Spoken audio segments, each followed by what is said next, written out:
Prologue. The rending of heaven and earth. Beneath the vast azure sky, where white clouds dance, the majestic and perilous Ji Ning mountain range shimmers like a mountain of gold under the autumn sun. Halfway up the mountain, the crimson leaves blaze like fire, painting the forest in vibrant hues, swirling in the fierce winds as if caught in a vast sea of flames, undulating and leaping. The withered grass on the slopes rises and falls endlessly, stretching seamlessly into the plains, resembling the surging waves of an ocean meeting the sky. Among the swaying tall grasses at the foot of the mountain, countless fluttering banners can be faintly discerned, billowing in the wind, their gilded Ji characters glistening with a blinding radiance under the sun.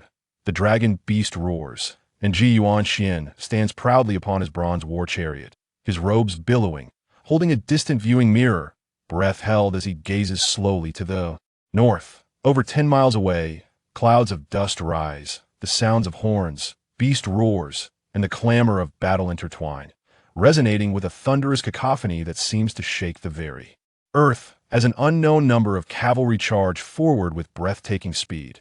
Focusing on the distant scene, banners flutter like a sea, and blades glisten like a forest, as the tumultuous army emerges from the dust, appearing both rapid and orderly. Their formations shifting with remarkable composure. At the forefront of the fleeing mass are hundreds of copper-armored warriors from the two tribes, riding on azure beasts, their ranks already in disarray.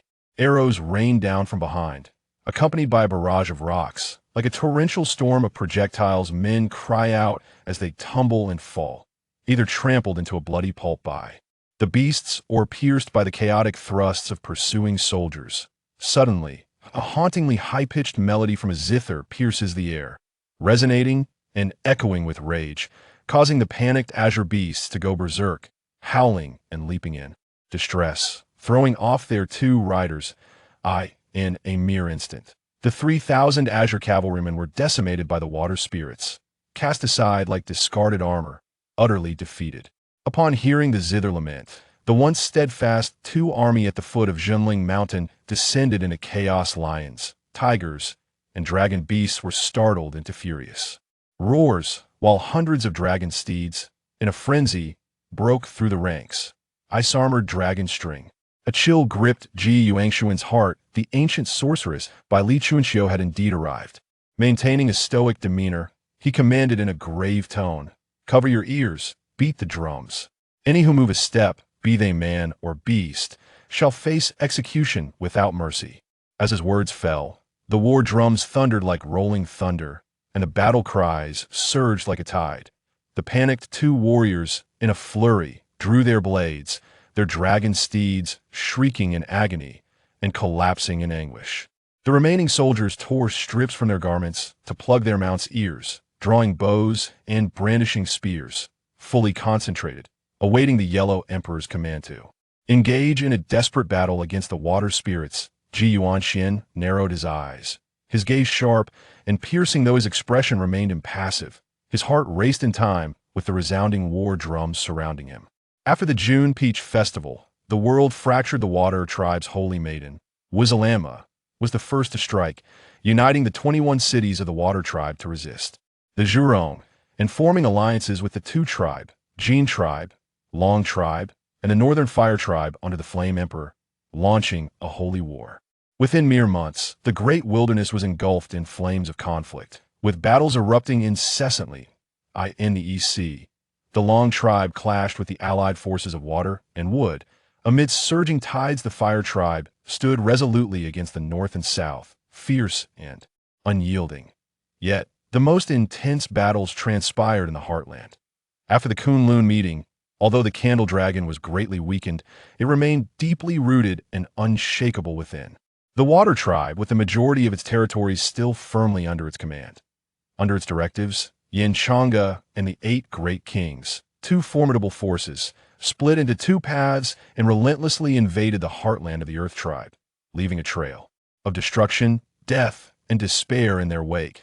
That Ji Yuanshin personally led 1,000 chariots and 50,000 troops, vowing to march northward to confront the Baisian army today.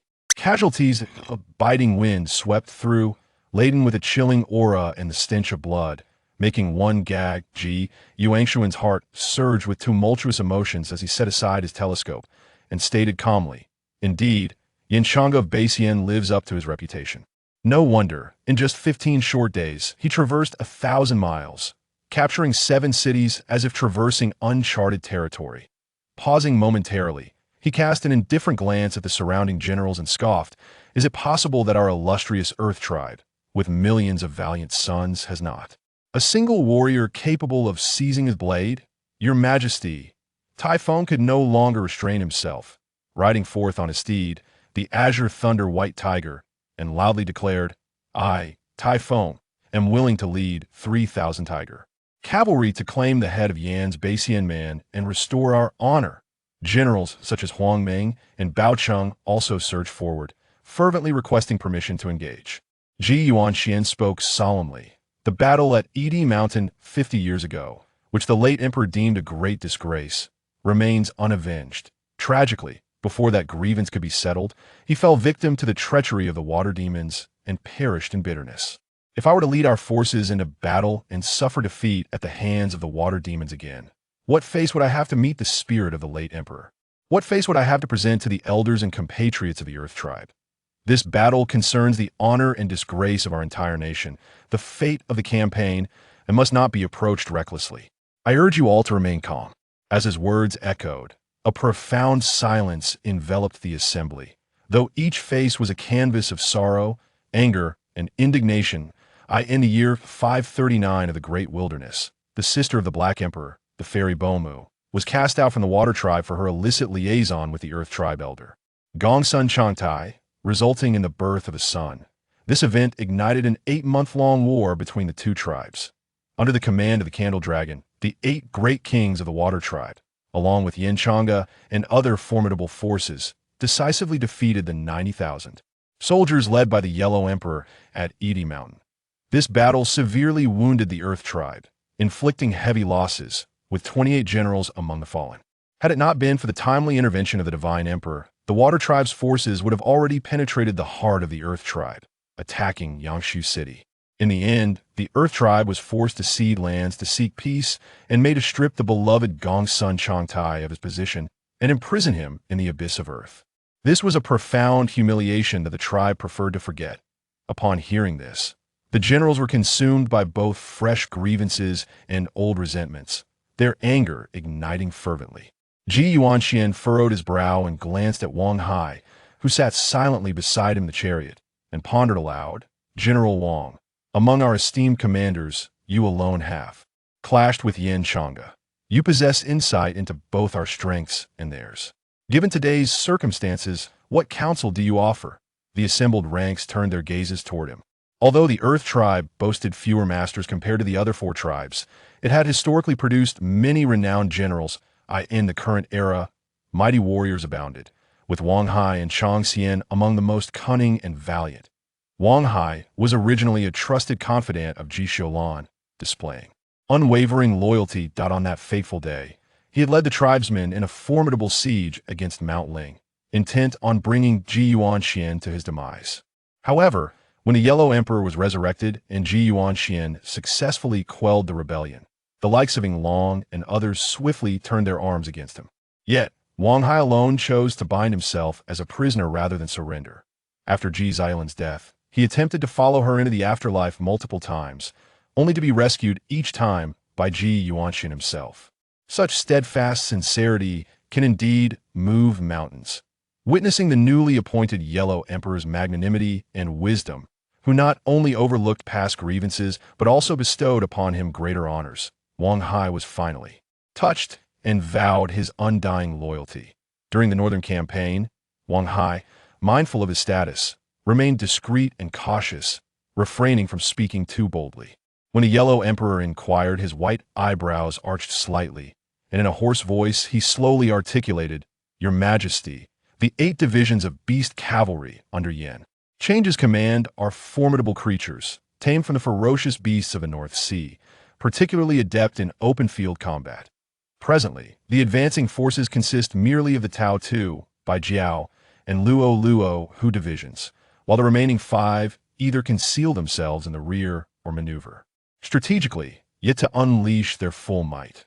Moreover, with myriad beasts unchained standing firm at a 100-mile juncture, their combat prowess becomes even more unfathomable. The expressions of Huang Meng and his companions shifted subtly, while Typhon laughed heartily, saying, "General Wang, you truly excel at bolstering other spirits while diminishing your own. By your reasoning, should we not cower in fear and surrender?" Wang Hai's skeletal visage remained impassive, his grayish-white eyes fixed intently on Ji Yuanxian, as he calmly replied, "Your Majesty, to strike at their weaknesses with our strengths is the foremost principle of warfare. Engaging the Baesian army on this plane would be akin to striking at their strengths with our weaknesses, leading us to inevitable ruin. I propose we immediately retreat 20 miles to evade their might." The assembly of generals erupted in uproar, their voices a cacophony. Wang Hai, undeterred by the clamor, continued, "20 miles south lies Feishi Gorge, with its towering cliffs and narrow valley. Once they pursue us into that gorge, we can turn and strike with ferocity. That moment, in narrow confines, the brave shall prevail, rendering the Baesian 8 divisions cavalry ineffective." Upon hearing his final words, the generals' anger subsided, and the tumult gradually ceased as they turned their gazes toward Ji Yuanxian. After a moment of contemplation, Ji Yuanxian shook his head and said, "While General Wang's strategy is undoubtedly prudent, morale is paramount in warfare. Yin Change's forces have traversed 1,000 miles over the past fortnight, shaking the world.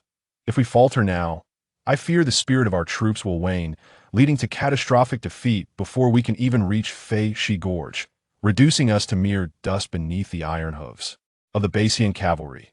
Wang Hai was about to offer further counsel, but Ji Yuanxian gestured for silence, stating, "General Wang, before embarking on this campaign, I consulted the 10 great shamans for divination, all predicting exceptional fortune. The immortal Wu Luo even sought divine guidance, foretelling a great victory should we encounter the water demons at the foot of Jinling Mountain.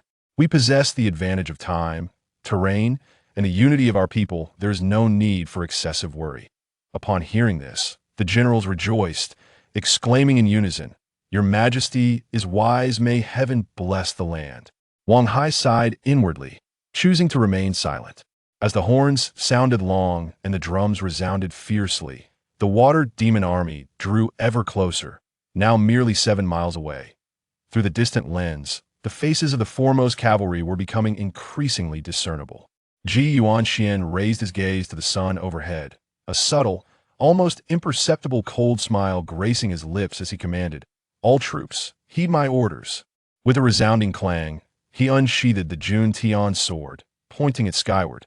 Amidst the resounding battle cries of the army, a brilliant yellow light erupted from the tip of a sword, exploding in midair. With a thunderous roar, the sword's radiance transformed into a colossal Beasta creature with the head of a unicorn, the body of a deer, hooves of a horse, and the tail of a lion. Its 3 fiery eyes glowing blood red, surrounded by flames that flickered and danced. Ji Yuanxian vaulted high, gracefully alighting upon the back of the 3-eyed Qilin, surveying the assembled troops below. His eyes blazed with fury as he proclaimed, "Heroes of the Earth Tribe, have you forgotten the profound humiliation we suffered 50 years ago beneath the Imperial Mountain? Have you forgotten the deep-seated enmity from 4 months past, when our revered Huang Emperor was treacherously attacked? Over the past fortnight, our parents and brothers have been slaughtered, our sisters and wives violated, our homes turned to charred ruins. Have you truly forgotten all this?" With each query, the Earth Tribe's forces surged forth with a thunderous roar. "We have not forgotten." Their voices crescendoed, each wave of sound more fervent than the last, culminating in a deafening chorus of fury. Family grievances and national hatred are irreconcilable. If we do not seek vengeance today, when shall we? I, Ji Yuanxian, solemnly swear before our ancestral deities, if I do not eradicate the northern Xiao water demons beneath this true tomb mountain, I shall not be regarded as human. As he uttered the final declaration, an aura of golden light enveloped him, his vital energy surging as he soared skyward upon the 3-eyed Qilin. In his grasp, the divine sword emanated fierce energy, a radiant arc slicing through the air, pointed towards the tumultuous army of water demons. Bathed in sunlight, clad in golden helmet and bronze armor. He stood resplendent, resembling a celestial being, evoking awe in all who beheld him. The morale of the troops soared, their roars erupting like boiling water, war drums thundering in unison. Under Ji Yuangshuan's leadership, they surged forth like a tidal wave towards the water demons. The cacophony of beasts thundered, arrows rained down, and hundreds of catapults hurled massive stones, crashing down like meteors.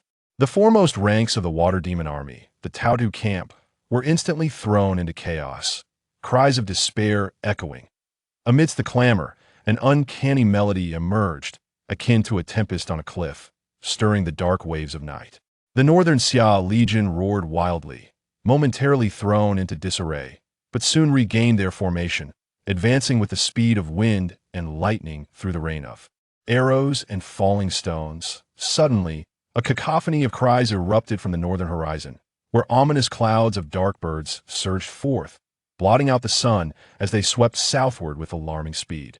Ji Yuanxian focused intently, a chill running through him as he beheld the endless mass of swirling black clouds, a veritable legion of ferocious birds and beasts, their numbers, and momentum surpassing even those seen in the dire days of the cold wilderness map.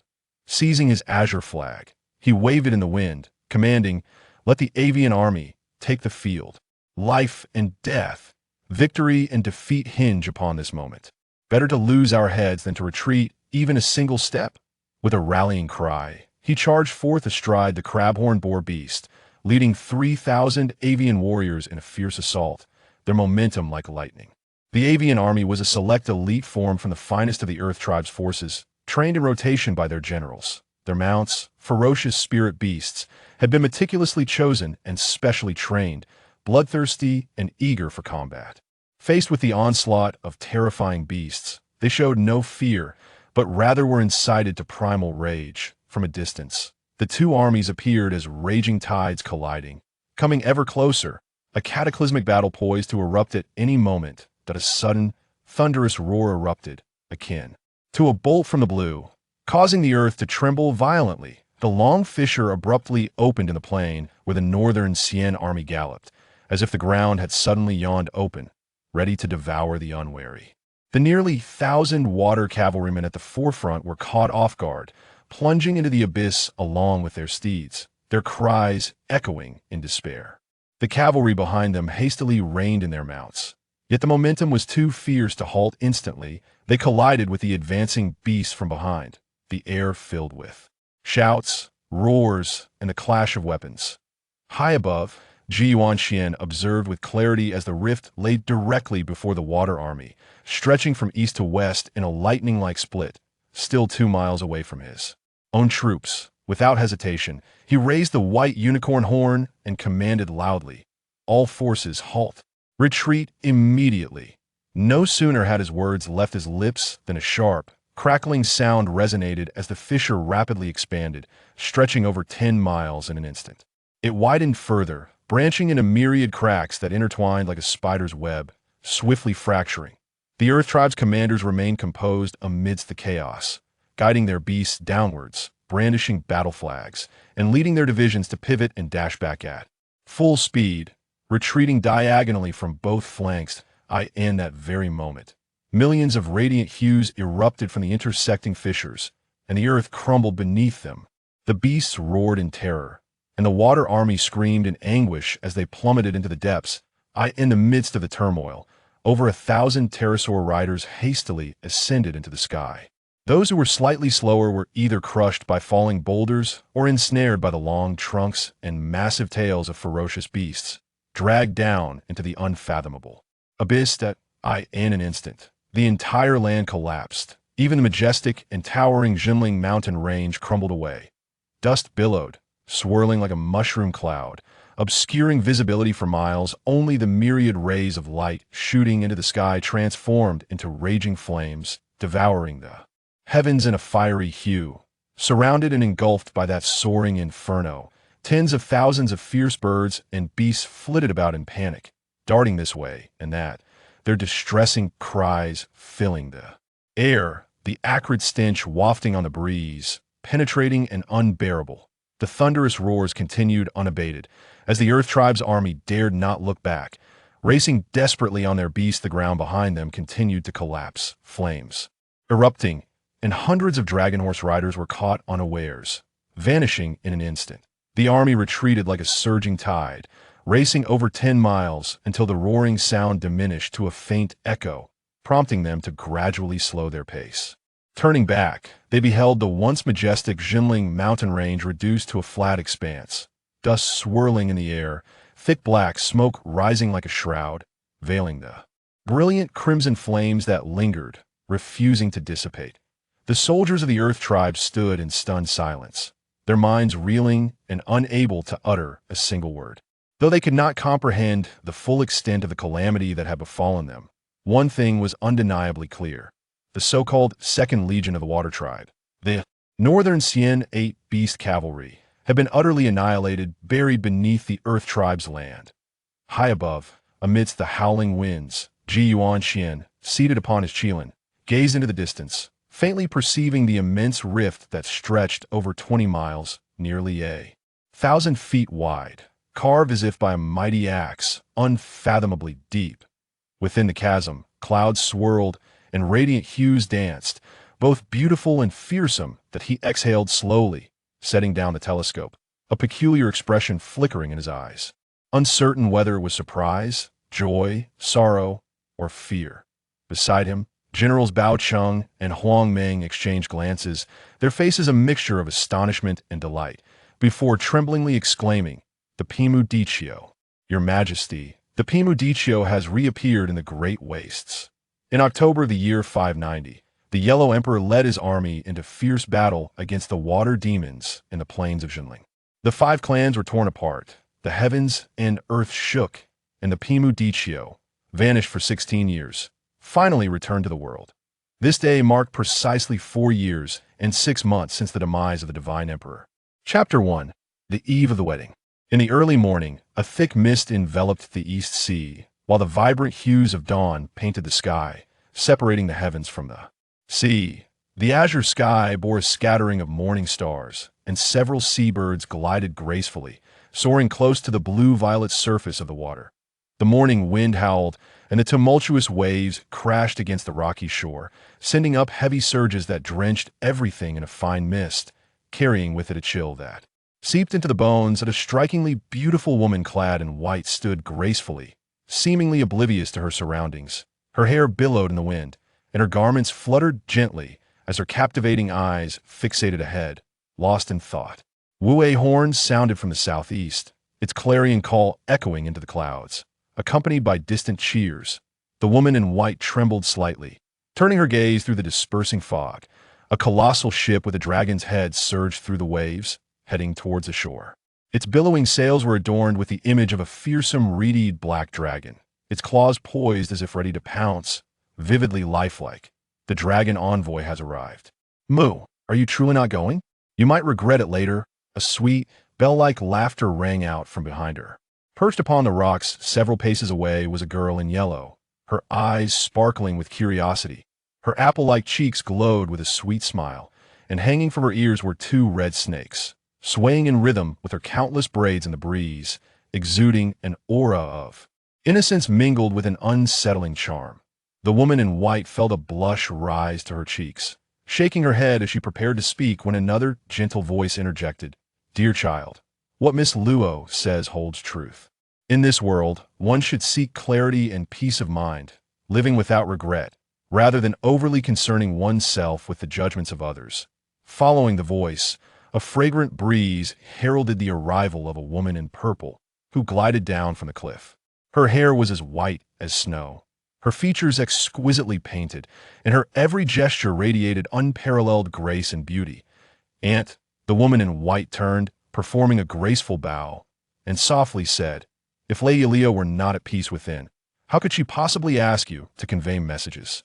However, given the current conflict between our clans, my status prohibits me from attending to offer my congratulations." The girl in yellow giggled. "The vines grow on the ground, while the peanuts lie beneath. You are clearly enamored with your dear little lover, yet you refuse to admit it. Knowing the clans are at war, why travel so far to deliver news?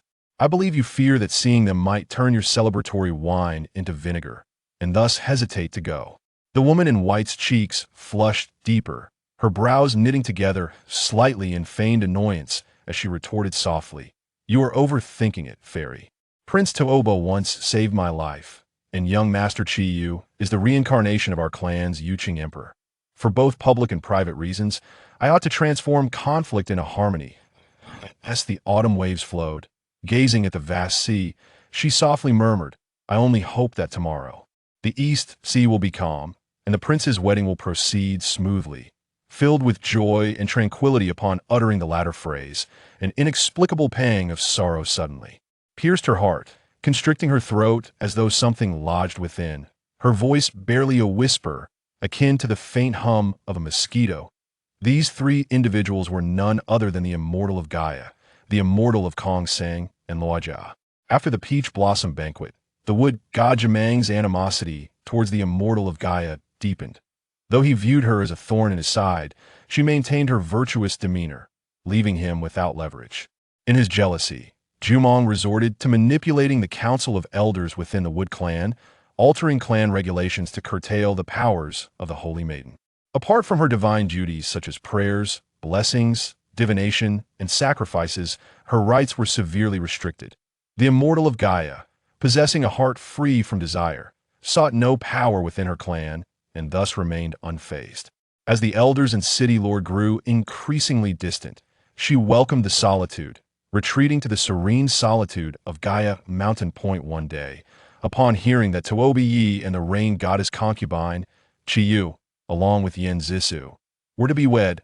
She felt a profound sense of loss. To distract herself, she wandered the East Wilderness, intending to pay homage to the divine emperor, but serendipitously encountered the immortal of Kong Sang and Luojia on the slopes of Nanji Mountain. Their first encounter, though unexpected, stirred a multitude of emotions. The immortal of Gaia lingered there for over a month, returning to Ryu City only a few days prior to attend this year's Autumn Elder Conference. To her surprise, she learned that the Council of Elders had somehow discovered the location of Tooba Yi's wedding on an island and had colluded with the water demons, devising a plan to ambush and eliminate their formidable foe during the grand wedding ceremony of the Dragon Clan. In a state of tumultuous confusion, the immortal of Gaia wrestled with her thoughts before silently leaving the city that very night, hastening back to Nanji Mountain. She conveyed all pertinent details to the immortal of Kong Sang, urging her to attend the wedding and relay the message to Tooba Yi, advising heightened vigilance. However, the Sand Fairy seemed to have discerned the secrets of her heart, provoking her with playful jests that left her feeling both embarrassed and inexplicably melancholic. Amidst their conversation, jubilant cheers erupted from a distance, the sound of horns blaring as the grand dragon-head vessel unfurled its sails and gradually approached the shore. Nearly 1,000 waiting souls surged forward, grasping the ropes cast down from the ship, pulling together in unison. The Dragon Messenger Boat was a vessel specially constructed by the Dragon Clan to ferry esteemed guests from various tribes of the Great Wilderness to the wedding. Built from the resilient wood of the Tang Valley, it was virtually indestructible, its sails crafted from the hides of wind dragons, and its oars made from the bones of the 100-footed dragon, allowing for swift navigation in emergencies. It could swiftly submerge and navigate the ocean depths of over 100 fathoms, earning it the moniker Ghost Shadow Submerged Dragon. To ensure safety and avoid interference from water demons, the prince's wedding was clandestinely set on an unnamed island in the East Sea. The wedding invitations, sent out 2 months prior, merely specified the time and place for boarding. In recent days, envoys from various tribes and wandering heroes from the Great Wilderness had gathered at the foot of Nanji Mountain, awaiting the arrival of the Dragon Messenger Boat. Old friends and new acquaintances sang and drank merrily, reveling through the night, creating an atmosphere akin to a pre-wedding feast. As the Dragon Boat finally arrived, the crowd erupted in exuberant cheer, and without waiting for the vessel to fully dock, they eagerly leaped aboard, leaving only a few figures behind on the beach. The horns sounded, and the ship's bow slowly adjusted as distant voices urged a hasty departure. The Sand Fairy chuckled. "Oh dear, the ship is about to set sail. Sister Kong sang, if we don't leave now, it will be too late." Casting a sly glance at the Gaia fairy, she smiled mischievously. In just a few hours, I shall be reunited with my beloved. Alas, it has been such a long time I wonder if he has become even more handsome. Regrettably, someone's pride will prevent her from witnessing it. During these past months, as she spent each day and night with the Kongsang fairy, she gradually withdrew from the pain of parting with Shinnom, forming a deep bond of camaraderie. With Kongsang, despite their nearly a century of age difference, they affectionately addressed each other as sister, creating an endearing familiarity. Noticing the Gaia fairy's cheeks flush with discomfort, the Kongsang fairy smiled gently, took her hand, and gazed in her eyes, softly reassuring her, "Fear not, I shall ensure."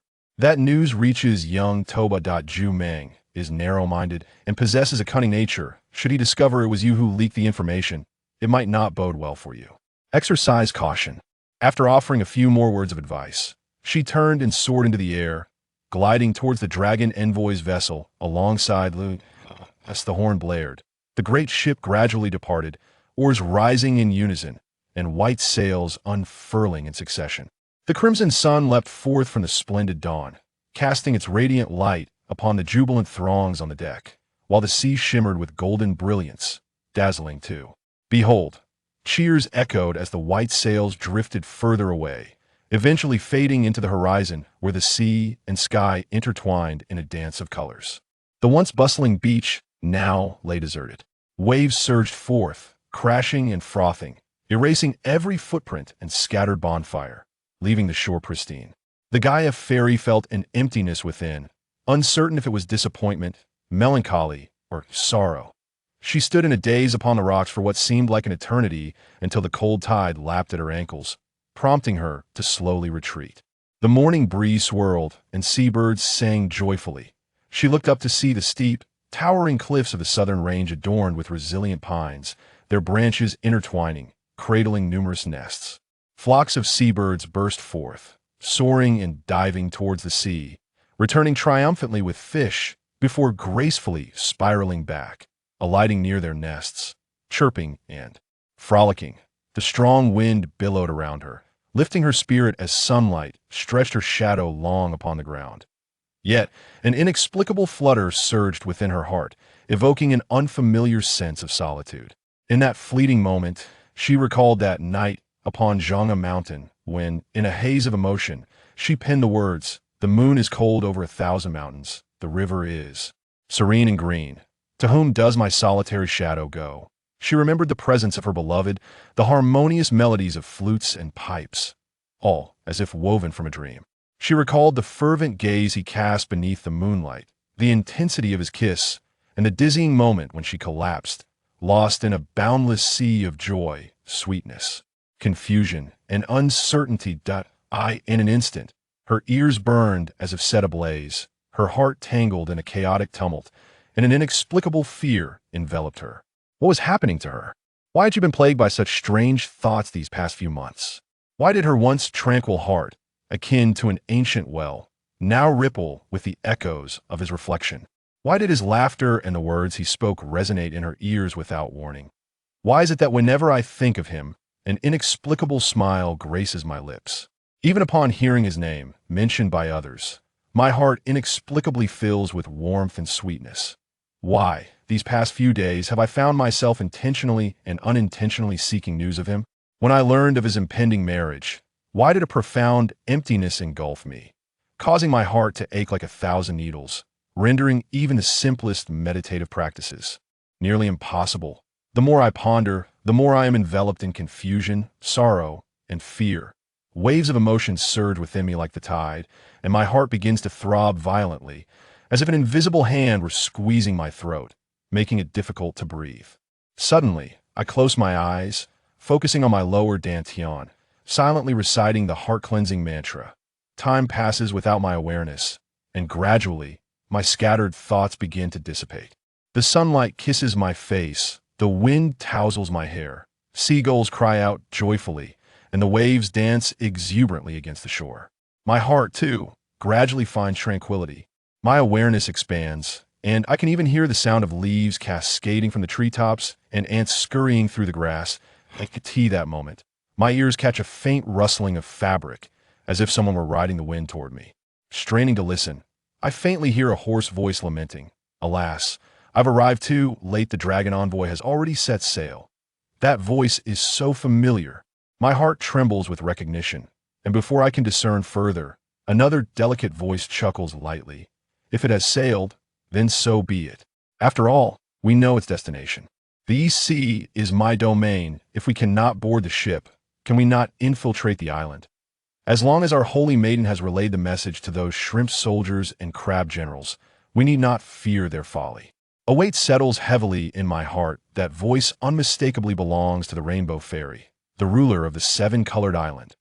On the night I returned to the city of Muhua, I had inadvertently overheard the Rainbow Fairy in discussion with several elders, revealing that they had learned of the dragon prince's wedding ceremony to be held at Isu Mountain, and that the Waterwood Alliance was about to embark on a joint expedition. Now, from her words, it seems she is already aware of my intention for this journey, harboring ulterior motives, and I sense a foreboding aura. With resolve, I open my eyes, gathering my focus and energy, employing the one leaf covers the eye technique to conceal my presence as I gracefully ascend to the cliff's peak. The wind howls fiercely atop the cliff, and the shrubs sway. Following the sound, I gaze down into the northern valley, where a man and a woman soar side by side, moving with great speed, and soon they land atop the left dragon peak. The woman, with emerald eyes and snow-white skin, possesses an enchanting allure. She is indeed the Rainbow Fairy, one of the 10 great enchantresses of the wilderness. Beside her stands a man clad in azure robes, a long beard flowing gracefully, none other than Elder Lu Yuping of our clan. Elder Lu squints, peering eastward, chuckling softly as he lowers his voice. That Taoba lad is quite cunning. Although he is marrying in Tang Valley, he feigns to leak information, diverting attention to Isu Mountain, creating a smokescreen by dispatching the dragon envoy to mislead. Fortunately, the wood deity is astute, turning the tables and allowing the holy maiden to lend a favorable hand. The Rainbow Fairy giggles. That Taoba lad, upon receiving the holy maiden's message, believes we have fallen for his ruse, redirecting our entire army to Isu Mountain, surely. Feeling smug as he retreats to his bridal chamber. Once we unleash our divine forces, capturing the bridegroom, we can accuse the holy maiden of treachery against our clan, thus uniting this ill-fated couple. The two individuals conversed with great caution, their voices barely above a whisper. Upon uttering the final sentence, a wave of triumph surged through them, and they could not help but exchange hearty laughter. The celestial maiden felt an increasing chill envelop her, as if she had plunged into an unfathomable abyss, her back drenched in cold sweat. Reflecting on that night, it seemed far too coincidental to overhear the elders' secret discussions, leaving her with numerous doubts. She lamented her own naivety, having rushed to deliver the news in a state of panic, unwittingly falling prey to a cunning scheme that struck with deadly precision. Her cheeks flushed crimson, biting her lip in a blend of fury and regret. She mused, if only the heavens had granted me foresight had I departed a moment sooner. I could have thwarted their nefarious plot. It is not too late, while the dragon envoy has yet to journey far. I must hasten to relay this information to my aunt. Just as she contemplated her next move, she heard Lu Yuping emit a strange, piercing cry that echoed throughout the mountains. Before long, 2 bizarre birds with green feathers and crimson eyes, known as the wind shadow birds, flew in unison from the southern cliff, flapping their wings and landing gracefully upon his shoulders, gazing down with haughty, glowing eyes. That Lu Yuping seized the wings of the peculiar birds, bringing them close to his eyes for a thorough inspection, and burst into hearty laughter, exclaiming, "Marvelous! The wind shadow birds have captured the scene of the saintess conversing with the venerable old crone of Kongsang. This evidence is irrefutable. She cannot possibly deny it." The celestial maiden's heart quivered, her anger intensified. The pair of wind shadow birds, named Capture the Wind and Seize the Shadow, possessed uniquely designed eyes and ears, capable of recording every sight and sound they encountered. Should these birds be taken back to the elder meeting, disaster would surely befall her. The Rainbow Maiden chimed in, "Quick, put away your prized birds. If we do not leave soon, we will not reach Tang Valley before sunset to attend the wedding of the young Taoba and the Dragon Maiden." She grasped his hand and soared into the air, heading northeast toward the sea. In that fleeting moment, Myriad thoughts raced through the celestial maiden's mind, ultimately leading her to resolve to follow them discreetly, seizing the opportunity to take the wind shadow birds while they were unprepared, and then hasten to Tang Valley to convey the news to Taobi Yi and his companions. Just as she was about to take flight, a deep, resonant laughter echoed. Just when I was lamenting the lack of a guide, you have conveniently delivered yourselves to me. Excellent, excellent. The voice was rich and magnetic, initially melodious, yet its suddenness struck like a bolt of thunder, scattering the birds into the sky. Caught off guard, Lu Yuping and his companion felt as if they had been struck by a heavy blow, gasping in shock as they swayed dangerously, nearly plummeting from the heights. Narrowly recovering just in time, the echo reverberated ceaselessly, a booming sound that overwhelmed the senses. Even with the celestial maiden's cultivation, she felt as though she had been struck by a colossal wave, her vision blurred, her vital energy surging chaotically, leaving her utterly disconcerted that a sense of dread enveloped her. Who was this person? Such formidable energy. With a focused gaze, she beheld a young man in a black robe and high crown, gliding down from the opposing cliff, his face pale as snow, strikingly handsome, with an air of arrogance. His smile bore a hint of frivolity, and his opulent attire suggested noble lineage. Though she could not discern which clan he belonged to, he traversed the void with a graceful and unhurried demeanor, akin to a leisurely stroll in a tranquil garden.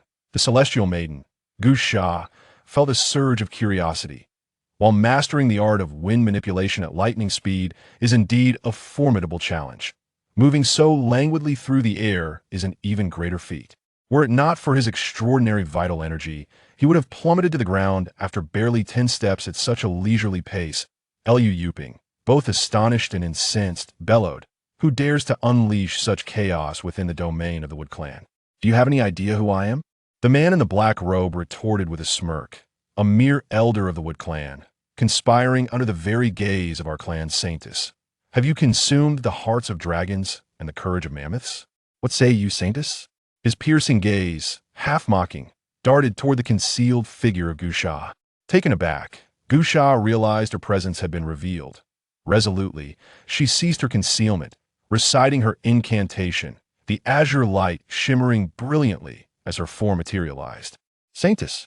Lu Yuping's expression shifted dramatically as he exchanged a glance with Hong Hong, bursting into a chilling laugh.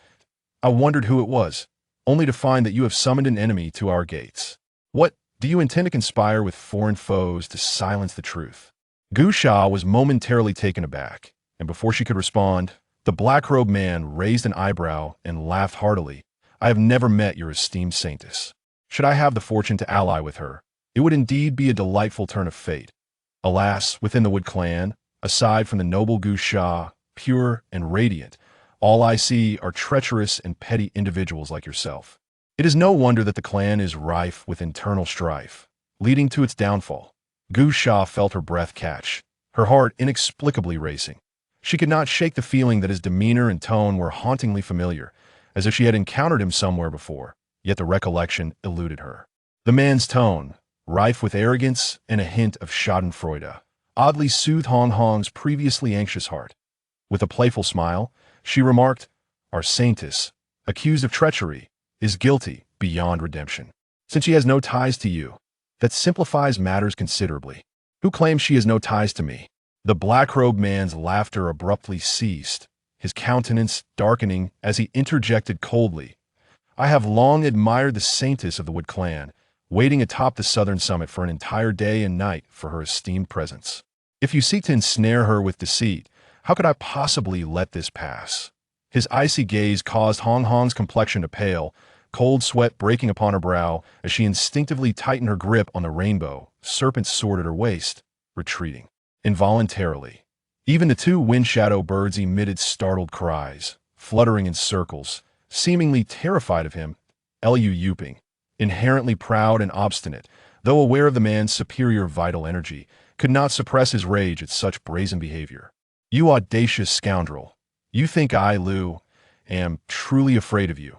Before his words had fully escaped his lips, he brandished a bronze spear with a flourish, launching it through the air.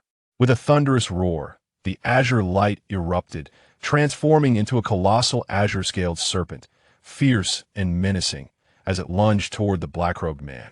The man in the black robe merely curled his lips in a derisive and contemptuous smile, stepping lightly in the void, casting not a glance in Liu Yuping's direction, and with a gentle clap of his palm, he prepared to respond. Boom! Flames erupted, and a scorching wave surged forth as the azure-scaled giant serpent shattered, soaring into the sky. Liu Yuping gasped, blood gushing from his mouth as he violently collided with the stone wall behind him, but a series of crackling sounds echoed as the massive wall splintered, revealing dozens of fissures. He trembled for a moment before sliding down, collapsing onto the ground. His face turned ashen, his eyes wide with a mix of astonishment and dread. His throat emitted a hoarse sound, struggling to articulate words that would not come. The celestial maiden Gu Sha and the radiant maiden Hong Hong were struck with terror. Though Liu Yuping was not the foremost figure in their clan, he was nonetheless a celestial-level master, wielding the ancestral azure serpent spear, which had sealed the primordial beast Qing Dian Mang's essence. Ranking among the 7 legendary spears of the great wilderness, that it was inconceivable that within a mere exchange, this enigmatic man could shatter his weapon and leave him gravely wounded. In terms of sheer power, this man's energy blade was no less formidable than the purple fire divine weapon, signaling that he had reached a godly realm. Who was this individual? In today's world, how could such a young and mysterious godly master exist? A thought flickered in Gu Sha's mind, recalling a legendary figure, yet she dismissed it as utterly implausible, believing it impossible for anyone to be so youthful. Hong Hong, filled with uncertainty, trembled as she called out, Elder Liu? Elder Liu? Just as she intended to assist him, Liu Yuping suddenly widened his eyes, unleashing a chilling, mournful wail. Straightening his body, he emitted a series of gasps, his skin rupturing violently, flesh scattering as crimson light surged, igniting countless flames that consumed him in an instant, leaving nothing but charred bones and a foul stench. Hong Hong, horrified, stumbled back a few steps, her fingers trembling uncontrollably, nearly devoid of strength to draw her sword. Though she was one of the 10 most formidable enchantresses of the great wilderness, accustomed to various spectacles, she had never witnessed such a nonchalant yet ruthlessly brutal method of murder. The wind shadow bird circled above, lamenting as it swooped down, hopping around Liu Yuping's remains, seemingly reluctant to depart. The man in the black robe raised an eyebrow, chuckling. Now that the master has departed, how can you hope to survive in this world? With a mere flick of his hand, he swiftly captured the 2 birds, snapping their necks with a sickening crunch before carelessly discarding their lifeless bodies. Witnessing his merciless actions, Gu Sha felt a wave of irritation wash over her heart swelling with disdain. Furrowing her brow, she said, Elder Liu bore you no animosity, and these 2 birds are merely creatures. Why must you resort to such cruelty? The man in black leisurely approached, standing upon the cliff, his gaze fixed on Gu Sha with a smirk that teetered on the edge of mockery. Your sentiments are misguided, my lady. Though we may be strangers, we share a common enemy. Not only that, but we are also united in our grievances. Given such a connection, how could I refrain from aiding you? As he uttered the last phrase, his gaze shifted toward Hong Hong. The fairy Hong Hong, her heart gripped by trepidation, resembled a startled bird, swiftly twisting and soaring northward in a desperate bid for escape.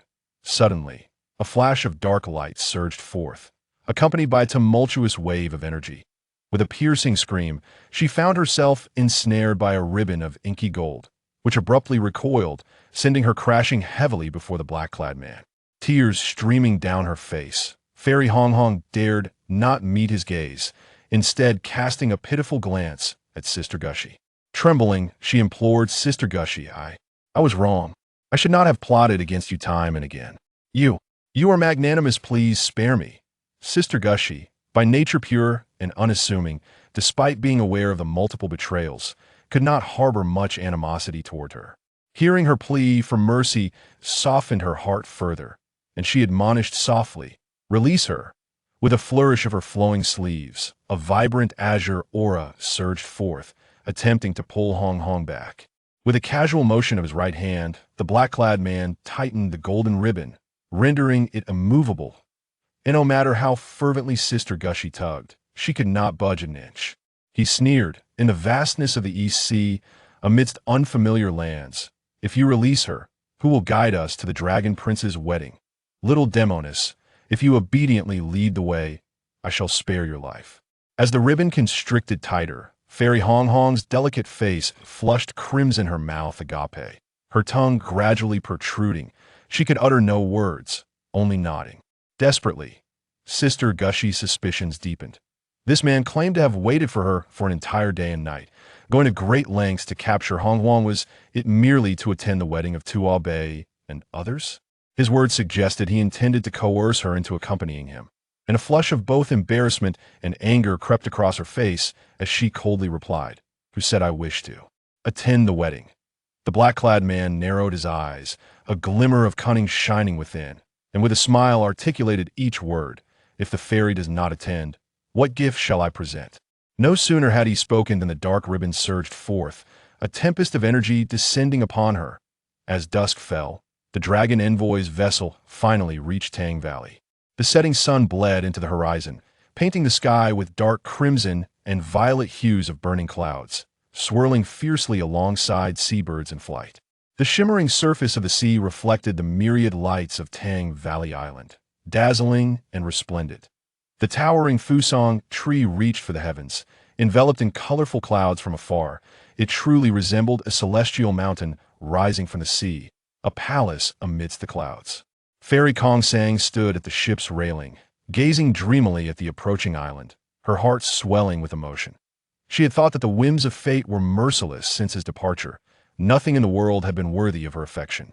Yet, after 4 years returning to this familiar place, memories of the past and the squandered years flooded back like a tempest, intertwining sorrow and joy, rendering her momentarily lost in reverie. With a resounding bang, the ceremonial cannons roared, and fireworks danced across the sky as several distant warships gracefully approached. The crowd on the deck erupted in jubilant cheers, waving fervently at the throngs gathered on the ships and the shore. Suddenly, a cacophony of shrieks pierced the air as 10 fiery, emerald-eyed creatures took flight from the island, their massive wings outstretched, diving toward the dragon. Envoy's vessel, that a flash of crimson swept before the onlookers as a tempestuous wind surged overhead, and amidst the astonished gasps, the 10 colossal creatures circled the mast, spiraling, and then alighting upon the ship's railing, that a multitude of birds strode confidently towards the celestial fairy of the empty mulberry, chirping joyfully, clumsily flapping their wings. To pat her back and pecking at her face, as if they were old friends reunited, displaying a warm familiarity. Among the guests, some who had never encountered the legendary sun crows were filled with curiosity, gathering around to witness the spectacle. However, the sun crow, with an air of arrogance, disdainfully turned its head and strutted away, flapping its wings and squawking, startling those who ventured too close and provoking a hearty laughter from the crowd. 2 sun crows, seemingly recognizing the Sandflow fairy, turned their azure eyes towards her, nodding and emitting a few sounds of greeting. The Sandflow fairy chuckled gracefully. "What a grand display! When your master arrives, I shall see how I discipline him for his laxity." Just as her words faded, a voice rang out. "Esteemed guests have gathered, forgive the lack of a proper welcome." As the rippling waves danced, 2 young men leaped gracefully onto the ship's prow, side by side. Prince of the Dragon God, young Master Chiao. The crowd erupted in joyous cheers. The Sandflow fairy turned her gaze, and to her left stood a young man, tall and proud, his garments billowing in the breeze, illuminated by the golden hues of the setting sun, his face radiant as if gilded, exuding a vibrant spirit and a smile as brilliant as the sun itself, reminiscent of days gone by, evoking an inexplicable sense of familiarity and trust. She smiled sweetly, her heart a mixture of nostalgia and warmth, silently whispering, "Tobii, it has been far too long." The celestial fairy of the empty mulberry also gazed silently, smiling without a word. For years prior, when she first encountered these 2 young men on this island, they were still innocent children now. They stood side by side at the ship's bow, engaging in light-hearted banter with the crowd, effortlessly embodying the stature of respected young leaders. Compared to their parting a few months ago, Chiyu seemed to have grown significantly taller. now half a head above Tuoba Yi, exhibiting a robust and gallant demeanor. The scar on his face, rather than diminishing his charm, added an allure of defiance and strength, much like the gleaming blade of the knife on his back, instantly noticeable. Amidst the throng of people, the crowd surged forward to offer their congratulations. He wore a broad smile, his eyes and lips radiating joy, responding with poise and ease, demonstrating a maturity that surpassed the wild and tempestuous youth remembered from before. This transformation could be attributed, in part, to the influence of the 10 sorcerers of Ling Mountain applying the Fushi Tooth to subdue the ferocious spirit and wicked souls lying dormant within him, and in large measure, it owed to the impact of Tuoba Yi and Yin Zhou. Tuoba Yi's gaze swept across the gathering, and upon spotting the celestial fairy of the empty mulberry and Luo Jia, he exclaimed with delight, "Esteemed seniors, fairy, you have indeed come. I have been thinking of you during these days." Under the watchful eyes of the crowd, the Sandflow fairy suddenly felt a flush of shyness, her cheeks tinged with crimson, exclaiming, "You impudent boy, why would you concern yourself with me?" With a feigned sternness, hands on her hips, she pretended to scold. "You, the faithless one, dared to abandon me to wed the foremost enchantress of the great wilderness. Today, I have journeyed 1,000 miles to claim my husband from the East Sea." Tuoba Yi was taken aback, bursting into laughter. "The rice is already in the pot, and the wood has been laid, fairy. You should arrive earlier next time." Amidst the crowd, laughter was stifled, for none dared to openly jest in the presence of the formidable female demon, known for her lethal prowess and mastery of poison. Observing the audacious flirtations between Tuoba Yi and her, whispers of astonishment rippled through the onlookers. They marveled at the dragon god prince's undeniable charm, as the 2 foremost enchantresses of the great wasteland submitted to his allure, earning him the title of the bane of all alluring women. As the laughter subsided, the vessel docked at the shore. Firecrackers erupted and cannon salutes rang out, as the long-awaiting heroes of Tang Valley rushed forth to greet them.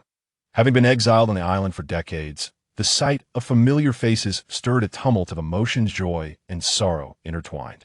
Long-separated kin and friends embraced tightly, their laughter mingling with tears. As the sun dipped below the horizon, the night descended, and the evening glow morphed into dark clouds edged with gold. The lights on the island shone ever brighter as the crowd moved towards the land, their chatter and laughter creating a lively atmosphere. The fairy of Kong Sang walked side by side with Tuoba Yi, her gaze sweeping across the transformed landscape, filled with astonishment. The changes since her departure 4 years prior were nothing short of remarkable. Back then, Tang Valley was a desolate, barren isle. Anyone who lingered there for 3 months would be driven to madness. Now, vibrant flowers and exotic fruits flourished, with lush foliage and rare creatures in abundance. The once crude wooden cells were replaced by majestic white stone fortresses and tidy wooden cottages, cascading down the hillside like a scattered constellation. Even the path beneath their feet was now adorned with smooth pebbles, winding gently and gleaming under the glow of lanterns. That it was a complete metamorphosis, a rejuvenation of spirit and form. Arriving at the eastern valley of Tangshui Lake, the assembly gasped in awe, utterly captivated. Surrounded by towering peaks, numerous stone caves have been carved into the mountainsides, fortified with massive stones and sturdy timber, forming an impressive array of interconnected structures. Over 100 caves and towers, each resplendent with blazing torches and colorful lanterns, creating a breathtaking spectacle against the night sky. Tuoba Yi declared with a smile, "Dear friends, welcome to Tang Valley City, a testament to the unity and diligence of the exiled prisoners from various clans of the Great Wasteland, who, over the course of 4 years, have collaborated to construct this marvel. Forgive my boast, but in my travels across the Great Wasteland these past few months, I have yet to encounter a city more beautiful and grand than this. Thus, when you return, speak truly in the hierarchy of the 13 notable cities. Tang Valley City rightfully claims the second position." Laughter erupted among the crowd, with someone calling out, "And which city holds the first place?" This was the very question Tuoba Yi awaited. He answered with composure, "Naturally, that honor belongs to Mirage City." Upon hearing the name Mirage City, the crowd fell silent, an awkward stillness settling over them. Tuoba Yi's voice rang out, "4 years ago, when I was dispatched by the Divine Emperor's edict to Mirage City to broker peace, I spent some of the most beautiful days of my life. There, the inhabitants of Mirage City were those cast aside and unwelcomed by the five clans. Yet within its walls, I witnessed no treachery or vice. Instead, I found a community bound by love and freedom. In that moment, I suddenly comprehended why, even in the twilight of his life, the Divine Emperor sought every means to send a mere country lad like myself to rescue a city ostracized by the five clans. I understood why, upon hearing the news of the Water Demon's invasion of Mirage City, countless unknown wanderers were willing to forsake their lives in defense of a city they had never inhabited. Yes' tone shifted, his expression transforming into one of solemnity as he spoke gravely. Regrettably, Mirage City ultimately succumbed to the cunning machinations of the water demons in a single night. Over 100,000 citizens faced devastation, their homes laid to waste, and the free city of the wasteland was reduced to ashes. Pausing, he surveyed the assembly of heroes and raised his brow defiantly, declaring, "Indeed, they may have set fire to the city towers, but can they incinerate the hearts of the people? Can they scorch the belief in freedom that resides within us all?" For the past 4 years, both Chi-Yu and I have never once forgotten Mirage City. Throughout these years, we have united with the exiles of Tang Valley, transforming this barren isle into a fertile paradise. Every stone, every beam here has been forged from their wisdom and toil. Without them, there would be no Tang Valley City today.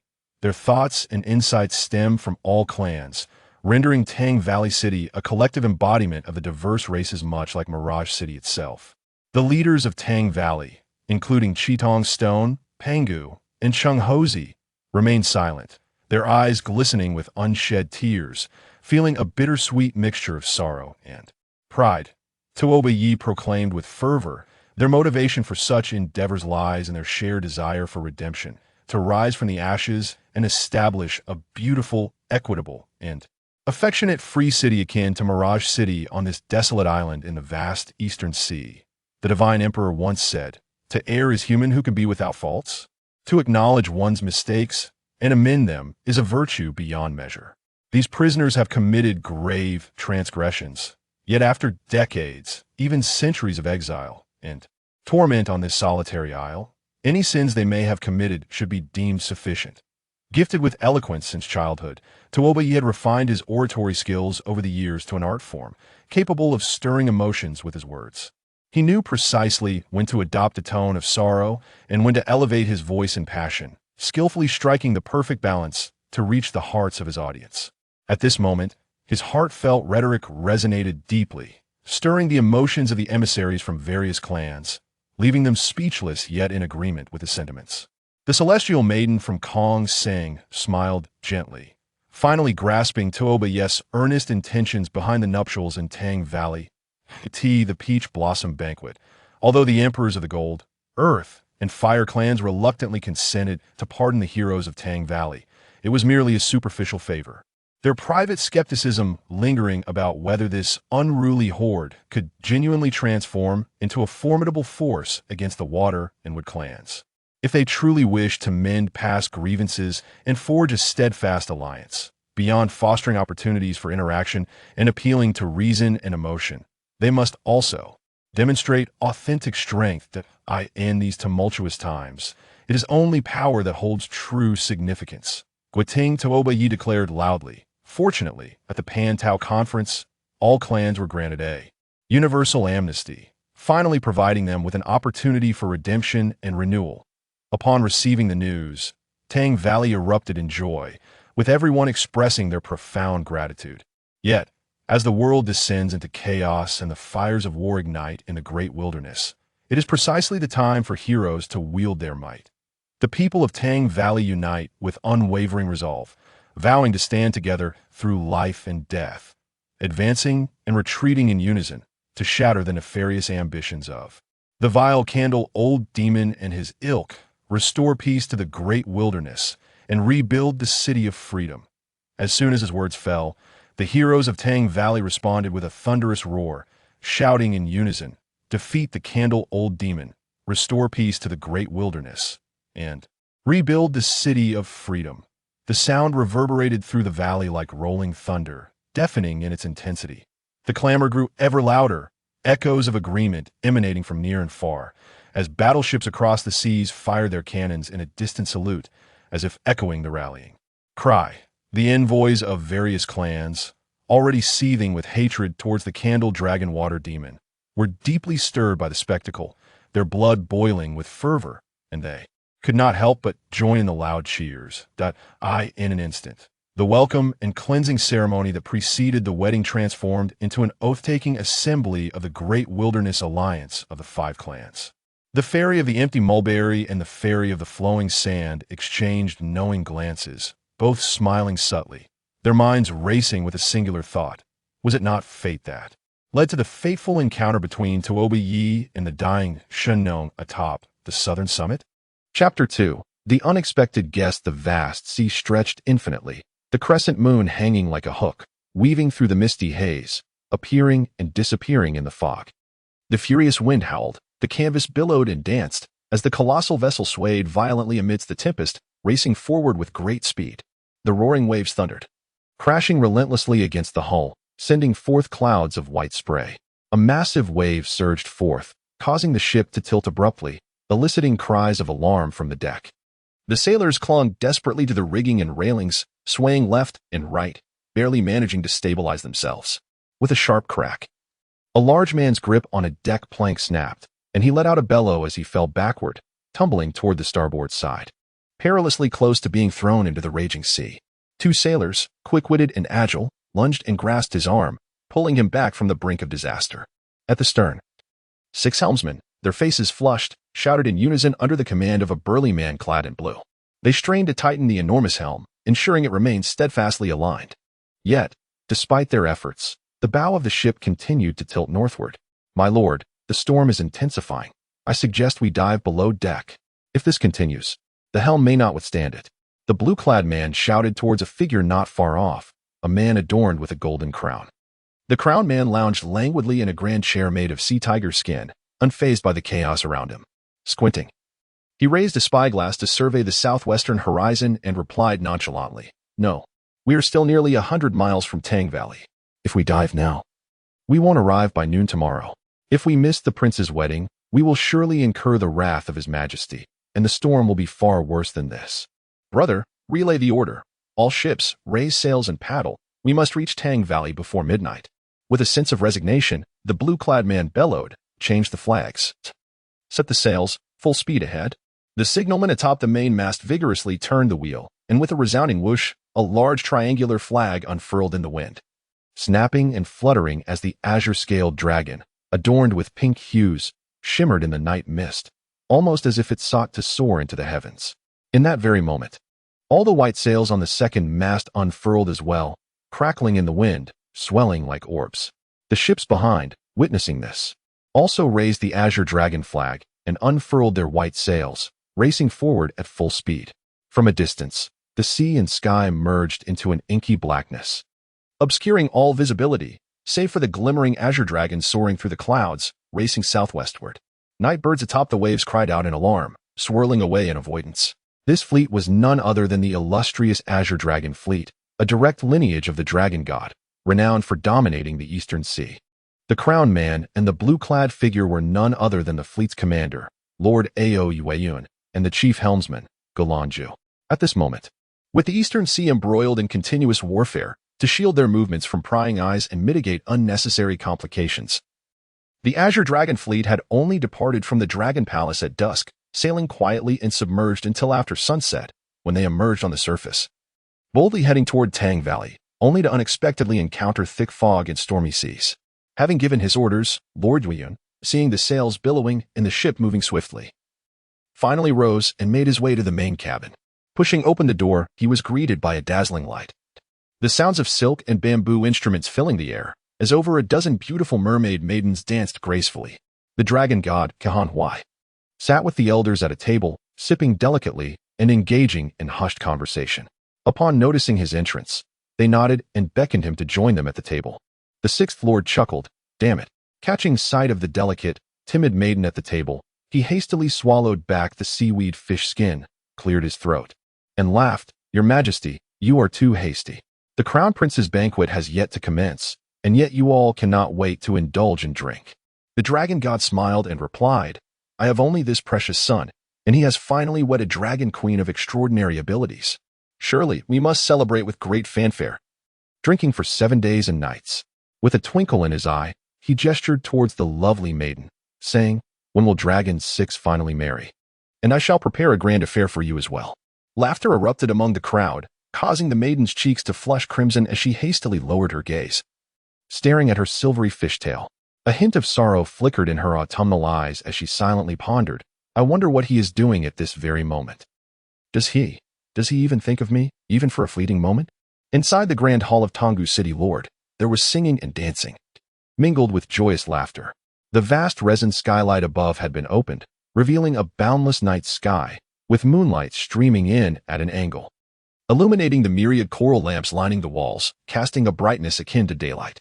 The floor was generously covered with thick pelts of marine beasts, serving as a carpet, while crystal tables displayed an abundance of exquisite wines and delicacies, rich in both land and sea treasures. The guests sat on the ground, toasting and engaging in lively conversation. The sand fairy smiled gently and remarked, Young Tooba, where are the 2 brides? Why do we not see them attending to the esteemed guests? I wish to personally present my gifts to them. Tooba and Chi Yu exchanged glances and burst into laughter, explaining, the 2 brides are confined to their chambers, said to be for good fortune, forbidding us from disturbing them before the ceremony. If the groom is to be treated thus, what more for others? With a wink. They added, however, if the gifts are substantial, I might make an exception. What gifts? Show us what you have. The sand fairy scoffed, do not get your hopes up. They are not for you. Suddenly, she laughed lightly and continued, Yet, your other beloved has entrusted us with a generous gift for you, though it seems it might go unclaimed at this moment. Another beloved? Tooba was momentarily taken aback but soon realized to whom she referred, his face flushing. He composed himself and said, Fairy, please do not jest. It would not be good if others overheard. The sand fairy found his flustered state amusing and laughed heartily. Her red snake earrings swaying with her braided hair, drawing the attention of many. Tooba, feeling increasingly embarrassed, pretended to drink to mask his discomfort. At that moment, the empty mulberry fairy whispered discreetly, revealing to Tooba and Chi Yu how the immortal of Gushi had inadvertently overheard the discussions of the Wood clan elders within the Elder Hall of Ryu City. Pausing briefly, she smiled and added, The Water and Wood clans have gathered intelligence indicating that your wedding ceremony is to take place at Hshu Mountain. Given the vast distance between here and there, I thought it safe not to inform you sooner. A slight change in expression crossed the faces of Tooba and Chi Yu, as though a weight had been lifted, filled with surprise yet tinged with concern. Chi Yu raised an eyebrow and chuckled, I never expected the Dragon Queen to have such foresight. The Sand Fairy inquired curiously, what did the Dragon Maiden foresee? Tooba smiled faintly, choosing not to respond directly. He remarked, in recent months, the Water Demons have launched a significant military campaign in the Central Plains, engaging in fierce battles with the Jin and Tu tribes, displaying an aggressive stance. Meanwhile, the Fire and Wood tribes have been launching assaults from the north and south, persistently attacking Brother Lie's Yin Emperor army, gaining the upper hand. Yet, above the East Sea, although the Water and Wood tribes have dispatched their 4 great naval forces, they either surround without engaging or crumble upon confrontation. What do you suppose is the reason? The Sand Fairy retorted, I detest riddles. Spare me the suspense and speak plainly. Tooba continued, the art of warfare is characterized by the interplay of reality and illusion, where one must evade the formidable and exploit the weak. The territories of the Jin, Tu, and Fire tribes are interconnected, providing mutual support, and their strength far surpasses that of our isolated dragon tribe across the sea. Why then do the Water Demons and their allied forces not join forces to eliminate us first, instead opting to confront such formidable adversaries? The Sand Fairy furrowed her brow and said, Are you suggesting that the old demon Zhu Lao and the goat demon Zhu Shan are biding their time, intending to launch a surprise attack during your wedding festivities? Indeed, Tooba replied, Your beloved has traveled great distances to convey this very message. Unfortunately, those foolish Nama fellows have provided inaccurate intelligence, leading to a false alarm. Tooba shook his head, saying at the Pantao conference, the old rogue Zhu Mang had already established a fierce enmity with the Fairy of Gusha. Given his cunning and cautious nature, how could he allow her to overhear such confidential information? Sister, you had already anticipated that they would feign intelligence to lower our guard. But who would have thought the message would come from a fairy? His heart sank as he exclaimed, "Indeed, they must be attempting to lure us out." Striking two birds with one stone, and afterward branding the fairy with the accusation of treachery against her kin. Ji Ning, truly a cunning villain. The thought of the innocent and pure Gusha fairy being unknowingly slandered by these wily old foxes filled him with both anger and concern, igniting a desire to fly immediately to the east wilderness to caution her. The fairy of Kong Sang felt a shiver of realization, sharing the concern for Gusha fairy's safety. Although the Sand Fairy was clever and full of schemes, she showed little interest in military strategy. Listening to Tuoba Yi's analysis, which was both profound and rational, she could not help but secretly admire him, smiling coyly. "My little lover indeed possesses some skill." If this is the case, the Waterwood Alliance's failure to send this message would be forgivable, but since it has been dispatched, it must be a diversion, a smokescreen, indicating that they are already advancing towards us. Suddenly, with a gasp, she looked around at the guests and, sticking out her tongue, jested, "Then, won't this wedding turn into a funeral?" Shi Yu's eyes flashed with murderous intent as he downed his cup of fine wine, appearing confident as he coldly laughed. "Rest assured, fairy, we have sharpened our blades and prepared for over 3 months. We await this night. By this time tomorrow, I shall ensure that every guest here holds the heads of the water demons, toasting with our wedding wine and singing joyously." Tuoba Yi, preoccupied with Gusha fairy's safety, found his earlier joy completely dissipated, his heart in turmoil. He glanced at the hourglass in the corner and thought, the Dragon Palace is merely 300 miles away.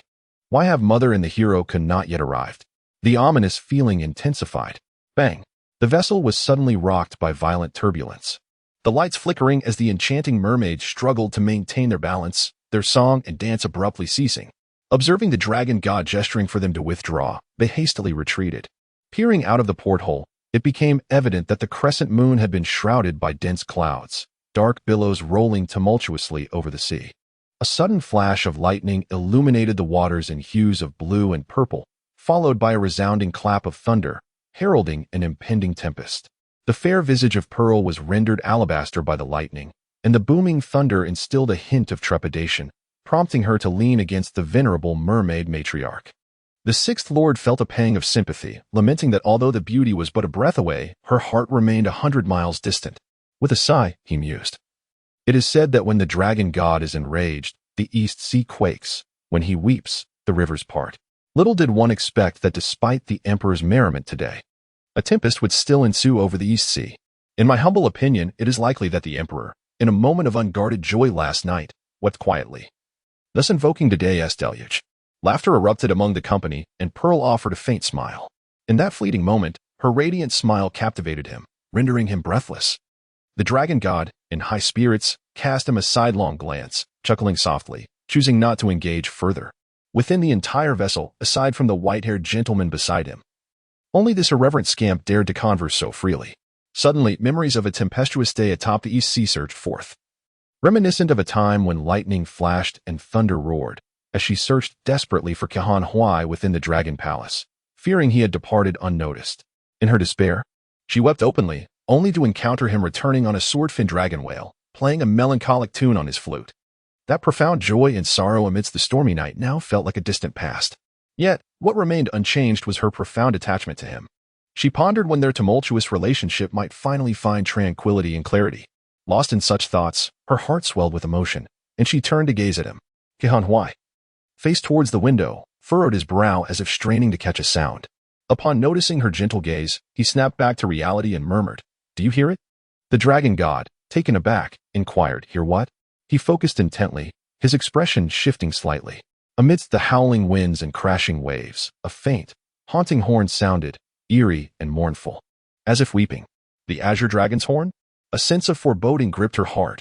The rain mistress, the dragon queen, should be in Tonggu City preparing for the wedding ceremony the following day. How could she possibly be caught in this tempest 100 miles away? Kahan Huai remained silent, listening intently for a moment before his countenance changed drastically. Suddenly, he sprang up, flinging open the cabin door. With a thunderous crash, lightning illuminated the sky. To the west, where the sea met the heavens, dark clouds surged ominously, racing towards them. A fierce wind struck, accompanied by icy raindrops that fell upon them like a deluge, chilling them to the bone. The crew, taken aback, hastily set their cups down, preparing to inquire further when a deafening roar erupted. The ship was abruptly tossed skyward by a towering wave, catching the sailors off guard, who tumbled and cried out in chaos. Inside the cabin, pandemonium ensued as tables and chairs clattered violently together. The Sixth Lord shouted, "Be careful." Instinctively, I reached out and drew the pearl into my embrace, only to be startled by the fierce glare of the mermaid matriarch, causing me to hastily release my grip.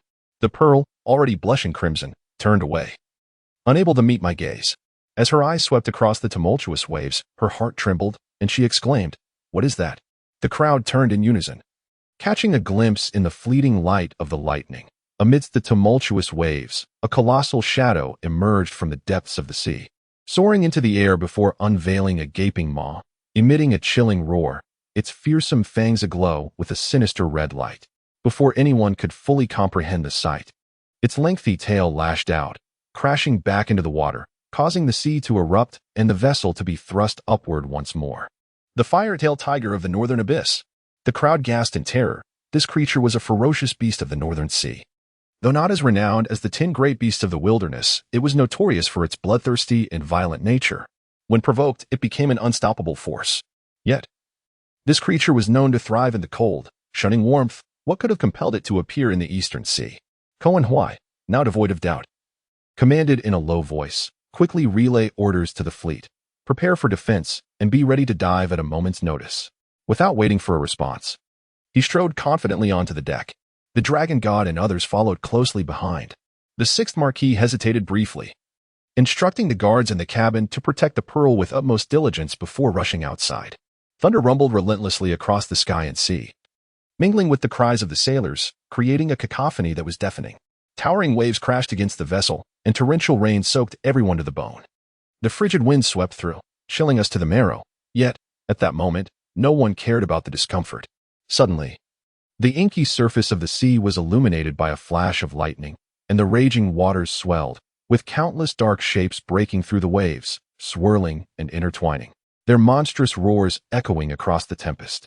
In the air, a cacophony arose. Looking up, one could see nearly 1,000 ethereal blue flames flickering amidst the dark clouds. Upon closer inspection, it became evident that they were a flock of spectral vultures, circling and dancing to the mournful cadence of a distant horn, poised to descend at any moment. The flag bearer atop the mainmast cried out, "Water demons! The northern sea fleet of the water demons!" No sooner had the words left his mouth than a tremendous explosion echoed, as a blinding white streak of light surged from the distant sea, illuminating the heavens. Then, from every direction, north, south, east, and west, brilliant lights erupted, crisscrossing through the air, responding to the flashing lightning and rendering the onlookers momentarily blinded.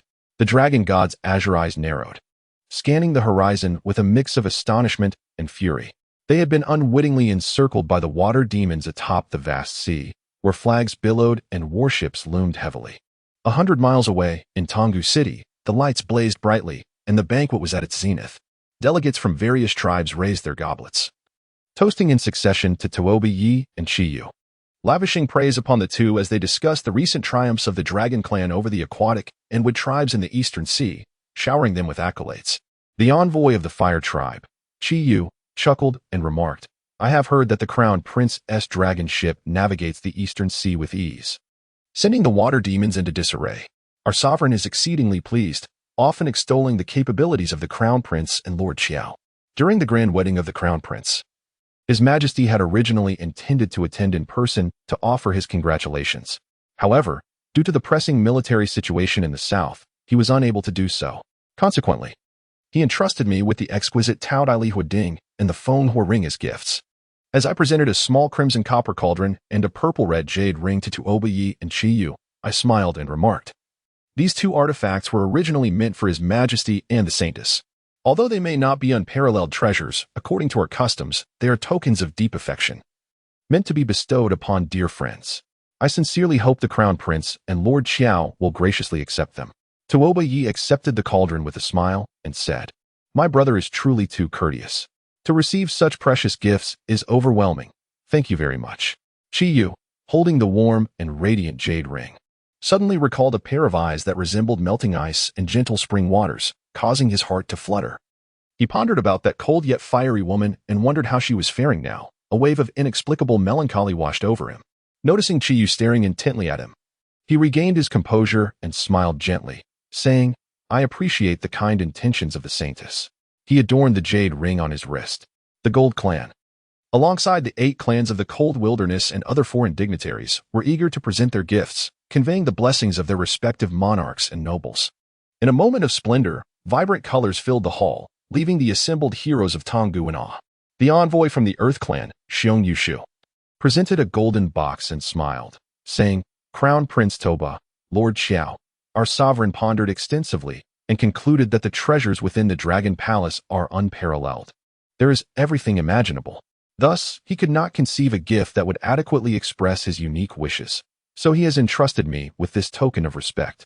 Upon opening the box, Tuoba Yi was taken aback to find a container of soil. Chiyu exclaimed in astonishment, "This does not resemble the 7-colored earth. Could it be the Earth Clan as Shirang?" Xiong Yushu shook his head with a smile. If it were Shirang, it would have expanded exponentially upon encountering the wind. Just yesterday, our sovereign led a campaign and achieved a resounding victory over the northern freshwater demons at Jinling Plain. Among the 8 clans, only Yin Chang'e and Bailey Chuanxiu managed to escape. The rest have perished beneath our land. The crowd erupted in surprise and delight. And Tuoba laughed heartily, exclaiming, "Marvelous. This gift is truly substantial." The Northern Freshwater Army, led by Yin Chang'e, was renowned as the Second Legion of Water Demons. And their total annihilation marked an unprecedented blow to the demons' military might in the Central Lands. Xiong Yushu, beaming with pride, reveled in the moment, stating, "The water demons have committed numerous atrocities, inciting wrath among both humans and deities. Prior to our expedition, the true god of the Yellow Dragon and the Holy Maiden of Wu Luo had already foreseen divine assistance, and indeed, before our Yellow Earth army could unleash its might. The Mother of Earth Hill, buried for 16 years, suddenly re-emerged, splitting the ground and devouring the water demons completely suddenly." A sharp sound echoed as a jade cup fell to the ground and shattered. The sand fairy stood up abruptly, her face pale, trembling fingers betraying a mix of horror, anger, and bittersweet joy, her expression inscrutable. The hall fell into an abrupt silence, and all heads turned towards her, bewildered by the unfolding incident. The bear, somewhat at a loss, noticed her speechless demeanor for a while. Clearing his throat, he continued, "This box of soil was personally retrieved by His Majesty from the crevices of the cliffs of the Mother Earth Hill, as a token of victory to present to Prince Tuoba and Lord Xiao." Suddenly, the sand fairy stepped forward with determination, snatching the box of soil from his hands. Bending down to inhale its scent for a moment, her fair complexion gradually flushed a rosy hue, filled with ire, as she laughed mockingly. "Mother Earth Hill. Mother Earth Hill. He has indeed emerged." The crowd, taken aback, found themselves in a haze of confusion. The sand fairy, known for her enchanting laughter, rarely displayed anger. Even in matters of life and death, she maintained a facade of cheerfulness. Witnessing her sudden loss of composure, Tuoba felt a chill of apprehension and sensed something amiss. He gently inquired, "Fairy, who exactly is this person you speak of?" The sand fairy abruptly lifted her head, her ears coiling like a serpent, her striking black and white eyes ablaze with fury. She gazed at him for a moment before offering a smile that was both amused and enigmatic, softly replying, "Tuoba, why not ask your bride? You will naturally discover who he is." Within the Dragon Queen's pavilion, the curtains hung low, and the incense wafted gently. The Rain Concubine, with her head tilted gracefully, delicately combed her fiery red hair. In the copper mirror, framed by her scarlet attire, her breathtaking visage appeared almost unfamiliar. The tattoo on her forehead, along with the mottled scars, had faded to the point of being nearly imperceptible. Under the candlelight, her skin gleamed as smooth as snow, exuding the beauty of yesteryears. She stared intently, a blend of joy and sorrow intertwining, as if caught in a dream. These past few months had been the most blissful yet anxious days of her life. Each morning, waking beside the man who slept like an innocent babe, she was enveloped by an overwhelming joy that left her breathless, as if floating on clouds, lost in a dream, bringing her to tears of happiness. Yet, in the stillness of the night, wrapped tightly in his embrace, listening to the rhythmic cadence of his breath by her ear, she often felt a pang of inexplicable fear, hesitant to sleep. She dreaded that upon waking, she might discover this bliss to be nothing more than an extended illusion. At this moment, gazing at her reflection in the copper mirror, adorned in her flowing red garments, and observing the starlock and coral crown he had crafted with his own hands resting on the table, while distant laughter drifted in from outside, the surreal. Unsettling dread began to dissipate like morning mist. After tonight, holding his hand and growing old together, there would be no one and nothing in this world to instill fear or confusion in her heart. With this thought, she couldn't help but smile, her cheeks aglow, filled with an indescribable tenderness and joy. The night breeze swirled, flinging open the north window with a crash, the curtains fluttering as the autumn chill seeped in. The rain concubine suddenly felt an icy shiver run through her, rising from the table and gracefully approaching the window. Just then, she heard a low sigh from outside, softly remarking, "Fushi's 10 sorcerers possess wondrous skills, capable of nearly erasing the scars from your face. No wonder the name of Ling Mountain still lingers above the Mother Earth Hill." The rain concubine trembled, exclaiming, "It's you. What brings you here, Sister Guan Yushir?" Tuobayi was momentarily taken aback, while the expressions of many envoys in the grand hall suddenly shifted, as if they had come to a profound realization. They exchanged glances, bewildered and speechless, filled with both fear and astonishment. The envoy from the water tribe in Danshuan City gaped, his complexion turning ashen, and after a lengthy pause, muttered, "The return of Pima Daikyu is due to him? He has been absent for so long. Could it be? Could he still be alive?" Chiyu, growing impatient, furrowed his brow and inquired, "Who is this person the fairy speaks of? Why does everyone seem so fearful? What connection does he have with the Dragon Queen?" Suddenly recalling tales he had once heard from a water tribe ranger, he felt a jolt of realization. Could this individual be the one who had once captivated the Rain Masteress concubine? The fairy of the flowing sands chuckled softly, surveying the crowd before stating, 50 years ago, the Black Emperor had a sister named Pomu Zixuanking, who, proud of her beauty and possessing some magical powers, looked down upon everyone. Unexpectedly, fate intervened, and she fell in love with the most esteemed elder of the Earth tribe, Gongsun Changtai, with whom she bore an illegitimate child named Gongsun Ingho. Tuobayi felt a flicker of recognition at the name, while Chiyu was suddenly struck with shock, exclaiming, "The Yangji true god, Gongsun Ingho?" At the mention of this name, the crowd was thrown into turmoil, though only Tuobayi and the Fairy of the Empty remained in confusion. The Fairy of the Flowing Sands, her eyes flashing with a mixture of resentment and fury, replied with a smile, "Indeed.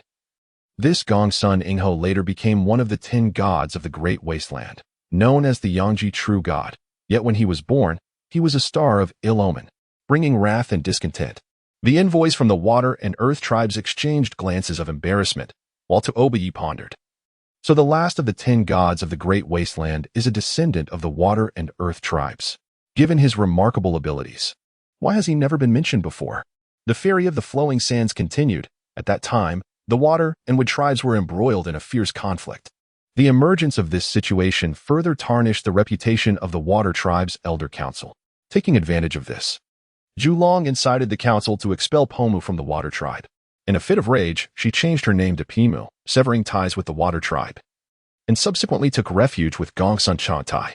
Julong seized this opportunity to launch an assault on the Earth tribe. A fierce battle ensued at the foot of Edi Mountain, resulting in a resounding victory for the water tribe. Had it not been for the timely intervention of the Shinnong Emperor, the Yangshu city might have also fallen to the water tribe. The Earth tribe, facing defeat, sought peace and, under pressure from the water tribe, was compelled to banish Gongsun Changtai and his mother and child from their territory, sending them to dwell in a desolate ravine known as Poma Mountain, also referred to as Pima Daikyu. Tuobayi mused, so this name originated from that event. The Fairy of the Flowing Sands coldly remarked that deep ravine is overgrown with venomous plants and ferocious beasts. Any ordinary person entering would be reduced to nothing in mere moments, and even celestial-level experts would struggle to survive for 7 days. The Shinnong Emperor, with his benevolent heart, fearing for the survival of Gongsuan's family, imparted to them his antidotes and knowledge of identifying herbs. Little did he anticipate that he was nurturing a tiger that would eventually turn on him, as that treacherous scoundrel would repay his kindness with malice decades later. The ethereal Fairy of the Sands has been imprisoned on Tongu Island for a century, living in solitude and paying no heed to worldly matters. She remains entirely oblivious to the rising talents of the great wilderness, and has no interest in the divine being known as the Yangji Jinshin, save for the fact that it is rumored to be connected to Shinnong. Upon hearing this, her heart skipped a beat, and she listened intently. The Fairy of the Flowing Sands recounted how, with the assistance of the Emperor Shinnong, the Gongsun Changtai family managed to settle in the deep ravine. In the initial 6 months, the Emperor would visit them periodically, Over time, he became assured that they had mastered the poisonous flora and ferocious beasts surrounding them, sufficient to fend for themselves, and thus he departed, wandering the world.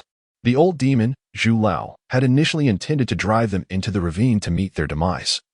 But unexpectedly, under the emperor's protection, the mother and son of Ji Xianqing found fortune amidst misfortune, for the bottom of that ravine was, in fact, one of the 8 extremities of the world, Yamen. While foraging for poisonous herbs, the mother stumbled upon flames erupting from cracks in the earth, with surging yang energy, ideal for cultivating the true qi of the utmost yang. Possessing extraordinary talent and being a natural water-fire spirit, over time, she developed her own extreme yang earth-fire great method, rapidly enhancing her cultivation at an astonishing pace. Upon hearing of the 8 extremities, Tuoba's ambition stirred within him.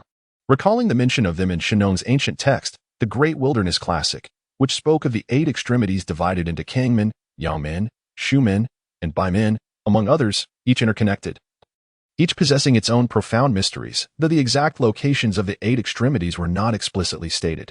Little did he expect that the Yangmen would lie within the earth hill of Ji.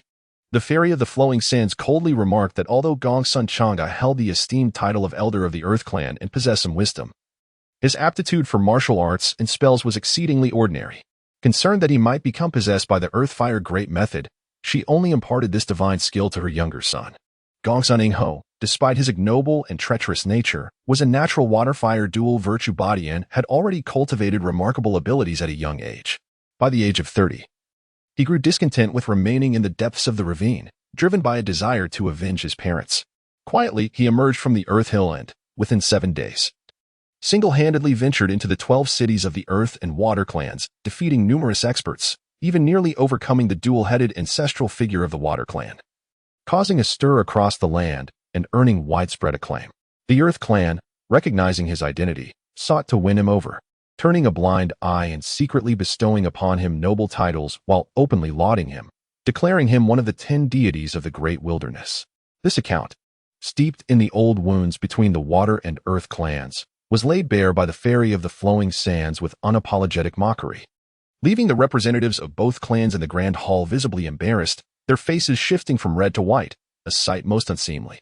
However, they held deep trepidation towards this enchantress, well aware of her close ties with Tuoba, and none dared to interrupt or refute her, resorting instead to silent curses.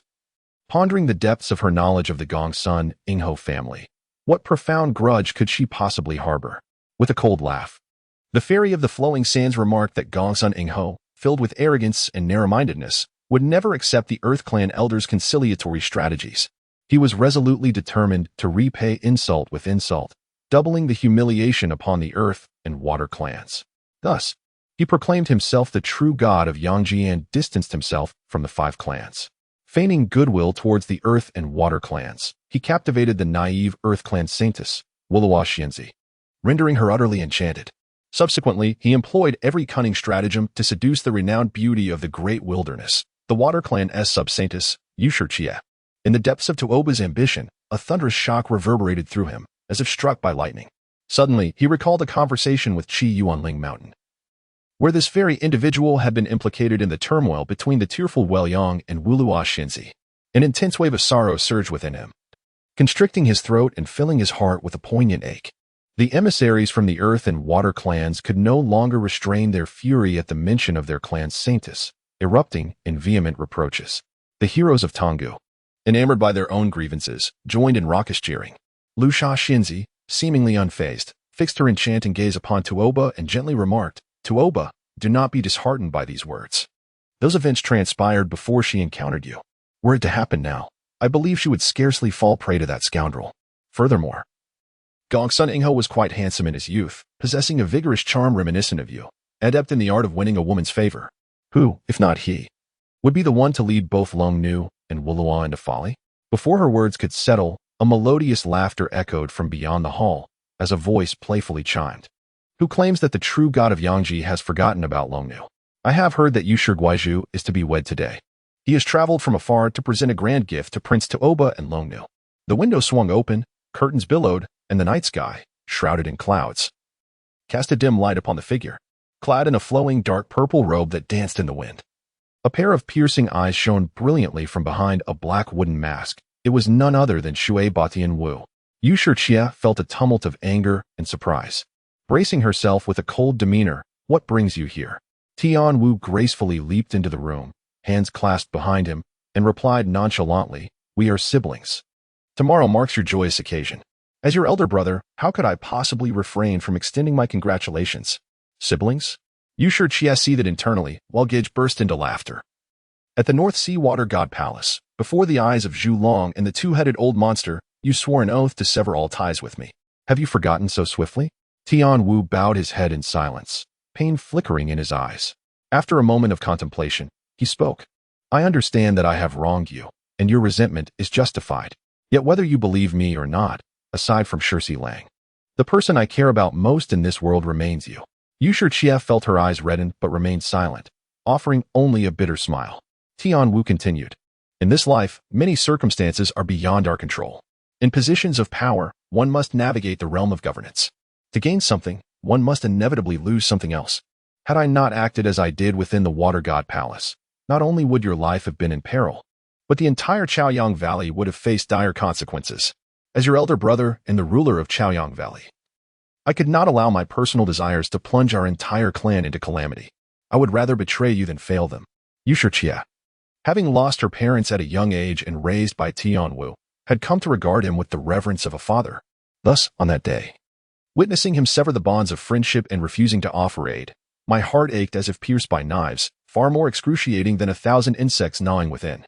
At this moment, hearing his words, spoken in a low and earnest tone, my sorrow and anger subsided somewhat, yet I remained skeptical, unable to suppress a cold laugh. Tian-Wu's heart softened. He sighed and said, "Enough. I did not come here seeking your forgiveness, but rather to inform you that if you wish to live and wed that young man, you must leave with him tonight, as far away as possible." Indeed, the Rain Master's consort felt a chill run through her. She had intended to retort sharply, revealing that to Obayi had long been prepared, waiting for them to come to their doom, yet she quickly reconsidered. Rather than alarm the enemy, it would be wiser to feign ignorance. She deliberately adopted an expression of horror and rage, coldly stating, "So you have been prepared all along. Very well, if that is the case. We shall each serve our masters and fight until the last." Tian-Wu's gaze bore into her, silent yet filled with affection, sorrow, anger, and heartbreak. A tumult of emotion swirling within as he clenched his fist behind his back, veins bulging. After a long pause, he exhaled deeply and spoke each word with gravity. "Do you truly believe that with the power of the Dragon Clan, you can escape this calamity? Before the midnight hour, should you change your mind, take that young man and leave from the southeast Baitian Isle. However, once the hour has passed, I will no longer have the strength to aid you." Upon hearing the name of that young man, the Rain Master's consort was suddenly filled with sweet joy. She gently shook her head, a smile blooming on her lips, and softly replied, "Having chosen to marry him, I shall naturally follow him in all things. Whatever he decides, I shall abide by. Wherever he goes, I will accompany him. Even if we are to die tonight, being together in death is far more blissful than living 1,000 or 10,000 years alone." Although her words were tender, they were resolute, leaving no room for negotiation. Tian-Wu's heart sank in disappointment as he slowly said, "Since you have made your decision, I have nothing more to say. Take care." He turned to leave, but her voice called out, "Elder brother." He halted once more. The Rain Master's consort, emotions surging within her, whispered, "All these years, you have been my dearest and most respected person. Yet, after tonight, our paths will diverge. I can no longer regard you with the same admiration and love as in my childhood. Whether tonight or in the future, should we meet again on the battlefield, do not show me mercy. To avoid. She paused, her voice thick with emotion, and softly concluded, "I hope we shall never meet again. Take care." Tian-Wu trembled slightly, tears streaming down his face. In that fleeting moment, he seemed to see her innocent smile from childhood. He recalled her tugging at his hand, pouting and acting coy. He remembered the raindrop she gifted him as a memento after her first successful prayer for rain, and he saw her, abandoned, weeping in his arms. Fragments of the past rushed before him like a tempest, stirring his heart and nearly suffocating him. Hot tears coursed down his cheeks, burning like fire. He longed to turn back and gaze at her once more, but his vision grew blurred. He opened his mouth, but no words came forth. And with a wave of his hand, he turned away, leaping through the window like a flash of lightning, never looking back again. Chapter 3. The true god of the Anode, a dense shroud of dark clouds, loomed low, churning heavily over the surface of the sea. Bolts of lightning illuminated the sky and ocean in a brilliant blue-violet hue, accompanied by the thunderous roar of the heavens. A tempest raged, with tumultuous waves battering the warships, causing them to sway violently, teetering on the brink of being shattered by the onslaught of the sea. The eerie and desolate sound of a horn grew louder and closer, echoing ominously as the tumultuous waves roared in response, unleashing unseen ferocious beasts from the depths, stirring up chaos. The skies were thickening with malevolent birds of prey, circling ominously, their cries foreboding. The dragon clans drew a sharp breath, a chill coursing through their hearts. Yet, what truly instilled fear was not these monstrous creatures, but the distant fleet of water spirits, resembling a cityscape, immovable and imposing, gazing into the distance. One could discern no less than 600 or 700 enemy ships, outnumbering them tenfold. Among them stood the formidable North Sea, dragonfish, and turtle snake fleets. Though the dragonfish and turtle snake were formidable in their own right, the North Sea fleet, heralded as the mightiest naval force in existence, boasted 89 colossal ships crafted from the wood of the cave Wild Mountain, stronger than copper and iron. Each vessel's keel was forged from the bones of giant beasts, each sealed with the essence of a ferocious North Sea creature, thus earning the title of the 100 Beasts Navy, invincible in battle. Even the dragon fleet had long refrained from confronting their prowess directly, opting instead to navigate around them. In a fleeting moment, the dragon goddess Fury transformed into laughter, her azure eyes sparkling with mirth as she declared, "I never anticipated that the water spirits would rally 6 great fleets to celebrate my son's occasion, even bringing along the defeated like Subai and Dingcrab. Excellent, excellent. No need for me to deal with them one by one." With a raised brow, she commanded, "Men, form ranks and prepare for battle." Her laughter resonated like a melodious bell amidst the thunderous storm, each word crystal clear, reverberating across the sea, as she concluded. Her voice thundered like spring lightning, startling the circling birds of prey into flight, feathers cascading down. The spirits' morale surged, horns blaring in unison as they shouted. 56 warships aligning seamlessly, green flags fluttering, war drums beating in a syncopated rhythm, resembling a colossal azure dragon surging across the waters. The storm intensified, lightning crackled. Yet the water spirit fleet remained steadfast and silent. Only the hauntingly eerie sound of the horn pierced through the clouds, akin to the wails of ghosts, sending chills down one's spine. Suddenly, the sea erupted before them, waves soaring over 10 feet high. A glaring red light illuminating the scene as the North Sea fire-tailed tiger leapt into the sky, charging ferociously towards the flagship of the Azure Dragon. In that very moment, as the waves surged and countless ferocious beasts leaped high, their bodies soaring through the air, they descended in a frenzied dive alongside the menacing birds. The 6 lords commanded, "Release the arrows." And a flurry of arrows flew forth, thick as a torrential downpour. Hundreds of beasts and birds, caught unawares, were pierced through, shrieking in agony, blood splattering as they plummeted heavily onto the deck and into the sea. Yet, many more either evaded the projectiles or charged forth defiantly, arrows embedded, crashing into the throngs of warriors. From afar, it seemed as though a tempest of dark clouds had suddenly descended, a force as wild as a tempest, striking with the swiftness of thunder, rendering all unprepared. As darkness enveloped the crowd, a cacophony of roars erupted, accompanied by the resounding clash of combat. Before anyone could regain their composure, some were struck by vicious beaks that shattered their skulls, blood gushing forth. Others fell prey to savage fangs that tore into their throats and abdomens, cleaving them in two. Still others were seized by talons and hurled into the air, only to be violently dropped back down. In an instant, shadows intertwined, and a tumult of humans and beasts descended upon the deck of the fleet, which had devolved into chaos. Warriors cried out in alarm and fury, bloodied and wielding their blades in frenzied disarray, each fighting for their own survival. The North Sea firetail tiger charged forward with lightning speed, roaring towards the dragon god, flames billowing from its gaping maw, a scorching wind rushing forth. Kahan Huai spoke solemnly, "You take the helm and steady the troops, directing the fleet. Leave these matters to me."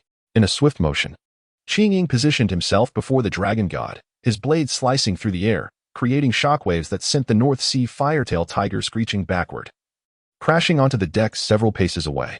The dragon god, heartened by this protection, felt his residual fear and anger dissipate, and with a playful laugh remarked, "Be careful not to mar its hide. The autumn chill is upon us, and I find my dragon throne lacking a tiger skin mat." He gracefully glided towards the stern of the ship. The flagship's rear was engulfed in the fiercest of battles. with swarms of ghostly vulture-like creatures and various sea beasts encircling the helmsman, launching frenzied assaults. In a heartbeat, aside from Golan Jue, who fought valiantly, the other helmsmen had met grim fates. The helm, left unattended, spun wildly as it was struck by a savage beast, causing the vessel to lurch dangerously. Veering towards a collision with the ship behind, the dragon god, with his golden hair billowing and crimson robes fluttering, dispatched the attacking creatures with a few deft strikes. Sending them scattering in bloody disarray, he grasped the helm firmly, swiftly correcting their course. The ship shuddered violently, tilting slightly as it narrowly avoided a collision with the pursuing warship, escaping with a mix of alarm and relief. The dragon god surveyed the chaos among the fleet, where helmsmen lay dead or injured, unable to maintain control amidst the ferocious winds and tumultuous waves, sails billowing as the vessels swayed perilously, colliding and creating disarray.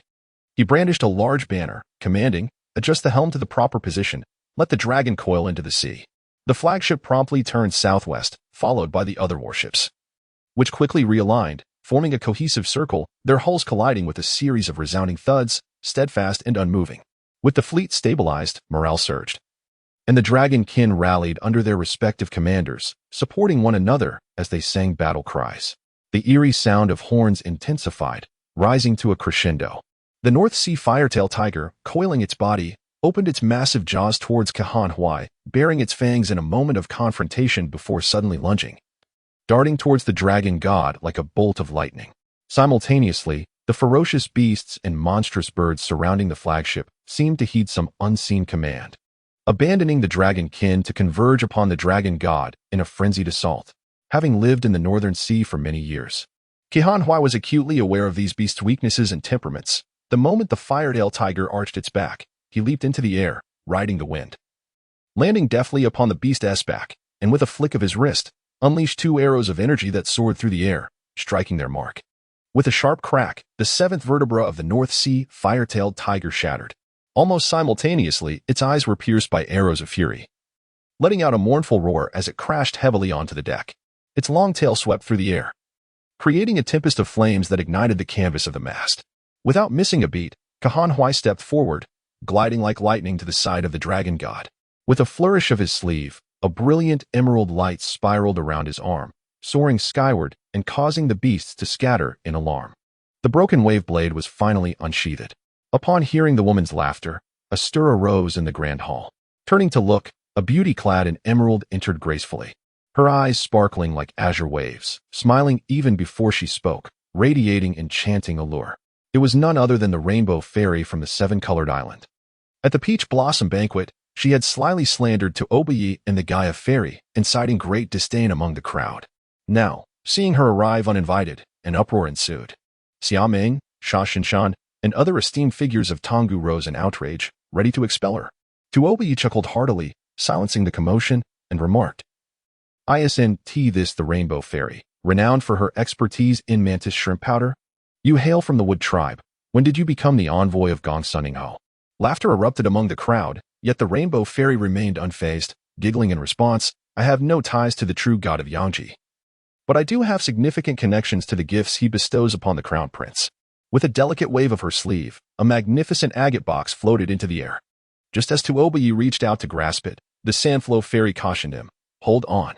Gong Sunning Ho is skilled in deceit and poison. Though you are nearly immune to toxins, remain vigilant."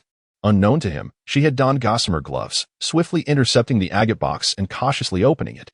Inside lay several neatly arranged pieces of black jade paste, emanating an exquisite fragrance that invigorated the senses. Aside from this, there was nothing else. "Xian Yu Ronging?" The Sandflow Fairy gasped in astonishment, entirely taken aback. Legend has it that the great god of cold wilderness transformed his essence into stone to quell the great floods of the secret mountain, his hair becoming the Dan tree and his blood morphing into Xian Yu Ronging. Those who consume the fruits of this divine tree or the jade liquid will replenish their vitality and reap immeasurable benefits. To think that Gong Sunning Ho would send such a rare treasure. Tuoba Yi felt a momentary shock, pondering, could it be that the Mother of Earth also possesses this divine medicine? The fairy had mentioned that only the cold wilderness has it, and she even took some away suddenly. A heavy feeling descended upon him as he realized the agate box bore an uncanny resemblance to the one the Gaia fairy had used to present Xian Yu Ronging that day. Coupled with the rainbow fairy's earlier words, cold sweat broke out all over him, a mixture of fear and rage surging within. He raised his voice, demanding, "Enchantress, what has Gong Sun Ho done to the Gaia fairy?" The rainbow fairy laughed melodiously. "Have you finally recognized it? The true god of Yangji cherishes beauty and harbors affections for the holy maiden, so he would never harm her. However, you, Crown Prince, are to be wed tomorrow. Do you not fear the Dragon Queen's jealousy and ire?" The question posed by Tuoba Yi was strikingly abrupt, leaving the crowd momentarily bewildered. Her words, once spoken, reverberated like a colossal stone cast into water, stirring a tempest of chaos within the grand hall. The enchanting Kong Sang's expression shifted dramatically. Chi Yu, filled with rage, slammed the table and thundered, "Demonic maiden, Gu Sha Xianzi is a saintess of the Mu clan. As one of her kin, you not only fail to rescue her but even assist the fiend in abducting her. What punishment do you deserve for this treachery?" Hong Xianzi let out a cold laugh and retorted, "Gu Sha Xianzi has defied clan regulations and engaged in a dubious relationship with the dragon goddess prince, bringing shame upon our lineage. She has repeatedly colluded with enemy states, betraying her own clan and desecrating her sacred duties. She is already condemned by heaven and earth, rejected by our kin. Were it not for the divine favor of the Yang Jizhenshin, who harbors affection for her, she would have long ago faced execution by the Elders' Council." The assembly erupted in a cacophony of outrage, many rushing forward in indignation. Lu Lang, having long coveted her, seized the moment and shouted, "What a shameless enchantress! I, Lu Lang, shall be the first to deny you." In a flash, he lunged forward, reaching for her throat, having already schemed to embrace her under the pretense of capturing her. To his astonishment, Hong Xianzi stood her ground, her chest thrust forward, smiling without flinching. Lu Lang was taken aback, his fingers brushing against her smooth skin, and he became momentarily entranced. Just as he contemplated his next move, a sudden jolt coursed through his fingers, as if stung by ants, followed by a searing pain that paralyzed him, causing him to collapse to the ground, his visage turning a ghastly black as he convulsed. The crowd gasped in horror, and those like Chao Ben Tang rushed forth to offer aid, only to be halted by Lu Sha Xianzi, who shouted, "Do not touch him. Gong Sun Ho has been smeared with corpse fungus and nectar. Contact with his skin has introduced a lethal poison into his bloodstream. I lack sufficient antidotes to waste on you." As she spoke, her fingers flicked, and a flurry of silver needles pierced Lu Lang's body. Gasps of astonishment echoed as the crowd realized Lu Sha Xianzi had employed poison to counteract poison. Their spirits buoyed, they drew their weapons, charging towards Hong Xianzi, shouting, "Damn it! We cannot touch you, but must we not slay you? Old stone flower does not bloom. Killing her would surely benefit her. Let us offer her to Lu Sha Xianzi as a vessel for remedies, and see how much more salve and nectar she can endure beyond the corpse fungus ant nectar." Hong Xianzi chuckled, "Wonderful.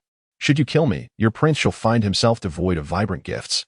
Without such offerings, I wonder how joyful he will be at tomorrow's wedding ceremony. Cease this madness." Tuoba Yi bellowed, silencing the crowd instantly. His eyes blazed with fury as he fixed his cold gaze upon Hong Xianzi and declared, "Where is Gu Sha Xianzi now? If you can lead me to her, I shall spare your life today." The fairy Hong, having suspended her heart for an eternity, finally let it go. Smiling radiantly as she said, "If you are unafraid of the Dragon Queen's jealousy, then follow me." With that, she gracefully soared into the air, and the crowd followed the trail of Tuoba Yi. Outside the cave, the dark clouds churned ominously, and a chilling wind howled, signaling an unexpected change in the weather. The window drapes danced wildly, and the candlelight flickered, casting a crimson hue. As she watched the silhouette of Tianwu disappear into the vast night, the Rainmaster's consort felt as though all her strength had been suddenly drained. Tears surged forth as she slowly returned to her seat, overwhelmed by a mix of sorrow and joy.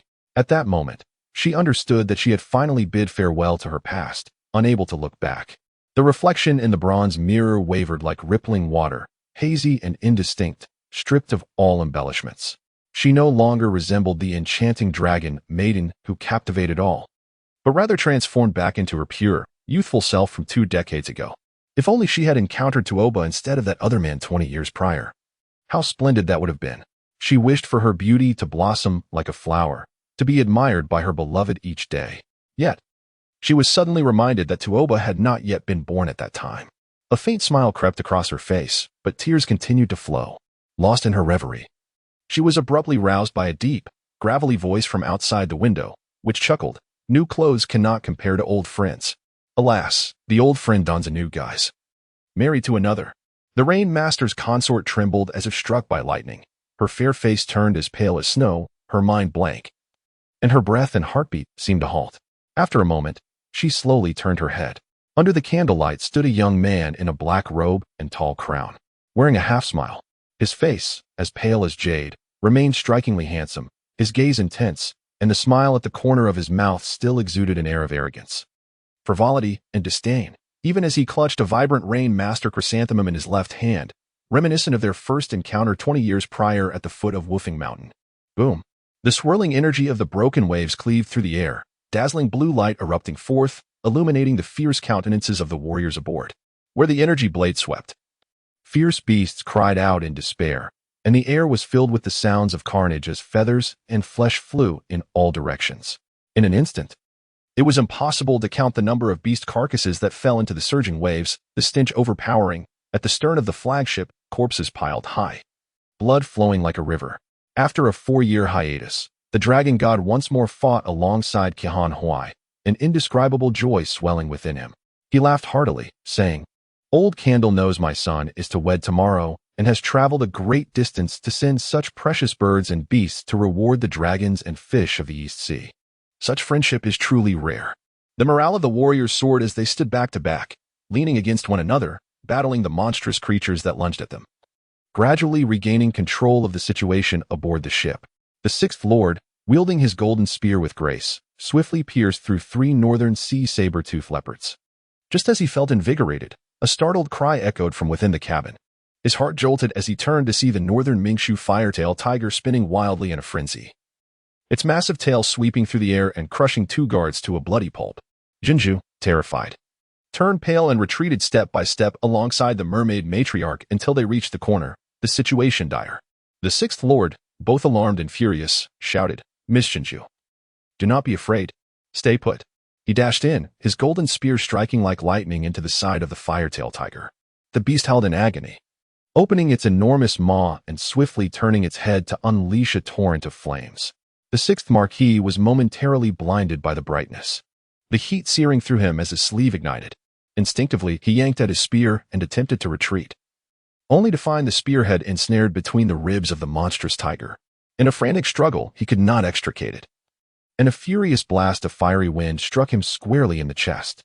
The impact sent a sweet taste of blood surging into his throat as he was propelled outward, crashing against the cabin floor with a resounding thud. "Marquis!" Jinju cried out in a mix of shock and urgency, her voice piercing to chaos. The fire-tailed tiger, blinded on both sides, felt the searing pain of its severed spine and erupted in a frenzy of wrath. Upon hearing Jinju's distress call, it reared its head and lunged toward her with wild ferocity. The Sixth Marquis, his blood boiling and several ribs fractured, curled on the ground, gasping for breath. Dazed, he heard her concern for his well-being, which ignited a flicker of strength within him.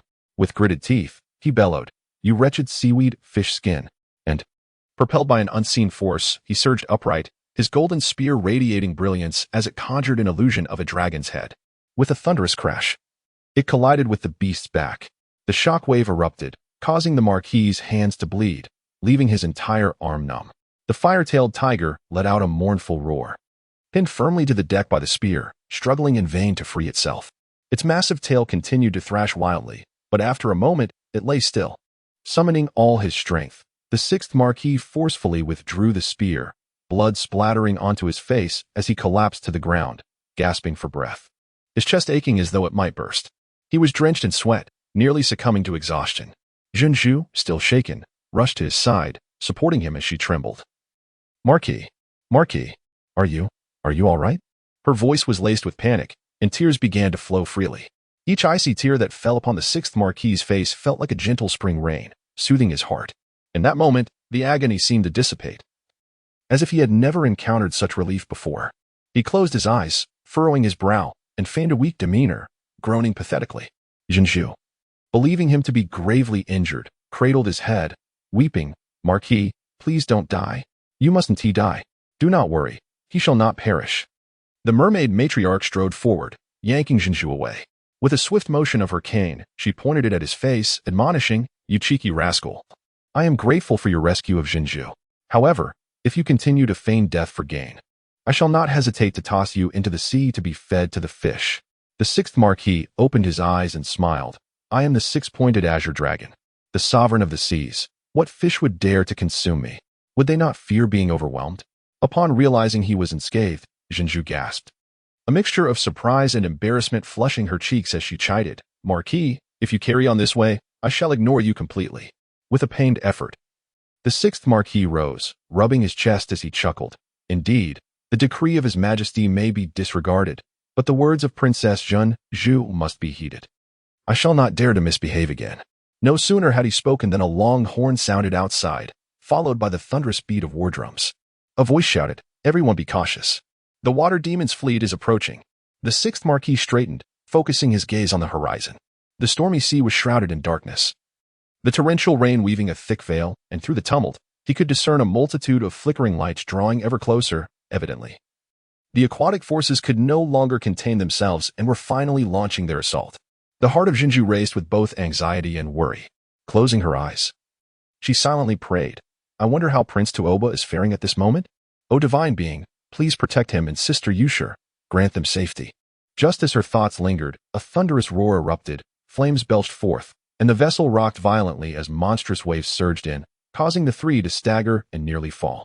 Before they could regain their composure, several gigantic tentacles swept in, abruptly ensnaring Jinju and flinging her outward. Gongsun Ingho brought the vibrant red Yushur chrysanthemum to his nose, inhaling its fragrance with a glimmer in his eyes, a smirk dancing on his lips as he remarked, do you recall, 20 years ago, after the autumn rains, the mountains of Wufing were adorned with these resplendent chrysanthemums? Someone once told me that this flower stands proud against the frost, growing more fragrant in the cold. Even as all other blossoms wither, it remains steadfast and unchanging. Who would have imagined that today, the chrysanthemum still blooms, yet the faces have changed? And the human heart is far less enduring than the flower's season. The cheeks of the Yushur consort gradually regained color, her heart heavy with sorrow, shame, confusion, pain, fear, regret, and bitterness, like tumultuous waves. After a long moment, she drew a breath and coldly replied, the mountain is named Wufing for a reason. It ought not to have been met.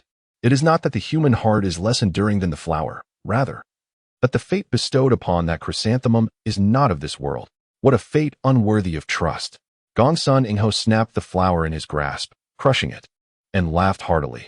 The one who vowed, even amidst countless tribulations, to remain ever faithful, this very person, whom I have cherished day and night for the past 20 years, on the very second day of my return to the wilderness, is to wed another. It turns out, this vow of the chrysanthemum is but a jest of misplaced trust. Silence. The Yushur consort's face flushed crimson, her chest heaving in agitation as she quivered and retorted, who was it, 20 years ago, that was insatiable and fickle, abandoning me before vanishing without a trace? When I searched the heavens and the earth, heartbroken and desolate, where were you? When I fell into despair, wishing for death, where were you then? You. With tears welling in her eyes, all the grievances, sorrows, and resentments accumulated over the years erupted at that moment, and she could no longer contain her tears. Choking on her words, Gongsun Ingho's expression shifted, his laughter ceased, his eyes shimmering with intensity as he stepped forward, reaching out to comfort her. Yet, the Yushur consort recoiled a few steps, distancing herself. He appeared deeply disappointed, sighed, and, gritting his teeth, coldly declared, would you like to know where I have been all these years? Very well, I shall tell you. For the past 15 to 20 years, I have been trapped underground by that old scoundrel, Shinon, the God Emperor. The Yushur consort trembled slightly, taken aback. Gongsun Ingho's eyes burned with fury, his pale, handsome face contorted as he gritted his teeth and said, indeed, that hypocritical old thief who deceives the world. My mother and I have been imprisoned in the depths of the earth, day and night, shrouded in darkness, enduring the torment of underground flames, subsisting on poisonous flora, and cohabiting with ferocious beasts and venomous insects. The Yushur consort calculated in her mind, recalling that the pit mother of the earth had suddenly closed and vanished 16 years ago, aligning closely with the time of his disappearance. Skeptical yet intrigued, she replied softly, the God Emperor is known for his benevolence and justice across the realm, even if what you say is true. What grave offense could you have committed to warrant such treatment? Gongsun Ingho was momentarily taken aback, seemingly unable to fathom her words. A flicker of anger flashed in his eyes before he burst into laughter. It is said that a woman's heart, once changed, becomes as unyielding as iron or stone. Indeed, it holds true. For 2 decades, I have yearned for you, constantly preoccupied with thoughts of you. Yet you conspire with that old rogue to mock me. After his outburst, Yusher's consort found herself entirely tranquil, gazing at him with calm composure, suddenly struck by a peculiar feeling. His visage, strikingly handsome as ever, was reminiscent of the past. The piercing intensity of his gaze, the haughty, self-assured demeanor that once captivated her soul, now seemed so distant, so unfamiliar, and yet so mundane. In an instant, she felt a wave of disorientation wash over her. Was this truly the man who had once stirred such tumultuous emotions within her? Why had she ever been drawn to him? What was it she had found appealing? Why had she neglected her own well-being, losing herself in her infatuation, even descending into the depths of depravity to become the unparalleled enchantress of the realm, all for the sake of revenge against him? A sudden warmth flushed her cheeks, and her heart was a tempest of conflicting emotions. The shadow that had loomed over her for 20 long years dissipated like morning mist in that fleeting moment. Noticing her flushed complexion, Gong Sun-Ing-ho, emboldened by the apparent victory, could not suppress a smug smile as he approached her with measured steps, his voice gravelly yet tender. My dear sister, I acknowledge my past indiscretions, but they were mere attempts to provoke you. In truth, my heart has always belonged to you. Pausing for emphasis, he continued softly, these years apart have been tormenting. I have missed you day and night to the brink of madness. Yesterday, upon emerging from the depths, I learned of your impending marriage to that wild lad named Tuoba, and my heart was wrenched in agony. I rushed here in desperation, hoping to persuade you to reconsider. Come with me, dear sister, let us return to the vast wilderness together. Lost in her own reverie, Yusher's consort was jolted to attention by his mention of Tuoba. A sudden spark illuminated her face, and her heart swelled with tender emotions as she smiled faintly and interjected. No need to elaborate. I assure you, I will not leave with you. Gong Sun-Ing-ho sighed. Dear sister, I understand your resentment towards me, but... Yusher shook her head, her eyes inexplicably moistening as she murmured, I no longer harbor hatred towards you. My ire is directed solely at him, and at myself. I loathe that he could not have been born 20 years earlier, that I could not have encountered him 2 decades ago. I despise my past folly, the reckless abandon with which I entrusted my heart to someone utterly unworthy, and how I allowed myself to be so devalued. Tears began to cascade down her cheeks, a blend of sorrow and sweetness, as she continued softly, though I know he remains indifferent to my feelings, I cannot help but dwell in regret. Each night, as I hold him close, these thoughts stab at my heart like daggers, making me wish for my own demise. How I yearn to offer him my purest self, to have met him in my untainted youth. Alas, while the heavens may be mended, time flows inexorably forward and cannot be reversed. Gong Sun-Ing-ho's expression darkened with each word, and he suddenly bellowed with chilling authority, silence. With a flick of his right hand, his vital energy surged forth in a tempestuous wave. The Rainmaster's concubine gasped, her breath caught in her throat. And before she could react, a cyclone grasped her windpipe, sending her hurtling backward to crash against the wall. Her delicate face flushed, and a faint purple bruise appeared on her snow-white neck, deepening as her meridians trembled, rendering her immobile. Gong Sun-Ing-ho's eyes blazed with lethal intent, his fingers tightening gradually. Noticing the fleeting glimmer of fear in her eyes, a faint smile curled at the corners of his mouth, his demeanor calm and unyielding. Yet within him, jealousy raged like wildfire, an insatiable fury that longed to crush her to dust. He mused, are you so fearless for that lad? If I were to end your life now, it would be too lenient for you. Abruptly releasing her, he erupted into laughter, declaring, dust and mist. How laughably unaware you are.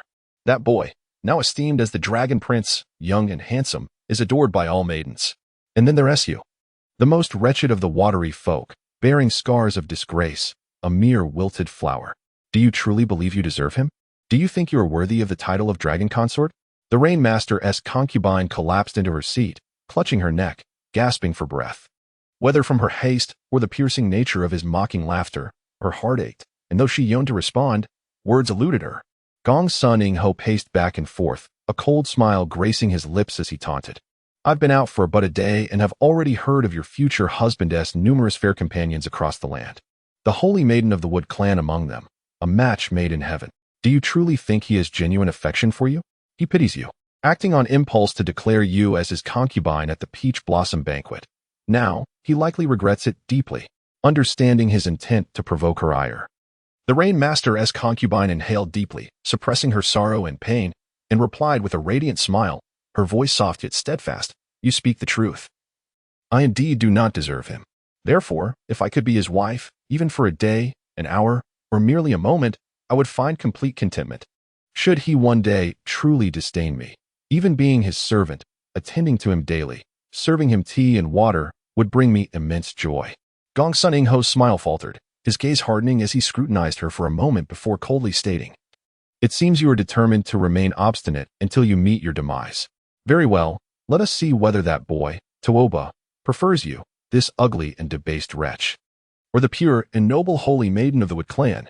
A fierce wind howled, dark clouds gathered, and lightning flickered ominously, accompanied by distant thunder. The lake lay vast and murky, mist rising like ethereal shrouds, obscuring vision for miles. Only the sacred Fusang tree at the lake's heart stood tall, a looming pillar. Partially concealed, the rainbow fairy gracefully glided to the lakeside, pointing towards the unseen apex of the Fusang tree, proclaiming loudly, "Tuoba, the prince. The true god of Yang has declared that the Fusang Wood is the sacred tree of my Wood clan, and thus the fairy of Gaia resides at its summit. If you possess the skill, then claim this gift." The crowd erupted in astonishment, gazing upward as the towering Fusang tree pierced through the ominous, rolling clouds, its height unfathomable. The broad mulberry leaves rustled fiercely in the tempest, blurring the line between dark clouds and foliage. Tuoba and Chi Yu exchanged a solemn glance, both struck by unease.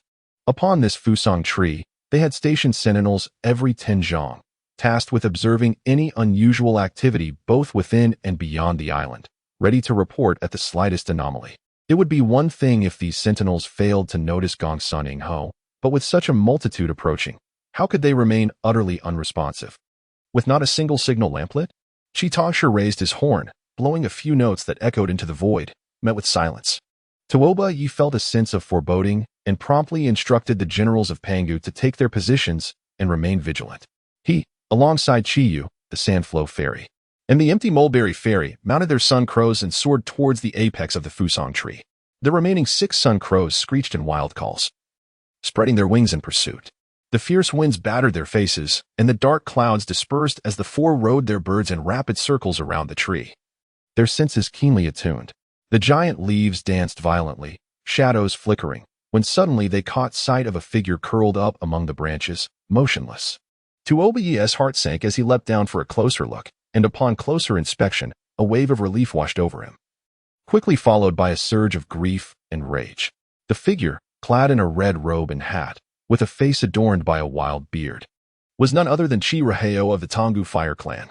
Gifted with extraordinary sight, he had been assigned to the Fusang tree for reconnaissance.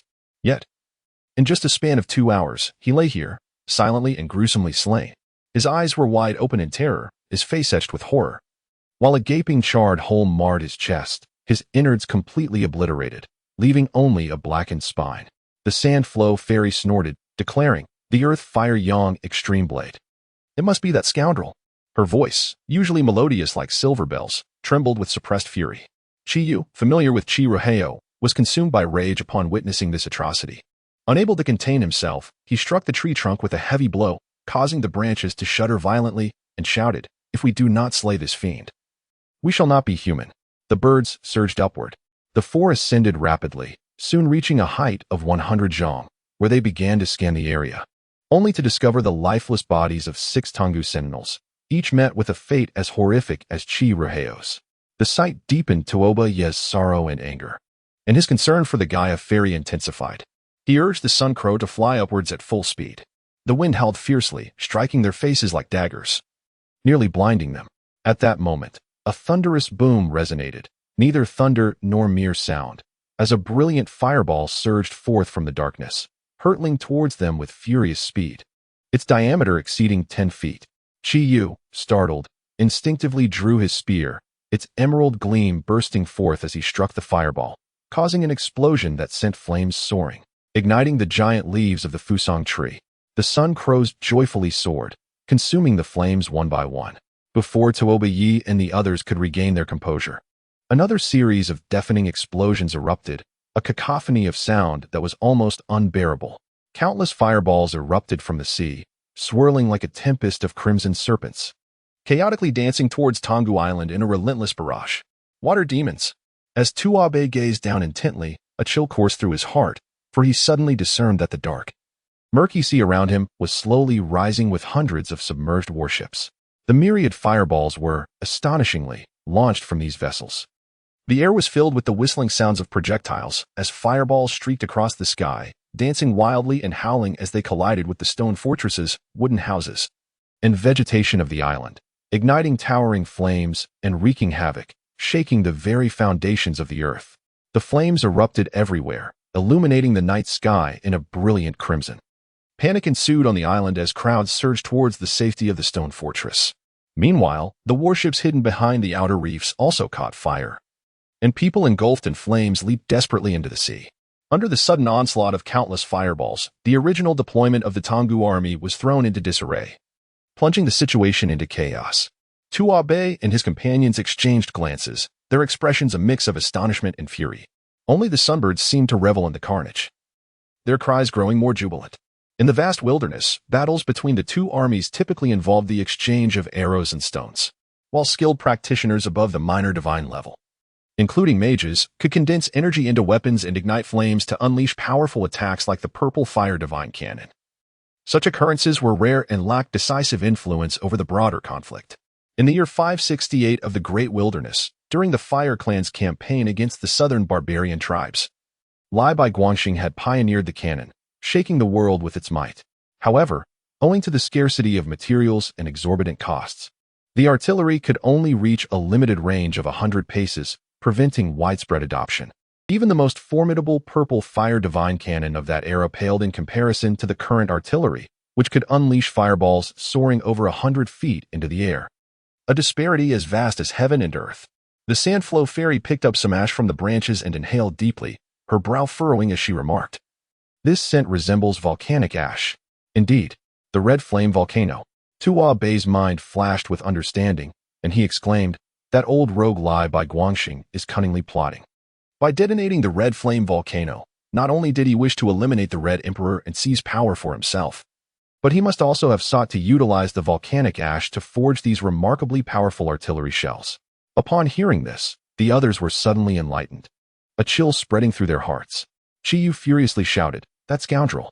The water demons must have procured these cannons from that old rogue, intending to catch us off guard." Turning to the squid, he commanded, "You go rescue the fairy. I will descend to stabilize the morale of our troops and confront the water demons in a fierce battle." Without awaiting a response, he let out a roar and, accompanied by the sunbirds, plunged downward at breakneck speed. Tuabe guided his bird in a spiraling ascent, his emotions swirling as he exchanged a glance with the Sandflow Fairy and the Kongsang Fairy before continuing his ascent, amid the clamorous cries of the sunbirds. He soared upward. Moments later, piercing through the billowing black clouds, the scene before him suddenly brightened. The night sky above was clear, the crescent moon shining brightly, while below, the sea of clouds rolled and surged, a breathtaking spectacle. All the thunderous roars and shouts faded into silence. The wind was biting, and the towering fusong trees swayed, their branches shimmering with silvery light beneath the moonlight. Tuabe ascended to the pinnacle, where he beheld a woman clad in white, seated gracefully among the branches, her form entwined by dark vines.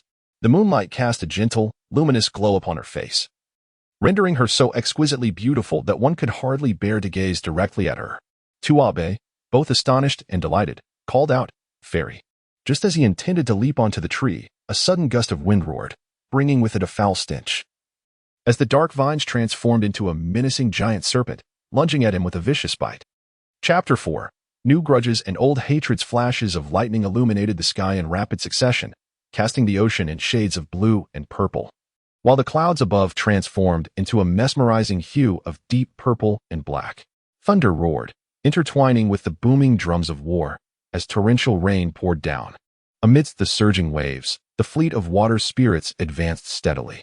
The eerie sound of a horn grew increasingly urgent and fierce, driving the monstrous creatures to gather in greater numbers, abandoning other Azure Dragon warships to converge above the flagship, shrieking and diving, launching relentless assaults upon the dragon god. Kahan why? The dragon god felt a chill. These ferocious beasts, driven by the horn, surged forth without end. Although she could ensure her own safety, the frenzied onslaught left her unable to command her fleet in battle. Should they engage the water spirit fleet in close combat? The disarray would surely lead to a catastrophic defeat, even if she could extricate herself to lead. The relentless assault from the throng of beasts would likely diminish their strength before they even encountered the water spirits, rendering their numbers even more disadvantageous. At a loss for a solution, the dragon god listened to the sound of the azure dragon horn, her heart filled with ire. She scoffed. The old demon Bai Li is blowing that horn with such a wretched sound. It's unbearable. Alas, my dear daughter-in-law is not aboard at the moment. Otherwise, we could certainly humiliate him. She turned to Ku. Brother Ku, why don't we seize that horn and present it to my daughter-in-law? Creating a matching pair, unintended words bore weight. An idea sparked in Ku Hanhuai's mind, recalling the day he led the 5 clans across the eastern wilderness, darting between the Water Tribe's army and the frenzied beasts. To turn the tide, they must return force for force, employing the very creatures that threatened them. In an instant, a plan took shape. He smiled slightly and said, the azure dragon horn was originally a pair. If it could be fully possessed by the Dragon Queen, its power would undoubtedly be magnified. However, judging by the sound of this horn, it seems we are not facing Bai Li Chuanxiu this time before he could finish. An earth-shattering crash reverberated as the ship seemed to collide with a hidden reef, shaking violently and erupting in brilliant flames, scanning the tumultuous waters. A massive crimson entity surged forth, emitting a strange, mournful howl. Several enormous tentacles swept through the air, brutally shattering the sturdy wooden wall of the main cabin. And with a swift motion, they ensnared a delicate and ethereal mermaid, tossing her into the air with ease. Pearl, Kahanhui gasped, his resolve stiffening as he unleashed a slashing wave of energy, propelling himself forward for over 10 strides to strike down the monstrous tentacles. In that very moment, Lord Lu, already injured, roared as he charged out, a crimson light bursting forth from his spear. Ignoring all else, he lunged forward with electrifying speed. With a resounding thud, the light surged as one of the creature's tentacles was severed, eliciting a pained roar from the beast. The remaining appendages recoiled, throwing Pearl into the air, while others swept aside Lord Lu's golden spear with the force of thunder. Wounded and unable to evade, Lord Lu gathered his energy to block, but still received a staggering blow to his back, resulting in a thunderous crack as his protective aura shattered, blood erupting from his mouth as he was thrown into the air. Amidst the startled cries of the onlookers, he managed to adjust his fall and grasp the descending Pearl, crashing heavily onto the deck. Dazed and on the brink of collapse, he gritted his teeth and said, Pearl, are you all right? Pearl was cradled in his arms, safe and sound, overwhelmed by both trepidation and urgency.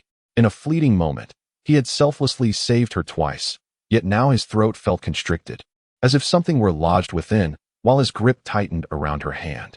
Tears cascaded relentlessly upon him, rendering him speechless.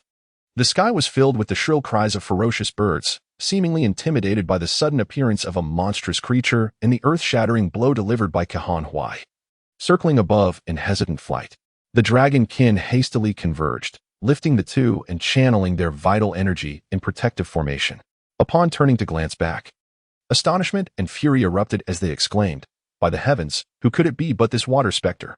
Amidst the tumultuous waves, a colossal beast stood defiantly. Towering at nearly 7 zhang, its entirety a vivid crimson.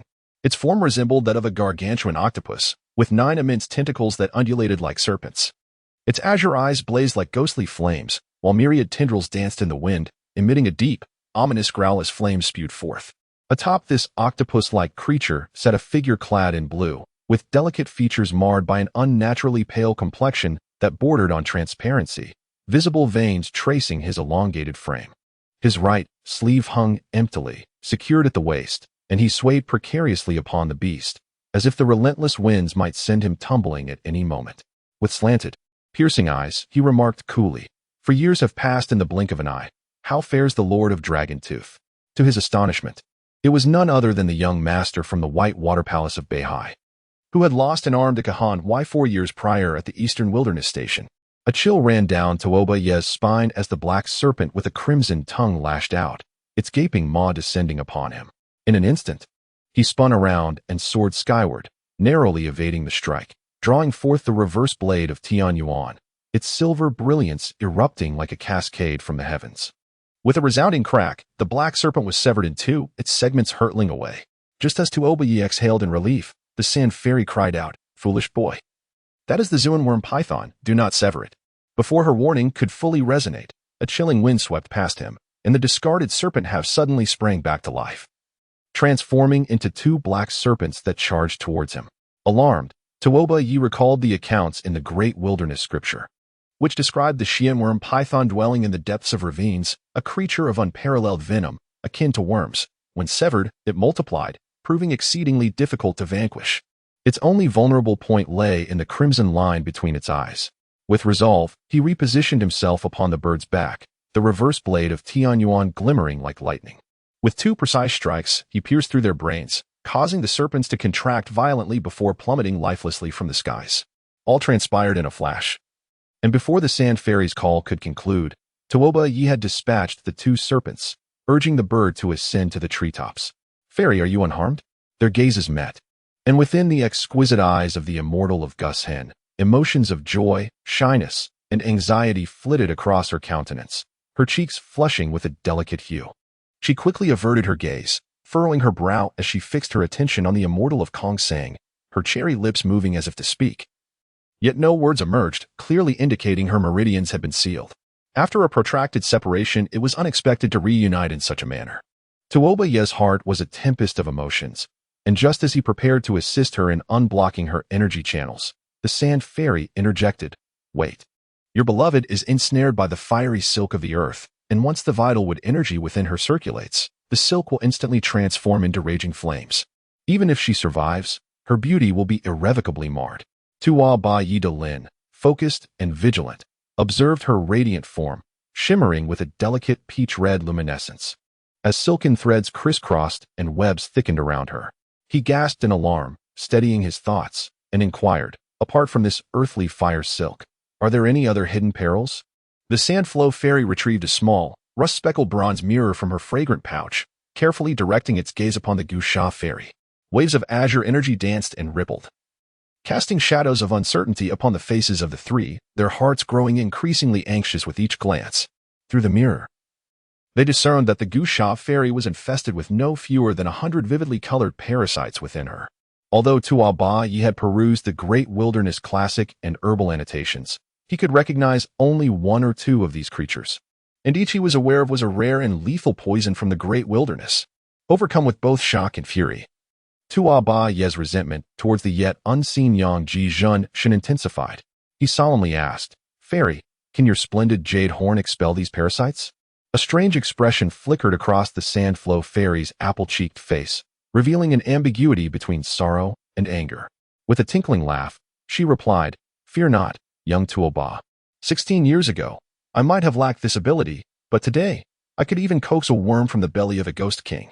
Reassured, Tuoba Yi retrieved a purplish-red pearl from his bosom and gently placed it in the Gusha Fairy's mouth, murmuring, "Fairy, this is the fire-repelling pearl gifted by the kingdom of Yanhua at the Pan Tao gathering. Hold it in your mouth, and even the true flames of San Mei will not scorch you." The moment his fingertips brushed against her soft, moist lips, both were jolted, as if struck by lightning. Suddenly recalling that fateful night on Mount Zhangyi, the Gusha Fairy's cheeks flushed crimson, her long lashes lowered, unable to meet his gaze. Yet her heart felt pierced by an unseen force, aching painfully as if it were difficult to breathe. Suddenly, a deep, magnetic voice boomed with laughter, "Splendid, splendid. It seems that Prince Tuoba is quite pleased with the gift I sent. Not in vain was my arduous journey of 1,000 miles." The crowd was startled, turning in unison to behold a stunning man clad in a black robe, crowned handsomely, riding a black-scaled, crimson-eyed unicorn dragon, soaring gracefully through the billowing sea of clouds. The moonlight illuminated his face, pale to the point of transparency, a slight smile gracing his lips, his demeanor both haughty and indifferent, yet his starry eyes blazed fiercely, like a smoldering fire. The Sandflow Fairy trembled, a tempest of sorrow, rage, and joy surging through her, before bursting into laughter. "Indeed, it is you. For 16 years, I have longed for this day, and the heavens have finally opened their eyes to grant me this moment." Upon noticing her, the man in black paused, seemingly taken aback, his eyes sparkling with intensity as he laughed heartily. "I wondered which forsaken woman it might be. It turns out to be you, this ever-young dwarf fairy. I suppose you are aware that in a few days, it will be the anniversary of my brother's death, which is why you have come to me." At the mention of Dwarf Fairy, the Sandflow Fairy's face turned pale, only to be quickly replaced by a flush of anger. She laughed uncontrollably, her joy evident. Yet her eyes shimmered with unshed tears, and unspoken bitterness and resentment simmering beneath the surface. Under Tuaba's unyielding ambition, there was no room for doubt. In a fit of rage, he declared with a booming voice, "You must be Lord Gongsun. The ethereal maiden, Gu Sha, possessed a pure and untroubled spirit, living in harmony with the world, having no grievances with you. Why then have you unleashed such venomous wrath upon her?" Gongsun raised an eyebrow, a sardonic smile playing on his lips as he gazed at Tuaba. He retorted, "While the holy maiden of the Wood tribe and I share no connection, she is nonetheless the object of your affections. Though this is our first encounter, it is fraught with both new animosities and old vendettas. We are destined to be mortal foes." As he uttered the final words, his eyes blazed with murderous intent, and his black robe billowed as he unleashed a powerful palm strike. The surge of his true energy erupted like a colossal wave, crashing towards Tuaba, leaving him breathless and staggering backwards in helpless retreat. A tempest bore down upon him, vibrant flames flickering across his line of sight, accompanied by a cacophony that was deafening. Chiyu, mounted upon his solar steed, descended with the speed of lightning, while 6 colossal birds shrieked and circled protectively around him, as fiery projectiles screamed towards him. They were swiftly intercepted and devoured by the avian guardians before Chiyu could draw his blade. Peering down, he beheld the island engulfed in flames, a sea of crimson light dancing amidst the inferno. The once lush forest had transformed into a fiery abyss. Wooden structures were struck by cannon fire, sending splinters flying and dark smoke billowing into the air. The stone fortresses perched on the cliffs crumbled into chaos, leaving devastation in their wake. Panic-stricken crowds scattered in all directions, some caught in the relentless bombardment, sent sprawling and ablaze. Others were struck by debris from collapsing structures, bloodied and staggering to the ground. Yet more were swept away in the chaos, trampling one another in their desperate flight. The air was filled with cries of terror and anguish, a symphony of suffering reminiscent of hell itself. In an instant, Chiyu was reminded of that fateful night 4 years prior, under a full moon, when flames soared into the sky amidst a city-wide massacre. Overwhelmed by grief and fury, he could not restrain himself and let out a thunderous roar, his steed plunging downward. Upon hearing his thunderous bellow, the panicked throngs below were momentarily stunned, lifting their heads in unison to exclaim, "It is Lord Qiao. Lord Qiao has arrived." The solar steed thundered to the ground, carrying Chiyu as he charged forward, while the other 6 birds soared above, deftly sweeping away the rain of fiery projectiles. The crowd erupted in cheers, their chaos subsiding. Chiyu stood tall upon the back of his steed, calling out with a commanding voice, "The water demon's fleet is still 3 miles away, far from the shore. Do not panic. Relay my orders, each to their post. Adhering to our previous strategy, we shall launch a concerted assault against the water demons. Those who abandon their posts or flee shall be met with no mercy." Drawing upon his inner strength, his voice resonated powerfully, overpowering the din of chaos and echoing across the island. The assembled warriors of Tang Valley, valiant and fierce, had been momentarily dazed by the unprecedented onslaught of thunderous cannon fire, their ranks thrown into disarray. Yet, upon hearing Chiyu's rallying cry, they felt a surge of courage, reinvigorated and rallied under their leaders, charging back into the fray amidst the barrage. Dark clouds loomed ominously overhead, shifting in hues of purple, gold, and crimson under the illumination of the island's flames, both eerie and enchanting. Chiyu soared on his steed, racing towards the southeastern isle of Beituan. As the roar of battle grew ever louder, flames swirling around him, whistling past his ears. As I traversed the perilous cliffs along the island's edge, a breathtaking vista unfolded before me. The vast expanse of the ocean was alive with hundreds of warships sailing forth, their sails billowing against the waves, all converging with fervor. The cannon fire erupted like fireworks, dazzling in a riot of colors. Above, the sun's rays danced erratically, escorting the formidable Chiyu as he plunged straight down towards the treacherous reefs that jutted menacingly from the sea. This cluster of reefs extended nearly 10 miles, encircling the southeastern coast of Tang Valley in layered fortifications, their dark, jagged formations creating a labyrinthine maze. At high tide, visibility was obscured. Any foreign vessel that ventured within would inevitably meet with destruction, hence the name Wolfpack Reefs. At this moment, the reef was dotted with nearly 100 small teak submarines, each manned by 5 burly warriors, fully armed and bearing solemn expressions. They anxiously scanned the rapidly approaching aquatic fleet while awaiting the signal. Upon witnessing Chiyu descend from above, a roar of jubilation erupted. Riding a bird, Yu landed upon the rocks and proclaimed loudly, "All units, submerge your spherical capsules. When the water demon fleet is within 2 miles of Baitian Island, we shall launch our attack." The assembled warriors responded with fervent agreement, swiftly submerging their capsules and methodically paddling through the reefs towards the enemy ships. The sea surged tumultuously, and faintly, one could see numerous air tubes protruding above the surface, drifting further away. These small submarines were constructed according to the designs from Mirage City. While singularly, they could not compare to the might of grand battleships. Their agility and stealth were their greatest assets. Hidden beneath the waves, they could employ various strategies to sabotage enemy vessels. They could also disperse and stealthily board enemy ships, achieving unexpected victories.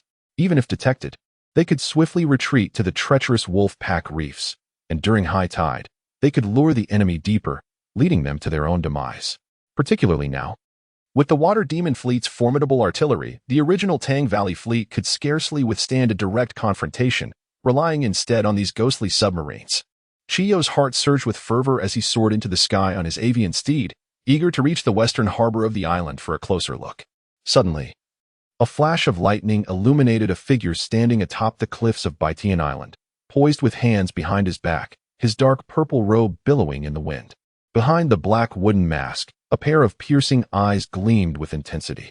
Thunder rumbled ominously, echoing the tumult within his heart. Yu felt a surge of blood coursing through him like a tempest, his veins throbbing with fervor. In an instant, emotions of sorrow, rage, hatred, elation, and the urge to kill ignited within him like a raging inferno. With a thunderous shout, he brandished his gleaming blade towards that figure, propelling himself forward on his bird. The waves swelled violently, and torrential rain fell like a hail of arrows. The 9-clawed octopus beast, with its eerie azure eyes, emitted a strange low growl, its tentacles writhing in anticipation of an attack. The animosity between the Dragon Clan and the White Water Palace ran deep, and upon seeing him, they could not contain their anger and outrage. The young master of the sea was solitary and eccentric, even among his own kind. For this reason, he had not been included among the 10 immortals of the Water Clan, yet his cultivation was on par with any of them. After suffering a devastating defeat at the hands of Kahan Huai's disrupting wave cyclone 4 years ago, he had vanished without a trace. Given his vindictive and brooding nature, it was certain that he had been hiding away, diligently honing his skills, and his sudden appearance above the East Sea tonight spoke volumes of his intentions. Kahan Huai, seemingly unfazed, offered a faint smile and remarked, "Brother Hai, your aura is both profound and restrained. The water ghost spirit servant no longer accompanies you. It appears that during these 4 years, you have attained enlightenment and diligently practiced the true method of white water. Congratulations are in order." Young Master Hai replied coolly. The spring water sword, passed down through by Shui Palace for centuries, pales in comparison to the Duanlong blade, created by Long Ya Ho at his whim. Even if I were to master the true method of white water, what is there to celebrate? He continued. A heart unclean leads to impure energy. Only by purging malevolent thoughts can one cultivate righteous vigor. Thank you, Long Ya Ho, for your enlightening words. It is through them that I have severed my inner demons and undergone a transformation. The dragon god harbored a strong disdain for this being, neither fully human nor ghostly. And with a looming battle at hand, he had little patience for idle chatter. He narrowed his azure eyes and chuckled, "Oh, so you have come here today to express gratitude?" He focused his energy, ready to strike at the slightest provocation. Young Master Hai's pale visage flushed with an unusual rosy hue as he enunciated each word. The benevolence of Long Ya Ho is a debt I cannot forget, nor can I overlook the vengeance for the severed arm. My arrival today is to repay kindness with kindness and vengeance with vengeance. Pausing briefly, he fixed a cold stare upon Kahan Huai and declared, "In today's battle, my naval forces will emerge in full strength, bolstered by 300 purple fire divine cannons from the Fire Clan. Their might is far beyond what the Dragon Clan can withstand. Once our armies are within 5 miles, thunder and fire will roar, and even bronze and iron shall be reduced to dust. If you wish to preserve your life, I advise you to retreat swiftly back to Dragon Palace." The Dragon Clan generals hastily grasped their telescopes, gazing into the distance. As lightning danced and the sky brightened, they indeed caught a glimpse of over 30 massive ships, led by the Water Demon, equipped with several bronze cannons. A quick count revealed at least 200 in total. The assembled leaders shuddered, half convinced, when Golanju spat disdainfully and exclaimed, "Your Majesty, can this water ghost truly be so benevolent as to deliver us a warning? No matter how formidable, The purple fire divine cannons can only reach 100 paces. Do not be swayed by his bluster. The dragon clan echoed their agreement, shouting, "Curse his lineage. When we are a mile away from the water demons, we shall strike first and see whether their cannons outdistance our fire dragon crossbow." Young Master Hai seemed oblivious to their banter, his gaze unwaveringly fixed on Kahan Huai as he coldly stated, "I have said all that needs to be said. Whether you heed my warning is entirely up to you. Great kindness has been acknowledged, yet great vengeance remains unfulfilled. Your life, sir, is one I shall claim. I urge you to take care." As his words lingered in the air, the nine-clawed octopus beast let out a furious roar, its tentacles thrashing as it crashed down upon the sea, creating colossal waves that swiftly vanished into the surging waters. The dragon god cast a sidelong glance at Kahan Huai, chuckling, "Brother Kahan, he has come specifically to deliver a message to you, his benefactor. Whether you listen or not, the decision lies solely with you." Kahan Huai smiled faintly and replied, "Though young Master Hai is indeed confrontational and prone to arrogance, he does not resort to treachery or deceit. I believe he speaks the truth. In recent months, the aquatic army has remained dormant in the East Sea, likely awaiting the arrival of these 300 cannons. If they did not possess absolute confidence, they would not risk everything in a single decisive battle." The dragon clan, swayed by his reasoning, fell into a contemplative silence.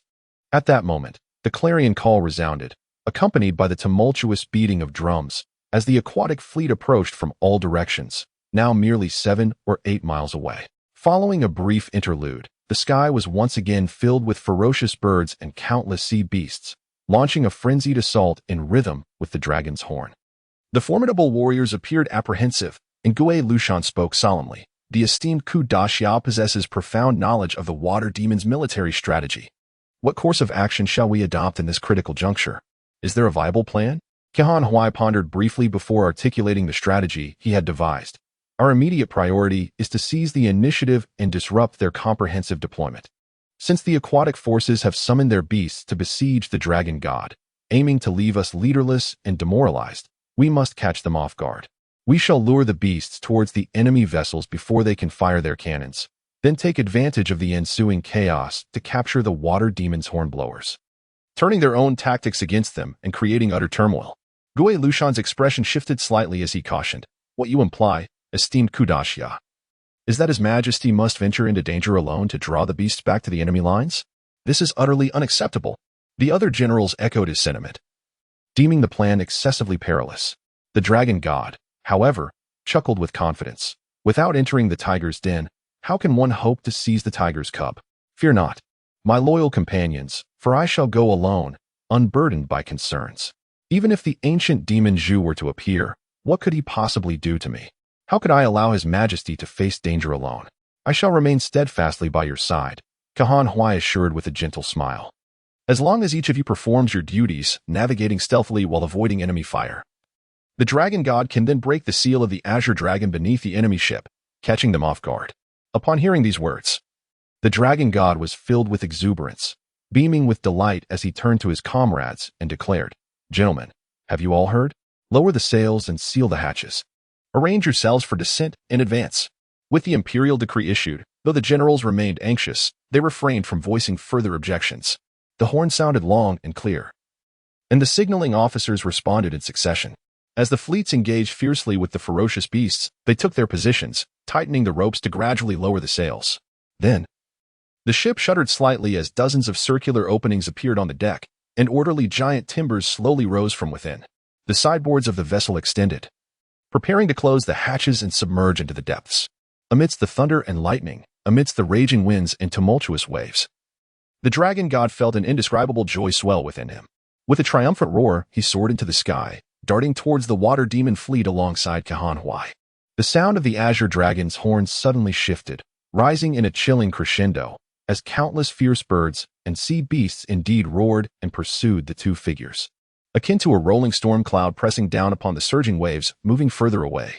100 miles away, high above in the clouds, a tempest raged, with the colossal leaves of Fusang rustling violently as Gong Sun Ingho effortlessly sent Tuabe stumbling back 10 steps with a single palm strike, barely managing to stabilize himself in midair. Realizing the immense strength of this individual as true energy, he felt a shiver of trepidation. Understanding that this person surpassed even the dual-headed patriarch, no wonder the immortal maiden Gusha had fallen under his sway. Little did he know that Gong's son Ingho's astonishment far exceeded his own. This single strike, a fusion of rain, cloud, water, earth, and fire energies, appeared light and insubstantial, yet bore the weight of 1,000 tons. Even an ordinary celestial-level expert would be grievously injured, with their meridians shattered and internal organs ruptured from such an assault. Yet this young man had only been pushed back 10 steps, scarcely even out of breath. Though his heart was filled with shock and fury, his face remained impassive as he skillfully maneuvered the dragon and chuckled, "I have heard that Prince Tuoba, being endowed with the 5 virtues and personally taught by the Divine Emperor, caused the death of the twin-headed ancestor at the Peach Banquet, single-handedly battled the 5 great ghost kings, and even defeated the resurrected Black Emperor. I had anticipated some extraordinary power. Alas, it seems you are merely ordinary.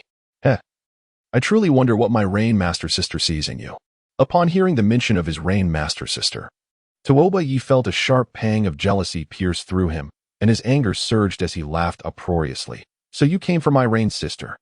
I had thought that Gongsun Ingho, being one of the 10 deities of the great wilderness, was a figure of significance, but it turns out he is but a despicable, shameless, and vile little man. No wonder my Rain Sister pays you no heed."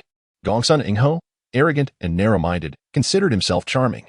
In the past, he had seduced the Rain Master's concubine, partly to humiliate the Water Clan and partly to satisfy his own vanity. Once he achieved his goal, he cast her aside without a second thought, devoid of any genuine affection. However, seeing her unwavering loyalty and fearlessness towards Tuoba Yi reignited his vanity and competitive spirit, compelling him to devise ways to reclaim her from his adversary, hoping to alleviate his resentment.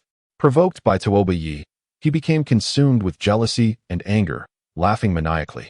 "Your words are misguided, Prince Tuoba. The Rain Master's concubine is merely a wilted flower I have discarded.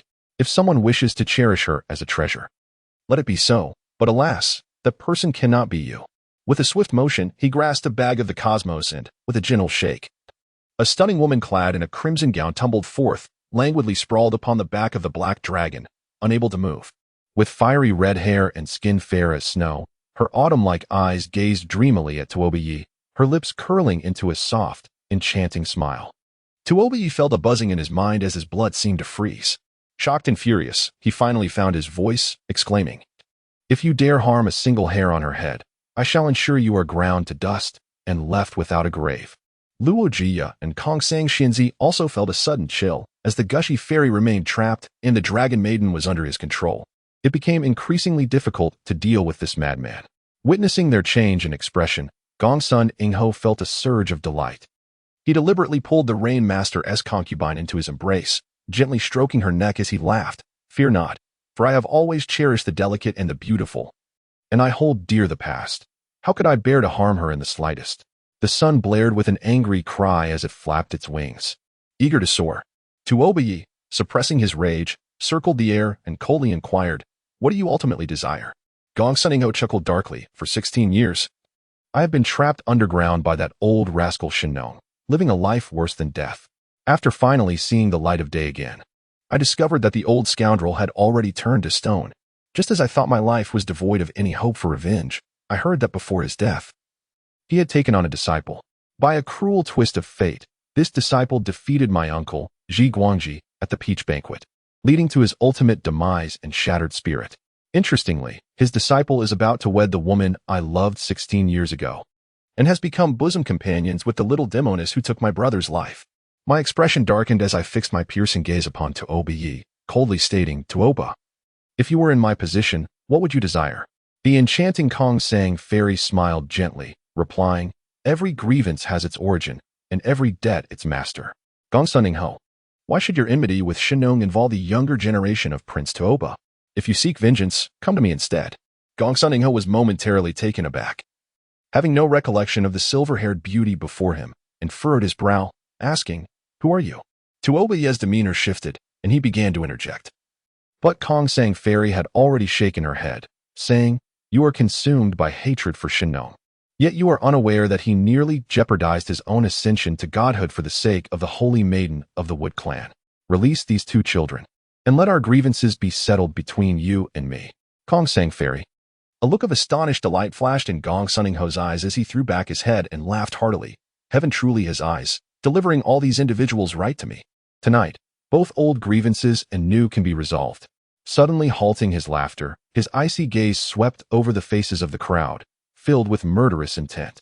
With a smile, he remarked, "Tuoba, what merit do you possess that so many would willingly lay down their lives for you?"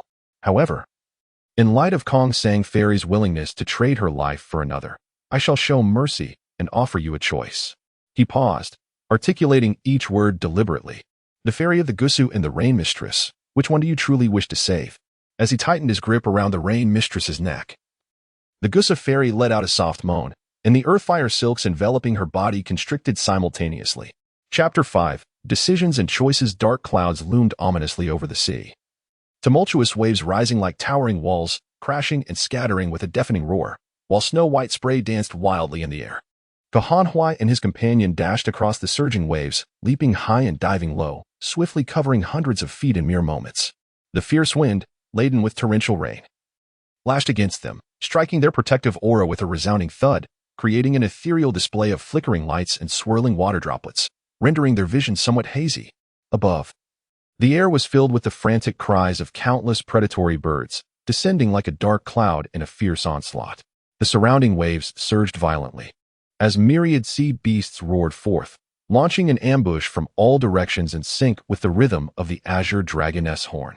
Undeterred, Kahanhui continued his advance, his right arm glowing with a brilliant azure light, sweeping through the air with a ferocious grace. As a colossal wave crashed towards them, it was met with a cyclone that shattered it instantly, causing ferocious beasts and birds to be caught in the radiant glow, their feathers torn asunder, blood and flesh scattering, accompanied by heartbreaking cries as they plummeted to the sea. The dragon god soared alongside him, requiring no effort to assist, creating an unprecedented sensation amidst the tempestuous night. It felt as if tender vines were entwining around a tree, and a little bird nestled close, filling her heart with tranquility, sweetness, and joy. In that fleeting moment, she forgot everything around her. No longer the supreme ruler of the Eastern Sea, she became an ordinary, delicate woman. When lightning illuminated the scene, his profile resembled that of 18 years ago, strikingly handsome in a way that tugged at her heartstrings. She gazed at him tenderly, a bittersweet smile gracing her lips. 18 long years had passed, landscapes had changed, and the passage of time had been merciless, yet it all seemed to culminate in this singular moment. Suddenly, a thunderous roar erupted, more violent than a clap of thunder, causing her to shudder slightly. A brilliant crimson light shot up from the distant fleet of water demons, blazing like a comet, painting the skies and sea in hues of red. In that very instant, thunder clapped in unison, flames danced wildly, and countless rays of crimson light crisscrossed, piercing through the churning black clouds, hurtling towards them with ferocity. The purple flame divine cannon. Kahanhui was taken aback. Years ago, he had ventured alone into the Fire Clan's 4 great families and had witnessed the might of their divine cannons in battles against the likes of Xingtian and other formidable foes. Yet, what he beheld tonight was as different as night and day. The dragon god, both alarmed and furious, chuckled. That water spirit truly spoke the truth. I never expected that the old scoundrel Lian Bai Guangcheng would go so far as to give such treasures to the old demon Zhu. Before the words left her lips, the winds howled, and the flames surged forth. The myriad fiery rays transformed into a stunning cascade, raining down like a meteor shower. The ferocious beasts and birds shrieked and scattered in terror. Those caught unawares were instantly engulfed, their bones and flesh consumed by the flames. Kahanhui let out a piercing roar, his azure robe billowing as his inner energy surged like a tidal wave, rushing into his right arm. With a powerful blast, the azure light intensified, becoming blinding. The surrounding waves swirled violently, encircling him in a vortex of cutting water, which abruptly formed a massive wall of water, soaring over 10 feet high. Boom, boom. The resounding crashes echoed as the surging water wall was repeatedly struck by the cannon fire, creating shockwaves that sent sprays of water flying. Kahanhui's body shuddered. The cutting water vortex contracted slightly, holding for a moment, but his complexion gradually paled, a trickle of blood seeping from the corner of his mouth as he involuntarily staggered back a few steps. Boom. The water wall collapsed in an instant, blinding flames erupting forth. The dragon god, filled with urgency, grasped his left hand and called out, "Brother Ke, let us flee." With a swift motion, he flipped over and leaped gracefully into the tumultuous waves. The air was filled with a whistling sound as countless fiery projectiles streaked through the air, crashing thunderously into the ocean's surface. Towering waves erupted, enveloped in a mist of white steam, as if the sea had instantaneously boiled. Plunging into the depths, everything around them turned a vibrant green, while crimson fireballs traversed perilously close to them. Bubbles surged forth with the speed of lightning, sending schools of fish scattering in terror. A few massive tiger sharks frantically tore at the carcasses floating nearby. Upon being struck by the fireballs, flesh and blood burst forth, only to be ravenously devoured by other sharks, leaving behind nothing but stark white bones. The dragon god, with golden hair billowing and clad in a flowing red garment, led Qihan Huai gracefully down toward the ocean floor. Descending to a depth of over 10 zhang, the power of the cannons diminished significantly, rendering all sounds inaudible except for the haunting wails of the dragon's horn, which echoed eerily in the profound silence of the sea, amplifying its melancholic terror. The dragon god suddenly recalled a certain day in a distant year when she had taken him deep into the East Sea in search of the tear shell, a moment that mirrored the current experience. Her heart raced, and as she turned to look, she found Qihan Huai gazing back at her, his silver hair glinting like stars, his eyes shimmering with a gentle warmth, as if their hearts were in perfect harmony. Her cheeks flushed, and she was unexpectedly overcome by a youthful bashfulness, hastily turning away. Her heart pounding like a startled deer, a mix of bittersweet ache, sweetness, and a dizzying happiness, all swirling in a dreamlike haze. Everything else faded into insignificance. How she wished that this night, this tempestuous journey across the raging sea, would never come to an end. Amidst the crackling sounds, the earth-fire silk suddenly tightened, emanating a purple glow, while the celestial maiden's countenance turned a striking red, her brows furrowed in evident pain, yet she was rendered utterly immobile. Meanwhile, 10 zhang away, the neck of the Rain Master-S consort was firmly grasped by Gongsun Ingho's fingers, her delicate face flushed, her tongue flickering out, her tear-filled eyes gazing intently at Tuoba Yi, a poignant blend of sorrow and joy, yet devoid of any fear. "Stop this!" Tuoba Yi exclaimed in a fit of rage. Despite his cleverness, he found himself momentarily flustered. "Gongsun Ingho, you, who were supposed to be one of the 10 divine beings of the great wilderness, resort to such despicable tactics against the younger generation? Aren't you ashamed? No wonder the Rain Master holds you in disdain. If you possess any real ability, then face me in an honorable battle of 300 rounds. Otherwise, retreat back to your crevice and hide." Gongsun Ingho laughed heartily. A man of stature does not concern himself with trifles. Why speak of honor when dealing with enemies? "Young one, I shall grant you a single opportunity. Considering the celestial maiden's willingness to trade her life for yours, choose wisely whom you wish to save."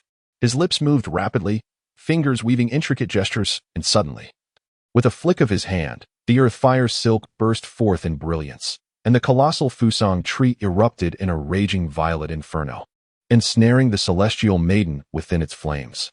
Amidst the gasps of the crowd, Gongsun Ingho chuckled. "Wood generates fire. The Fusang tree is a divine tree of the Wood clan. And this young lady is the holy maiden of the Wood clan, coupled with my extreme young earth fire. Heh, young one. I wonder how long your fire-repelling pearl can endure." The celestial maiden, Gu Sha, let out a soft moan, her voice freed from silence by the arrow that pierced the air. Trembling, she warned, "And beware of Tuoba Prince and his earth fire young blade." Suddenly, a searing pain enveloped her, akin to a myriad of ants gnawing at her flesh. Before she could finish her sentence, she was overtaken by a pained groan as the parasites within her began to stir. The sand flow fairy sensed the impending danger and swiftly grasped the speckled jade horn, emitting a haunting melody that resonated with an eerie beauty. Gusha's consciousness flickered back to life. The agony lessened slightly. She gazed down, and under the flickering flames, her rosy skin appeared to undulate, as if swarms of insects writhed beneath the surface. A chill gripped her heart, a mixture of nausea and terror, prompting her to shut her eyes, unwilling to behold the gruesome sight. Gongsun Ingho, brimming with self-satisfaction, guffawed, "Lo, my dear girl. The 365 varieties of parasites within her are all newly concocted within these 16 years in the abyss, unparalleled throughout the realms. If you can expel them all, I shall bow my head and take you as my master." Abruptly loosening his grip, he caused the Rain Mistress to cough violently, momentarily silencing her. As his other hand pressed against her back, threatening her very life with the slightest exertion, Gongsun Ingho extended his tongue, deliberately licking the earlobe of the Rain Mistress, his eyes glinting with a fiery intensity as he jovially declared, "Sister you, when I count to 3, If your beloved does not personally slay the Kongsang fairy to save one of you, I shall be left with no choice but to ruthlessly crush this flower. Tuoba Yi, filled with a tempest of anger and anxiety, glanced at the ethereal Gu Sha, who sat serenely amidst the flames, and then at the enchanting rain mistress, who gazed at him with tender affection, his heart twisted in agony, as if pierced by 1,000 needles, rendering him utterly helpless. His thoughts raced, yet he could devise no foolproof plan. Gu Sha, eyes shut, bore the excruciating torment, immobilized, as if trapped in a nightmarish haze. She longed to cry out to Tuoba Yi, urging him to act without hesitation, to rescue the dragon maiden and together subdue this fiend. However, the very notion of revealing their connection ignited a flush of heat across her cheeks. In an instant, a peculiar thought flickered through her mind. Perhaps, if she were to perish in this moment, it would serve as a release, freeing her from the torment of that bizarre inner demon, liberating her from the emptiness that plagued her, as if she had been adrift in a dreamlike void. Or perhaps, would he forever remember her in his heart because of this?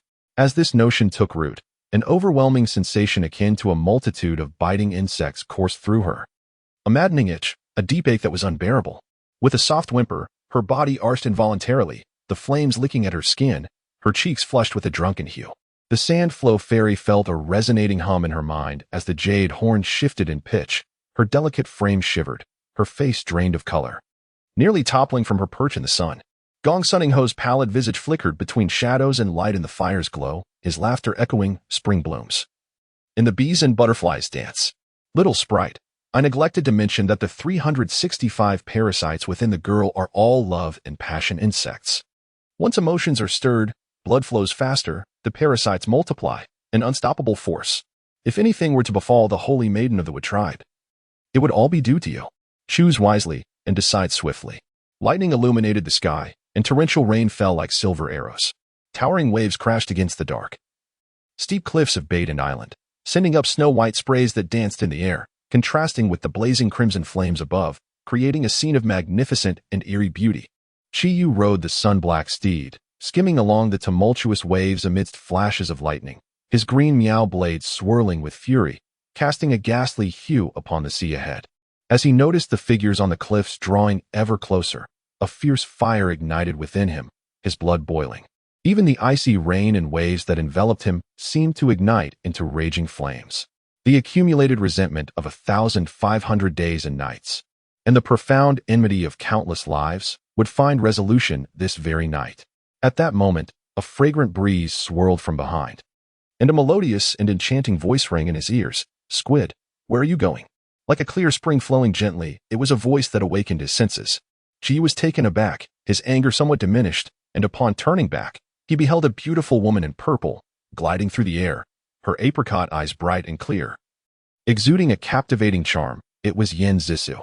Several sun-black steeds, upon seeing her, chirped joyfully, circling around her in a dance as they swiftly approached. Furrowing his brow, Chi communicated, "Did you not vow to remain hidden until the grand ceremony tomorrow? Why are you here amid such fierce gunfire?" Before his words could settle, Yen Zissou had already leaped onto his back, wrapping her arms around him, her lips curving into a smile. "Silly, I knew you would be here. I was worried you might foolishly act alone, so I came to accompany you. Have all the underwater vessels been dispatched?" Noticing his unusual expression, she followed his gaze to the distant cliffs of Baden Island, where a wooden figure stood tall. Her expression shifted dramatically, realizing his intent, and she exclaimed, "Have you lost your mind? With your current true energy, you're barely at the minor divine level. To confront Tianwu alone would be tantamount to seeking death." Chi, filled with pride, laughed in anger. "We haven't even fought yet. How can you presume I am not his match?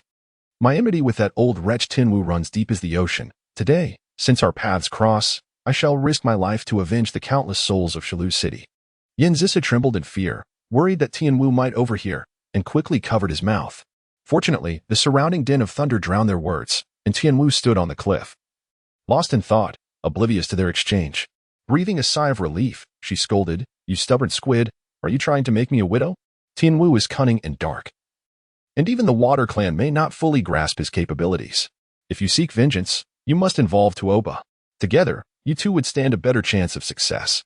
Chi shook his head solemnly. "Tuoba is currently occupied with rescuing the immortal Gushen. By the time he arrives, that old demon may have vanished.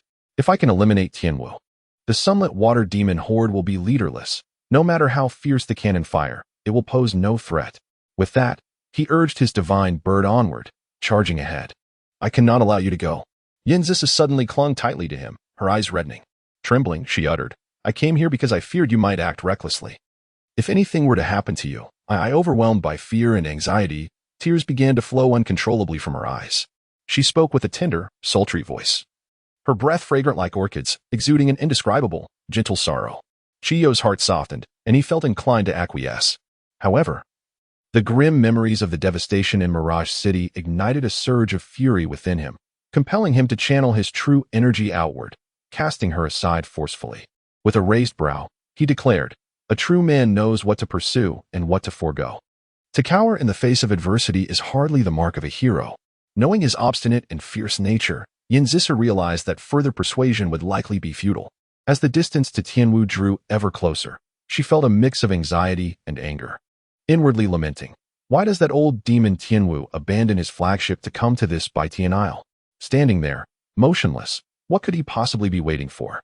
Suddenly, a spark of inspiration ignited within her, and she exclaimed, very well, if you seek vengeance and wish to play the hero, I shall not impede you. However, as the Lord of Tonggu City, you cannot allow personal vendettas to overshadow the greater battle at hand. At such a critical juncture, to squander this prime opportunity and endanger the lives of the soldiers across the island for your own sake, what assurance do you have that your conscience will be clear in the future? Chu paused, taken aback, and asked, what prime opportunity do you speak of? Yinzisa smiled sweetly, wrapping her arms around him from behind, and whispered softly into his ear, just as you stated, a dragon cannot be without a head for even a moment, and an army cannot be leaderless for half a day. If you were to suddenly transform into that old demon Tianwu and return to the water demon fleet, what would you do? Boom, boom. The deck and cabin were relentlessly struck by cannon fire, splintering with a resounding crack, sending wooden debris flying. The ship trembled violently, tossed by the massive waves as cries of alarm erupted, plunging everyone into chaos. Lord Lu looked up in terror, finally convinced of the truth in young Master Hai's words. The crimson clouds roiled, and countless fiery bolts screamed through the air, crashing down upon the Qinglong fleet like thunder, unleashing a torrent of waves and flames that soared skyward. In an instant, 6 warships had their masts and keels shattered by this wrathful thunder, succumbing to a raging inferno and gradually sinking. Having traversed the vast wilderness and seas for over a decade, he had witnessed many things, yet he had never encountered artillery of such overwhelming and ferocious power, capable of cleaving mountains from miles away. Though the Dragon Clan's generals were seasoned warriors, they stood dumbfounded, rendered speechless, and paralyzed by the sheer might before them. It was Guelu Mountain who first regained his composure, shouting, "Do not panic, everyone. Take your positions, continue the circular formation, and dive." Before his words had fully left his lips, a tremendous explosion erupted behind him, sending fiery waves surging forth.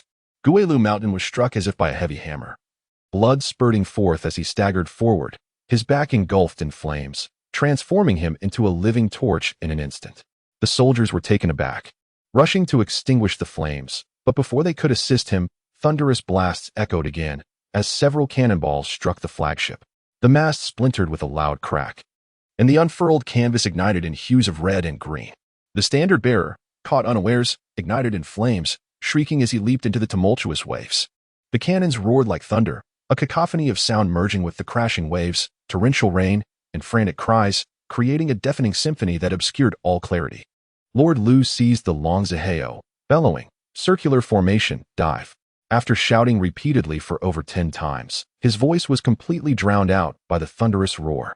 An urgency and rage surged within him, and without a moment's thought, he seized Jinzhu and handed her to Gulan Zhuang, exclaiming loudly, "Gu Zhuang, swiftly escort Miss Zhenzhu back to the lower cabin. If she loses even a single hair, I shall hold you accountable." Before Gulan Zhuang could respond, he leapt into the air, soaring up the mast. As vibrant artillery fire whistled past him, Jinzhu's heart felt as though it were being tightly gripped. She wanted to shout a warning to him to be cautious, but her throat felt constricted as if something were blocking it, denying her the breath to speak. And tears unwittingly blurred her vision. Suddenly, lightning flashed, and the sky and sea turned a deep purple. The 6th Lord ascended to the top of the mast, raising a grand flag high, standing proudly amidst the raging winds, torrential rain, and vibrant cannon fire. waving it vigorously left and right, repeating this action over a dozen times. The flag bearers of each ship, upon seeing this, waved their flags in response. In an instant, the horn sounded and drums beat in unison. The myriad of warriors, emerging from their panic, gradually regained their composure. Under the flagship's command, the Qinglong fleet swiftly reformed into a long serpent formation while hastily lowering their sails and descending.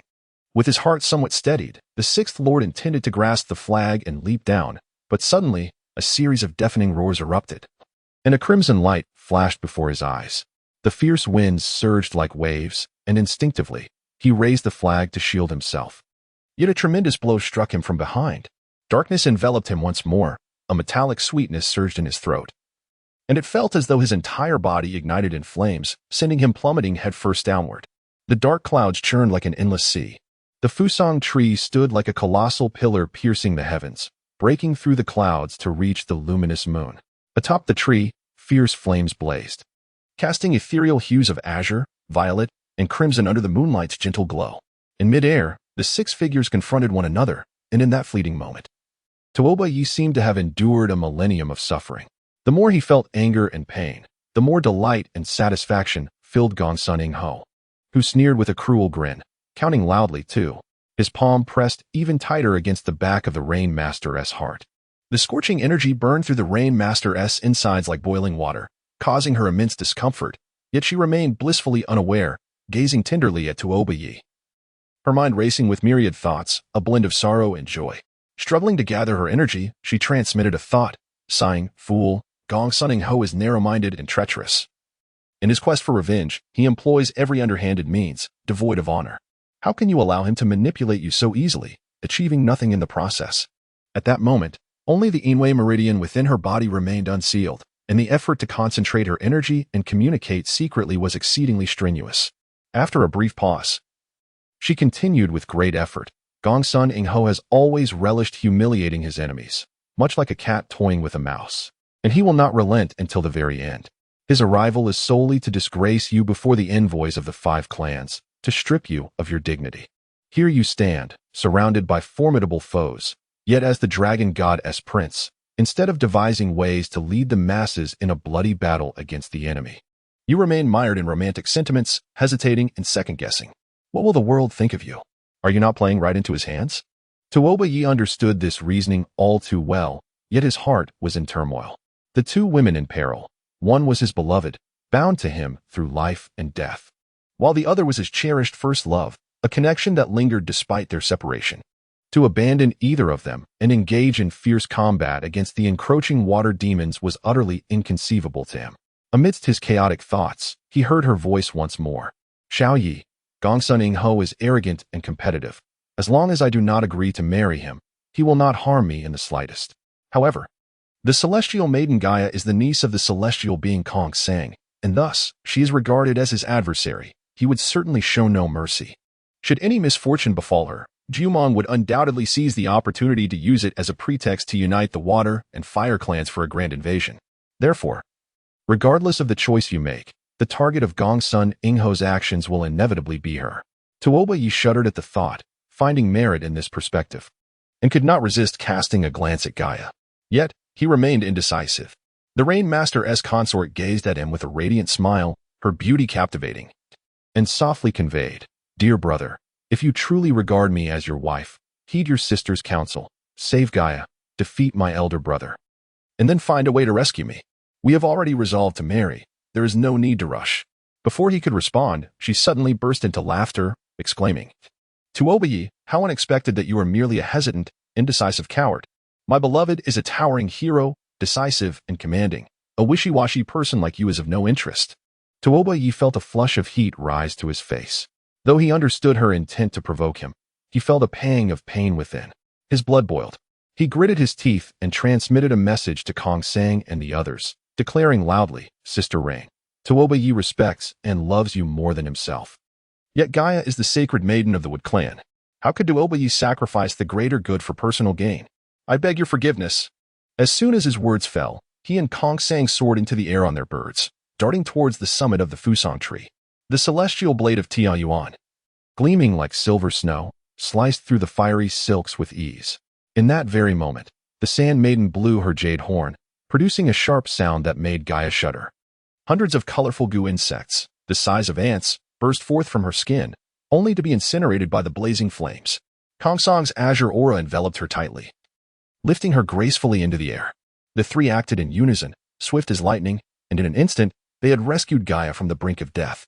The Rainmaster's consort's brilliant eyes flashed with a peculiar mix of joy and sorrow.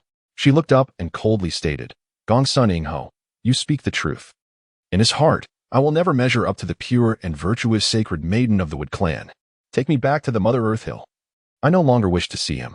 A strange flush illuminated Gongsun Ingho's pale face as he laughed maniacally. "Tuoba, on account of my beloved Rainmaster, I shall spare your life today." His expression suddenly darkened, revealing a murderous intent as he shouted, "However, the enmity of kin and the grudge of confinement cannot go unavenged today." He turned and charged forward, his right arm surging with true energy, transforming into a long, crimson blade of light that roared like thunder, aimed at the Sand Maiden and Kongsang, ready to cleave them in two. The fierce winds whipped around them, making the hairs on their bodies stand on end.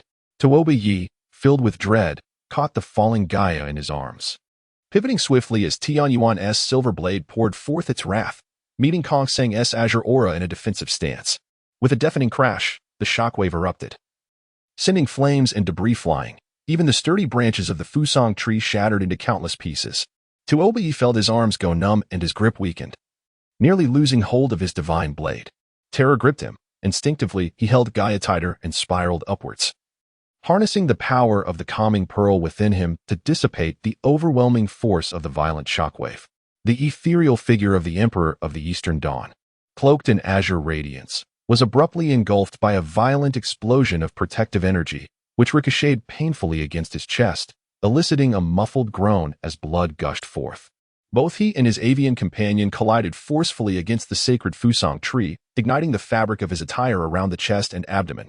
Although the Sand Fairy had soared skyward, narrowly evading the catastrophe, she was still caught in the fiery wave, her vision dimming as her vital energies surged chaotically.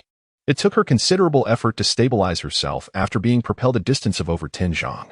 In that fleeting moment, the three foremost masters of the age were repelled by a single, formidable strike. Gongsun Ing, filled with triumph, laughed heartily and proclaimed, "In 3 days, I shall wed the Rain Mistress at the peak of Mother Earth," inviting heroes from all corners of the realm to celebrate. "Tuoba, if you possess the courage, come and share in the joyous feast." Furious and eager to pursue, Tuoba Yi found himself a step too late. The black dragon roared, soaring majestically, while Gongsun Ing, cradling the Rain Mistress, descended like a bolt of lightning, vanishing into the vast, misty expanse of clouds. The tumultuous waves surged and cannon fire echoed, painting the sky a vibrant crimson. Chiyu, riding the crest of the waves, held Yin Zisa captive as he ascended to the flagship of Chaoyang Valley, standing resolutely. His obsidian robe billowed dramatically, and behind the fearsome black wooden mask, his eyes blazed with fury. With a physique robust and reminiscent of Tianwu, he bore an even closer resemblance after Yin Zisu's expert disguise, so much so that even the astute Shirsi Lang would struggle to discern any flaw. On the deck, the aquatic soldiers erupted in joy, bowing and exclaiming, "The divine sovereign has returned." Upon sighting Yin Zisu, transformed into Chiyu, and the sinuous bronze blade in his possession, the cheers grew deafening, chanting, "The divine sovereign is invincible in battle. This arrogant youth is but a mere plaything for him." Chiyu, suppressing the urge to sweep his blade through the throng of water demons, coldly commanded, "Convey my orders. All ship captains are to report to the main cabin immediately."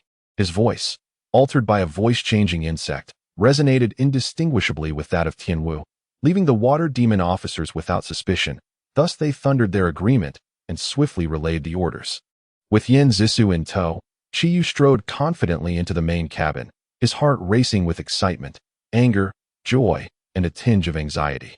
This audacious stratagem was fraught with peril. Should Tianwu suddenly return, or if the water demon generals caught on, the consequences could be dire.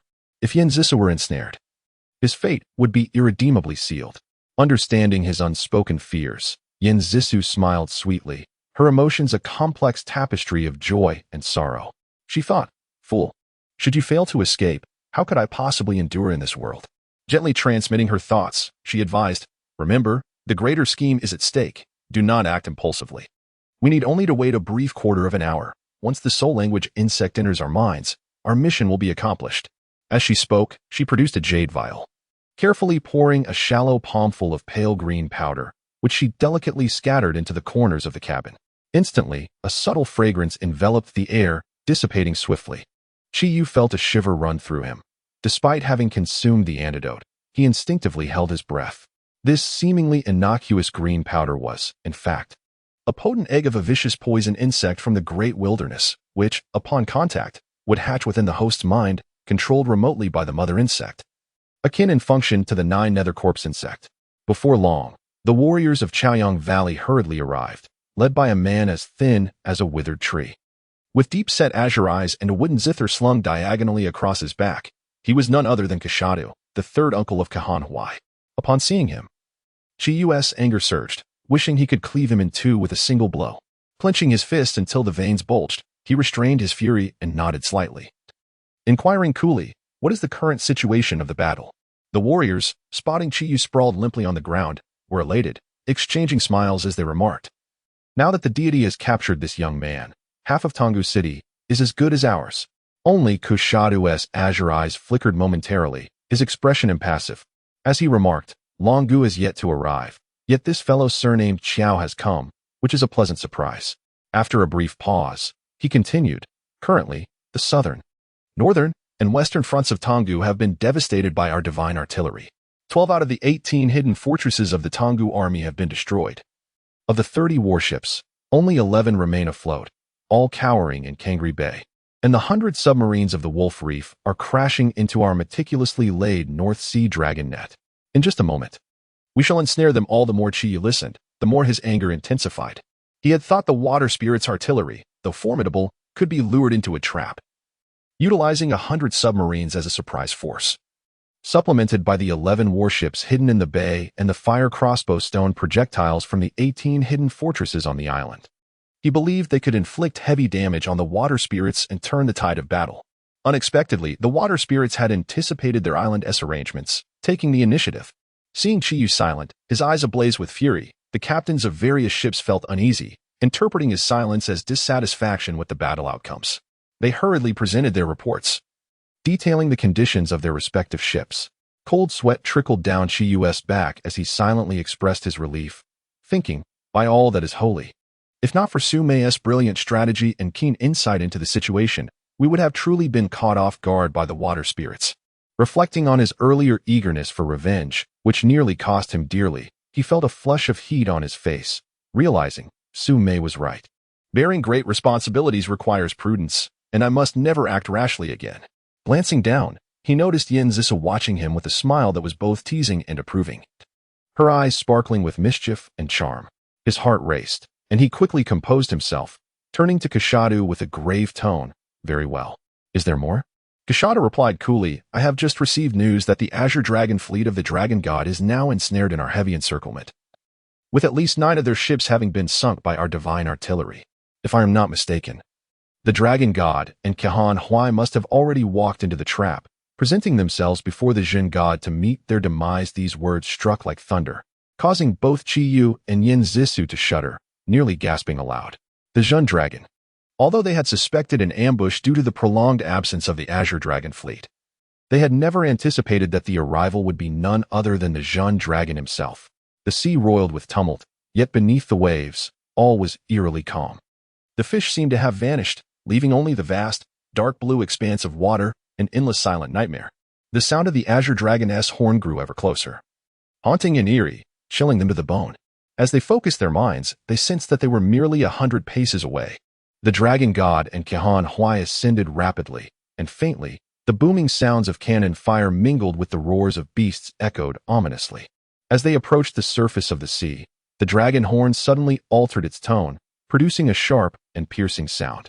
The two individuals shuddered, their breaths quickened, and bubbles surged forth as countless fierce beasts plunged into the ocean, charging towards them from all directions. The true energy surged through Kahan Huai's right arm, swirling violently, causing the seawater to form a colossal vortex that shot straight upwards. The first of the advancing shielded sea rhinos was caught in the whirlpool, abruptly flipping over. its massive body colliding heavily with the oncoming ivory whale, both letting out mournful cries and being tossed into a chaotic collision with other sea creatures before being violently pulled into the vortex, spiraling rapidly towards the ocean's surface. With a thunderous roar, the waves surged mightily, as Qihan Huai and the dragon god danced through the tumultuous currents, soaring amidst the throng of ferocious beasts. The world spun in chaos as winds howled, thunder rumbled, cannon fire echoed, drums beat, and the cries of birds and beasts filled the air, overwhelming their senses and causing a ringing in their ears. The dark purple and crimson clouds loomed ominously, surging like monstrous visages, while fierce flames flickered madly. With countless beasts darting past in a dizzying display, Qihan Huai let out a resounding howl, his true energy surging like a tempest. With emerald blades of energy swirling like silken threads, weaving vibrant green streaks amidst the crimson glow, as the surrounding ferocious birds and beasts drew near. They were met with a gruesome fate, their flesh torn apart amidst their incessant wails. In an instant, the two ascended into the sky, soaring and twisting, breaking through the encirclement of myriad beasts and leaping high onto the flagship of the water demons. The sounds of the battle ceased. The drums fell silent. The dragon horn abruptly cut off. Cannons roared and banners billowed. Upon the lofty deck of the ship, weapons stood like a forest, and the generals encircled. The copper armor gleamed with a blinding brilliance in the firelight. In the center, a frail old man reclined on a large chair. Adorned in a high black veil and crowned, his silver hair flowing like moonlight, his dark golden robe billowing. In his bony, claw-like hand, he held a curved light blue dragon horn. He lifted his head, revealing a pallid and dull complexion, his long eyebrows drooping alongside his flowing beard, and spoke softly. Since parting at Kunlun Mountain, are you both well? Chapter 6. The azure dragon-sealed dark clouds gathered, and azure waves surged towards the sky. Lightning flashed suddenly, and the heavily laden ships with white sails and black banners danced wildly in the tempest. The gilded characters glowed like fierce flames, an almost unbearable brilliance. The thunder roared, shaking the heavens and the earth. The dragon god stood frozen, a blend of astonishment and fury, while Qihan Huai appeared to have anticipated this moment. Smiling lightly as he remarked, the Candle True God, having just recovered from severe injuries, has traveled thousands of miles to the East Sea. Do you not fear the strain on your vital energies? Thank you, Lord Dragon Tooth, for your concern. The Candle Dragon's elongated eyes seemed half-closed, as if in slumber. I, a fading ember, have lost my only son.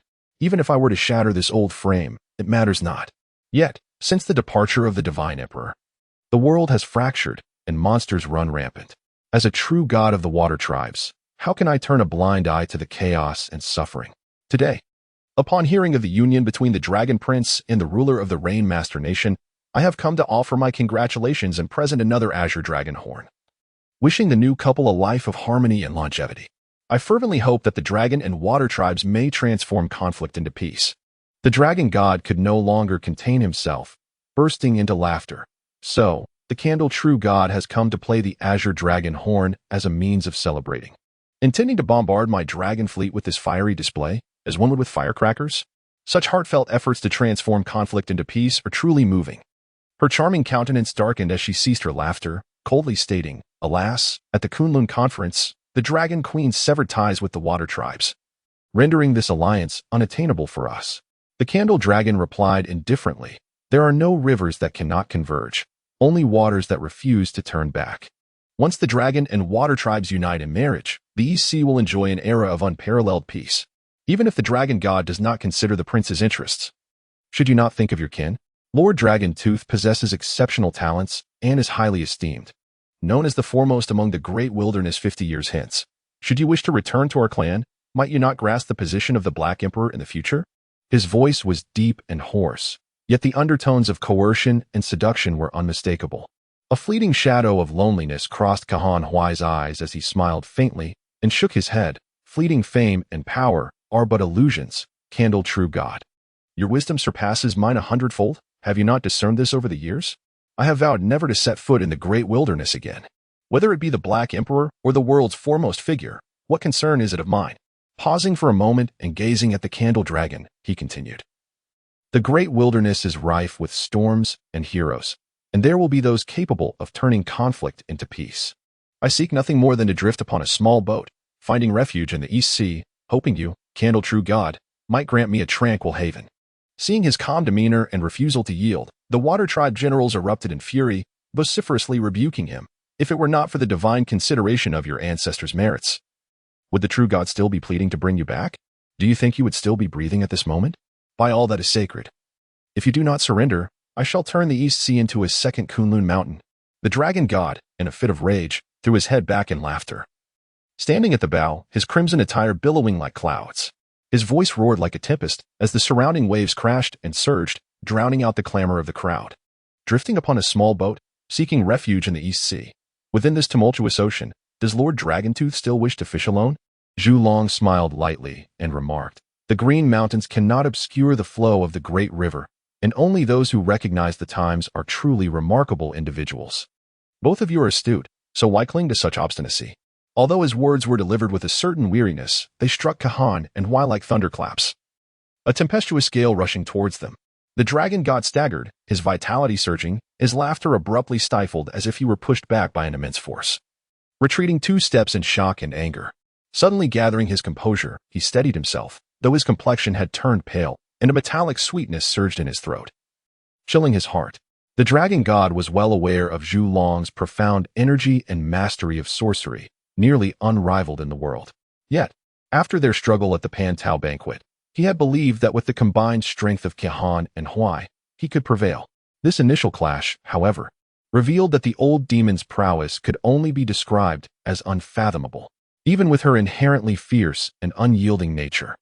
A deep sense of dread began to creep into her heart. At that moment, the Water Tribe's fleet roared with cannon fire, the sky and sea awash in crimson.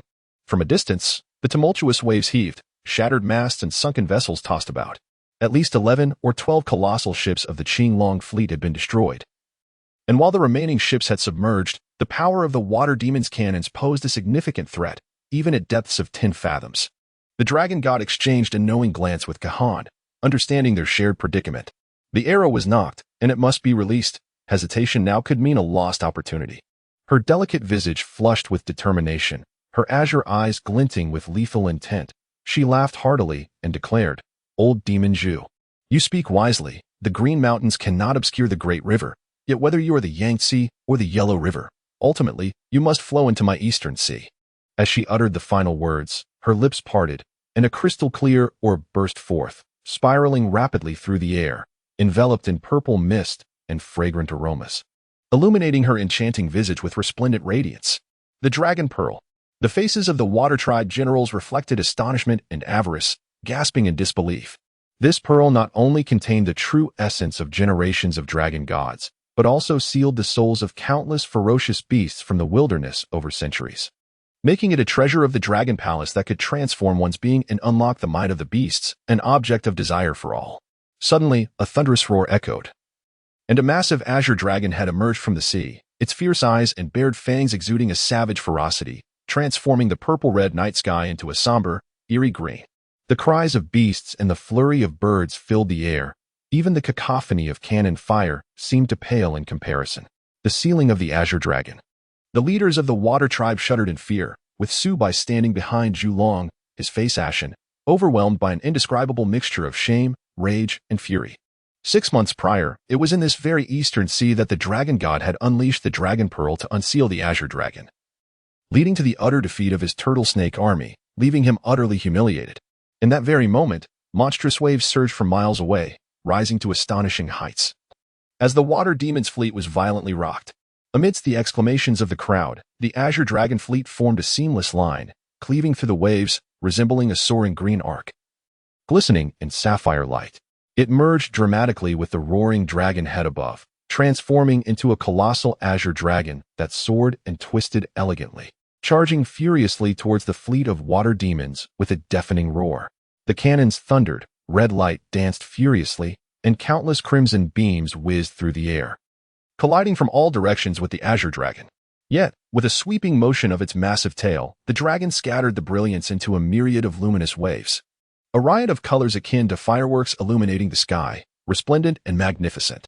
The dragon opened its mouth and let out a ferocious howl, its furious gaze flashing with red light as it plummeted down with the force of thunder. With a resounding crash, the dragon's head collided heavily with a nearby warship, which crumbled as if made of mere paper, disintegrating into countless fragments that danced chaotically in the air. The azure brilliance soared, the great dragon roared, and the surrounding waves erupted violently, tossing nearby vessels into the air, flipping them over as numerous figures fell, their screams echoing through the tumult. Those struck by the aerial artillery were met with splintering wood and flames that soared skyward, a scene too horrific to behold. In a mere moment, 7 massive ships had been utterly obliterated by the Azure Dragon. The Water Tribe generals were left speechless, caught between fear and fury. With their vessels so close, they could not attack recklessly for fear of harming their own. They were left to engage in brutal hand-to-hand combat to determine superiority.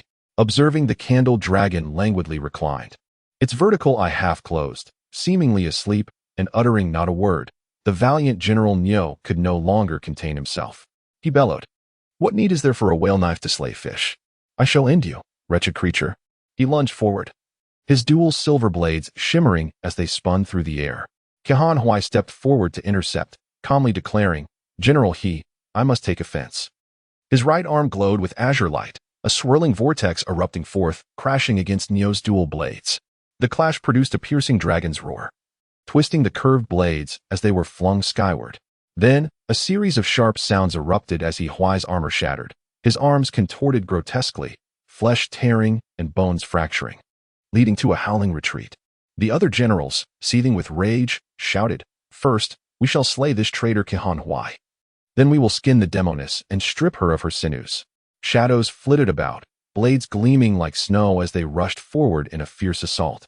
Standing tall and unyielding, Kahan Hui remained resolute, his cyclone of severing waves invigorated by azure light, crackling like thunder and lightning, causing those who approached to cry out in pain and retreat. Had he not held back his hand out of old loyalties, many among them would have met their ends already. The dragon god, however, showed no such mercy. With the spring tide swirling, he focused his energy, reciting incantations with a smile. The brilliance of the dragon pearl dazzled, enveloped in purple mist. The immense azure dragon danced and roared at his command. Racing with the speed of a tempest, its colossal tail sweeping across, shattering the ships and sending forth torrents of water. The soldiers of the Water Tribe cried out in panic, fleeing in disarray. Those who lagged behind were either battered to a bloody pulp by the surging waves or hurled into the air, consumed by the monstrous tides. The commanders of each ship shouted in outrage, their horns blaring, mixed with the ominous sound of gongs and drums. Suddenly, one warship shimmered with radiant light, erupting into the air and transforming into a gigantic triangular rhinoceros, charging fiercely towards the Azure Dragon.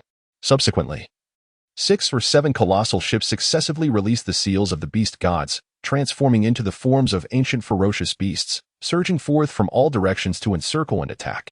The Azure Dragon appeared to be even more ferocious, roaring as it crashed into the apex of the triangular rhinoceros beast. With a resounding crack, the rhinoceros's 3 massive horns shattered instantly, its head impaled by the dragon's horn, fracturing into layers. Amidst its agonized howls, it was violently hurled into the air, crashing heavily into the sea, where it shimmered momentarily before reverting to a 3-masted ship, its bow and mast utterly destroyed, suddenly sinking into the depths. The Azure Dragon rampaged above, its mighty tail sweeping with fury, its sharp claws striking with ferocity, exuding an overwhelming ferocity. In a mere instant, 8 ancient ferocious beast spirits were sent back to their ship forms by the Azure Dragon's force, fragmented and submerged. Birds filled the sky, circling in alarm, too frightened to descend, while the monsters of the North Sea retreated, pacing the waves, their mournful cries subdued. The dragon god, invigorated by the slaughter, felt a release of pent-up energy, raising its brows with a sardonic laugh. "Old demon Zhu, perhaps in the great wilderness or the North Sea, I might grant you some measure of respect, but upon this vast expanse of the East Sea, how dare you act with such impudence?" With a thunderous roar, the Azure Dragon suddenly soared, breaking through the waves and descending dozens of feet into the air, baring its fangs and claws, its eyes burning like fiery orbs, glaring menacingly at Zhu Long and the others aboard the flagship. Its massive jaws gaped wide, its long tongue flickering, saliva dripping like torrential rain, poised to dive down at the dragon god's command. Zhu Long's narrow eyes suddenly widened, a sharp light emanating from them, causing the dragon god to feel an icy chill. Coldly, Zhu Long remarked, "River fish and shrimp, unaware of the vastness of the seas. On that day, you used the Azure Dragon to defeat the sea python. Today, I shall show you the true power of the sea python." As the words left his lips, he suddenly spiraled upwards, letting out a long, resounding howl. A surge of black light erupting from within, cracking sounds echoing as his garments tore apart, his form expanding tenfold in an instant. The myriad beasts roared in despair, and the dragon god felt a great dread. The aquatic generals cheered exuberantly, exclaiming, "The true deity reveals its beast form. Zhu illuminates the 9 shadows. Day and night through spring and autumn. Zhu long whirled and soared, surrounded by a red luminescence, countless strands of purple and crimson light flaring out. Suddenly, a tremendous explosion erupted, transforming into a giant serpent hundreds of feet long, its entire body a brilliant red, its scales shimmering. It released a piercing, heart-wrenching roar that shattered the clouds, launching itself into the vast ocean. The waves surged violently, whirlpools churned, and the water demon battleships erupted in a cacophony of thunderous cheers. Horns blaring, drums pounding, as if the very air had ignited with fervor. A wild wind howled, lightning flashed incessantly, and the torrential rain intensified. The blue-black sky and sea intermittently revealing a dazzling purple hue, reflecting the distant flickering flames on the ocean's surface, rendering the scene even more eerie. Ku Han and the dragon god stood side by side at the bow of the ship, listening to the resounding drums and cheers around them, holding their breath and scanning the surroundings. Yet they could not see Zhu Long's beast form breaking through the surface of the sea again. Suddenly, the flocks of birds shrieked in distress, plunging into the waves alongside countless ferocious sea beasts, rushing forward in succession, vanishing as if in a sacrificial act. The sea roiled violently, and amidst the tumultuous waves, strange moans could be faintly heard, low and menacing, as if emanating from the depths of the ocean. Or perhaps from the depths of hell. The two exchanged anxious glances, a sense of foreboding settling in their hearts. The azure dragon seemed to sense something amiss, standing tall above the two with a fierce roar, poised to pounce. Moments later, a tremendous sound erupted from the distant eastern sea, where colossal waves surged forth, white foam shooting towards the sky. A massive crimson entity could be faintly discerned rising from the depths, only to crash back down, creating even higher tumultuous waves. Simultaneously, from the far west, another wave of madness surged as a segment of the crimson beast breached the surface, flailing as it plunged back into the ocean. The water spirits erupted in jubilant cries, gradually merging into a thunderous chant, northern underworld divine python, illuminating the 9 shadows, opening and closing day and night, exhaling the seasons. The tumultuous sea roiled, and the corpses of the fierce avian beasts that had just plunged into the depths gradually surfaced, bobbing upon the waves, stretching for over 10 miles. A sight most gruesome from afar. After the clamor, silence fell once more. The sea wind howled, and the torrential rain lashed down.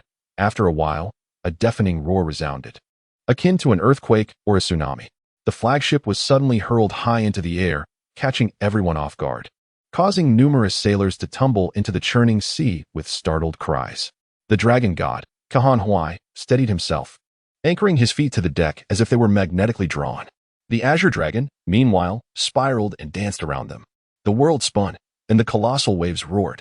Suddenly, the azure dragon emitted an eerie, frenzied howl, a sound that conveyed both fury and fear. The two men, startled, turned towards the source, their hearts sinking in disbelief. Behind them, a colossal crimson serpent, nearly 200 yards in circumference, burst through the waves, soaring hundreds of feet into the air. As if a towering cliff had suddenly emerged from the sea, obstructing much of the night sky. In comparison, the azure dragon appeared diminutive. The immense serpent swayed majestically, its head lowering to reveal an unimaginably large human face, with elongated green eyes that seemed to flicker between open and closed, radiating a fierce light. Indeed, it was the candle dragon. The dragon god was both astonished and terrified, as the serpent's gaping maw opened wide, revealing a cavernous, dark red abyss within, its fangs glistening ominously, and a tongue that stretched 100 feet long, emitting a deep, thunderous laughter. Across the 4 seas and 9 provinces, I alone am supreme. A mere azure dragon dares to be so audacious. As the mouth opened, a foul wind roared, and saliva rained down into the ocean, instantly stirring up a multitude of towering waves. The water spirit warships, swaying upon the sea, suddenly spiraled upwards, one after another, plunging into the serpent's gaping maw. Kahan Huai and his companion felt a shudder of fear, leaping to stand upon the azure dragon's back, alert and ready. The human-headed serpent radiated an explosive light, swelling once more, doubling in size in an instant, resembling a celestial pillar, a mountain pressing down upon them. Within its form, countless lights flickered and danced, as if myriad fierce beasts were writhing in fury. A thought struck Kahan Huai, and he exclaimed, "The great art of capturing spirits and controlling demons." The dragon god, suddenly enlightened, grasped the reason why the candle dragon had summoned the azure dragoness horn, commanding a multitude of fierce beasts to the East Sea, and comprehended how its beastly form could expand into such a colossal entity, shaking the very heavens. The sorcery wielded by the candle dragon, akin to that of the Black Emperor and Chi Yu, traces its origins back 8 centuries to the water deity priestess Luo Jihe, who conceived the formidable art of spirit capture and demon control. What distinguishes him, however, is the malevolent souls and fierce spirits of myriad ferocious beasts that he forcibly absorbs. Suddenly, the serpent's elongated vertical eye flared open, emitting a brilliant blue light that illuminated the heavens and seas, casting a stark brightness across the expanse. With a sinister cackle, he proclaimed that old scoundrel, Ji Guangji, has exerted great effort to thwart my mastery of the Biming great art. Yet, in his attempts to sabotage me, he has inadvertently led me to comprehend the profound mysteries of the universe and attain an immortal existence spanning millennia. Long Yaho, Ao girl. Since you both fail to recognize the gravity of the situation, I shall grant you the honor of becoming the first offerings to the North Sea divine Python. With a towering form and a gaping maw, he surged forth like a cataclysm, descending upon the two with a fierce howl. Below, dark clouds roiled, and a vicious bolt of lightning struck the trunk of the Fusong tree, erupting in a shower of sparks that merged with the raging flames above. Tuabayi, disregarding all, plunged through the cloud cover, racing down with the swiftness of a storm, his heart tempestuous with sorrow, wrath, hatred, guilt, and regret, each emotion boiling within him, threatening to erupt. Gritting his teeth, he silently admonished himself, "Tuabayi, if you allow that treacherous villain to seize Sister Yushur from your side, it would be a true disgrace to your humanity." Riding alongside him were the Gusha fairy and the Kongsang fairy, both mounted on a single bird. Observing the anguish etched upon his face, their hearts ached as if torn, unsure if it stemmed from guilt, sympathy, or sorrow. They pondered, were it not for my presence, how could he have been ensnared in this calamity with the dragon maiden? Should anything befall her? I. Tears unexpectedly welled in their eyes. The Kongsang fairy sighed softly, reaching out to wipe away the tears, conveying gently, "Foolish child, do not blame yourself. Gongsun Ing Ho is resolute in his quest for vengeance. He has already devised meticulous plans. Even in your absence, he would have sought other means and individuals to abduct the dragon maiden and strike at Prince Tuaba." Having recently clashed head-on with Gongsun Ing Ho's Earth Fire Yang blade, she felt her meridians shatter, her organs nearly overwhelmed by the searing waves of flame, leaving her gravely injured. After uttering a few words, she felt her energy waning, pausing to furrow her brow in meditation. Hearing her words of solace only deepened Gusha Fairy's sense of fragility and sorrow. She nodded, tears cascading like pearls released from a broken string, each drop falling in succession, her ears burning, cheeks aflame, her heart in tumult. A mere few feet away, the Lu Sha Fairy soared on her steed, her once charming visage devoid of its usual sweet smile. Her brow furrowed in distress, biting her lip, she scanned the surroundings with keen focus, her heart ablaze with seething hatred intermingled with waves of shame and anguish. For 2 decades, revenge had consumed her thoughts, and now that she had encountered this irreconcilable villain, it was inconceivable that he had not only evaded capture, but had nearly inflicted severe harm upon her. Each of the 4 harbored their own burdens, lingering in silence as they descended upon their destination. As they pierced through the clouds, a deafening roar erupted, with countless brilliant red projectiles soaring past them, careening towards the island below, where thunderous explosions ignited the sky in a blaze of fiery brilliance. As the birds soared overhead, a scene of devastation unfolded on the island. Engulfed in flames, the once magnificent and layered Tang Valley Castle lay in ruins, decimated by the thunderous onslaught of fire. Only the stone fortress clinging to the cliffside remained unscathed, its banners fluttering defiantly as giant crossbows unleashed a relentless barrage of fiery arrows at the aquatic fleet beyond the shores. The surroundings were eerily sparse of life, as most had retreated to their respective strongholds. Yet, the ground by the lake, within the forest, and along the roads was littered with bodies, numbering in the hundreds. Tubei scanned the area, unable to spot the rain priestess, but the grim scene ignited a fiercer rage within him. Gongsun Ing Ho, that vile scoundrel. had cunningly taken advantage of the wedding eve to abduct the dragon maiden amidst the chaos of the water demon's ambush, preventing him from focusing on the battle at hand. Had it not been for the rain priestess's self-sacrifice, compelling him to make a decision for the greater good, he might have forsaken everything to engage in a deadly struggle against Gongsun. Recalling the rain priestess's recent admonitions, a sharp pain twisted within his heart. Where could she possibly be at this very moment? Resolutely, he steeled himself and thought, very well, I shall pursue westward for a few miles. If I do not catch the villain, I will return to confront the water demon. Once the situation here stabilizes, I will hasten to Pima Daikyu to rescue Sister Rain. With that, he directed his bird to soar in circles, proclaiming, Fair maidens, you must return to the Grand Hall of Tang Valley Castle to tend to your wounds. I shall return shortly.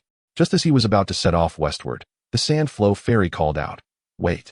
Gongsun is notoriously treacherous, often employing diversionary tactics. He will not head directly back west to the Great Wasteland. He will likely veer southeast first before looping back. I will accompany you to capture him. Tubei paused, contemplating her words. Given her deep-seated enmity with Gongsun and her familiarity with his cunning, he trusted her judgment. With her formidable assistance, their chances of success increased significantly. He nodded in agreement, bowed farewell to the Gusha Fairy, and then surged toward the southeast. The Gusha Fairy wished to join them, yet words escaped her. As she watched the two dart away like lightning, disappearing into the vast crimson glow and rolling black clouds, an inexplicable sorrow enveloped her, intensifying her grief. She longed to wipe away her tears, but her entire being trembled uncontrollably, as if her throat was constricted, leaving her breathless. Having trained as a saintess from a young age, she had severed her emotional ties and desires, remaining as pure as ice and seldom shedding tears for anyone or anything. Yet, in this moment, an overwhelming wave of sorrow surged from within, as if years of pent-up emotions had suddenly burst forth, an unstoppable torrent. The empty mulberry fairy understood the depths of her sorrow, feeling both compassion and sadness as she gently rested a hand on her shoulder. Recalling the past as if it were a vivid tableau, further deepening her melancholy, a bittersweet smile gracing her lips. It is often said that the whims of fate are capricious, yet why do they incessantly shift within the cycles of life? Tubei and the Sand Flow Fairy flew side by side, skirting the cliffs as they sped toward the southeastern sea. The vast expanse of sky and ocean lay before them, and in the distance, a figure stood atop the cliffs of Baitian Island, barely visible against the horizon. In Tuoba's heart, a wave of tension surged, mingling surprise with fury. He urged his mount to fly at full speed, and with a sharp sound, the radiant blade of Tianyuan glimmered ominously, exuding an aura of murderous intent, ready to unleash a fierce assault upon nearing proximity. The figure ahead seemed to have noticed him as well, trembling slightly, and from several hundred zhang away. A mocking voice echoed, Tuoba, you finally arrived. Suddenly, the tone shifted, filled with apparent anger and disappointment. Where is Long Gu? Why have you brought this little demoness here? At that moment, the tumultuous sounds of cannon fire erupted across the sea, bright red flashes illuminating the scene, revealing the figure distinctly. Clad in a robe of black gold thread, wearing a dark wooden mask, with eyes that sparkled like stars. It was him. Tuoba's heart sank, the exhilarating tension that had just surged within him dissipated in an instant. He recalled the bloodbath he had wrought in Shanglu City 4 years prior. And now, leading his fleet to bombard Tang Valley, his fury ignited as he shouted, Old thief Tianwu, your sister's wedding is imminent, and this is how you celebrate? You do not even regard the bonds of kinship. You are truly worse than a beast. Before his words could fade, a distant rumble echoed from the northeast, followed by a chilling and eerie roar, resonating powerfully as if countless ferocious beasts were roaring from the depths of the sea, drowning out the thunder, storms, and cannon fire.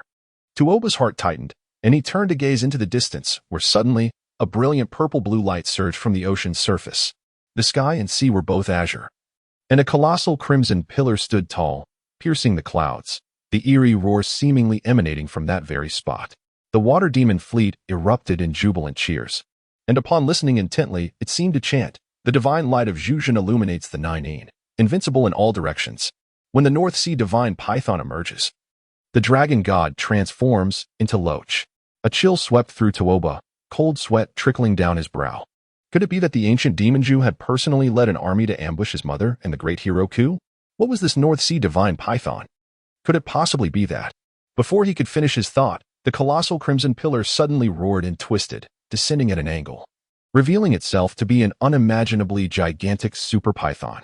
The expression on Liashasha's face changed dramatically, her heart racing as she fixed her gaze on the northeast, momentarily forgetting even Gongsuningho. Over the years, she had traversed vast wildernesses, encountering countless demonic creatures and beasts, yet she had never witnessed such a vast and ferocious serpent. Could it be?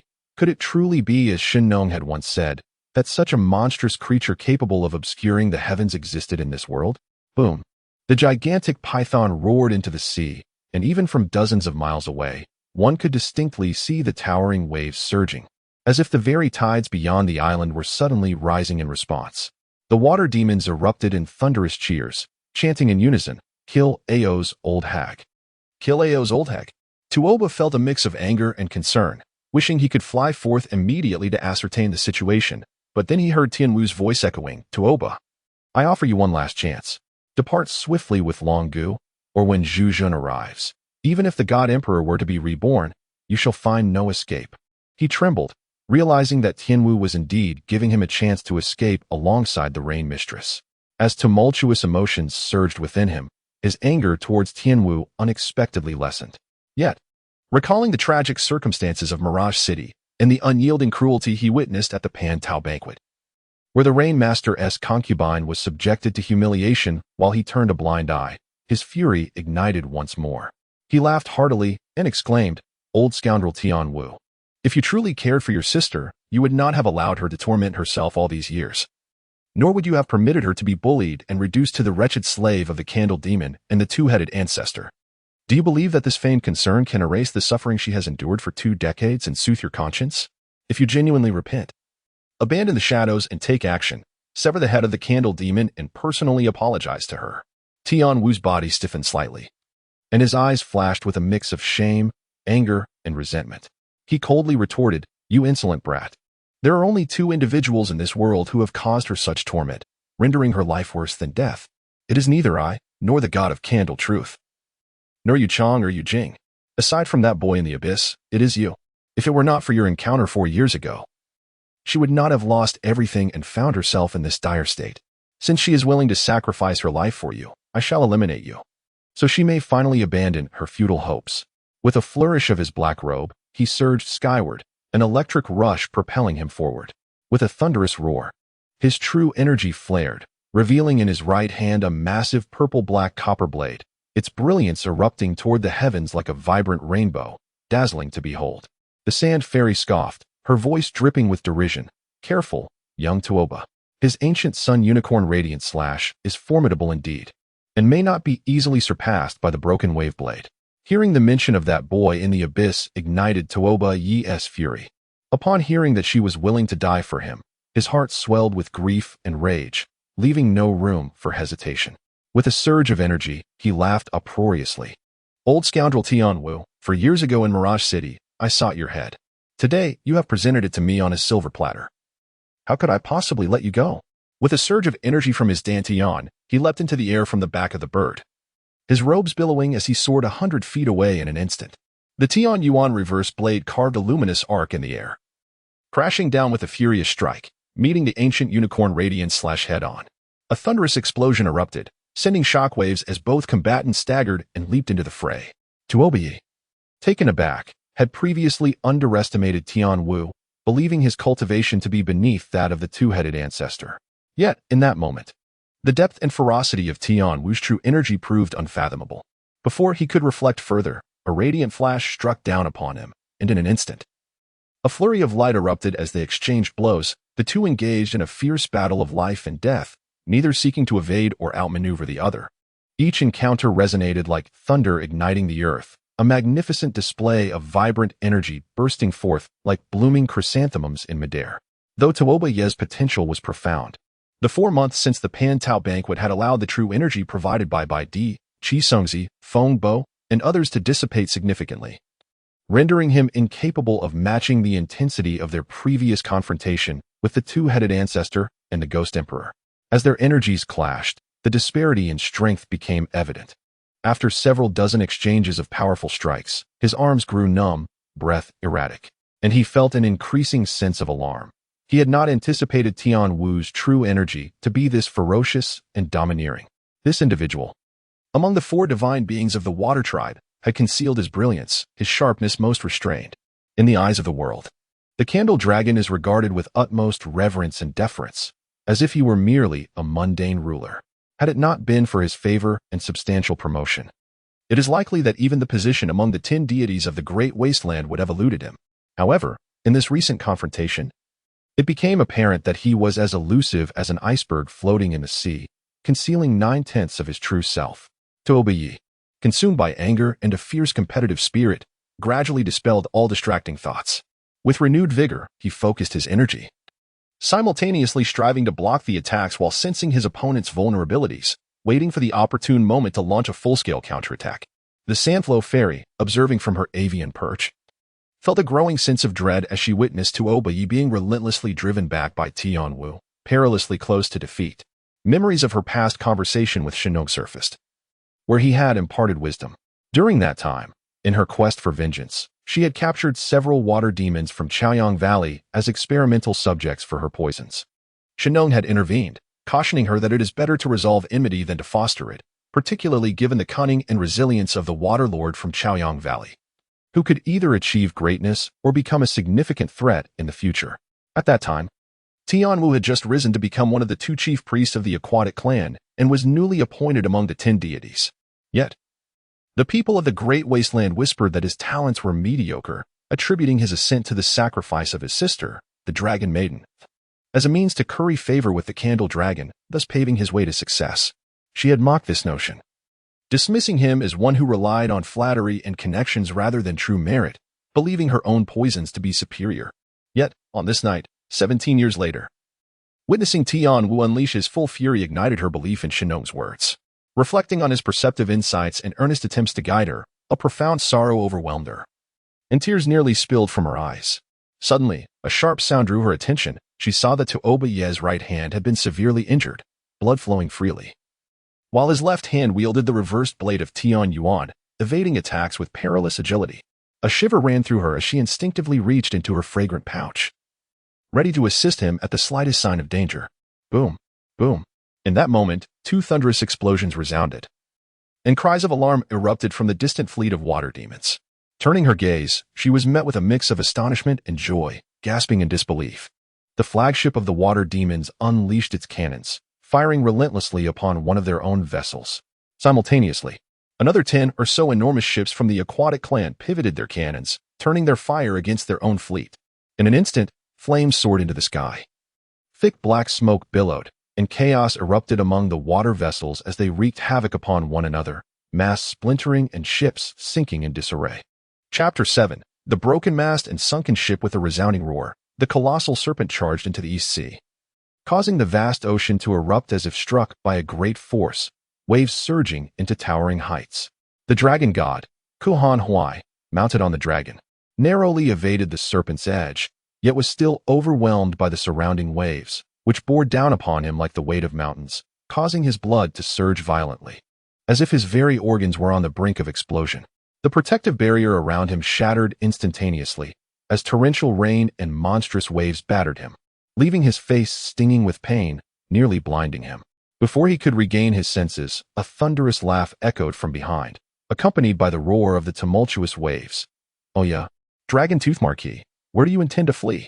The voice of Zhu ignited a tempest, and the serpent's tail swept through the air, crashing heavily against the tumultuous sea beside them. With a deafening roar, the waves cascaded down, shaking the heavens and the earth. Amidst the mournful cries of the Azure Dragon, they were hurled away like kites severed from their strings, blood spurting forth as they were cast into the raging waters. The frigid sea surged into their ears, noses, and mouths, a metallic sweetness filling Kohan Huai's throat. Alarmed, he dared not linger for even a moment. Suddenly, he focused his energy, his feet spinning like a top, propelling him upwards as he grasped the dragon god's left hand, soaring across the water like a whirlwind, swiftly covering several miles. As lightning cracked and thunder rumbled, the pair moved with astonishing speed, yet Zhu Long's sinister laughter lingered in their ears. The serpent's massive tail rose like a mountain, crashing through the sea, creating tsunamis that spanned vast distances. Despite Kahan Huai and his companion possessing unparalleled skills, they found themselves ensnared, unable to break free, let alone retaliate. The dragon god, fierce and proud, was incensed by Zhu Long's wanton mockery. With a determined gaze, he proposed, "Brother Ku, evasion is not a solution. We should seize the moment and confront him, even at the cost of our lives." Ke Hanhui shared this resolve, scanning for an opportunity as he communicated in a low tone. The serpent's vulnerability lies in its 7 inches. No matter how large it grows, this remains true. Sister, I will divert Zhu Zhanshun's attention. The moment you see an opening, command the Azure Dragon to strike at its weak point.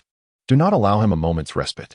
Before she could respond, he leaped into the air, exclaiming, "Zhu Zhanshun, to attain the form of the immortal serpent, you have forsaken the righteous path, drawing upon malevolent spirits. Even if you achieve true immortality, reigning supreme for a millennium, you would merely be a walking corpse. If you were to return to the path of righteousness now, there may still be time." Before his words could dissipate, the sea erupted with a spiraling vortex, the serpent's body twisting upwards, obscuring half the night sky. Its massive head loomed overhead, emerald eyes radiating a piercing blue light. Glaring down with a chilling laughter.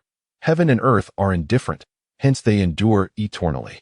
If one wishes to share the longevity of the universe, one must sever all emotions and desires, hardening the heart like iron. As long as one can endure for millennia and dominate the world, what does it matter if one is but a lifeless shell? Abruptly, its colossal maw opened, and with a thunderous roar, a gust of foul wind erupted, spewing forth a torrent of dark purple flames that billowed like clouds, surging towards Ke Hanhui. The dragon god shouted in alarm, "Be careful!"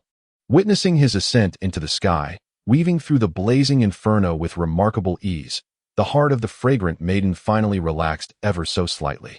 Ke Hanhui spoke with a calm demeanor, "Since the candle true god willingly embraces the path of darkness, I have no choice but to offend him." Dressed in azure, he summoned the winds beneath his feet, soaring hundreds of feet into the air, heading directly towards the colossal visage. His right hand unleashed a vibrant azure light, spiraling around his arm, suddenly surging forth into a blade of air that extended over 10 feet, its brilliance directed ominously at the right eye of the candle dragon. With a thunderous laugh, the candle dragon's breath roared like a tempest. The overwhelming force of the wind pressure momentarily rendered Ke Hanhui breathless, his energy channels nearly closing. His white hair and azure robe billowed wildly as he stood firm in the air, unable to advance an inch. The azure blade of energy twisted and flickered unpredictably. The dragon goddess, her heart racing, felt a tension surpassing even that of her own plight. She understood that Ke Hanhui's reckless gamble was aimed at creating an opportunity for her. Thus, she steadied her mind, shouted fiercely as she soared into the sky, leaping onto the dragon's back, and declared, "Brother Ke, what more is there to discuss with this ancient fiend? Today, it is either his death or mine." The azure dragon soared majestically, roaring and swirling as it charged towards the candle dragon, whose serpentine body towered like a colossal pillar against the heavens. Suddenly, the candle dragon's emerald eyes flared wide open, illuminating the sky and sea, as 2 beams of blue light erupted from its pupils, striking downward like bolts of lightning. Boom! Boom! The azure dragon did not flinch, colliding squarely with the 2 beams of blue light, creating a dazzling explosion of light in the air. Rippling waves of force erupting around them. The azure dragon let out a heart-wrenching roar, its claws outstretched, abruptly thrusting backward. The dragon goddess swayed, a sharp pain coursing through her heart. Feigning injury, she groaned softly and, clutching the dragon pearl, rolled downwards. A chill ran through Ke Hanhui as he heard her voice resonate in his mind. "Brother Ku, I am unharmed. Please, be exceedingly cautious." Looking down, he beheld the azure dragon's mournful dance, falling alongside her, only to be engulfed by the surging waves, vanishing from sight. The candle dragon, filled with triumph, bellowed with laughter. A mere grain of rice dares to vie for the brilliance of the sun and moon. A fierce gleam flashed in its vertical eyes as it unleashed another bolt of blue lightning towards the stationary Ke Hanhui. Gathering his resolve, Ke Hanhui pivoted sharply, the gale from the dragon's maw swirling around him, propelling him with great force. In an instant, he darted between the 2 beams of blue light, his right foot striking the air as he vaulted skyward, continuing his charge towards the candle dragon's immense face. In mere moments, he was but a few dozen feet from those elongated, verdant eyes. With a low shout, he concentrated his inner energy into his right arm, the blade of air swelling with azure brilliance, akin to a green lightning bolt piercing towards its left pupil. The ancient fiend's serpentine body, towering like a mountain, had only one vulnerability: its eyes. Should he succeed in blinding it, its power would undoubtedly diminish significantly. Amidst the candle dragon's maniacal laughter, its enormous maw suddenly constricted, reversing the winds to create a ferocious vortex that sought to draw Kahan Hui into its depths. In close proximity, Kahan Hui surged forward with all his might, caught off guard as he was swept into the vortex. Yet, he reacted swiftly. Just as he neared the dragon's upper lip, he bellowed, summoning his divine strength. His right arm's energy swirling fiercely as he struck with all his might. The emerald light erupted, piercing deep into the upper gum of the candle dragon. At this moment, despite the vast disparity in their sizes, being struck with such force was akin to an elephant's soft palate being stung by a bee, causing the ancient creature to howl in pain.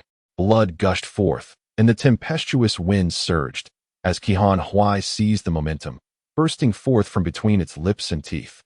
He deftly leapt onto its lip, and with a thunderous strike, the blade of the severing wave plunged into its vital point. As the creature howled in agony once more, Kahan Hui darted upwards, swiftly gliding along its cheek, continuing his ascent. The candle dragon's colossal visage loomed like a cliff, its high cheekbones obscuring its elongated eyes, rendering that area a blind spot in its field of vision. Kahan Hui held his breath, clinging silently to its cheekbone, every heartbeat and breath suspended. The candle dragon, in a fury, swung its massive head, casting electric glances, yet it could not perceive Kahan Hui's presence. Bewildered and enraged, it sensed something amiss and bellowed, "Kahan Hui, reveal yourself. What sort of aquatic hero lurks furtively in the shadows?" Regardless of the creature's furious roars, Kahan Hui remained motionless, steadfast in his silence. After a moment of fruitless shouting, the candle dragon lowered its gaze, surveying the tumultuous sea, where waves crashed violently and the remains of countless creatures floated. Yet not a single living soul was in sight. A flicker of doubt crept into its mind. Had this wretch inadvertently succumbed to death and sunk into the depths? Yet, it also felt deep within that Kahan Hui, a figure of both wisdom and valor, would not be so easily vanquished. Just as confusion and rage swirled within, a figure suddenly flickered before its eyes, a brilliant light exploding forth. A sharp pain surged through its right eye, causing tears to flow like a torrent. And in a fit of agony, it heard Kahan Hui's voice, cold and cutting. "The thousand-year glory of the aquatic people is now in ruins, all at your hands. How dare you speak of aquatic heroes? For a villain like you, blind to the truth, it is better to be without eyes." Before the words could settle, the candle dragon felt an intense pain in its left eye. Had it not been for its frantic shaking of its head and a howl of anguish, its left eye might have been pierced as well. Darkness enveloped its vision, and pain coursed through it, blinding and excruciating. In a mix of fury and despair, it sought to discern the source of the sound, sweeping its massive head in a reckless charge toward Kahan Hui. With a thunderous crash, the ocean erupted in waves. As Kahan Hui leaped back, but was unable to evade in time, the sound of cracking bones echoed as ribs and arm bones shattered. And with a violent expulsion of dark blood, he plummeted downward. At that moment, a roar akin to thunder resonated across the sea, as the azure dragon surged through the waves, just in time to intercept him, and then with blinding speed, crashed forcefully into the vulnerable spot of the giant serpent's neck. At this juncture, the candle dragon's right eye was blind, while blood flowed profusely from its left, causing it to writhe in agony. Its vision blurred, and by the time it sensed the impending threat, it was too late. Pain surged through its heart, and its massive serpentine body arched violently, blood spewing forth as it let out a deafening roar. The dragon god offered no chance for reprieve, mounting the back of the azure dragon, clutching Kahan Hui tightly, murmuring incantations as the dragon pearl spun in a whirlwind. The azure dragon roared and spiraled through the air, repeatedly slamming its tail against the giant serpent's vulnerable neck, each strike igniting dazzling waves of energy that soared high into the sky. Though the serpentine body of the candle dragon loomed as large as a mountain, it was relentlessly struck at its vital points, causing its vertebrae to shatter in unbearable agony. It roared in anguish and thrashed wildly, yet its vision was clouded. The azure dragon clung to it like a parasite, its long tail unable to land a blow. In a frenzy, it soared into the air, spinning in chaotic circles. In an instant, colossal waves surged, shrouding the entire night sky with the coiling serpent, low-hanging dark clouds pressing against the sea surface, tumultuously swirling around it. Lightning flickered incessantly. Thunder rolled, echoing its fierce roars, reverberating for miles. On the tumultuous sea outside Tonggu, waves crashed violently, flames leaping skyward as the fleet from Chaoyang Valley fell into disarray, fiercely firing upon one another. The air was illuminated by a myriad of dazzling fireballs colliding with ships, amidst splintering boards and flying debris, blood and flesh erupting. Engulfed in raging flames, the scene a harrowing spectacle of carnage. The cannon fire roared, thunder deafened, mingling with the sounds of wind and waves, the beating of drums, and the cries of battle, along with the distant, menacing roar of the colossal serpent, rendering the entire sea akin to a boiling cauldron, drowning out all discernible sounds.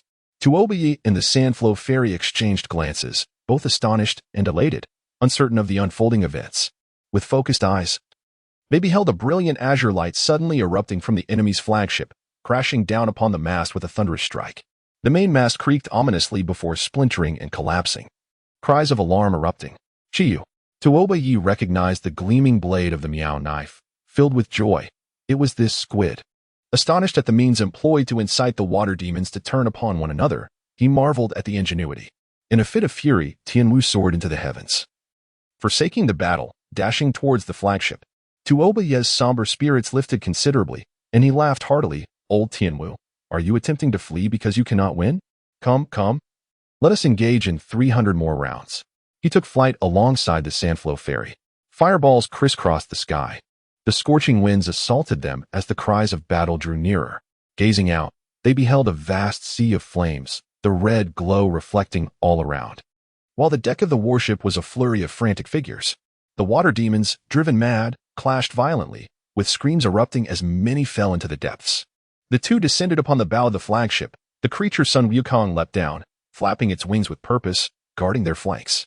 A few water demons charged forward, but before Tuobayi could strike, they were sent sprawling by the powerful beats of its wings. The Sandflow Fairy examined the corpses strewn across the deck, her understanding dawning. As she chuckled, I wondered what this was. It is the soul language insect of the nine-tailed fox. Alas, this cursed insect has a fleeting lifespan and can only thrive in the frigid waters of the North Sea. Toba, if you wish to take advantage of the chaos, you must act swiftly. In half an hour, these water demons will regain their senses. Tuobayi, sensing the contribution of Yen Zissou, chuckled. Is half an hour not sufficient to deal with these water demons? Moreover, he intended to say that the fairy's assistance would ensure their victory, but catching her gaze, he cleared his throat and remarked, it is said that among the 10 great demonic maidens of the wilderness, the fairy's poison is unparalleled, ranked second, while the ruler of Yin can only settle for third. However, after this battle, the rankings may very well be reversed. The Sandflow Fairy shot him a disdainful look, retorting, you impudent boy, if you seek my aid, just ask directly. Spare me your provocations. Had this celestial maiden intervened, these water demons would have perished long ago, rendering the use of these inferior goo worms unnecessary. She raised the resplendent jade horn, tilting her head back as she began to emit a haunting melody. A sharp sound echoed, and from the fragrant pouch at her waist surged forth numerous minuscule azure insects, buzzing and swirling as they descended upon the corpses scattered around. In an instant, a foul stench permeated the air, and flickering bioluminescence suggested the laying of countless gleaming eggs. Before long, the myriad eggs hatched, transforming into countless indistinguishable larvae that writhed and crawled through the flesh of the dead, rapidly growing until they sprouted wings, soaring skyward before alighting on other bodies to lay eggs anew. This cycle continued uninterrupted, in scarcely the time it takes to brew a cup of tea. The number of these monstrous insects multiplied exponentially, creating a cacophony of buzzing that enveloped the ship like a verdant cloud. Suddenly, they scattered in all directions, surging toward the surrounding warships in rhythm with the horn's call. Dozens of water warriors rushed from the bow, enraged upon sighting Tuobayi and his companion, and charged forth with furious shouts. Yet, before they could close the distance, the azure insects descended in a torrential wave. A chorus of terrified screams erupted as the water demons dropped their weapons, frantically clawing at their bodies, collapsing one after another, curled up and trembling in fear. In mere moments, these few water demons began to froth at the mouth, blood oozing from their orifices, their bodies turning a ghastly purple. And Tuobayi felt a chill grip his heart. The goo poison was a double-edged sword. While it could slay foes, it could also inflict harm upon oneself. The soul-speaking insects had a brief lifespan, which was tolerable, but if these notoriously potent venomous creatures persisted at sea after this battle, they would pose a grave threat to the Dragon Clan and the various factions of Tonggu. The flowing sand maiden seemed to perceive his apprehensions. her lips curling into a gentle smile as she shook her head and sighed. Foolish child. The divine farmer has bestowed upon you the 100 Herbs Manual, yet it is a gem cast into obscurity. The Xian Shui Bai Mu ant can only parasitize the bodies of the water clan. Once it breeds too rapidly, it will self-immolate, leaving no trace of trouble behind. With her words illuminating his thoughts, Tuoba Yi felt a twinge of embarrassment and smiled. Dear sister, it appears I have been overly concerned. Before his words could fully escape, a resounding explosion echoed, a dazzling light blinding in its intensity. Turning toward the sound, he beheld two figures soaring from the stern, shimmering with azure light, their brilliance akin to a rainbow as they danced around the mast in fierce combat. The gusts of wind they created caused the sails to swell abruptly, making the ship tremble violently. The water demons rushed from the flanking decks, gazing upward in awe, their exclamations of astonishment filling the air. The sun crowed joyously, clearly exhilarated. Tuobi focused his gaze and was taken aback, then unable to suppress his laughter, he burst into hearty guffaws. The two combatants, both adorned with black wooden masks and clad in dark golden robes, were indistinguishable at first glance. Yet the figure on the lower left wielded a twisted bronze blade with a formidable technique, exuding a fierce and commanding aura that instilled fear in all who beheld it. In all the realm, save for the minor lord of Mirage City, who could be the heir of the feathered emperor, Chiyu, it turned out that, after being enlightened by the exquisite hands of Yin Zixu, Chiyu had assumed the guise of Tian Wu and manipulated the minds of the generals of Chaoyang Valley using the soul-speaking insects, orchestrating a scheme of using another's blade to slay while observing the ensuing chaos from a distance. Under the influence of the soul-speaking insect, several of the weakest water tribe generals, driven by Yin Zixu's thoughts, took the lead in directing their ship to launch a fierce assault on a nearby vessel. The discipline of the water tribe's military was stringent. Despite the soldiers' confusion, none dared to disobey orders, and they had no choice but to turn their cannons on their own fleet. Other ship commanders, either ensnared by the insect's magic or believing their vessel had fallen under enemy control, inadvertently retaliated. Thus, cannon fire erupted chaotically, resulting in a scene of utter turmoil. Tianwu raced back to the flagship, colliding head-on with Chiao, who was disguised as himself. The sight of their adversary ignited a fierce animosity, and they immediately engaged in a fierce battle.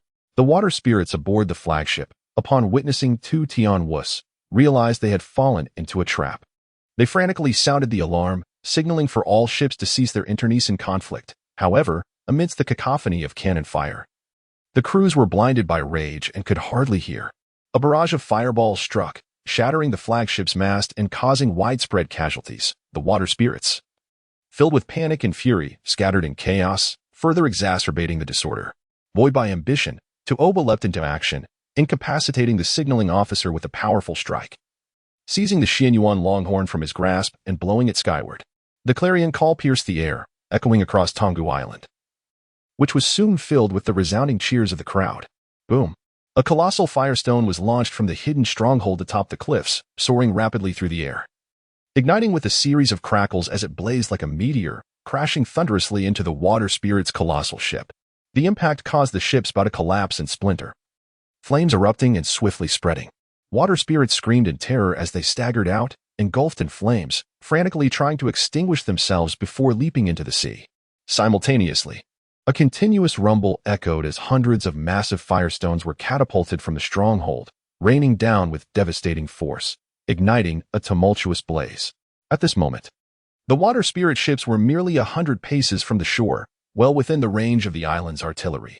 With their fleet in disarray and lacking leadership, the water spirits were rendered helpless, becoming easy targets for the onslaught of firestones from Tonggu. Cheers and roars resonated from Tonggu, invigorating the spirits of the warriors, who surged forth from their hiding places. They raced towards the shore, drawing their bows and unleashing a torrential volley of arrows, which rained down like stars, striking the water spirit fleet. The air was filled with the relentless sounds of battle, arrows embedding themselves in the ship's hulls and masts, igniting fierce flames, or piercing the bodies of the water spirits, whose cries echoed in agony. Within moments, hundreds lay impaled upon the deck.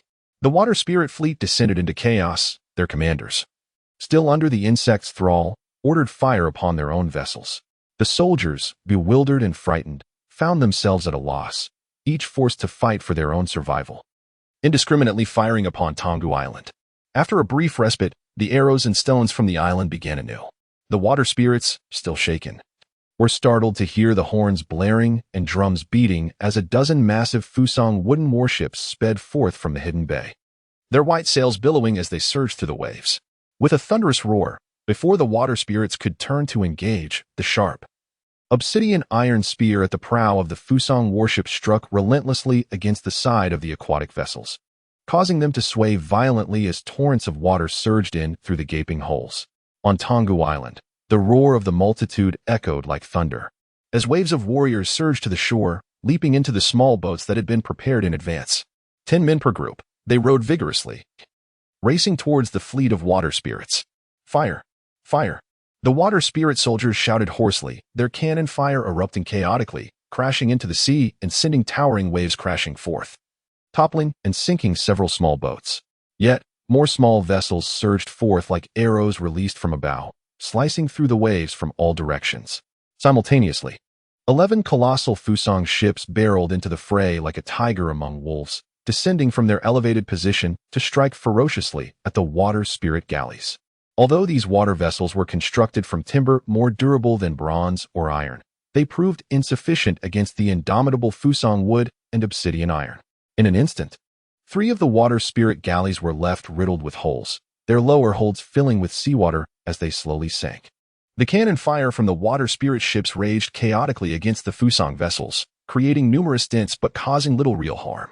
As the ships collided, they pressed tightly against one another, and the warriors of Tonggu leaped down, their blades flashing like snow, as they engaged in a brutal melee. The submerged ships lurking beneath the waves had navigated the intricate network of the North Sea dragon tendons and surged into the gaps between the warships, resurfacing. Some warriors struck the enemy ship's hull with iron spears, crouching to slip through the cracks, while others, gripping long knives, climbed up and leaped in, delivering devastating blows to the unsuspecting water spirits. On the decks of the water spirit ships, chaos reigned as blood was shed in the fierce struggle. The gunners, unable to ignite their fuses, drew swords and wielded guns, forced to engage in close combat with the charging heroes of Tonggu. The true might of the water spirit fleet lay in its hundreds of cannons. Once the cannon fire ceased and the battle devolved into hand-to-hand combat, their advantage vanished.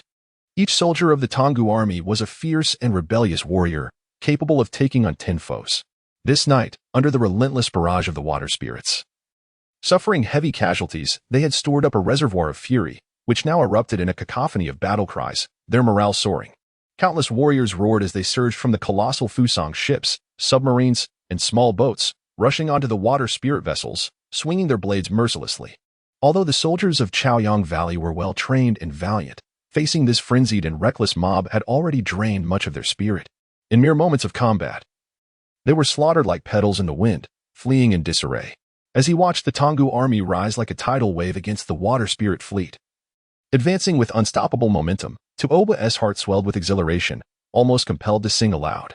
Yet, the thought of the uncertain fates of the dragon god and Kahan Hui, as well as the unpredictable outcome for the Rain Master's consort, transformed his joy into a mixture of melancholy and rage.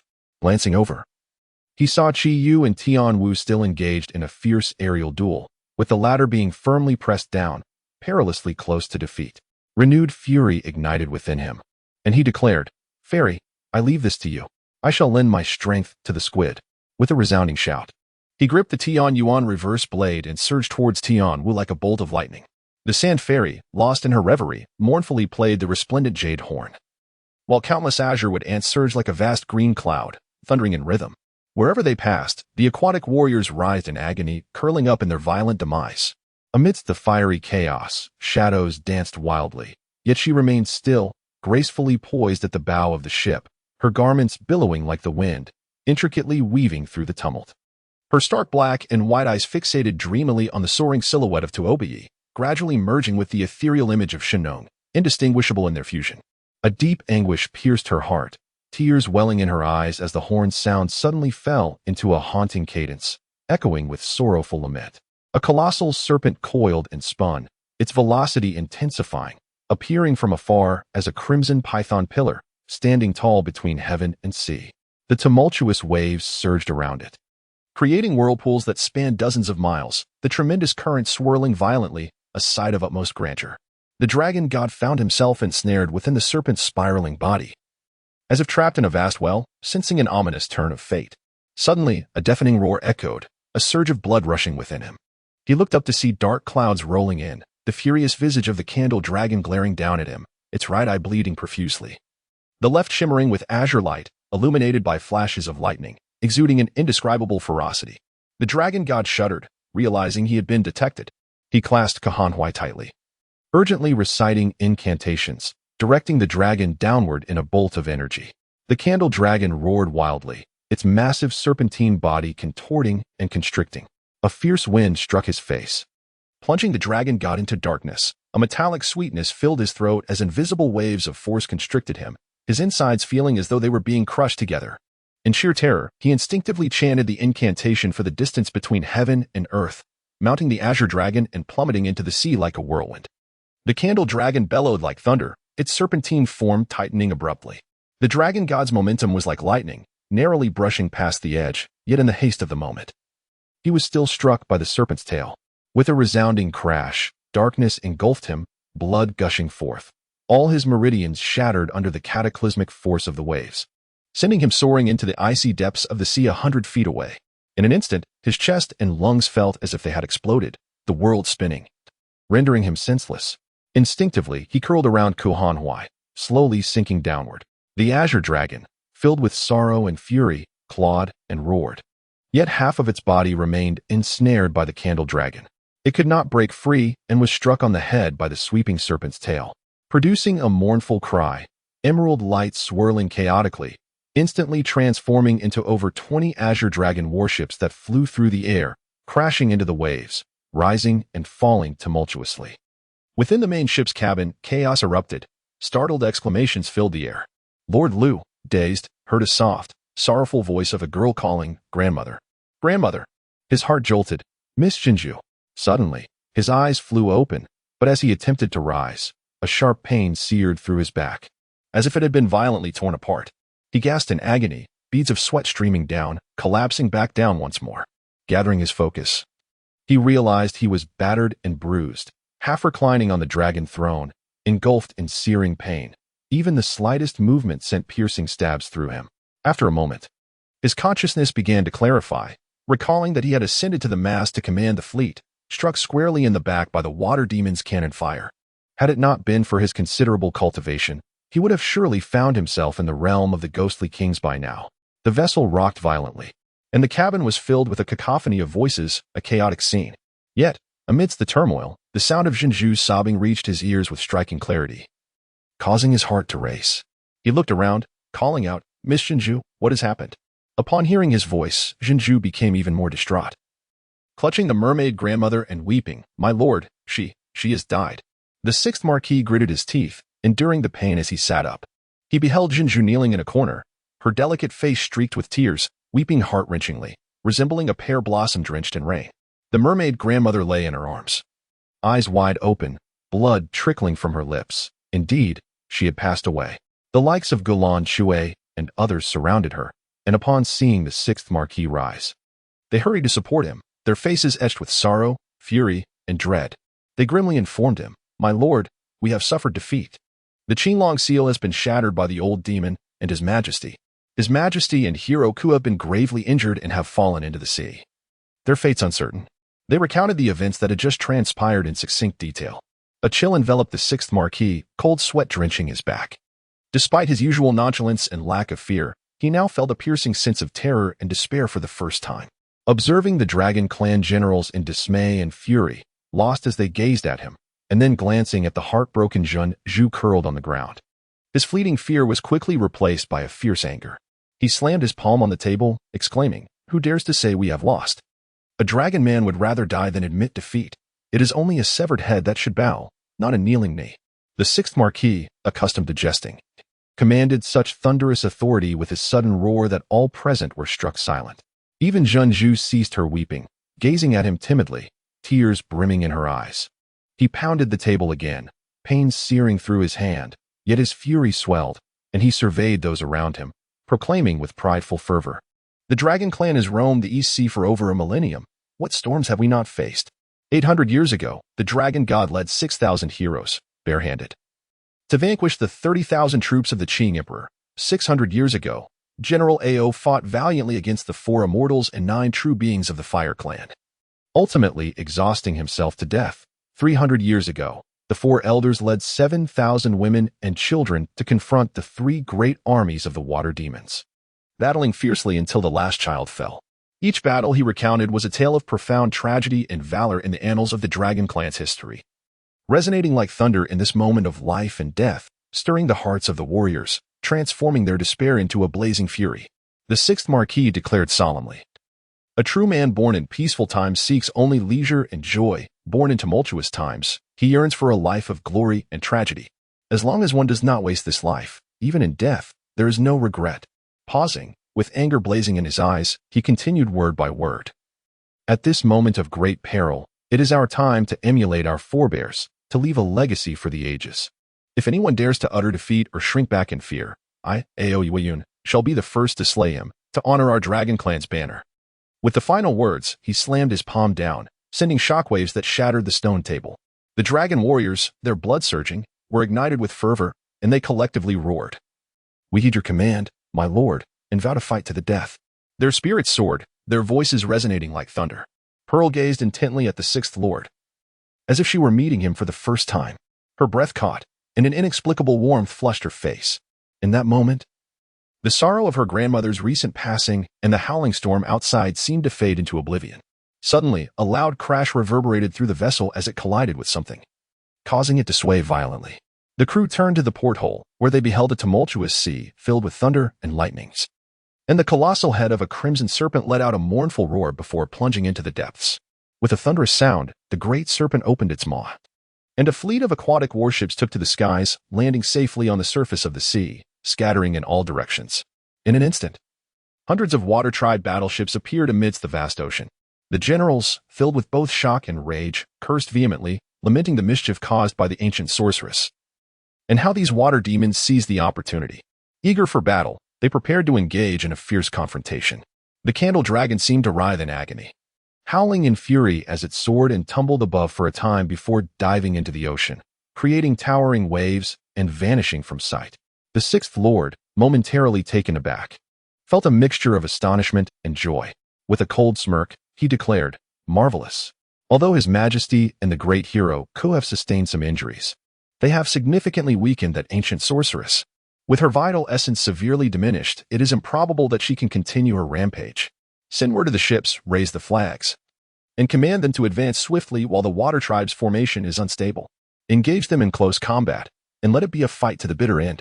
The generals responded with a thunderous chorus of agreement, rushing to their respective positions. Several flag bearers strained to turn the flag wheel, and the azure dragon banner ascended gradually from the flagship, fluttering proudly in the wind.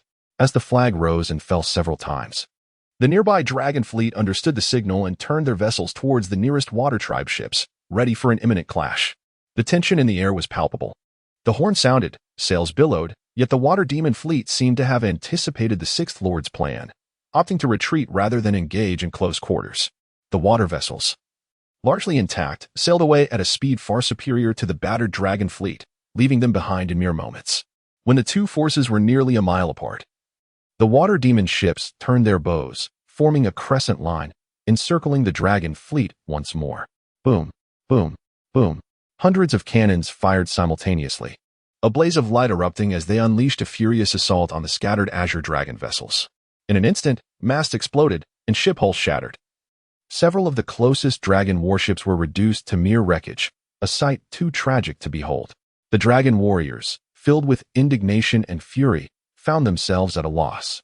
At such a distance, not only was it impossible to charge forward for close combat with the water demons, but they feared that even attempting to approach would lead to their complete annihilation. Yet retreating was no option either, as their speed could not match that of the water demon fleet, which would pursue relentlessly, raining destruction upon them. Faced with the dire dilemma of advancing or retreating, the crew's anxiety grew, their gazes converging on the 6th Lord. With a fierce blaze of anger, the 6th Lord's mind raced, and then a sudden insight struck him. He commanded in a resonant voice, "Relay the order to all ships, sever all masts, and hold position, even if it comes to the last man standing. We shall fight these water demons to the bitter end." Chapter 8. The great wilderness twin dragons to Obayi let out a long, resonant laugh as he maneuvered around the mast, descending swiftly on his avian steed. The Tianyuan reverse blade unleashed a torrent of silver light as he aimed a furious strike at Tianwu. Tianwu pivoted, swinging his blade with a dance of neon brilliance, resulting in a resounding clash. Violet light surged forth, creating a shockwave that sent to Obayi and his mount spiraling backward, causing a brief disruption in his vital energy and a slight wobble in his form. Chiyu, invigorated, raised his voice, challenging, "Octopus, let us see who can savor the old turtle soup tonight." His vital energy erupted, shattering his black wooden mask and golden robe, revealing his true form. The emerald glow of his Miao blade shot skyward like a tempest, roaring with the force of thunder as he launched a rapid assault on Tianwu. In the years past, the two had often joined forces to combat sea beasts in the East China Sea, wagering on who could slay the ferocious creatures first to claim the night's prize, a bowl of turtle soup brewed by the delicate Chanqian. However, Chanqian favored Tuobayi, often secretly reserving a generous bowl of soup for him, slipping it into his mouth when he was unawares. Recalling this, Tuobayi felt a wave of nostalgia wash over him, responding with a hearty laugh. "Alas, we have feasted on most of the old turtles in the East Sea. Tonight, we must make do with the soup of the morning sun's turtle." With that, he surged forward, his sword radiating like a boundless galaxy, an unending cascade of brilliance. Over the past 4 years, the duo had fought side by side, vanquishing countless ferocious sea beasts, their synergy deepening to the point where they could anticipate each other's intentions without a single glance. In their current battle against this long-standing foe, both unleashed their most formidable techniques, their exquisite maneuvers forcing Tianwu to retreat repeatedly, rendered nearly defenseless. Yin Zixu observed from the stern, clapping her hands in delight, her face aglow with joy. Across from her at the bow, the Sandflow fairy gazed intently, her expression a complex blend of sorrow and joy, memories flooding her mind, momentarily forgetting to blow her jade horn. The coalition of the Soup Valley had boarded the flagship, engaging in fierce combat with the aquatic warriors across the deck. Upon hearing the thunderous explosions above, they halted, holding their breath to witness the spectacle, their gasps and cheers resounding in a continuous chorus of encouragement. Lightning crackled as Chiyu, agile as a dragon, his sinewy muscles and scarred visage radiating fury, struck with each blow akin to a tempestuous gale, overwhelming all in his path. Tobayi, garbed in flowing garments, exuded an air of serenity with a subtle smile adorning his handsome face, effortlessly balancing offense and defense. His mastery of the longevity technique rendered his every move transcendent and elegant, a sight that evoked an inexplicable admiration even among the aquatic soldiers. After dozens of exchanges, Tianwu gradually stabilized his footing, transitioning from defense to offense, though his fury and surprise intensified. For decades, he had concealed his prowess, diligently honing the eight extremities technique, avoiding conflicts with the likes of the two-headed ancestor and the West Sea ancestor, hoping to remain silent until the moment of revelation. Yet, to his astonishment, this night's confrontation with the rising talents of the great wilderness forced him to unveil the strength he had long hidden. What enraged him further was the realization that the vital energy of these two youths flowed like an immeasurable ocean, defying his expectations. Even as he gradually exerted his full strength, he found it challenging to suppress them, as their blades clashed with a thunderous resonance. Cracks formed on Tianwu's purple-black giant bronze blade. The ancient Zizi knife of Chaoyang, though a divine weapon of the aquatic tribe, pales in comparison to the Miao knife and the Tianyuan reverse blade. If this relentless struggle continues, I fear that after 300 to 500 exchanges, the Chaoyang ancient Zizi knife may well turn into the Chaoyang broken Zizi knife. Enough. When one hesitates to sever, chaos inevitably ensues. The matters of life and death, honor and disgrace, shall be resolved this very night. With this thought, a surge of murderous intent filled Tianwu's heart. He suddenly let out a long, piercing howl, and the exquisite light of the Zizi sliced through the air like a rainbow piercing the heavens, its brilliance overwhelming, forcing the two adversaries to retreat. The eyes behind the black wooden mask changed abruptly, gleaming with a faint purple glow as a cold voice declared, "Little thief, if you seek death, then so be it. The completion of my divine skills demands a blood sacrifice. I shall use your blood to consecrate my 8 extremes body." Just as he prepared to concentrate his energy, a tremendous roar echoed, and tumultuous waves surged forth. A woman clad in red emerged, cradling someone as she soared through the tumult, landing on a small boat, which rocked violently. The heroes of Tang Valley gasped in astonishment, rushing forth and calling out, "Hero Ku!" Your Majesty the Dragon God. Yin Zisu's complexion paled, and she gracefully took flight. Tuobiyi and Chiyu felt a chill in their hearts as they gazed down. The figure was golden-haired and blue-eyed, with a delicate visage marred by a frown, violently coughing. Blood staining her lips and clothing. It was none other than the Dragon God. Kahan Huai lay in her embrace, his handsome face as pale as paper, eyes tightly shut, his breath faint like a wisp of smoke, indicating that both had sustained grievous internal injuries. Upon witnessing the two formidable foes of the enemy severely wounded, the water demons erupted in jubilant cheers, while the likes of Monkey and others seethed with rage, shouting, "Oldwood Granny doesn't bloom, yet laughs at your wooden ear mushrooms. I'll pluck your teeth and cut out your tongue. Let us see if you can still laugh." Amidst the furious insults, the heroes of Tang Valley surged forward, and the battle reignited. A wave of cold dread washed over Tuobiyi, among all under heaven. Only the old demon Zhu could inflict such severe injuries on both Kahan Huai and the Dragon God, if both his mother and Hero Ku were in such peril. The situation for the Azure Dragon fleet was even more dire. Exchanging a glance with Chiyu, they understood each other, with Yin Zissou attending to them. Kahan Huai and the Dragon God would likely be safe for the time being. The pressing matter was to swiftly eliminate Tianwu and the aquatic demons of Chaoyang Valley before the old demon Zhu arrived. With a collective roar, they focused their true energy. As the Tianyuan reverse blade and the Chongqing knife radiated brilliance, intertwining and launching a fierce assault against Tianwu. A slight movement of Tianwu's ears detected the ominous waves rising on the sea. He had already changed his mind. He soared upward, laughing heartily.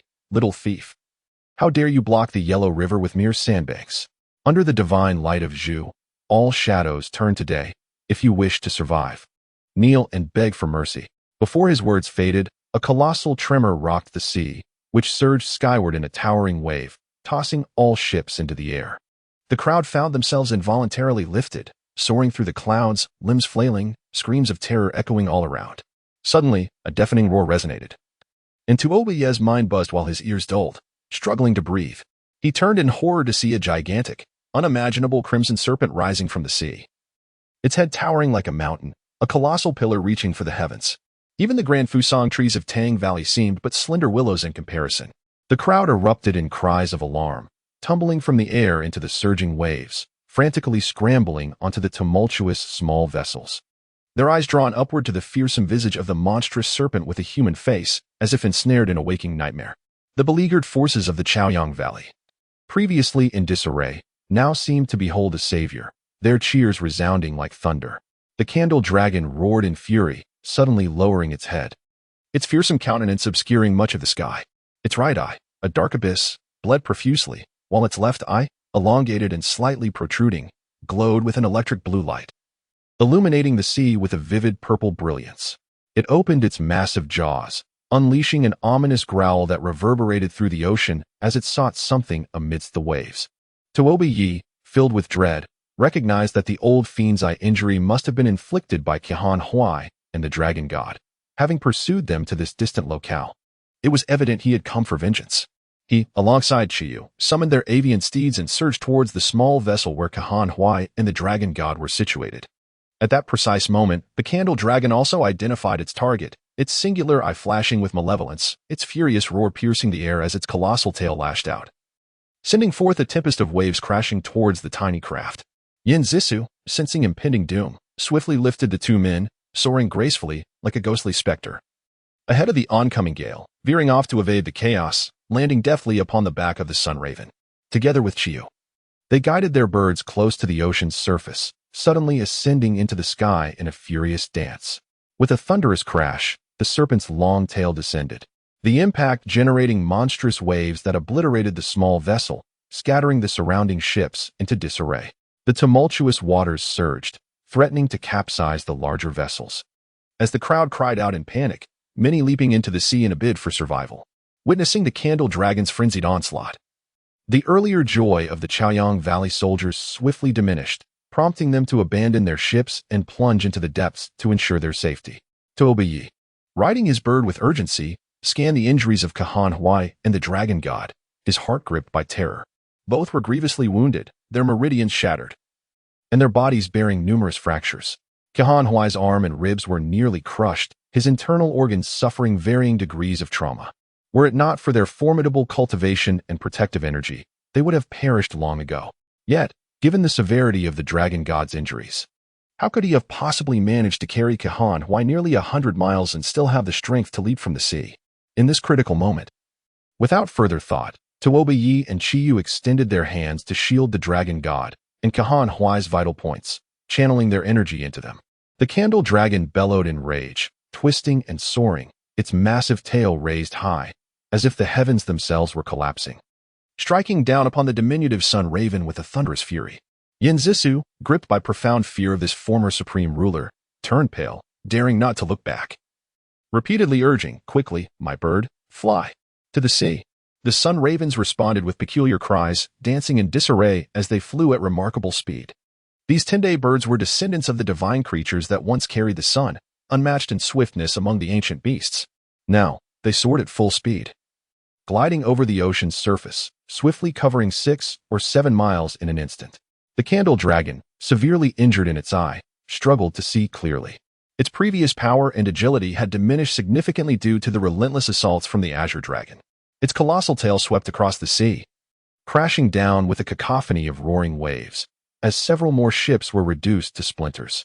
Amidst the cacophony of astonished cries and vehement curses, the crowd clutched their floating boards, bobbing tumultuously upon the waves, at the mercy of fate. Only Tian Wu and the Sand Fairy remained unfazed, one exuding a serene composure, the other appearing as if lost in a dream, both observing from the deck of the Dawn's flagship, as though the unfolding chaos held no relevance to them. The sun darted erratically, soaring and diving, racing towards the eastern sea with fervor, seemingly toying with the candle dragon, which incited the ancient fiend's wrath, prompting a furious chase. The colossal tail swept violently across Baidian Isle, shattering the towering cliffs into countless fragments that scattered across the sky. In this tumult, Tuoba and Chiyu were wholly focused, gathering their energies to heal Kahan and Huai. Moments later, the dragon god quivered slightly, uttering a soft moan, and opened her eyes. Tuoba rejoiced, calling out, "Mother! Mother!" His eyes brimmed with warmth, nearly spilling over with tears. The dragon god, her azure gaze softened, looked at Tuoba with a faint smile, murmuring, "You foolish boy, your mother is not dead. Why the red eyes?" Then, furrowing her brow, she exclaimed, "Brother Ku. How is Brother Ku?" Chiyu replied gravely, "Brother Ku is gravely injured, but his life is not in danger. It may take several hours for him to awaken." The dragon god's expression shifted, her delicate brows knitting together as she clenched her teeth, whispering fiercely, "That old bastard, candle demon, dares to inflict such harm upon Brother Ku. I shall not let him go unpunished. My dear son, avenge your mother. Deal with that old." Her words faltered, her face flushed with anger, her breath stifled. A faint smile crossed Tuoba's lips, yet sorrow swelled within him, in his mother's heart. The entirety of the world could scarcely compare to a single hair of Brother Ku. Alas, fate was cruel. Brother Ku's heart was wholly claimed by the Queen Mother of the West. Would there still be space for her? Lost in thought, the thunderous roar behind him heralded the candle dragon's furious pursuit, slithering across the sea like a serpentine mountain range. The waves surged violently as the serpent's body cleaved through the tumult, resembling 2 unending waterfalls, a magnificent and awe-inspiring sight against the night. The dragon god snorted softly, murmuring, "The old candle demon has had his right eye blinded by Brother Ku, and your mother has dealt him severe blows. He is merely a shadow of his former self. My dear son, swiftly use my dragon pearl to break the seal of the azure dragon." Suddenly recalling that the azure dragon fleet had been vanquished by the candle dragon, she realized that although the spirit of the azure dragon remained, its power would be significantly diminished without a vessel to channel it. To confront the undying candle dragon with only the azure dragon's spirit would likely lead to disaster. Noticing her frown in silence, Tuoba sensed the gravity of the situation and proposed, "Mother, perhaps I should unseal the Kuenyo and the coral unicorn." He intended to suggest unleashing all the fierce beasts to battle alongside the azure dragon against the candle dragon, but reconsidered. With his current mental prowess, he could likely control only one of them. To attempt to command so many simultaneously would risk their power turning against him. Suddenly, Yinzis's eyes brightened, and she clapped her hands, exclaiming, "Indeed! What if Prince Tuoba merges with the azure dragon, transforming into its beast form?" The crowd's hearts raced at the prospect, finding it a compelling idea. In the vast wilderness, the sealing of beastly forms can be categorized into 2 distinct types. The first is akin to the 9-tailed fox of the Qingqiu kingdom, which, due to ancestral transgressions, has been sealed within the body of a ferocious beast. thus becoming a hybrid of human and demon. The second resembles the current situation with the candle dragon, which, in a bid to greatly enhance its cultivation, has assimilated with a ferocious beast and sealed itself. Regardless of the method, both can amplify the ferocity of the beast and their own latent potential to the utmost, resulting in a significant increase in vital energy and magical prowess. Consequently, many skilled practitioners among the 5 races are willing to take considerable risks in search of the souls of ferocious beasts for the purpose of fusion and cultivation. A fleeting look of delight crossed the dragon god's face, quickly replaced by a frown as he declared, "This is unfeasible. The sealing of a beast's form is perilous. While ordinary divine beasts may suffice, the azure dragon is the foremost ferocious beast of the ancient wilderness. Even the Ji dragon god, 9 centuries past, suffered immensely after assimilating with the azure dragon, ultimately exhausting himself to death in battle against the azure emperor. Although the young wildling possessed some understanding of beast mastery, the prospect of hastily merging with the azure dragon without mutual repulsion seemed increasingly ill-advised. He shook his head vehemently, exclaiming, "No, this is far too dangerous." At that moment, the candle dragon roared and descended into the sky, its left eye emitting a brilliant blue light that streaked past the onlookers, colliding with the billowing black clouds. Instantly, dozens of lightning bolts erupted, illuminating the sky and sea. Thunder rumbled as the ancient monster unleashed a series of roars, conjuring a torrent of violet flames mingled with a foul wind that enveloped the crowd, making them feel as though they were ablaze, their garments billowing wildly. Fortunately, they were still over 500 feet away, and by the time the fiery gust reached them, it dissipated into a shower of sparks. Faced with a formidable enemy and lacking time for further contemplation, Tuoba Ye's thoughts raced. Suddenly, he resolved, raising his brow and declaring, "Mother, let us proceed with this plan. Rather than await our doom, it is better to fight with all we have." The dragon god frowned slightly, observing his unwavering determination. Words of caution rose to his lips but were swallowed back down. A tumult of worry, joy, affection, and frustration swirled within him as he sighed, "You reckless child. I shall leave it to you." He then meticulously imparted the azure dragon fusion technique, crafted by the Ji dragon god, to Tuoba Ye. The young man, blessed with exceptional talent and a profound understanding of the 5 elements chart, aided by a memory orb, soon grasped its profound meanings with ease. Witnessing Tuoba Ye recite the incantation flawlessly, the dragon god felt a measure of relief. As he spoke, his lips parted, and the dragon pearl slowly spiraled forth, descending before Tuoba Ye, radiating an enchanting light that was difficult to behold. Illuminated by the lightning, one could faintly discern dozens of small dragons swirling within, presumably the primordial spirits of past dragon gods. Tuoba Ye collected his thoughts and, with a slight opening of his mouth, gradually swallowed the dragon pearl. A smooth sensation coursed down his throat, filling his mind with a fragrant essence, and he felt a wave of warmth envelop his abdomen, bringing profound comfort to his entire being. The dragon god gazed at him and smiled gently, saying, "Tuoba, the dragon pearl is the supreme treasure of the dragon lineage. While the pearl exists, the clan thrives. If the pearl perishes, so too does the clan. Now that I have bestowed the dragon pearl upon you, from this moment forth, you are the dragon god of this era." Tuoba Ye was suddenly taken aback, exclaiming, "Mother." Both Chiyu and Yin Zisu were equally astonished, never expecting her to confer such authority in this life and death moment. The dragon god chuckled lightly, "My dear child, I have been the dragon god for decades and have grown weary of it. I long for a day when I can roam the seas without concern. With a son as capable as you to take my place, the prosperity of the dragon lineage is assured, and I shall rest easy." After a brief pause, she smiled softly and then spoke earnestly. The ancients often remarked, "To ascend the mountain is to aspire toward the heavens, yet the summit is fraught with chill."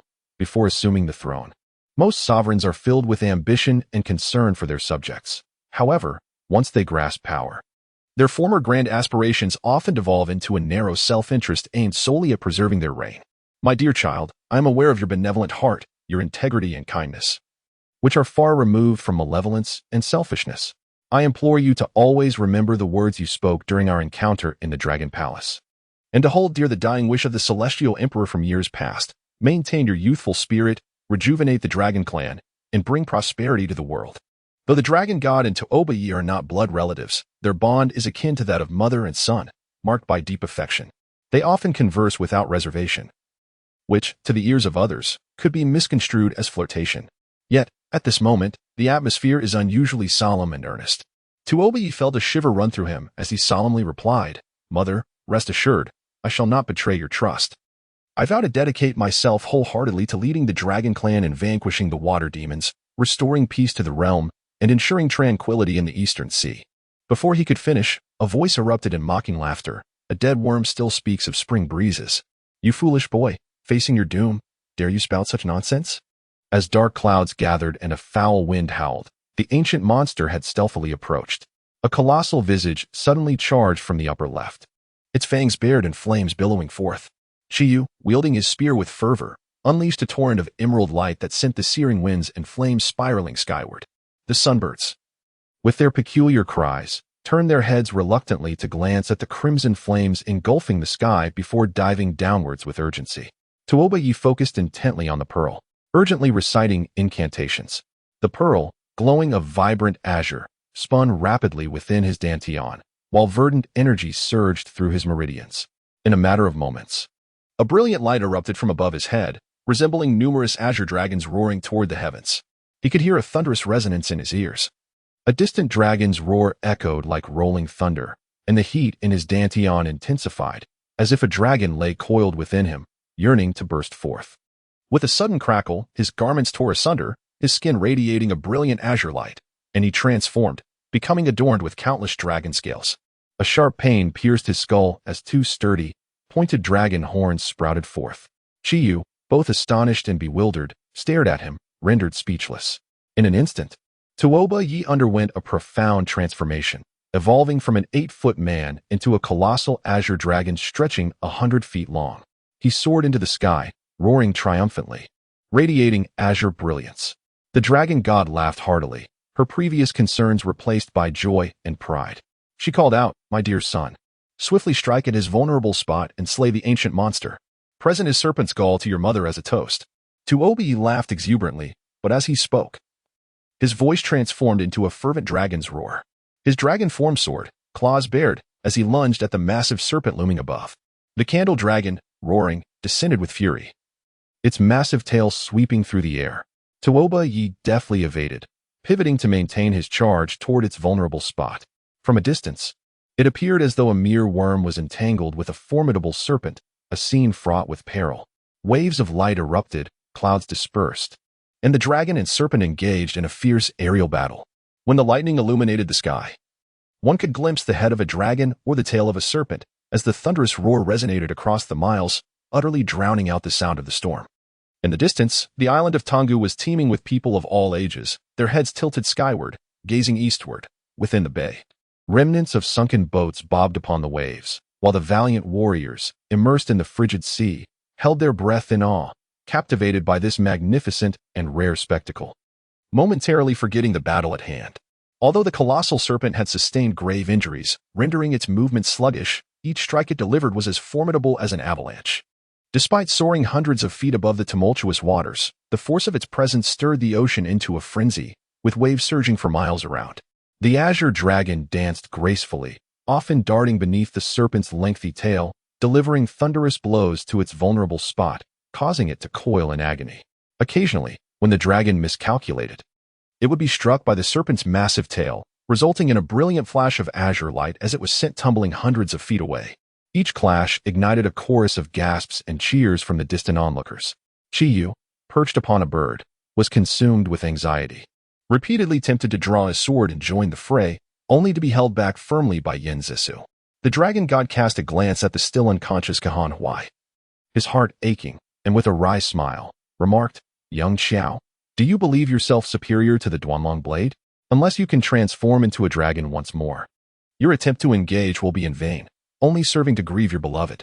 Though Chiyu recognized the wisdom in their words, the sight of his dear friend standing alone against a formidable foe filled him with an insatiable urge to intervene. His heart seethed with anger and desperation, veins bulging with fervor. As he scanned the horizon, his gaze fell upon the towering Fusong tree, and suddenly, he recalled the words of the feathered emperor from 6 centuries past. A mix of shock and joy flooding him as he exclaimed, "Of course, the giant-scaled dragon." The dragon god was momentarily taken aback, uncertain why Chiyu would suddenly mention the legendary dragon from history. Without time to elaborate, Chiyu called out, "Little sewer, Take good care of the dragon god and the great hero Kahan. I shall return shortly." Without waiting for any questions, he soared away on his bird, racing towards Tengu like a bolt of lightning. Boom, boom. With two resounding crashes, the azure dragon collided forcefully with the serpent's vulnerable spot, its horns pressing painfully against the seams of its vertebrae, eliciting a furious roar from the creature as it arched and thrashed. The dragon god beamed with joy, exclaiming, "Yes. Just like that. Maintain your grip. Do not let go, lest it ensnare you." Before his words could fade, the candle dragon roared and twisted, employing its old tricks to ensnare the azure dragon in its grasp. The dragon god and Yin Zisu's expressions shifted dramatically, both calling out warnings. Meanwhile, the Don Valley naval forces erupted in cheers. In a sudden fury, the azure dragon bit into the serpent's abdomen, and as it howled in pain, the dragon seized the moment to dart through the gaps in its body, delivering another fierce blow to its fractured vertebrae. The cheers of the water spirits turned to gasps, while the warriors of Tengu erupted in jubilant shouts, accompanied by a wave of scornful jeers. The dragon god, now calmed, smiled broadly in lavish praise upon his beloved son. The candle dragon, in a fit of rage, emitted a piercing roar, its body radiating a crimson glow, transforming into a myriad of fearsome beasts that shrieked in a twisted illusion.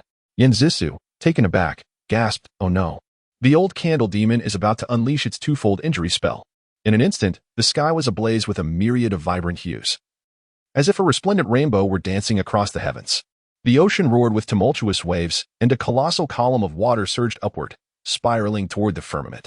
Suddenly, countless waves erupted, resembling towering pillars of silver and pale green, their magnificence rendered even more enigmatic beneath the crimson clouds. The blood soul water spirit technique. The dragon god felt a sinking dread, both astonished and enraged. This malevolent sorcery was among the most diabolical of the aquatic clans, conceived by the water deity Luo Jihao 8 centuries prior. The mingling of blood and water ignited the malevolent souls within, amplifying their power to cataclysmic levels. Yet, a moment's carelessness could lead to the consumption of one's essence and blood by these malevolent spirits, resulting in irredeemable doom. Even if successful, it would cause the meridian pathways to shatter, leaving one gravely weakened. In a fit of rage and severe injury, the elder demon, Zhu Lao, resorted to this brutal magic in hopes of a swift victory. Could Tuobiyi withstand such a blow with his current cultivation? A myriad of water columns thundered into the great serpent's body, the brilliance swelling until the sky transformed into a dazzling shade of purple-red, only to suddenly darken to a deep blackish purple. Zhu Long roared mightily, his voice mingling with the roars of myriad ferocious beasts, as his serpentine form swelled rapidly, growing several times larger, crimson scales oozing droplets of blood. His human face turned in all directions, the blue light in his left eye flaring with fury, transforming the heavens and sea into a ghastly pallor that stung the eyes of onlookers, causing tears to stream forth uncontrollably. Tuobiyi spiraled in midair, momentarily dazzled by the brilliance, his eyes involuntarily narrowing. The deafening roar echoed, and his mind was engulfed in a tumultuous storm. In an instant, he found himself ensnared by Zhu Long's serpentine body. His furious shouts echoed in vain as he struggled to break free, but was utterly immobilized, as if bound by iron bands. Only the colossal head of the azure dragon remained exposed. He gazed upward to find Zhu Long's monstrous face grinning down at him, a red tongue flickering, drool cascading from his fangs like a relentless downpour. The dragon god felt a tumult of anger and regret. His teeth clenched as he attempted to rise and aid, yet the excruciating pain coursed through him, his meridians ablaze, leaving him devoid of strength. Even Yin Zisu, sharp-witted and resourceful, found her mind clouded in this moment, utterly lost. For a moment, the ocean within several dozen miles fell eerily silent, as if time itself had come to a standstill. The heroes of Tang Valley stood gaping, paralyzed by shock, unable to utter a single word. Even the warriors of the aquatic tribe were awestruck, standing in stunned silence, forgetting to cheer or celebrate. Tianwu stood with hands clasped behind his back atop the stern, his black robe billowing, his eyes gleaming with an unusual intensity, an expression of profound complexity. Neither joy nor anger, frustration nor regret could be discerned amidst the crowd. Only the sand fairy gazed up, her lips curling into a bittersweet smile, as the haunting echoes of a long-ago curse whispered in her ears. A tear, icy as the depths of despair, slipped from her lashes and fell to the ground, chilling her to the core. Is it truly the case that the affairs of the world are predestined, with no chance for reversal? Such was the fate of Shenong, and even this young man? In the stillness, a sudden thunderous roar erupted, shaking Tang Valley, as the heavens and earth trembled, and the sea surged wildly. A collective gasp arose as the onlookers followed the sound, their eyes drawn to the towering, cloud-kissing hibiscus tree, shrouded in azure mist and radiating brilliance, which began to sway violently. Suddenly, a deafening roar pierced the air, and the blue light of the hibiscus erupted like rippling water, transforming into a colossal purple dragon, the giant scale dragon. The dragon god, witnessing this from afar, felt a surge of emotions, suddenly grasping the meaning behind Chiyo's earlier words. 6 centuries prior, the illustrious Emperor Yuqing had instilled fear across the realm as he single-handedly battled the Dragon Clan's 6 dragons. After 3 days and nights of fierce combat, 5 of the ferocious dragons had fallen to his might, leaving only the most savage among them, the giant scale dragon, to flee without a trace. This dark chapter of history was a profound humiliation for the Dragon Clan. Fortunately, following this conflict, the Emperor Yuqing vanished from the annals of time, leading to a significant decline in the power of the Wood Clan, which allowed the Dragon Clan to seize the opportunity, reclaiming control of the Eastern Sea through 7 successive victories. Upon becoming acquainted with Tuoba Yi and Chiyu, it was rumored that the Emperor Yuqing had sealed his primordial spirit within the Miao knife, hidden within the hibiscus tree. The dragon god had begun to surmise the truth.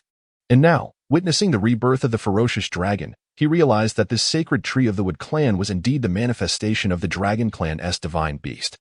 Who would have imagined that the revered sacred tree, worshipped by the Wood Clan for 6 centuries, was actually the enemy's legendary creature?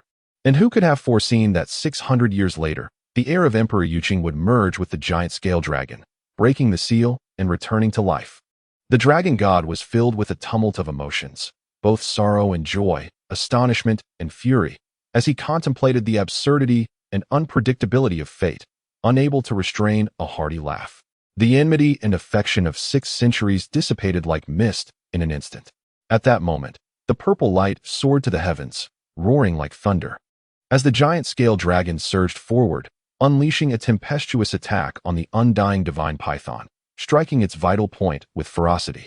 Seizing the moment as it roared in agony, the azure dragon lunged, biting down on the giant serpent's throat, blood gushing forth. The undying divine python let out a heart-wrenching, furious scream, its crimson light exploding as its massive body cracked with thunderous sounds, transforming into numerous ferocious beasts that surged outward. A tremendous tremor shook the air, waves of light rippling across the sky, as both the giant scale dragon and the azure dragon recoiled and danced through the air before intertwining once more, roaring as they charged towards the body of the candle dragon serpent. On the distant sea, cannon fire roared as the sky turned a blood-red hue, the battle raging fiercely. The aquatic fleet advanced gallantly, gradually tightening its encirclement. Meanwhile, the remaining 20 or so azure dragon warships of the Dragon Clan, their masts shattered, floundered amidst the chaos, having been bombarded to the brink of destruction. Several smaller vessels were slowly sinking beneath the waves. The wind howled, mingling with cheers and the sounds of horns and war drums in a rising tide of exhilaration.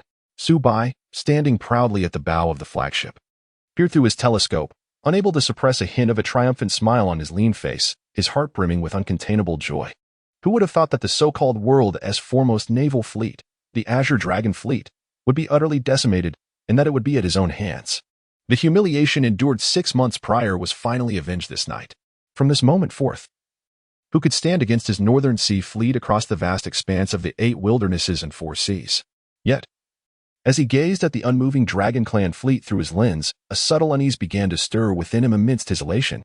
The Dragon Clan's naval forces have long been renowned for their ferocity and cunning, although this night they faced a barrage from hundreds of their own divine cannons, leaving them disoriented and suffering heavy casualties. One cannot fathom why they would sever their own masts and await their demise.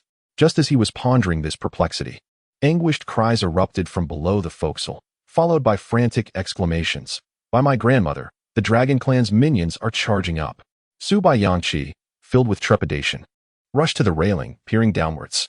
Suddenly, a blue iron arrow whistled through the air, grazing his cheek before embedding itself in the banner of the Shin snake, vibrating ominously. Had it not been for his quick reflexes, he would have met a fatal end. Focusing intently, he beheld tumultuous waves as countless Dragon Clan warriors erupted from the sea, roaring fiercely as they ascended onto the deck, launching a meticulously orchestrated assault on critical positions, cannons, rudders, main cabin, and flag tower.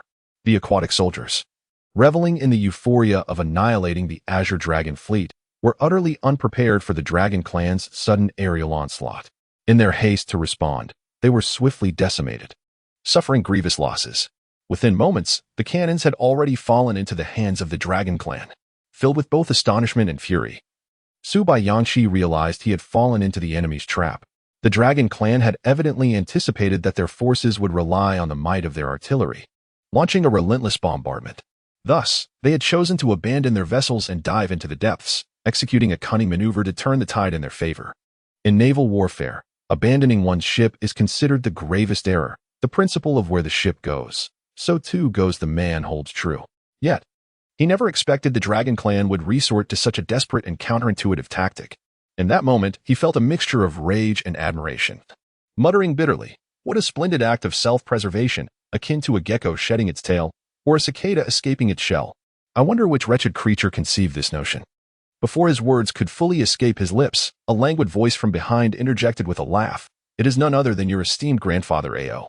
In a flash of golden light, a gilded spear lunged toward his back.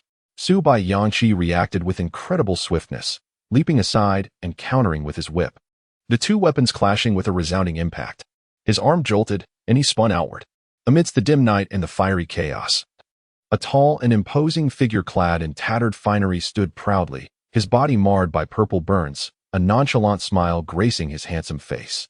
His piercing eyes sparkled with intensity as they coldly regarded him, the spear held firmly, exuding an aura of lethal intent.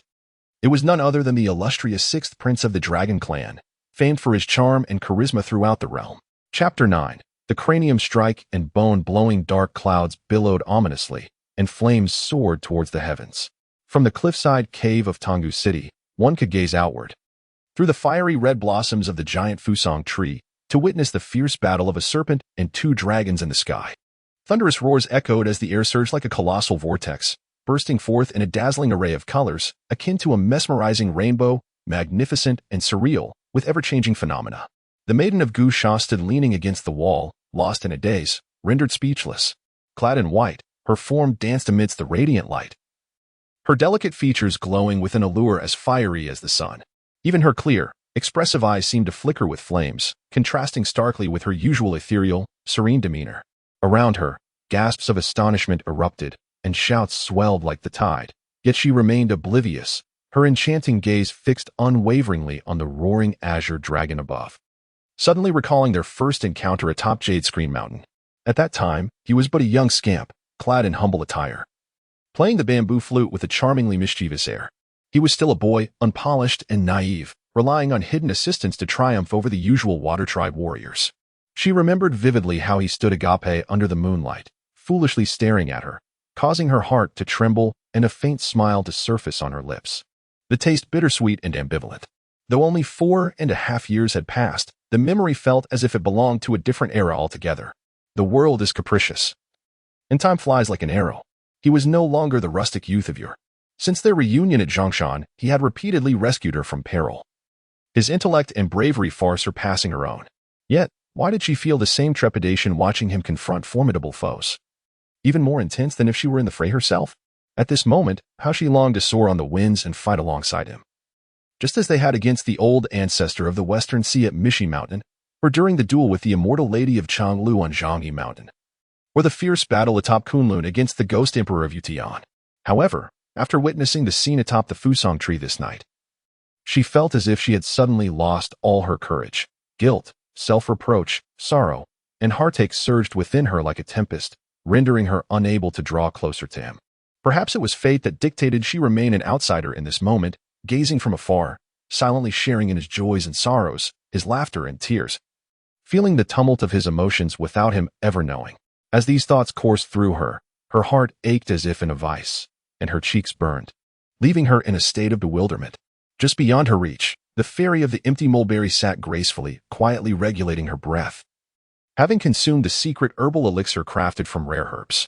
The searing sensation in her meridians had subsided considerably, yet she still found herself unable to move. Watching her niece, who resembled a stone statue, eagerly gazing upward, a mix of affection and sorrow welled within her, prompting a silent sigh.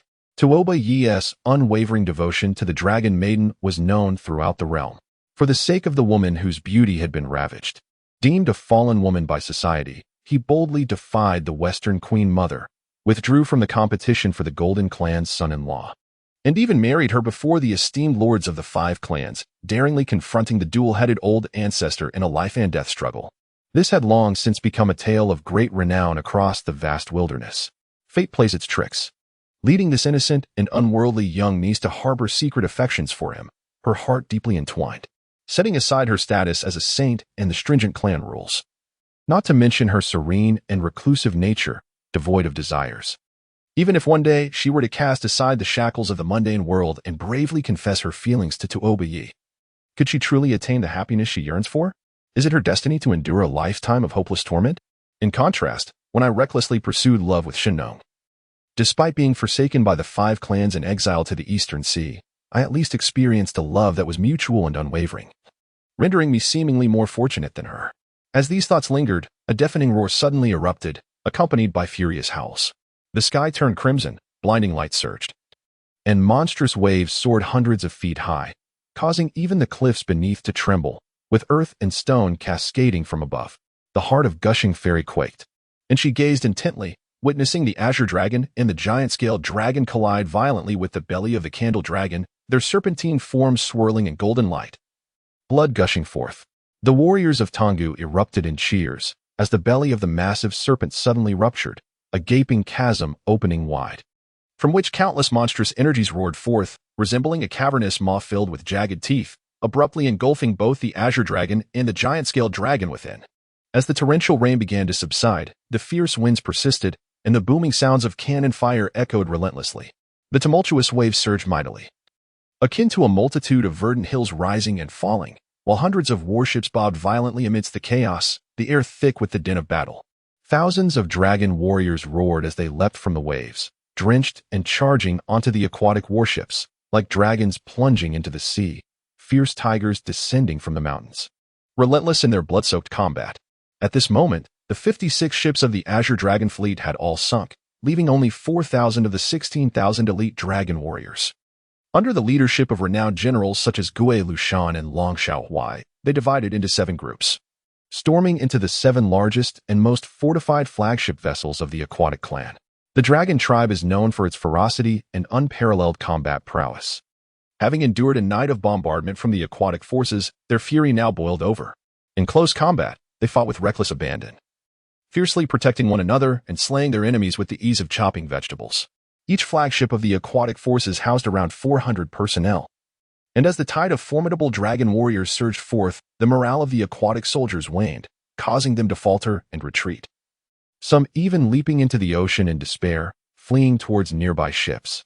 In an instant, the flagship, the Xianlong, was seized by the dragon warriors.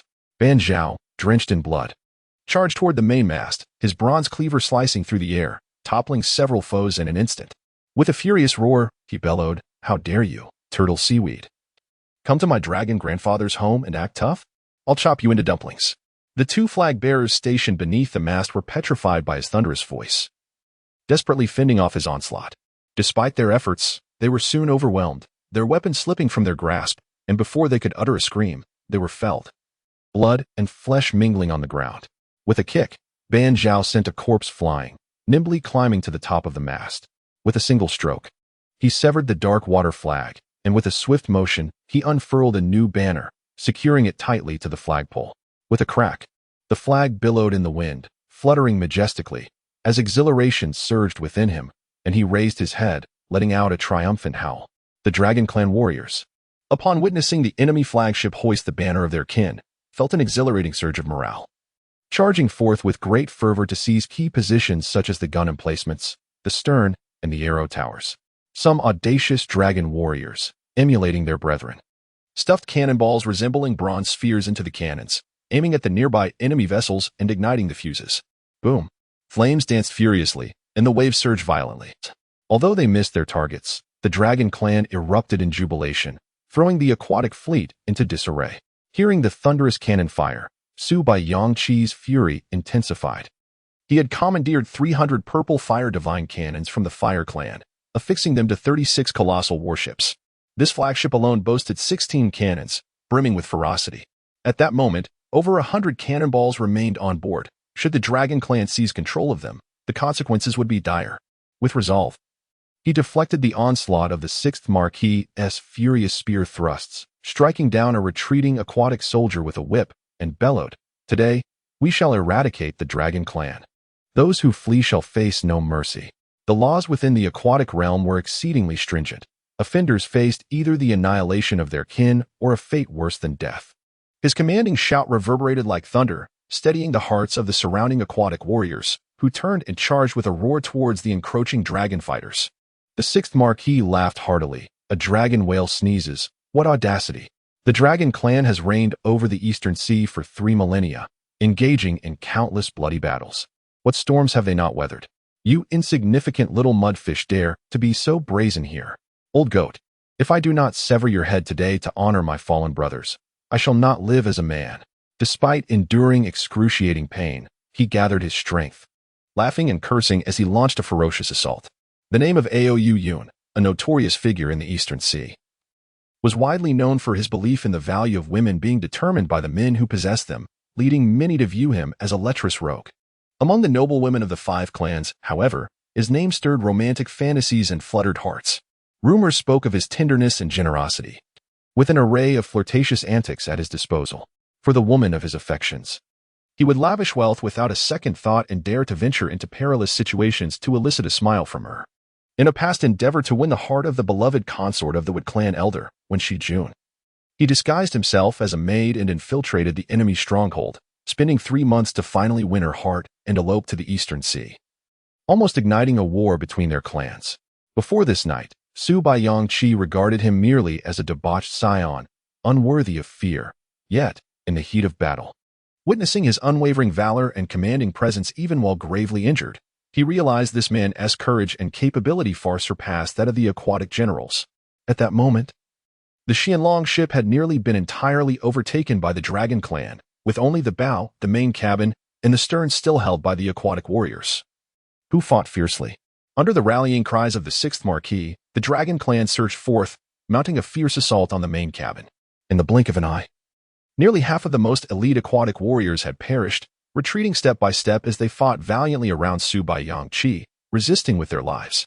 The dragon warriors cheered as they surged towards the battlements and arrow towers, unleashing a relentless barrage of cannon fire and crossbow bolts upon the surrounding ships. Initially, their aim was uncertain and their movements somewhat chaotic, but soon their artillery grew increasingly precise, striking enemy vessels with devastating effect, splintering timber and eliciting cries of anguish. The Xianlong, robust and formidable, boasted unparalleled firepower and equipment. Surrounding ships, eager to provide aid, found themselves repelled by the ferocious onslaught of cannon fire and crossbow bolts. Forced to turn away and retreat, caught in a dilemma, they dared not retaliate, compelled to witness the dragon kin seize the initiative. Suddenly, the sound of a long, resonant horn echoed, accompanied by the thundering of drums, as thousands of aquatic warriors leapt into the tumultuous waves, swimming towards the colossal ship now occupied by the Dragon Clan, intent on boarding to provide assistance. Yet, as they approached, any hint of their presence was met with arrows that pierced through skulls or massive stones that crushed them, resulting in grievous casualties, staining the sea with blood, making it difficult to breach the defenses.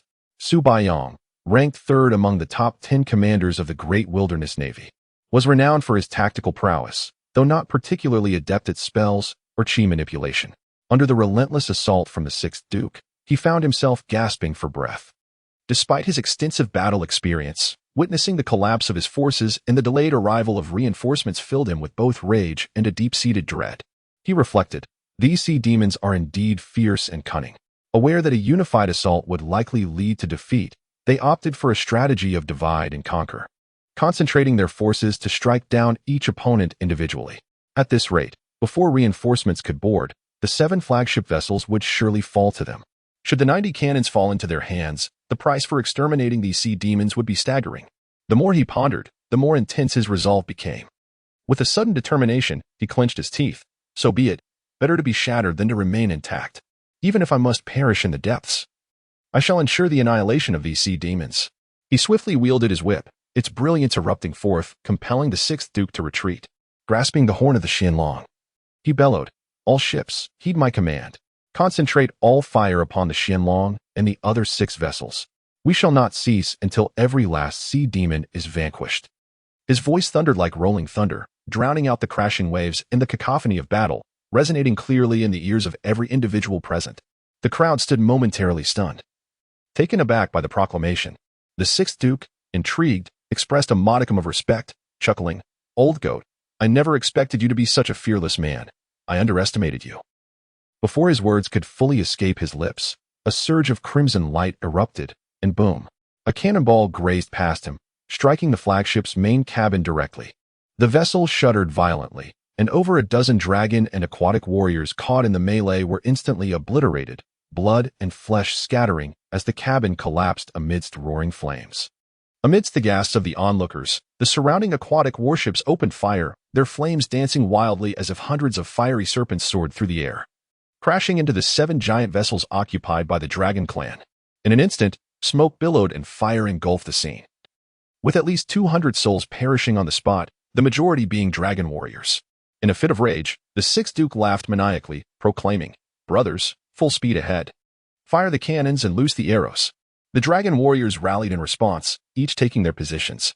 The helmsman steered the ship with precision, the sails billowed, and the oarsmen rowed in unison as the Su-In-Ling ship swiftly changed course, charging towards the nearest aquatic warship. The purple fire divine cannon and the colossal bow crossbows unleashed a relentless barrage, arrows and fireballs piercing the air with cacophonous explosions.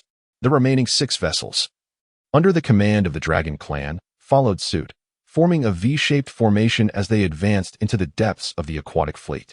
In response, the aquatic ships adjusted their formation, closing in from all sides, and opened fire with fervor. The air was filled with the deafening roar of cannon fire.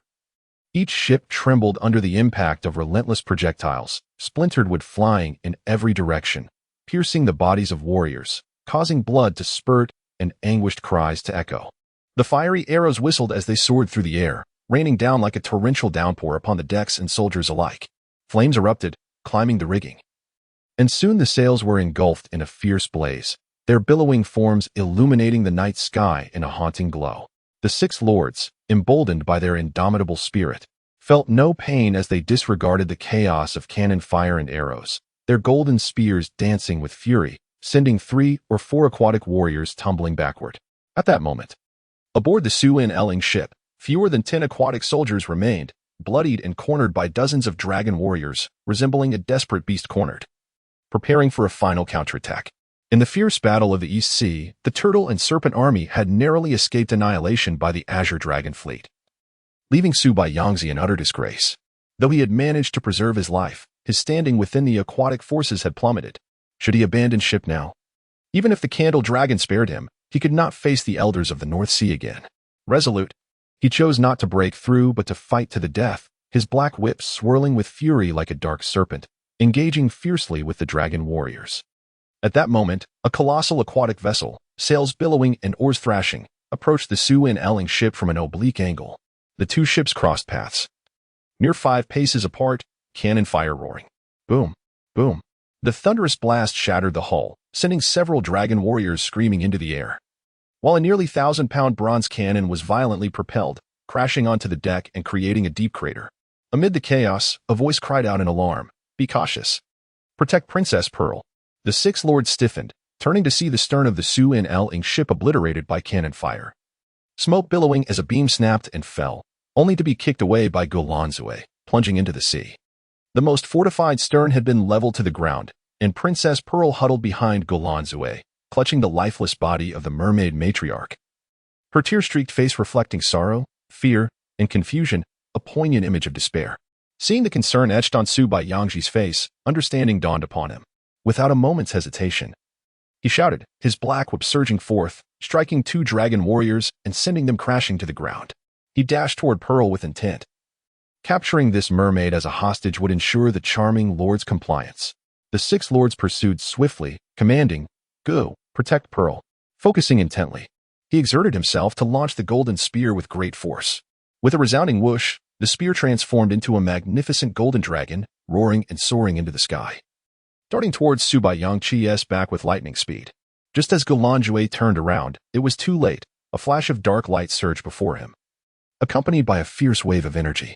Instinctively, he swung his curved dagger in a desperate attempt to defend himself. There was a sharp crack, and the dagger shattered into pieces, leaving him with a chilling sensation in his chest as the broken blade embedded itself within.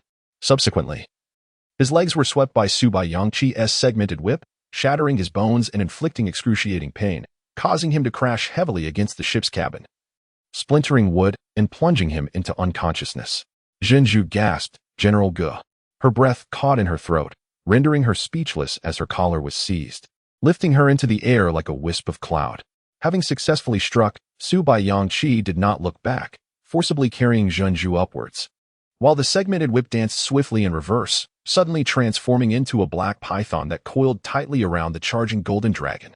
The sixth Marquis, shocked and enraged, recited an incantation and bellowed, "Dragon embryo, detach." With a miscalculated movement, the golden dragon opened its massive jaws and roared, a flash of golden light erupting as a smaller dragon burst forth from its mouth, darting like a bolt into Su Bai Yangqi's back. With a thunderous impact, a wave of energy surged forth and blood splattered as Su Bai Yangqi staggered, propelled forward several paces before lowering his head to behold the golden dragon's head erupting from his chest. A flicker of astonishment and regret crossed his gaunt face as he reached to extract it, only for a trickle of black blood to seep from the corner of his mouth, causing him to plummet from the sky. This golden dragon spear, passed down by the dragon god, was said to be the transformation of an ancient golden dragon in gestation. In critical moments, it could unleash an incantation, allowing the dragon embryo to burst forth from its mother, vanquishing foes and securing victory. The sixth Marquis, utilizing this technique for the first time in 20 years, found it remarkably effective, feeling a wave of relief as he descended rapidly, snatching Zhenju from his grasp and preparing to withdraw the spear. Suddenly, a jarring sound erupted from behind, a fierce wind howling, sending a shiver down his spine. Gripping the spear tightly, he swept it backward along with Su Bai Yangqi's lifeless form. The force ignited a tumultuous explosion of energy, flames dancing wildly as the sixth Marquis's grip faltered, nearly slipping from his hands. A purple copper arrow pierced through Su Bai Yangqi's chest with tremendous force, driving deeply into his shoulder and causing excruciating pain. With a muffled groan, the sixth Marquis fell heavily to the ground, clutching Zhenju as he landed. His shoulder burned fiercely, blue flames flickering, making it seem as though he was ablaze. It was indeed the Qing Yin divine arrow of the water clan Xian Shui White Tiger. Years ago, he had forged a deep enmity with this man over a woman. Fate had led them to cross paths once more on such a fateful night. Gritting his teeth, he forcefully yanked the purple copper arrow out, flesh tearing away, eliciting a scream of agony that nearly rendered him unconscious. "My lord!" Zhenju exclaimed, alarmed and distressed, hastily tearing a length of silk from her sleeve to tightly bind his wound. Seeing him covered in bruises and burns, her heart ached, and tears began to fall uncontrollably. Marking the second time that night, she shed tears for herself. The heart of the sixth Marquis raced with fervor. Were it any other woman, he would have already pulled her into his embrace, showering her with tender affection. Yet, in the presence of this delicate and timid mermaid, he found himself hesitant to act with even the slightest indiscretion. Gritting his teeth against the excruciating pain, he laughed heartily, saying, "It is said that the tears of a mermaid, upon meeting the chill, transform into pearls. Rare treasures indeed. The princess has bestowed upon me such a bounty of pearls. I shall surely prosper." Zhenju could not suppress a smile, her sorrow dissipating, and softly replied, "The Marquis has rescued me time and again. I wonder how many pearls it would take to repay such kindness." Suddenly, the sixth Marquis felt a sharp pang in his heart. As if under a bombardment of cannon fire, the explosions echoing around them illuminating her charming face in a fiery glow. He opened his mouth to speak, but was overwhelmed by a tumult of pain and tenderness, his throat constricted, breath caught. After a moment, his hoarse voice emerged, sounding almost like a sigh. "Just one pearl is sufficient." The thunderous roar drowned his words, leaving Zhenju momentarily bewildered. "What?" she asked. The sixth Marquis, in deep anguish, inhaled sharply, sprang to his feet, and laughed heartily. "The vast expanse of the eastern sea stretches for 90,000 miles. I shall take but a spoonful to drink." Before he could finish, Zhenju's expression changed. "Be careful." Boom. Another cannon exploded behind him, sending shockwaves through the air. The sixth Marquis staggered slightly, stifling the wave of nausea rising in his throat. He turned to Zhenju and smiled brightly, emotions of joy and sorrow intertwining within him. he mused, tonight. If it must end in death, then to perish for you would be no burden at all.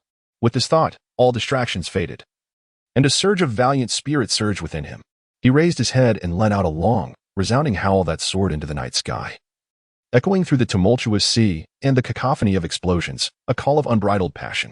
The dragon warriors, emboldened, roared back, their spirits high and blood-boiling, creating a chorus that resembled the fierce growl of a beast, a display of formidable might. At that moment, the 7 warships of the dragon clan surged westward with the wind, crashing through the ranks of the aquatic fleet like wedges. From afar, a crimson glow rose into the sky, slowly advancing westward. These 7 mighty vessels were robust and towering, armed with the most powerful bronze cannons. The dragon warriors had become adept at operating the artillery, raining down destruction upon the enemy ships that dared to encircle them. Within a short span, 8 or 9 aquatic vessels lay shattered, sinking into the depths. However, the enemy fleet numbered no less than 500 or 600, vastly outnumbering the dragons nearly 100 to 1, encircling the 7 ships in a tightening grip. Moreover, the waterfolk still possessed 27 or 8 colossal vessels equipped with divine cannons, unleashing a volley of over 200 artillery pieces in a fearsome barrage. The right flank of the Qianlong ship sustained severe damage, its main cabin and rear mast taking heavy hits, and its speed gradually diminished. The other 6 ships also suffered varying degrees of destruction, with casualties among the dragon warriors exceeding 400. The last ship, the Shinturtle, was directly struck, its stern completely blown off, spinning in place under the relentless assault of dozens of advancing aquatic vessels. With a resounding crash, the Qianlong ship jolted violently, its bow colliding heavily with an enemy vessel.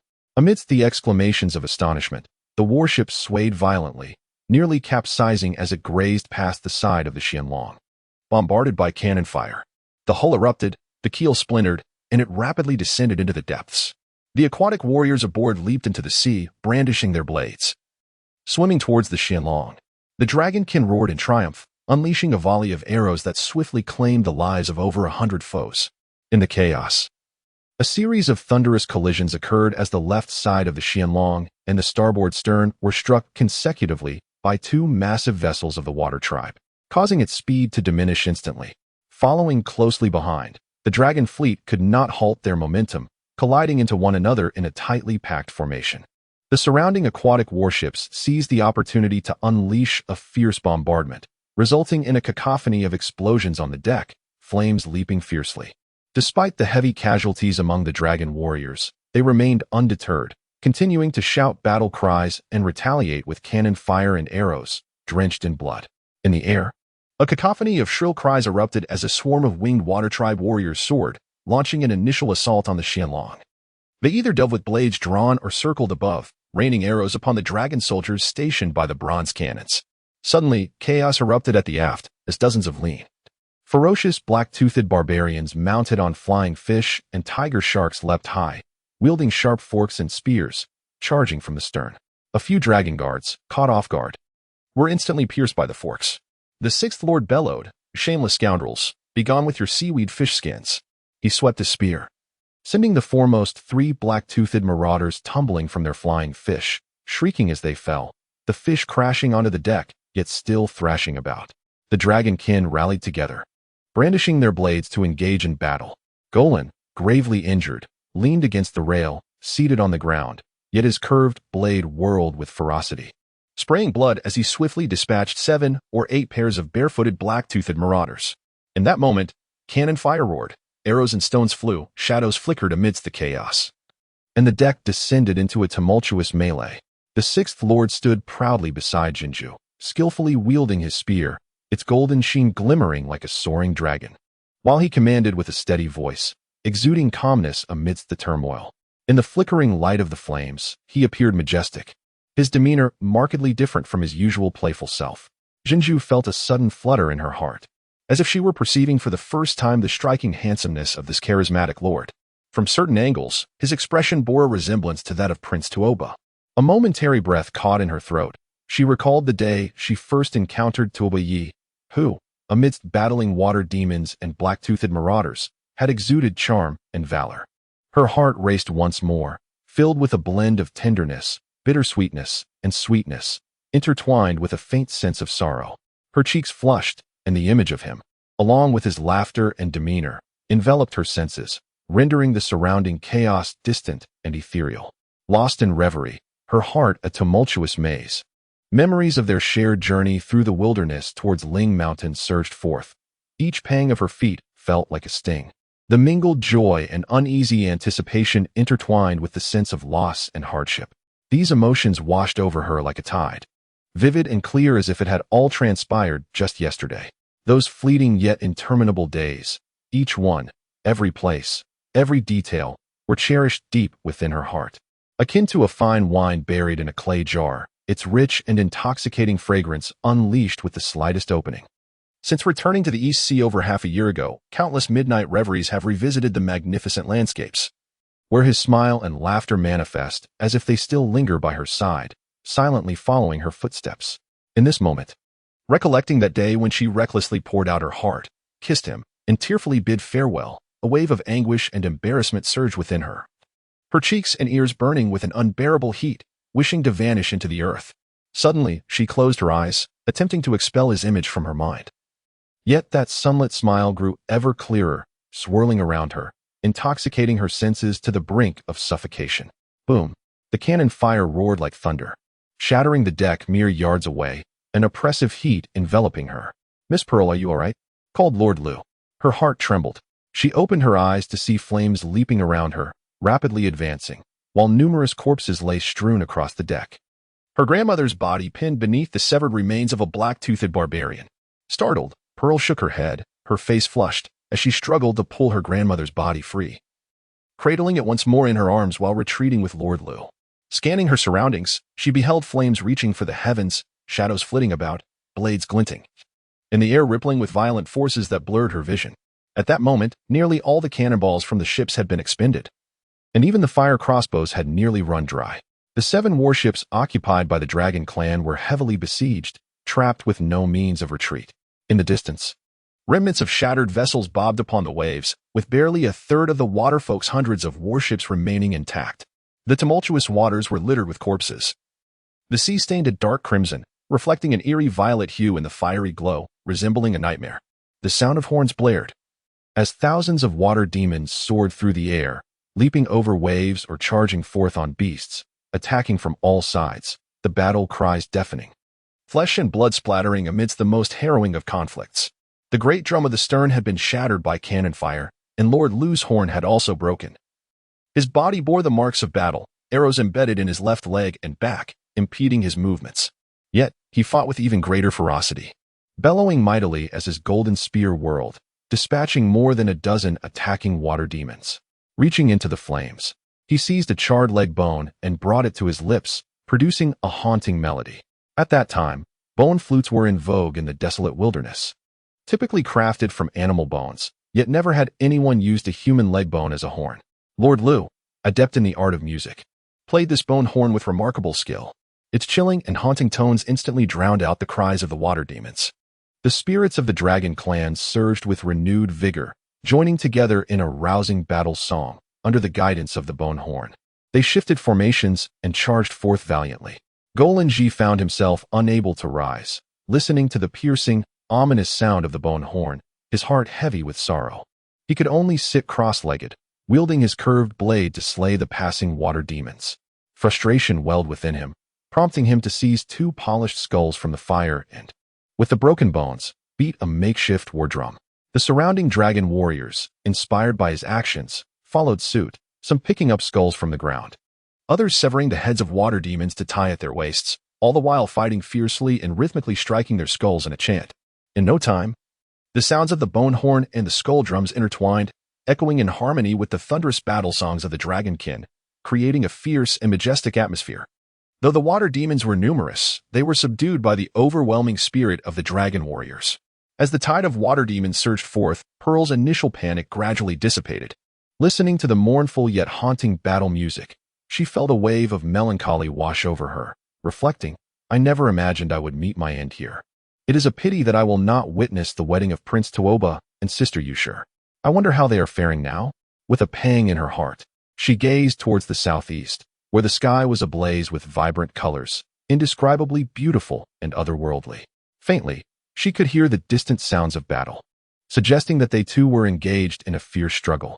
Pearl's heart swelled with conflicting emotions, worry and sorrow, as she clutched her grandmother's lifeless body, closing her eyes and silently praying. Grandmother, in your celestial spirit, please protect Prince Taoba and Sister Long from harm. Grant them a long life together filled with joy, and spare them from suffering evermore. Suddenly realizing that after tonight, she might never see them again, a sharp pain pierced her heart, and tears nearly overflowed from her eyes. In that moment, her thoughts spiraled. Consumed by memories of Taoba's joys and sorrows, yet she failed to beseech her grandmother's spirit for her own safety. Just then, a clarion call pierced the heavens, followed by a thunderous roar that reverberated through the air. A crimson glow danced across the sky as artillery fire erupted, striking the water demon warships with relentless fury. Flames soaring amidst the cacophony of shrieks. The crowd froze in shock, turning their gaze southeast, where the vast, dark sea shimmered with red light. Unbeknownst to them, several warships had appeared, cutting through the waves at an astonishing speed, their cannon fire emanating from these vessels. As both sides of warriors stood bewildered, their skirmish ceased, and they anxiously observed the unfolding scene. Then came a colossal blast, shaking the very hulls of the ships. A tempest surged forth, and from the depths leaped two mighty dragons, a green dragon and a purple dragon, soaring into the sky, their tails sweeping down with devastating force, wreaking havoc upon the sea. The sight of the green dragon caused the water demon warriors to pale, while the dragon kin erupted in joyous cries. Experienced veterans like Gui Lushan, who had seen much in their time, were struck dumb by the sight of the purple dragon, exclaiming, "The giant-scaled dragon! Who could have imagined that the first great dragon of the wasteland would reappear in the East Sea after 600 years?" As their astonishment lingered, the two colossal dragons entwined, roaring fiercely as they dove downwards, their tails sweeping the sea, sending ships flying and countless water demons plummeting into the depths below. The horn of the southeast blared long and loud, the drums reverberated like thunder, and the cannon fire crashed upon the water demon fleet, pushing forward with relentless vigor. The aquatic demons were filled with astonishment and disbelief, unable to comprehend the spectacle before them. The azure dragon had indeed re-emerged, signaling the inevitable defeat of the immortal serpent. Yet how could this mere azure dragon hope to contend with the formidable body of the candle dragon beast? And who was this majestic purple dragon? From whence had the heroes of Tang Valley summoned the divine purple fire cannons? Questions swirled like a tempest, shrouded in uncertainty. With the candle dragon's defeat, the multitude of dragons was left leaderless. Even the most valiant warriors of the northern sea lost their fighting spirit, their resolve crumbling, resulting in utter chaos within their ranks. The azure and purple dragons roared above, their brilliance erupting like a celestial dance. Suddenly, they transformed into two figures, descending like lightning upon the Shenlong ship. Standing side by side, their heads held high as they unleashed a thunderous roar, their voices echoing like a tempest, sending shockwaves through the air. The surrounding aquatic demons felt their hearts shatter, their blood surging, as they screamed in despair, clutching their ears and retreating in disarray. "Prince! Prince! Lord Xiao!" The dragonkin erupted in jubilant cheers, their voices a cacophony of elation. Jinju's delicate form trembled slightly. Her breath and heartbeat seemed to halt as she gazed in rapture at the proud figure standing at the bow of the ship, as striking as ever. As if from a dream, after 206 days, she finally beheld him again. A torrent of emotions surged within her, pain, sorrow, sweetness, joy, each wave crashing upon her heart, blurring her vision with tears. In that fleeting moment, she suddenly realized that the past, present, and future intertwined, and she could never erase him from the depths of her soul. In this lifetime, wherever she may wander, he would forever be her shadow, inseparable through life and death, lingering in her heart, even amidst the depths of the ocean or the boundless darkness. 60 miles to the northwest, the winds howled and the waves surged upon the inky sea, where over 70 warships of Chaoyang Valley unfurled their sails, racing northward. Tian Wu stood at the stern, hands clasped behind him, his garments billowing and hair dancing in the wind, his eyes glinting behind a dark wooden mask as he gazed into the distance, where a sea of crimson light beckoned, leaving him uncertain of whether to feel sorrow, joy, hatred, or anger. Hearing footsteps approach on the deck behind him, his ears twitched slightly as he calmly inquired, "How fares the candle true god?" Kesha's expression grew solemn as he replied, "The 8 extraordinary meridians have been shattered. It will take at least 3 to 5 months for recovery. The ferocious beast spirits within him have also been temporarily sealed with the soul-settling pearl. once we return to the Northern Sea and summon the 9 great shamans for a collaborative healing, perhaps we can expel all the malevolent souls from his body. That will not be necessary. Tian Wu shook his head, his gaze chilling, and replied, the Candle True God has resolutely chosen to cultivate the body of the immortal serpent, and he has undoubtedly considered all possible contingencies. Why should we overstep our bounds and take matters into our own hands? Moreover, the Candle True God has spent years refining the true essence pill precisely for this day. Once his meridians are restored, what can those malevolent spirits do to him? Kesha paused in contemplation, then nodded in agreement. After a moment of reflection, he slowly proposed. Just now, the Candle True God was consumed by his own demonic fire, allowing those 2 young ones to take advantage of him. If the god were to transform into the 8 Extremes body and unleash his full power, could he not annihilate the enemy in one fell swoop and secure victory? Tian Wu squinted, fixating on the distant flames at the southeastern sea's horizon, a peculiar glint of mockery flickering across his features. After a long pause, he coldly declared, the fish in the pond and the turtle in the jar, it's merely a matter of time. I have waited for a full 20 years. Can I not endure this brief moment longer? Chapter 10. The southern demoness. The sky rumbled with thunder, and torrential rain poured down, while the cold wind howled against their faces like icy blades. 6 robust men urged their steeds, drenched to the bone, as they galloped down the narrow, winding mountain path. Mud splattered around them, and jagged rocks loomed dangerously close, their horses slipping perilously, almost crashing against the steep cliffs. As lightning illuminated the valley in hues of blue and purple, hidden deep within the dense forest ahead, a glimpse of stone houses could be discerned. The leader, a burly man with a bushy beard, exclaimed with joy, we are nearly at Stone Fort Village. We shall rest there. No sooner had he spoken than a thunderous crash echoed as massive boulders tumbled from the left cliff, hurtling down with the ferocity of a storm, barely missing the horses' noses and crashing heavily onto the pathway. Mud splashed everywhere, and the dragon horses reared up in fright, nearly unseating their riders. What is that? One of the men gasped, pointing at the cliff in horror. Looking up, they beheld a massive, dark bird perched ominously atop the precipice, its piercing, coppery eyes gleaming with malevolence as it regarded them coldly, exuding an aura of menace in the shadows. The men shuddered, instinctively tightening their grips on the reins and unsheathing their blades, too fearful to make a sound. The bearded man scrutinized the creature closely and realized it resembled an owl, with a stout leg and a long tail adorned with sharp barbs. Suddenly, a thought struck him, and he exclaimed, a portent. The monstrous bird let out a chilling cry, its vast wings flapping furiously as it ascended skyward, vanishing into the thick canopy above. The men exhaled in relief, yet their hearts were gripped by a deeper sense of foreboding. This ominous creature was a harbinger of misfortune, signaling that pestilence would soon follow in its wake. A man clad in green murmured, by the heavens, this autumn and winter have been rife with thunderstorms and frequent earthquakes. Now, even this plague bird has appeared. Such bizarre occurrences converge like this. Could it be connected to the vile earth spirits? The expressions of the men shifted uneasily, and the bearded leader scoffed, declaring, when a nation is on the brink of chaos, there are sure to be malevolent forces at play. The resurgence of the plague Mother S Mountain can only herald ill tidings. Tomorrow, when we arrive, the truth will undoubtedly unfold. With that, the men crack their whips and spur their horses onward, navigating around the boulders and pressing forward. As the rain intensified, falling like a barrage of arrows, the path ahead became obscured. Upon reaching the foot of the mountain, they found the stone fortresses shrouded in darkness, devoid of light or sound. No voices, no crowing roosters, nor barking dogs. It was as silent as a grave. Exchanging uneasy glances, the bearded man called out, good people, we are weary travelers caught in this storm, seeking shelter for the night. We beg your pardon. After several calls met with silence, unease settled among them. They dismounted their dragon horses cautiously and approached the first stone fortress, only to find a yellow dog lying motionless in the mud, a pool of dark blood seeping beneath it. Suddenly, a flash of lightning illuminated the scene, and they all gasped in unison, stumbling back as their horses whinnied in terror. Before them lay a yellow dog, its mouth agape and tongue lolling, eyes wide with terror, its fur riddled with numerous small holes, a sight most macabre. Countless vividly colored maggots and beetles writhed forth from its eye sockets, nostrils, and the gaping wounds of its corpse. At the sound of horrified gasps, hundreds of beetles erupted into chaotic flight, buzzing wildly in the air. 9 colored corpse insects. The crowd's faces paled in fear. A burly man in red, without a moment's hesitation, seized a handful of red sand from his waist pouch and hurled it into the air.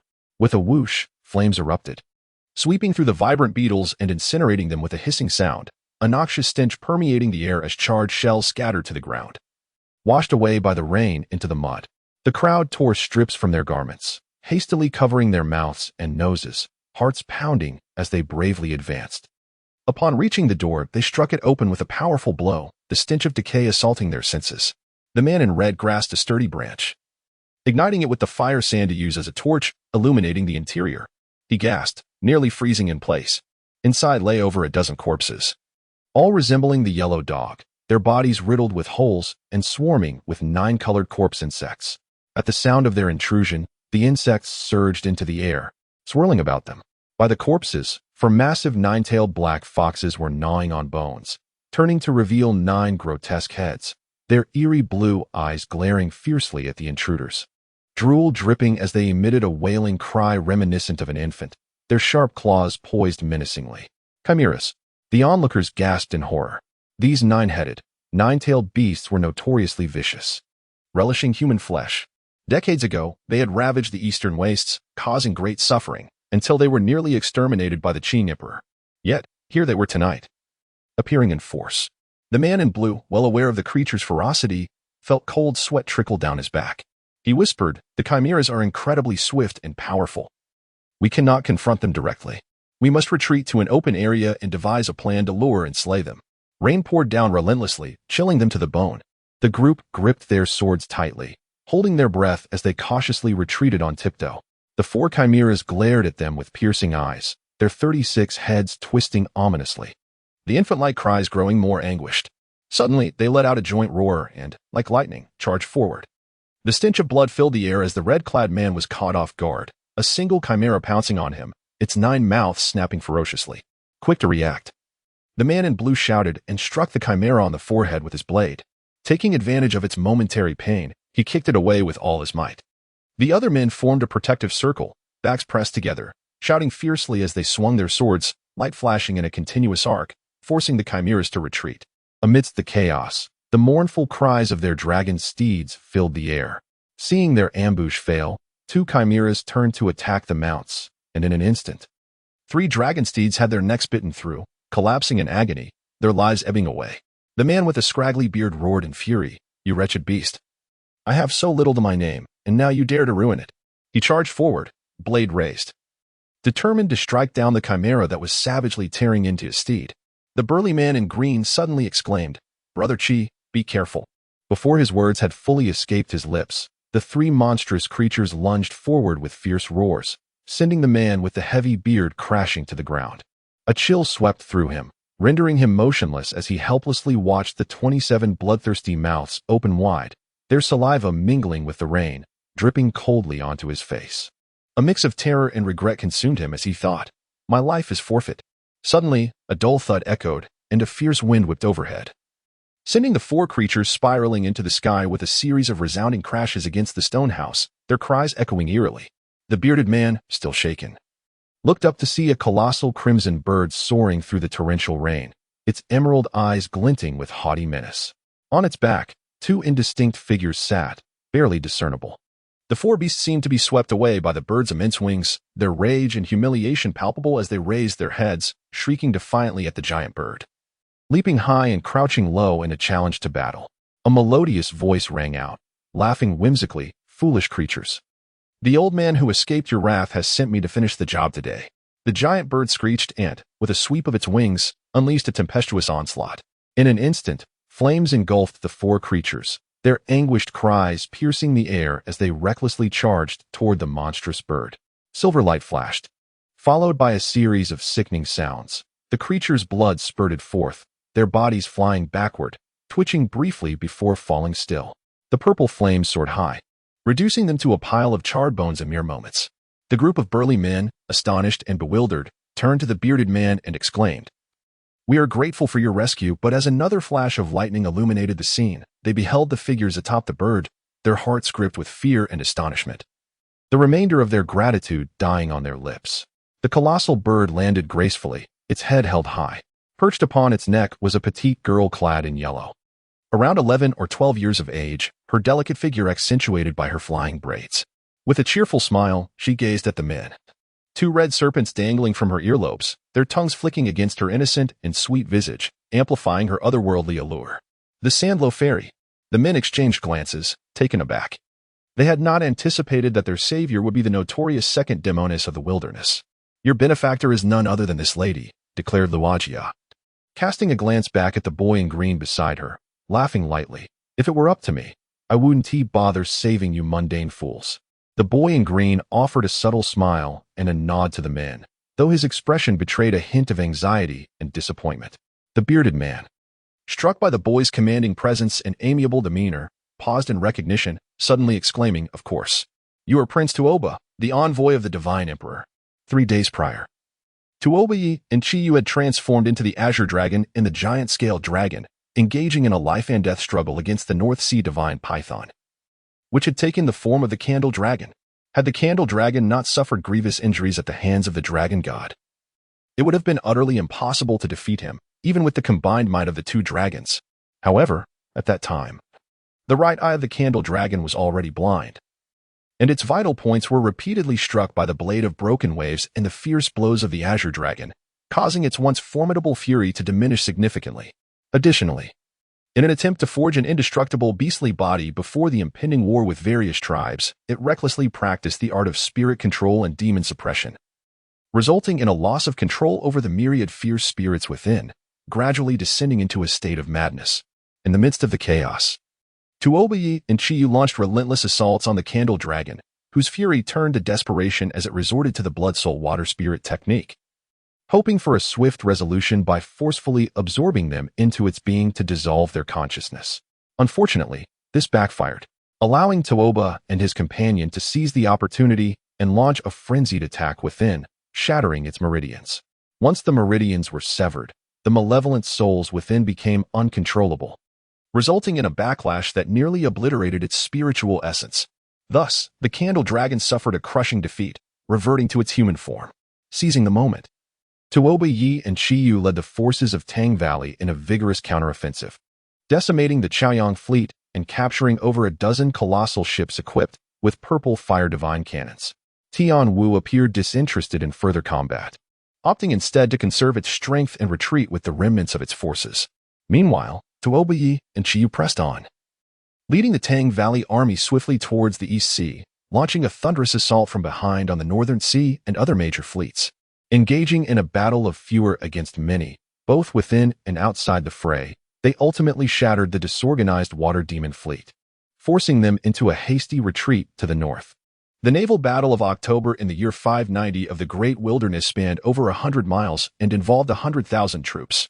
The sheer number of forces deployed, the staggering casualties, and the intensity of the conflict were unprecedented and earth-shattering. In the end, although the Dragon Clan and Tang Valley coalition emerged victorious, the Azure Dragon fleet suffered near total annihilation, with fewer than 800 of the 16,000 elite dragon warriors surviving. The Tang Valley forces also faced severe losses, with more than half of their ranks decimated. The once formidable Fusong fleet, trained for nearly 5 years, was reduced to merely 7 colossal ships.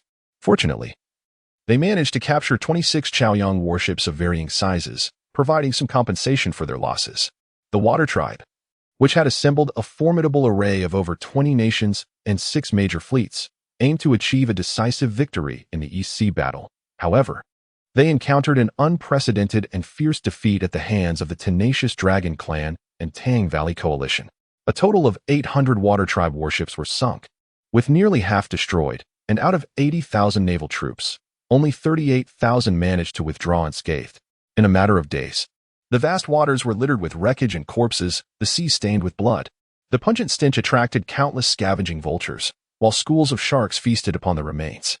Even the tide surging towards the eastern shore of the Great Wilderness bore a striking crimson hue, which only began to dissipate after half a month. This autumn was thus dubbed the Autumn of the Red Tide. Yet, for both sides, the most grievous losses were the fallen and severely wounded divine generals of their respective clans. The Water Tribe's supreme deity, the Candle Dragon, fought valiantly against the 4 top-tier masters, Kahan Huai, the Dragon God, Tuoba, and Chiyu, its meridians severed and its sanity precariously hanging by a thread. It faced the risk of spiritual dissolution at any moment. Among the Water Tribe's renowned generals, Subai, the Fern, was slain by the Dragon Clan's AOU in the East Sea, while Ding Xie of the Ten Spears was killed by the returning forces of the Deer Mountain. In total, 17 Water Tribe generals perished in battle, with over 40 commanders severely wounded or driven mad by curses. Shockingly, less than 40% of the surviving generals from the Water Tribe's 6 major fleets remained. For every 1,000 enemies killed, they had sacrificed 800 of their own. The commander of the Azure Dragon Fleet suffered devastating losses, with the esteemed generals such as Lord Lu, Gui Lushan, Long Xiaohuai, and Golan Shui barely surviving, all gravely wounded and on the brink of death. The dragon goddess meridians were severed, and his condition was dire. Duanlong Dao Kahan Hui lay severely injured, in a state of unconsciousness. Even among the guests who had come to celebrate the wedding, many perished in battle or were accidentally harmed, leaving the scene in utter ruin. With the bride gone, the planned wedding had to be cancelled. In his new role as the dragon god, Tuobi had spent the last 3 days managing the aftermath and tending to the injured, leaving him no time to rescue the Rainmaster's concubine at the Paimu Dichio, while Lord Lu and the others were somewhat unscathed. Kehan Huai's grave injuries left even the most renowned physicians, including those specializing in herbal remedies, helpless. Moreover, the fire poison and insect venom afflicting Kongsang Shinzi and Gusha Shinzi were uniquely concocted by Gong Sunning Ho, and even the abilities of Lu Sha Shinzi and Yin Zisu could not completely eradicate them. Tuobi Yi, filled with concern, sent messages via birds to urgently summon the 10 sorcerers of Lingshan to the East Sea for assistance, while he and Lu Sha Shinzi rode the Sun Crow towards Mount Bo Mu to rescue the Dragon Maiden. Meanwhile, Qi Yu and the others remained stationed at Tanggu to guard against a potential resurgence of the aquatic tribe. The Sun Crow soared through the sky for several hours before arriving at their destination from the East Sea, spotting flames and witnessing beastly attacks. Tuobi hastily guided the bird into a dive to lend aid. Upon learning that the youth clad in azure had recently triumphed over the Black Emperor at the Kunlun Peach Banquet and had achieved a significant victory over Zhu Long in the East Sea, the onlookers were both astonished and delighted, bowing in gratitude. Tuobi dismounted swiftly, assisting each of them to their feet. And after gazing at the man with the sideburns for a moment, he exclaimed in realization, "Ah, you are Brother Qi." This man was indeed Qi, the Golden Clan rogue who had fought alongside Tuobi and Kahan Hui 4 years prior to aid in the battle at Mirage City. Though their time together had been brief, a deep bond had formed between them. However, now with his unkempt appearance and sideburns, Tuobi had momentarily failed to recognize him. Qi, overjoyed that Tuobi still remembered him, was filled with a mix of happiness and excitement, tears welling in his eyes as he laughed heartily. "It's me. It's me. I've heard such uplifting news about the Crown Prince over the years, each tale more exhilarating than the last. I've longed for the day we would meet again, yet I never imagined it would be tonight." His companions, who had heard Qi boast countless times about their daring escape with Kahan Hui, were initially skeptical. But witnessing the camaraderie and joviality between him and the most celebrated young hero of the time left them in awe. Reuniting with an old friend made Tuobi feel a deep sense of warmth as he chuckled. "Brother Qi, there is no need for such formality. Simply call me as you did before. The chance for us to meet again here is indeed a profound fate." Qi, overwhelmed with emotion and unsure of what to say, blushed and replied, "Tuoba Prince." "Ah, no, Tuoba brother. Although we wander the world in different directions, we often speak of you whenever we gather. Everyone says you are destined for greatness. In recent days, it has come to my attention that you have been engaged in a tumultuous battle against the water spirits in the East Sea, which has brought us great relief. We could hardly contain our desire to soar over to the East Sea and assist you in dealing with those scoundrels." As he spoke, the group of wanderers nodded in agreement, and the burly man in green interjected, "Indeed, Prince Tuoba, your journey is to the Pima Ditch to rescue the Dragon Princess. Is it not?" Prince Tuoba was momentarily taken aback, smiling in acknowledgement. He had not anticipated that news would spread so swiftly, within just 3 days. It had become common knowledge. He couldn't help but wonder how the Rainmaster's consort had fared during these days. Had Gong Suningo employed some vile means to humiliate her? A pang of worry pierced his heart, and his expression dimmed considerably. The burly man in green expressed his indignation, exclaiming, "What a shameless act! That Gong Sun fellow has the audacity to abduct our sacred maiden to coerce the prince. If it weren't for the prince's benevolence and decisive nature, who knows what calamity might have befallen us." After exchanging several knowing glances with those nearby, He suddenly came to his senses, coughed a few times, and continued. It is said that Gongsun rodent has kidnapped the dragon princess and hidden her underground. Everyone is filled with righteous indignation. Brother Chi has reached out to many friends, and we have agreed to head to Pima Ditch in the coming days, hoping to lend a hand to the prince. To encounter you here is indeed fortuitous. Prince Tuobayi was pleasantly surprised, realizing that these wanderers had traveled great distances to rescue the Rain Master as consort. Touched, he bowed to the group and expressed his gratitude. I sincerely thank you all for your noble assistance. The wanderers hurriedly returned the gesture, exclaiming, Prince Tuoba, you are too courteous. Were it not for your words on our behalf at the Pantao gathering, even the prisoners of Tonggu would not have been pardoned. We would not have been able to hold our heads high and move freely. The gratitude of the wandering heroes is forever etched in our hearts. The celestial lady of the flowing sands, growing impatient, chuckled, Prince Tuoba, by this time tomorrow, Gongsun Ingho will be wed to your Rain Master sister. If you continue to ramble, you may miss the wedding feast altogether. Prince Tuoba offered a slight smile. Although he did not believe that these wanderers could truly aid him, he could not dismiss their goodwill. Casting a glance at the dragon steeds lying in pools of blood, he addressed Brother Chi and his companions. If you do not mind, let us ride on our sun ravens and proceed to Pima Ditch together. With that, he recited the incantation to release the seal, and 2 sun ravens burst forth, swirling and calling out. The group cheered with delight, eagerly accepting the invitation. They set fire to the stone fortress village, incinerating the corpses and the poisonous insects, thereby preventing the spread of disease. Following the techniques imparted by Prince Tuobayi, they mounted the birds and soared into the sky. These 6 wanderers had never before flown upon birds, especially those divine creatures of the Wood clan that once bore the sun.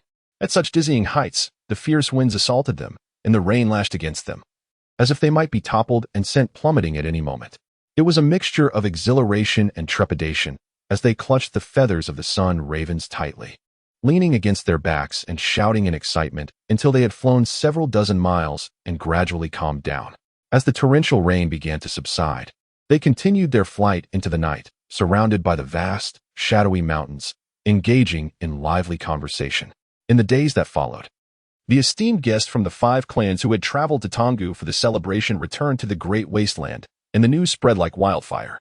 The tales passed down through oral tradition often become embellished, with certain details bordering on the mythical. Chi and his companions, driven by curiosity, eagerly sought verification, while Tuoba patiently provided answers. As the stories unfolded, the listeners experienced moments of tension and dismay, followed by fits of laughter and applause. Upon hearing that Kahan Huai lay gravely injured and unconscious, Chi was engulfed by an indescribable sense of worry and frustration. As they approached the vicinity of Shan Mountain, they beheld a distant blaze that soared skyward, thick black smoke billowing forth, while flames surged like waves, engulfing several peaks.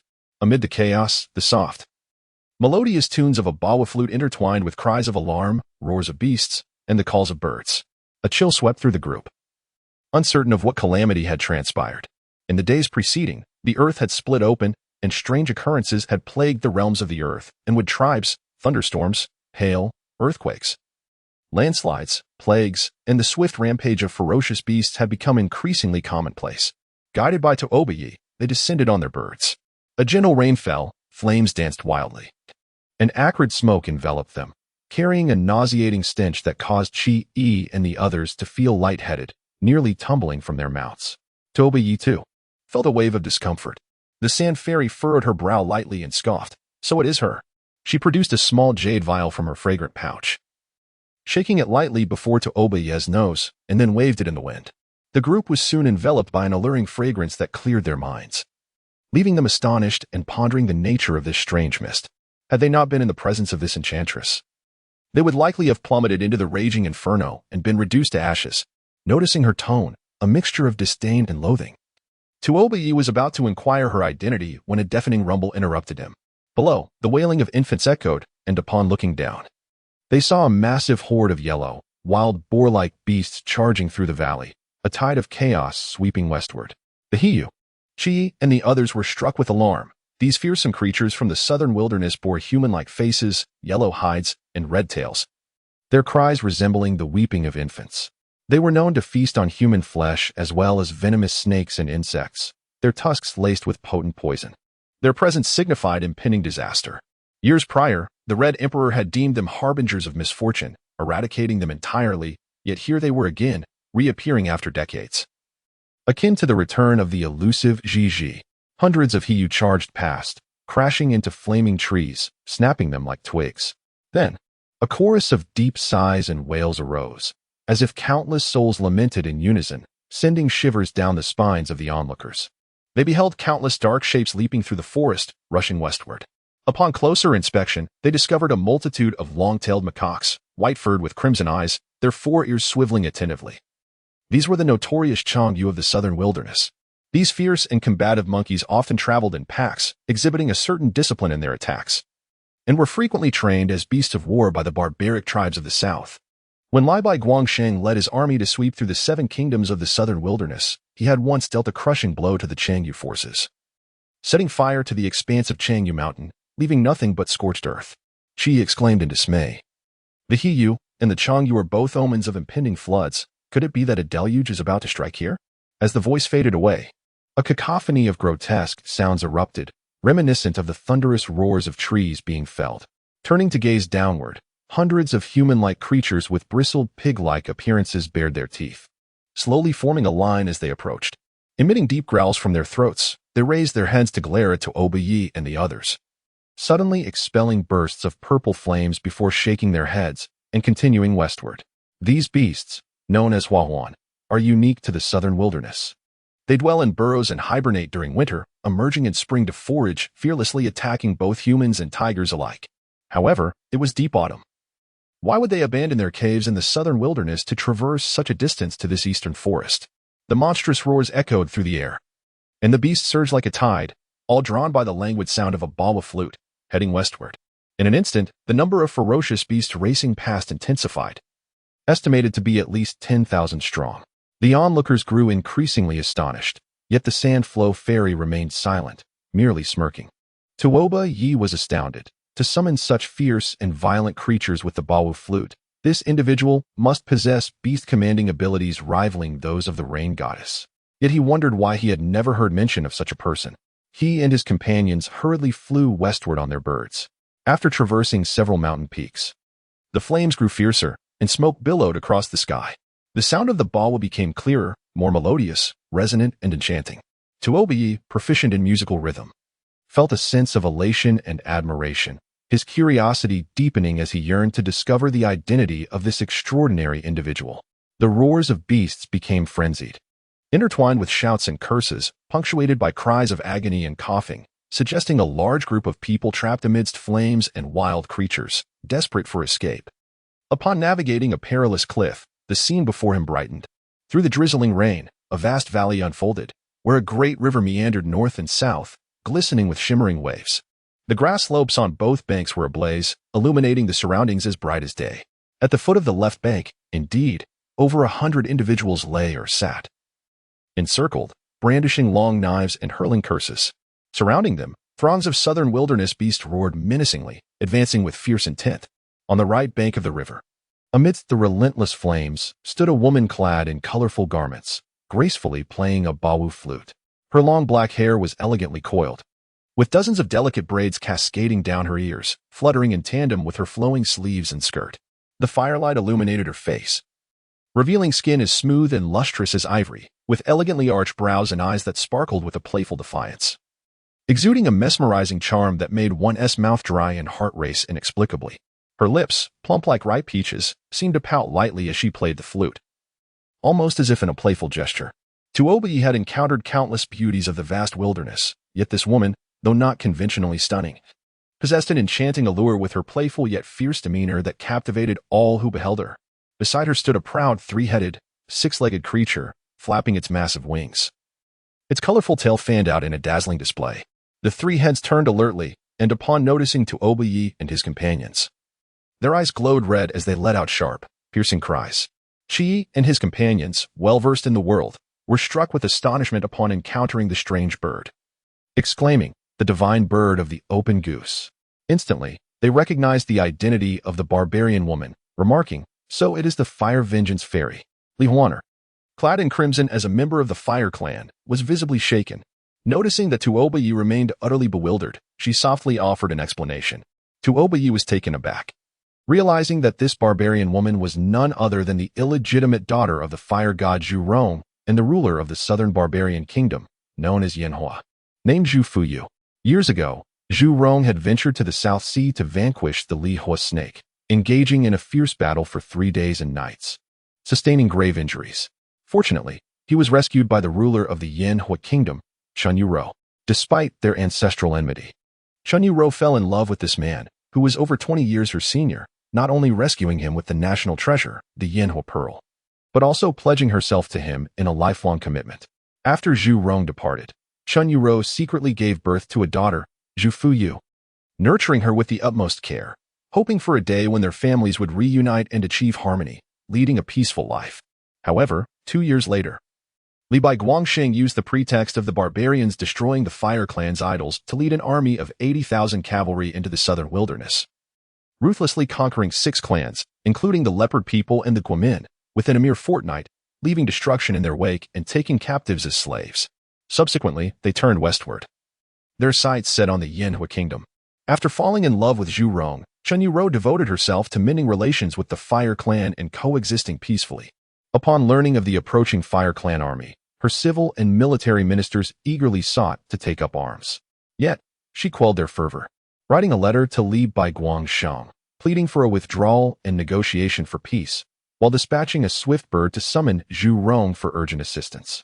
Unbeknownst to her, Li Bai Guangxing had anticipated this turn of events and had already dispatched Zhu Rong to the North Sea a month prior, to confer with Zhu Long and others regarding matters concerning the Dragon Clan. He feigned acceptance of Chun Yuro's request, retreating 10 miles while crafting a deceptive letter in Zhu Rong's name to placate her.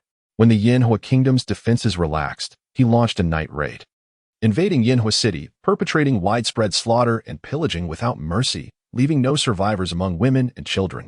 By the time Yu Rong arrived in the southern wilderness, the Yanhua kingdom had already succumbed to the ironclad forces of the Fire Clan. Chun Yuro and her daughter managed to escape, shielded by several loyal guards, taking refuge in the depths of the southern wilderness, embarking on a life of hardship and exile. In her ignorance, Chun Yuro believed she had been deceived and betrayed by her beloved, sinking into despair and regret, ultimately taking her own life 4 months later, leaving behind a solitary daughter not yet 3 years of age. Under the protection and guidance of the remnants of the Yanhua kingdom, Zhu Fuyu grew up, harboring a deep-seated hatred for the Fire Clan and her father.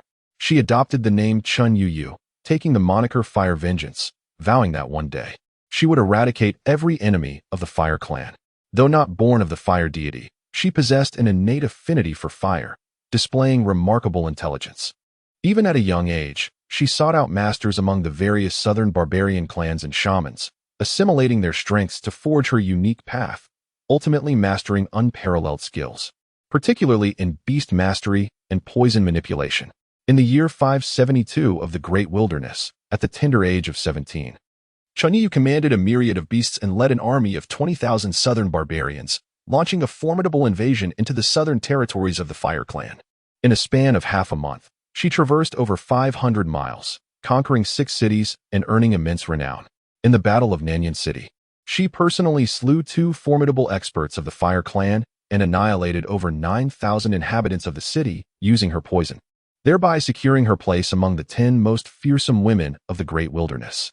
2 years later, his faction was successively defeated by the war god army of Xing Tian in the southern border, leading to the complete disintegration of the 50,000 southern barbarians' allied forces, which from that moment on fell into a state of disarray. The various southern barbarian factions trembled at the mere mention of the name Xing Tian, their spirits shattered and their morale crushed. Chun Yu fled back to the southern wilderness alone, and after several attempts to rally support, he was betrayed by the barbarian tribes, barely escaping with his life.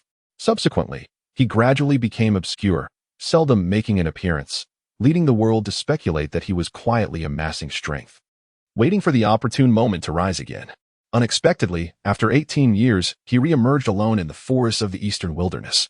Hearing a voice from above, Chun Yu looked up and beheld the sand fairy, whose eyes suddenly flashed with surprise and anger amidst the autumnal waves. With a slight arch of her delicate brows, she laughed. "No wonder the thunderstorm rages tonight and the beasts run rampant. It seems that this little imp, who refuses to grow up, has arrived. After 18 years, How is it that you still look the same? It is impossible not to recognize you." Her voice was low and enchanting, stirring the hearts of those who heard it. The Sand Fairy, infuriated, chuckled mockingly in return. "I wondered who it was. Turns out it's you, the southern barbarian demoness, abandoned by your parents and ignored by men. After 18 years, how is it that you have aged so poorly? It is quite difficult to recognize you." Witnessing the confrontation between these two formidable demonesses, who immediately engaged in a sharp exchange of barbs, Tuoba was astonished, perplexed by the depth of their animosity. On the left bank of the great river, the crowd looked up to see Chi and others, their astonishment turning into joy as they erupted in shouts of his name. Chi focused his gaze and, overjoyed, exclaimed, "Brother Tuoba, what a coincidence! These are all the wandering heroes from the 5 tribes whom I contacted. And we had agreed to head to the Pai Mu Dicho together. I never imagined we would all meet here." Tuoba, seeing so many unfamiliar faces risking themselves for him and the Dragon Maiden, felt both astonished and grateful. He soared down on his bird, landing gracefully before the crowd, clasped his fists, and declared loudly, "I am Tuoba of the Eastern Sea. I am deeply grateful for the kindness of all my friends and am at a loss for how to repay you. When I wed the Dragon Princess, I shall surely invite all of you to drink and sing to excess, and we shall not return until we are intoxicated." The crowd erupted in excitement, some exclaiming, You truly are Prince Tuoba?" Chi laughed heartily, leaping down from the Sun Crow and patting its back, proclaiming, "Who else in the world, aside from the Dragon God Prince and young Lord Xiao, could possibly command the Sun Crow?" The Sun Crow turned its head, squawking loudly, flapping its wings to brush Chi Yi's arm aside, striding proudly to Tuoba's side, surveying the crowd with disdain. Only then did the crowd truly believe, erupting in joyous cheers. After the Peach Blossom Gathering, Tuoba's name resounded throughout the vast wilderness, propelling him to the status of a youthful hero among the 5 tribes, particularly revered as an idol by the free-spirited wanderers. At this moment, they finally had the chance to witness his charisma firsthand, their astonishment and excitement beyond words. For a time, they paid no heed to the myriad ferocious beasts surrounding them or the billowing smoke and flames. Tuoba turned to Chunyu and performed a respectful bow, stating earnestly, "Fairy of Fire Vengeance, I am Tuoba, the Dragon God Prince of the Eastern Sea. And these are my friends. I wonder where they have offended you, Fairy? Might I implore you to show some leniency and grant them a reprieve?" The myriad of heroes had long harbored a deep-seated resentment. Upon witnessing the arrival of formidable reinforcements, their fury surged to a boiling point. They cried out, "Prince Tuoba, we have no grievances with this demoness from the past, nor any enmity in recent days. We merely encountered her in this valley tonight. Who could fathom her reasons for opposing us? By the heavens, this demoness is utterly unreasonable. The prince need not waste words with her. Simply kick her back to the southern barbarians." Chunyu, with her eyes sparkling like crescent moons, smiled quietly, the green bamboo flute resting gracefully against her lips, producing melodious tunes. The number of demon beasts swelled, echoing their frantic roars and rhythm, poised to launch an assault at her slightest change in melody. What more need be said? The Sandflow Fairy's apple-cheeked visage was shrouded in a layer of menace, her strikingly distinct eyes blinking as they scanned the crowd. She chuckled, "Surely, during your earlier discourse, you must have uttered something disrespectful towards Lord Gongsun, have you not?" The crowd fell silent, momentarily taken aback, until a disgruntled ranger from the Earth tribe exclaimed, "By the mud of the heavens, Lord Gongsun is treacherous and vile. What of it if he is insulted? Moreover, he is one of our own. What right does a southern barbarian demoness have to be angered?" Before he could finish, Chunyu's countenance turned frosty, a palpable aura of menace enveloping her. The sound of the bamboo flute suddenly soared, piercing the heavens with a chilling wail. An icy shiver coursed through the onlookers, their hearts gripped by terror. The surrounding ferocious beasts unleashed a cacophony of earth-shattering howls, stampeding forward like an unstoppable tide, the stench of their presence assaulting the senses. Simultaneously, the flames on the valley's grass appeared to be swept up by a tempest, roaring skyward in a magnificent display. Viewed from above, the flames danced in spirals, rapidly encroaching upon Prince Tuoba and his compatriots, a breathtaking spectacle. Billowing black smoke erupted, hissing ominously, rolling like dark clouds that pressed heavily upon the heads of the assembly. Breathing became an arduous task, suffocating and nauseating, rendering the surroundings indistinct. All that could be perceived was the earth trembling, the beast charging forth, and an inner fire igniting within, as if they too were consumed by the surrounding inferno. Chapter 11. An unexpected encounter, a torrent of fiery smoke surged forth, sending a stampede of beasts into a frenzied flight, and in an instant, the distance had shrunk to a mere 10 paces. The myriad of adventurers, engulfed by the black haze, found themselves disoriented and staggering, collapsing to the ground. They were rendered powerless, unable even to muster the strength to flee, let alone engage in combat with the ferocious beasts. Within Duobaye's heart, a chill of trepidation coursed through him. If he were alone, he would face the threat without fear. However, the task of safeguarding over 100 adventurers unscathed was a challenge far beyond what merely 3 solar crows could manage. In a flash of inspiration, the dragon pearl within him and the Dinghai god pearl spun rapidly as he silently recited the incantation and, with a mighty shout, propelled himself into the air. Boom! A radiant azure light erupted around him, suddenly transforming into a colossal azure dragon, roaring like thunder, twisting and swirling as it enveloped the assembled heroes in its embrace. With a sweep of its long tail, a surge of true energy exploded forth like monstrous waves, sending the foremost beasts tumbling into the air, crashing down more than 10 paces away. The flames on the ground were swept away by the tempest, cascading and swirling as the thick smoke dissipated with a thunderous crash. The fire vengeance fairy staggered slightly, her flute faltering, both astonished and enraged, for she had not anticipated such extraordinary powers from this striking young man. Yet, her inherently fierce and tenacious spirit only ignited her desire to challenge him further. Therefore, she focused her energy and began to play the wild flute. The melody shifted abruptly, akin to a tempest sweeping through a forest, crashing waves against the shore, urgent and impassioned, soaring into the heavens. The beasts of the southern wilderness, driven by the sound of the flute, roared in a frenzy, showing no fear of the formidable azure dragon, charging forward with unbridled ferocity. What was most peculiar was the organized chaos among the countless ferocious beasts, as they instinctively separated according to their respective species, resembling well-trained legions charging into battle at the sound of a horn when viewed from above. Tuoba was both astonished and impressed. This enchantress truly inherited her father's prowess, rivaling the greatest beast tamers of the age. During the battle against the Golden Lion Divine Beast in Qian City, he had received guidance from Zhu Rong and grasped the essence of the heart-to-heart technique. Now, hearing her play the wild flute, the notes varied and harmonized, seemingly resonating with the hearts of the beasts, revealing her deep understanding of this art. With Tuobaye's current mental prowess and experience, taming a single divine beast was a trivial matter. However, controlling a horde of beasts through music as a means of resistance was an insurmountable task. He decided to unleash a roar that drowned out the sound of the flute while simultaneously dancing and spinning, sending the charging beasts tumbling away.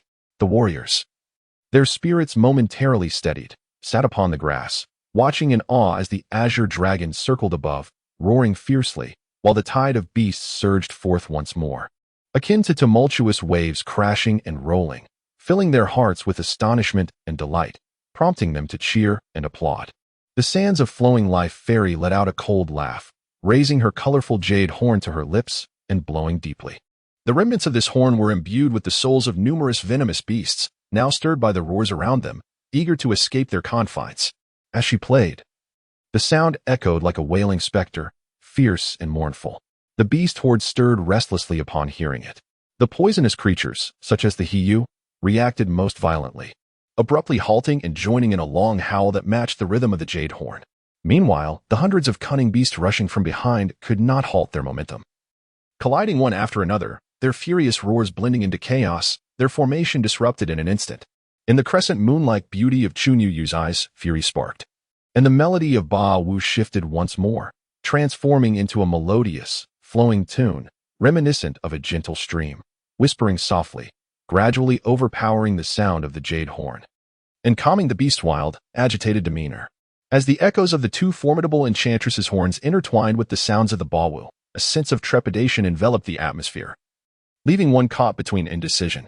At that moment, a fierce wind swept through, causing the dense forest in the valley to rustle ominously. Suddenly, a chilling sound of a bone flute resonated from upstream, its piercing tone causing a subtle shift in Chunyu's expression, as the raucous melody of the Bawa was momentarily overwhelmed. The eerie and melancholic notes of the bone flute sent shivers down the spines of the assembled heroes, invoking an inexplicable dread. In Tuobaye's heart, a chill ran through him. The sound bore a striking resemblance to the bone flute played by the Black Emperor at the Pan Tao gathering. Peering through the misty drizzle, Ye beheld the banks ablaze. A fierce conflagration illuminating the surroundings in a fiery glow, save for the area from which the bone flute's sound emanated, shrouded in a delicate blue haze. The beast roared in unison, and the three-headed Chao Fu bird whirled with urgency, flapping its enormous wings and shrieking as it ascended. Suddenly, it dove toward the river, releasing a torrent of flames that erupted into the water, creating a blinding circle of crimson light.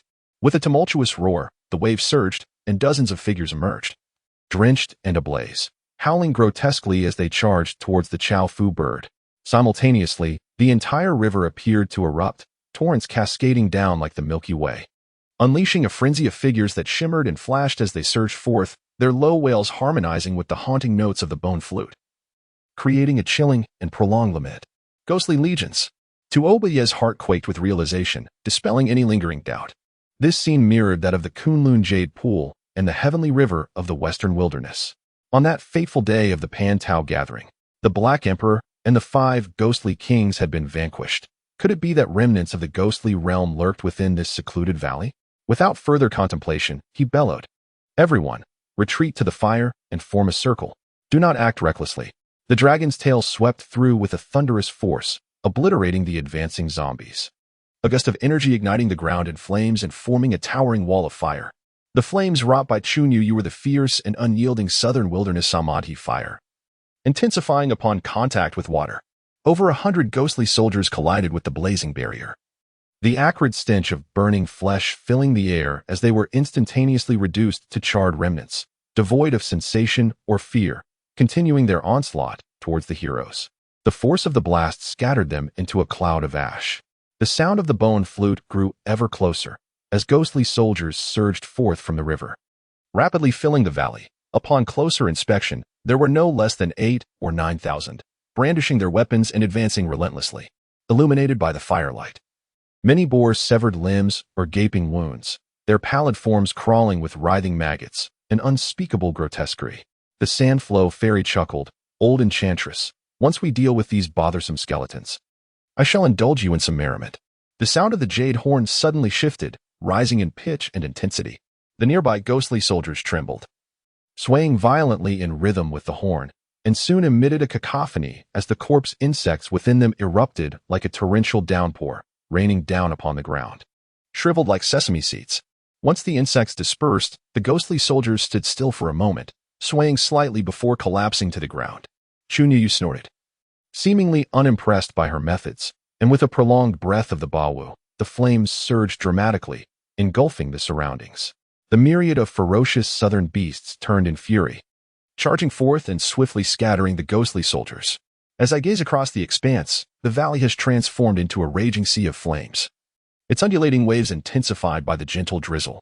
Even the great river has been turned into a boiling cauldron, with mist rising in thick plumes.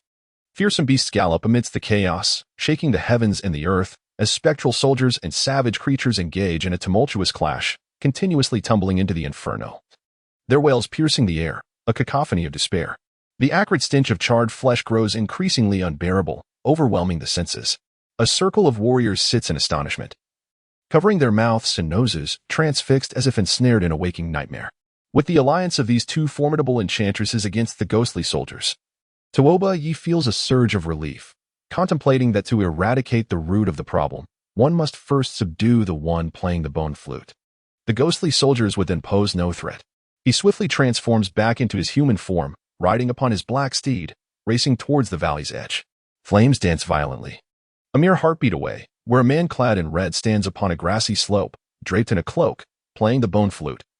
A string of skulls hanging from his waist, moving gracefully in rhythm with the haunting melody. Surrounding him sit 8 figures in red, motionless and silent, like stones in meditation. Tuoba shouts, "Who dares to disturb the peace? Surrender at once!"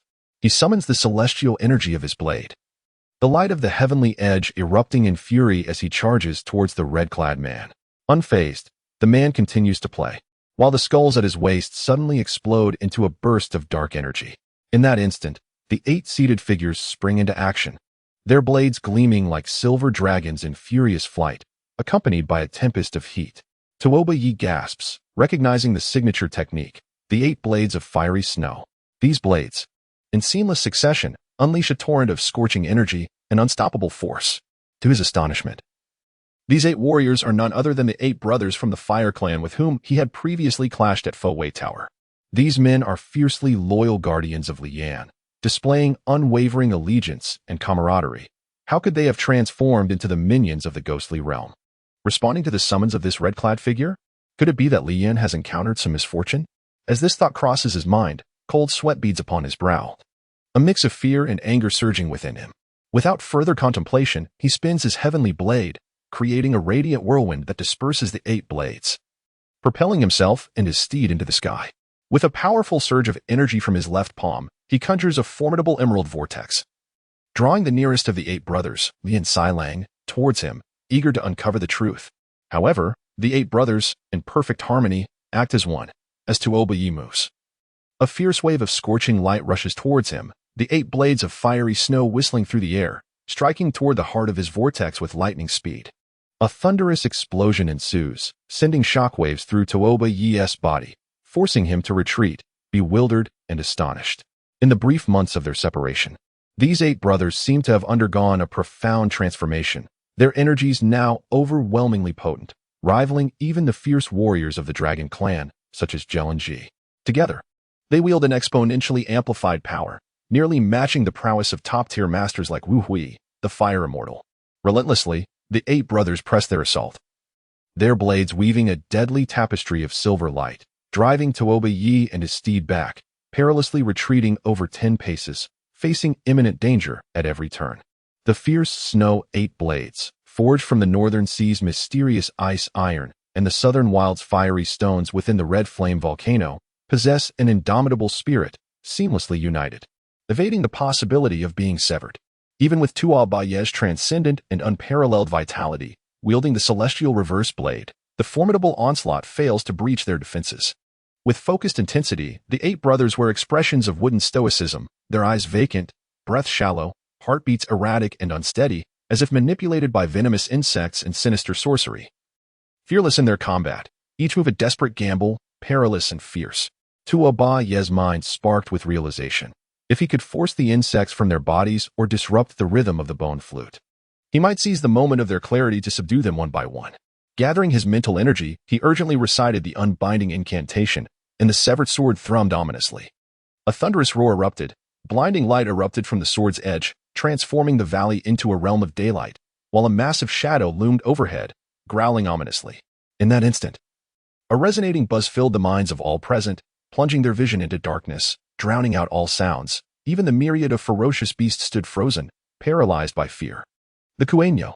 At the thunderous roar of the world's most fearsome beast, the red-clad man felt his vitality surge chaotically, the bone flute fell silent, his cloak billowed, dancing like a sphere, and the blades of the 8 brothers faltered, as if time itself had momentarily stilled. For Tuoba Yi, that fleeting moment sufficed. He unleashed a mighty shout, his true energy swirling, the formless sword whirling with fervor, swiftly piercing the right-hand meridians of all 8, blood droplets sprang forth. Yet, as he struck, regret coursed through him. Had these men not been ensnared by the insects, their swords would have been cast aside in retreat. But now, they resembled mindless automatons, oblivious to danger. Should he sever their wrists or heads, it would matter not to them. Just as this thought crossed his mind, the 8 men charged forth, their blades slashing like a torrential waterfall. The severed sword quaked violently, and Tuoba Yi found himself paralyzed. Suddenly hurled backward in a tumultuous fall, cold sweat breaking out across his brow. Had he not reacted swiftly, instinctively rotating the sea-calming pearl to align with the force, his arm would have been severed at the shoulder by the ferocious snow 8 blades. In a fit of fury, the 8 blades danced with wild ferocity, their momentum akin to silk spun from a cocoon, encircling him tightly, leaving him breathless. A single misstep could mean his dismemberment. The red-clad man raised his head, revealing a pair of emerald-green eyes beneath the cloak, glowing like ghostly flames, a smirk curling upon his lips as he uttered in a hoarse voice, "The courage of a mere man, the compassion of a woman. Beneath such a grand reputation, merely trivial." His tone was low and chilling, steeped in disdain, as he once more blew into the bone flute. Tuoba Yi, enraged to the point of laughter, thought to himself that had he faced other demonic beings or corpses, they would have been obliterated by his might in that very moment. Yet, he hesitated to harm these 8, being close confidants of the fiery kin. As the 8 brothers intensified their assault, The pressure mounting like a tempest, the river swelled with the emerging corpses of the fallen, battling fiercely against the southern wild beasts. Tuo Bai felt a chilling resolve. If he did not swiftly cut through the chaos and subdue these demonic entities, he feared for the safety of his wandering companions. With a determined grit of his teeth, he contemplated employing the same strategy once more, commanding the Kuei Nyo to disrupt the rhythm of the bone flute, intending to strike down his foe in a single blow. However, a resounding and powerful voice echoed through the air. "Third brother, show mercy." The voice boomed like thunder, unmistakably belonging to Lai Yin. Before his words could fully dissipate, a clarion call rang out from behind the mountains, vibrant and spirited, followed by the blaring of horns and the thunderous beat of drums, accompanied by a rising tide of cheers, as if a grand army were approaching. Tuobiyi, both surprised and elated, let out a triumphant howl, his shattered sword gleaming like jade, reminiscent of the furious waters of a spring river, cascading forth with unbridled force, instantly sending the 8 blades of snow retreating. Seizing the momentum, he soared upwards, riding the bird into the night sky. A light drizzle fell, and the night was shrouded in mist. In the distant northwest, a vast expanse of flames flickered and danced, resembling a magnificent crimson cloud, captivating and resplendent. Upon closer inspection, it revealed thousands of flying beast cavalrymen, brandishing torches as they hastened forward, clad in yellow garments and bronze armor, unmistakably the Yellow Dragon Legion of the Earth Tribe. Leading the charge, a man with a hearty laugh proclaimed, "Third brother, after half a year, your charm has only grown." He continued, "My second brother and I have awaited you at the foot of Jinling Mountain for a day and a night, never anticipating our reunion here." Gazing from afar, the newcomer donned a golden crown and yellow attire, his countenance radiant and divine, revealing himself to be Ji Yuanxian, the Yellow Emperor of the Earth Tribe. Beside him rode a figure on a flying dragon, adorned in purple robes and red sashes, his fiery beard and piercing tiger-like eyes exuding an aura of authority indeed. It was the Flame Emperor, Lai Yin. Alongside them flew the fire god Zhu Rong, the golden-clad tiger god Lu Wu, the water tribe's sovereign Bo Fu, as well as other prominent generals of the Earth Tribe, like Xie Hong and Ji Ning. Tuoba Yi was filled with joy, astonished by the unexpected arrival of so many allies. He quickly recited incantations to reseal the Kuei Nyo, preventing its roar from inadvertently harming the Earth Tribe's flying beasts. With a hearty laugh, he remarked, "What a fortuitous timing for your arrival. Eldest brother, second brother. I find myself in a dilemma regarding how to deal with this demon from the ghost realm. Would you be so kind as to offer your counsel?" The man in red suddenly changed countenance, his voice low and gravelly as he mockingly replied, "It is well known that His Majesty the Yellow Emperor's word is as unyielding as iron. I never imagined he would also be a fickle man. Do you dare single-handedly overturn the decision of the Earth Tribe's Elder Council?" His voice, though hoarse and deep, cut through the clamor of the valley, resonating far and wide. The onlookers were taken aback, perplexed by the identity of this demon and the agreement he alluded to with the Elder Council. As the flying beast army approached swiftly, Ji Yuanxian spoke with a calm demeanor. Had it not been for the Earth Mother's burial of 16,000 North Xian beast cavalry, would our Elder Council have agreed to an accord of non-aggression with Gong Sunning Ho? Having sworn an oath, I shall honor my word. However, in recent days, you have unleashed poison and pestilence, abducting the undead as slaves, leading to the corpses of the earth, fire, and wood tribes littering the land.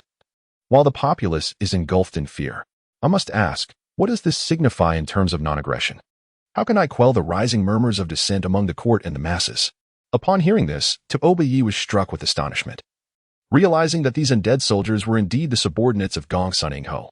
Filled with both shock and fury, he was about to demand the whereabouts of the Rainmaster's consort when the man in red sneered, "Ah, your majesty. Since you have resolved to go back on your word, do not blame my lord for being merciless. Do not say I did not warn you. Should you become enemies with my lord, expect nothing less than landslides, earthquakes, volcanic eruptions, and plagues of ferocious beasts. It is only a matter of time." Lai Yin bellowed fiercely, "Liang Jiaqi, you, a valiant son of the Fire Clan, choose not to embrace your noble heritage, but rather to wallow in degradation, serving as the spectral hound for the treacherous Gong Sunning Ho, inciting your kin and wreaking havoc upon the world. When the time comes for you to descend into the netherworld, how will you face your ancestors? Should you possess even a sliver of remorse, now is the time to release the 8 brothers of the Lai clan. Disband the ghostly soldiers and bind yourself in chains to seek forgiveness. Perhaps I might intercede on your behalf at the Council of Elders." Before he could finish, the man in crimson threw his head back and laughed maniacally, interrupting, What a splendid notion of binding oneself to seek forgiveness. Where was your compassion when Lai Biguangsheng slaughtered my entire family and annihilated my 3 clans? Why did you not plead for me then? Why did none of the elders in this hall advocate for me? His voice rose with fervor, tears glistening in his azure eyes. Rage consuming him as he declared, since that fateful day 16 years ago, when you cast my family into the molten abyss of Rongtian Mountain, I, Liang, ceased to be a member of the Fire Clan and became merely a solitary wraith. From that day forth, my name transformed from Liang Jiak to the name of a ghost. And I vowed that one day I would turn your 106 cities of the Fire Clan into a realm of specters. The assembly of the Fire Clan in the valley erupted in astonishment upon hearing the name Liang Jiak, thoughts racing. So it is him. Some were horrified, others sympathetic, while some harbored disdain. He was once one of the 6 formidable generals of the Fire Clan, valorous and astute, whose blazing fire legion stood alongside the war god of Xingtian, earning accolades for pacifying the southern wilderness under Lai Biguangsheng's command. Once the southern tribes were subdued, however, with the bow drawn and the birds gone, Lai Biguangsheng, seeking to consolidate power, conspired to fabricate charges against this proud and fierce general, obliterating his entire lineage and casting him into the unfathomable depths of Rongtian Mountain. To everyone's astonishment, he miraculously survived, though by what means remains a mystery, and subsequently became a subordinate of Gong Sunning-ho. Liang Jiak, known for his bloodlust, once annihilated the Yuan tribe in a single night, sparing neither the weak nor the innocent, earning him the moniker Demon King. Such ironically, the prophecy materialized, leading him to his current state. Truly, the whims of fate are as capricious as they are merciless. Among the gathered heroes, only Chunyu resonated with his words, tilting her head back in laughter, declaring, General Meihun, human hearts are akin to demons. The world itself is a hell. Why exert yourself further? Upon hearing her laughter, Zhu Rong's expression shifted dramatically. While Lai Yin exclaimed, might I inquire if you are the sovereign of Fuyuguo? Who would have thought to encounter you here? What a coincidence indeed. The fire-vengeful fairy, with a sly arch of her brow, retorted coldly, fated adversaries crossing paths. What coincidence is there? Is not the nation of what called Ludan? I am Chunyu, with the given name Yu. I know not who you refer to as the sovereign of Fuyuguo. Her voice dripped with icy venom, laced with deep-seated hatred. At that moment, thousands of aerial beasts descended upon the valley, circling with fervor, their torches flickering like stars, illuminating the terrain in a brilliance akin to day. Zhu Rong, riding twin dragons, surged downward, sleeves billowing as he transformed the dragons into a radiant staff, landing silently upon the riverbank. His white hair billowed, and his red beard danced in the wind as he gazed intently at Chunyu for a moment, his eyes a tapestry of affection, guilt, sorrow, regret, and tenderness, a medley of emotions mingling within him. With a sigh, he spoke, Child, grievances have their roots, and debts have their owners. It is I who have wronged you and your mother. You may exact whatever vengeance you desire. However, the common folk of the Fire Clan are innocent. Why must you vent your wrath upon them? The fire-hatred fairy gritted her teeth and retorted, Do not feign innocence before me. Do you think I truly hesitate to kill you? The citizens of the Fire Clan are blameless, yet the people of the Fiery Hatred Nation are inherently guilty? 27,000 lives, and in your eyes, they are even less than swine or dogs. Her anger intensified, and suddenly, a burst of vibrant colors erupted, the ethereal light flashing as she lunged toward Zhu Rong with her weapon aimed directly at his heart. With a loud thud, Zhu Rong staggered, blood gushing forth as a crimson, 3-foot-short sword pierced his right chest, glimmering with iridescent hues. Gasps of shock filled the air. Tuoba Yi, Lian, and others, too far away to assist, rushed forward in haste. Only the Sand Flow Fairy and the Bewitching Soul paused momentarily, bursting into laughter, their mirth a reflection of cruel delight. The expression on the Fire-Hatred Fairy's face shifted subtly. She had not anticipated that he would not even attempt to evade her strike. Regret flickered within her heart. But the memories of her mother's and kin's tragic deaths ignited her fury anew. With a swift motion, she grasped the purple copper short sword and yanked it free. Her voice icy as she inquired, Do you remember this sword? Tuoba Yi, Lian, and the others descended like lightning, supporting Zhu Rong, eager to cast a spell to seal his wound. Yet, he shook his head in refusal, allowing blood to flow freely from his chest.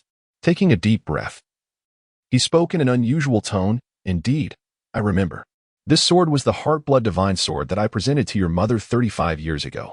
The Fire-Hatred Fairy's eyes shimmered with tears as she coldly remarked, Do you recall what you said when you gifted this sword?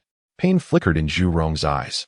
His lips moved for a moment before he slowly articulated, I stated that this sword was forged from the hearts of the divine craftsmen of the Fire Clan. Consecrated with blood. There exists but one pair in the world, and I sought to find its match for her, so that we might be united for eternity. I also wished for an era of peace between the Fire Clan and the Fiery Hatred Nation, free from the scourge of war. The Fire Hatred Fairy's eyes reddened, tears spilling forth as she cried, What you owe to us, I may perhaps forget. But the 32 years of bloodshed that you owe to the Fiery Hatred Nation, I cannot forget even for a moment. The Heartblood Divine Sword radiated with a furious purple light, charging once more toward his heart like a bolt of lightning. This time, Tuoba Yi and Lian were prepared, swiftly striking with their palms, creating a shockwave that sent the short sword soaring into the air, landing perfectly in Lian's grasp. With a gentle flick of his fingertip against the sword, it resonated with a deep, draconic hum. Contemplating deeply, he sighed, united in heart and blood, for all eternity. Miss Chunyu, since the inception of this divine pair, only one remains. The Red Emperor gifted this sword to the Fire God, hoping that one day he would find his beloved. His act of giving this sword to your mother was a true testament of his sincere heart. Chunyu felt a pang in her heart, coldly smiling without uttering a word. The Sandflow Fairy, relishing the turmoil, disregarded Tuoba Yi's pleading glances, chuckling.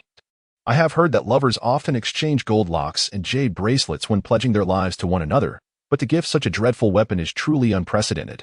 It seems Zhu, the divine god, had foreseen this day. How admirable. The Fire Clan's leaders were furious, voicing their outrage, but Li Yin chose to ignore them. With a flick of his fingers, he sent the short sword soaring back into the hands of the Fire Vengeance Fairy, and spoke in a grave tone. Miss Chunyu. The Fire God is my esteemed mentor, yet his unwavering integrity and magnanimity are not qualities I alone admire within our clan. In the past, due to the downfall of the Yinhua Kingdom, he has been at odds with Lai Bai Guangxing, burdened by guilt and regret.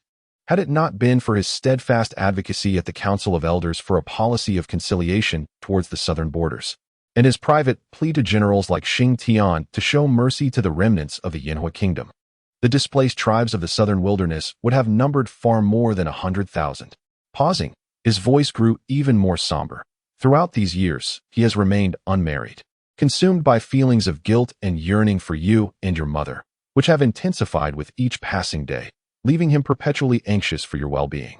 Over the span of 18 years, he has traversed the vast expanses of the world, driven by two purposes, to uncover your fate and to seek that long-lost treasured sword, buried before your mother's grave, to fulfill his heart's desire.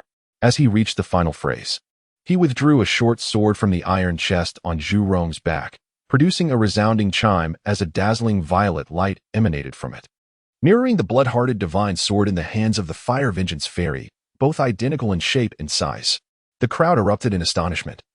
Unable to fathom that this legendary sword of the ancient era, thought to be lost to time, had indeed been retrieved by Zhu Rong. From a distance, Meihan observed. Filled with a mix of shock and envy, unable to resist drifting closer for a clearer view, Li Yin stepped forward, extending the sword into her hands. Chunyu Yu's complexion drained to a ghostly pallor, only to gradually flush with a deep crimson as she gazed at the two swords, her heart awash with astonishment, sorrow, excitement, and despair. She felt as if she were adrift in a dream, momentarily at a loss. Li Yin continued, Miss Chunyu. This divine sword was discovered by the fire god deep within the belly of the Qiyin volcano. When my sister fell into the volcano, she chanced upon a short sword embedded in the rock wall 200 feet below, resembling the legendary Bloodheart, and informed the deity to procure this sword. The fire god risked his life 6 times to enter the Qiyin volcano, ultimately retrieving it from the molten lava.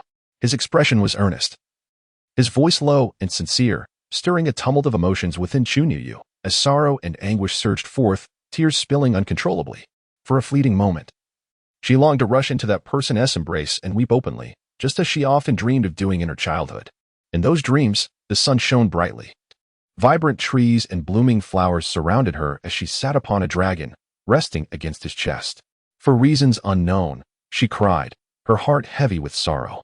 Nearby, her mother turned, her radiant face aglow with beauty, gazing at them with lips moving as if softly speaking, yet her words remained a blur. In that recurring dream of her life, she forgot everything else, remembering only the spring breeze rustling through the treetops, birds singing joyfully in her ears, and clouds drifting high in the blue sky, as if time itself had solidified along with the moments. I can only recall my mother's smile, radiant as the sun. The scent of earth and blossoms filling the air, along with the warm and ethereal presence of my father. At this moment, a mere few paces away, that familiar yet unfamiliar visage gradually blurred, swaying gently like a shimmering reflection on water, as if I were caught in a dream, both within and beyond its realm. Scalding tears cascaded down my cheeks, falling upon the blade, and the sound was akin to my heart being torn asunder in that instant. Observing her lost in contemplation of the short sword, tears rolling down like scattered pearls, a profound sorrow enveloped the crowd, rendering them silent. Even the myriad beasts and wraiths stood in a daze, occasionally emitting low, mournful groans. The flowing sand fairy had intended to deliver a scornful remark, yet inexplicably. A sudden pang of pain surged within her heart, evoking memories long buried and best left unremembered. Her throat felt constricted, making it impossible to voice her thoughts. Ji Yuanxian cleared his throat and stepped forward, saying, Miss Chunyu, the Emperor Yan is indeed correct.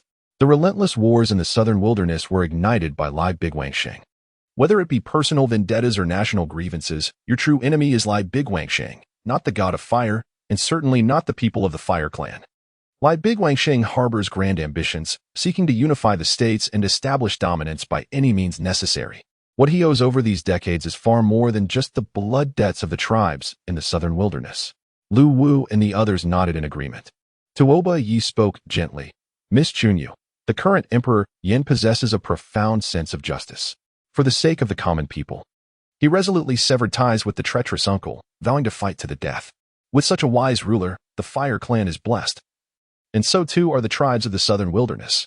As long as we stand united against our common foe, with time, peace will surely return to the realm. Would the resurgence of the Yinhua kingdom then be just around the corner? Chunyu Yu's complexion turned pale, and she remained silent. The cacophony of voices urging her only served to deepen her turmoil. Suddenly, she took a few steps back, her brows furrowing, caught in a moment of hesitation. Seeing her indecision, Lai Yin understood her wavering heart and declared loudly, with the heavens above and the earth below, I, Lai Yin, vow before Mount Shan that when the traitors are quelled and peace is restored, if I do not forge lasting bonds of friendship with the Yinhua kingdom and the other 9 tribes of the southern wilderness, then may I endure eternal torment by the fires of the earth, never to transcend this fate. As he spoke, he raised his right palm, grasping a stone from the air, and with a surge of fiery energy, it ignited and disintegrated into powder, cascading down like ash. The crowd was moved. And Chunyu Yu trembled, abruptly lifting her gaze to meet Lai Yan's steady eyes, where her lingering doubts began to dissipate. Narrowing her eyes, she coldly replied, Word by word, even if you fear not the wrath of heaven and defy this matter, I shall teach you the agony of venomous fire. The torment of 1,000 curses, rendering you unable to live or die.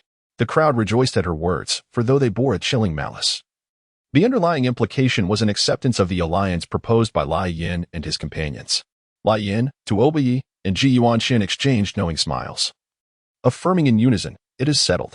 With the support of this adept poison-wielding enchantress from the southern barbarians, our chances against Lai Bigwangsheng have undoubtedly increased.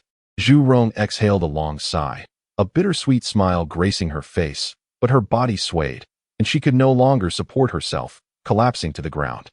The Fire Clan guardians on either side were taken aback, hurriedly rushing forward to channel their energy into their palms, sealing the wound on his chest.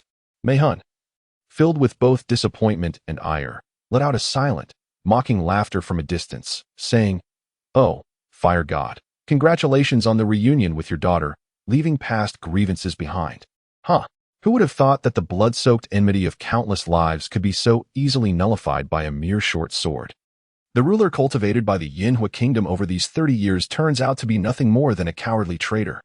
Chunyu Yu's delicate face flushed with shame and anger, and she huffed, about to speak, when Lai Yin raised his voice, declaring, Liang Jiaqi, were it not for your instigation and the rampant slaughter you orchestrated in the southern wilderness, accumulating countless blood debts, how could there exist such deep-seated animosity between the Fire Clan and the tribes of the southern wilderness today?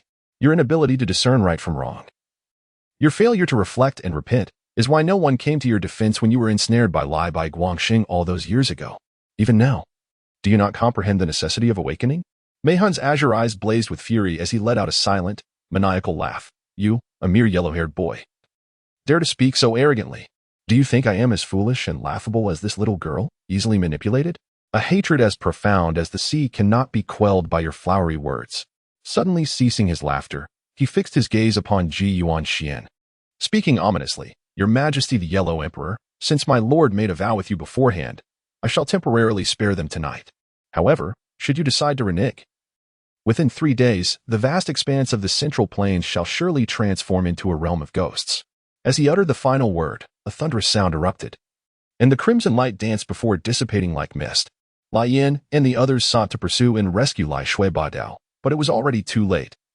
The hillside was deserted, devoid of any human figure. The crowd, both astonished and enraged, could not fathom the sorcery he had employed, unleashing a torrent of curses. In the distance, a haunting and eerie sound of a bone flute seemed to echo from the horizon, ethereal and fading away. Nearly 10,000 ghostly soldiers wailed and shrieked, rushing into the great river, where the surging waves swiftly engulfed them, leaving not a trace behind. Chapter 12. The Mother of Earth at this moment. The light rain had ceased, and the flames that engulfed the mountains and valleys gradually diminished. The night breeze swept in, dispersing the dark clouds to reveal a segment of the deep blue night sky, where stars twinkled sparsely and faintly. With the ghostly soldiers gone, even the air seemed to have transformed, becoming refreshingly clean. The crowd erupted in jubilant cheers, their spirits considerably lifted.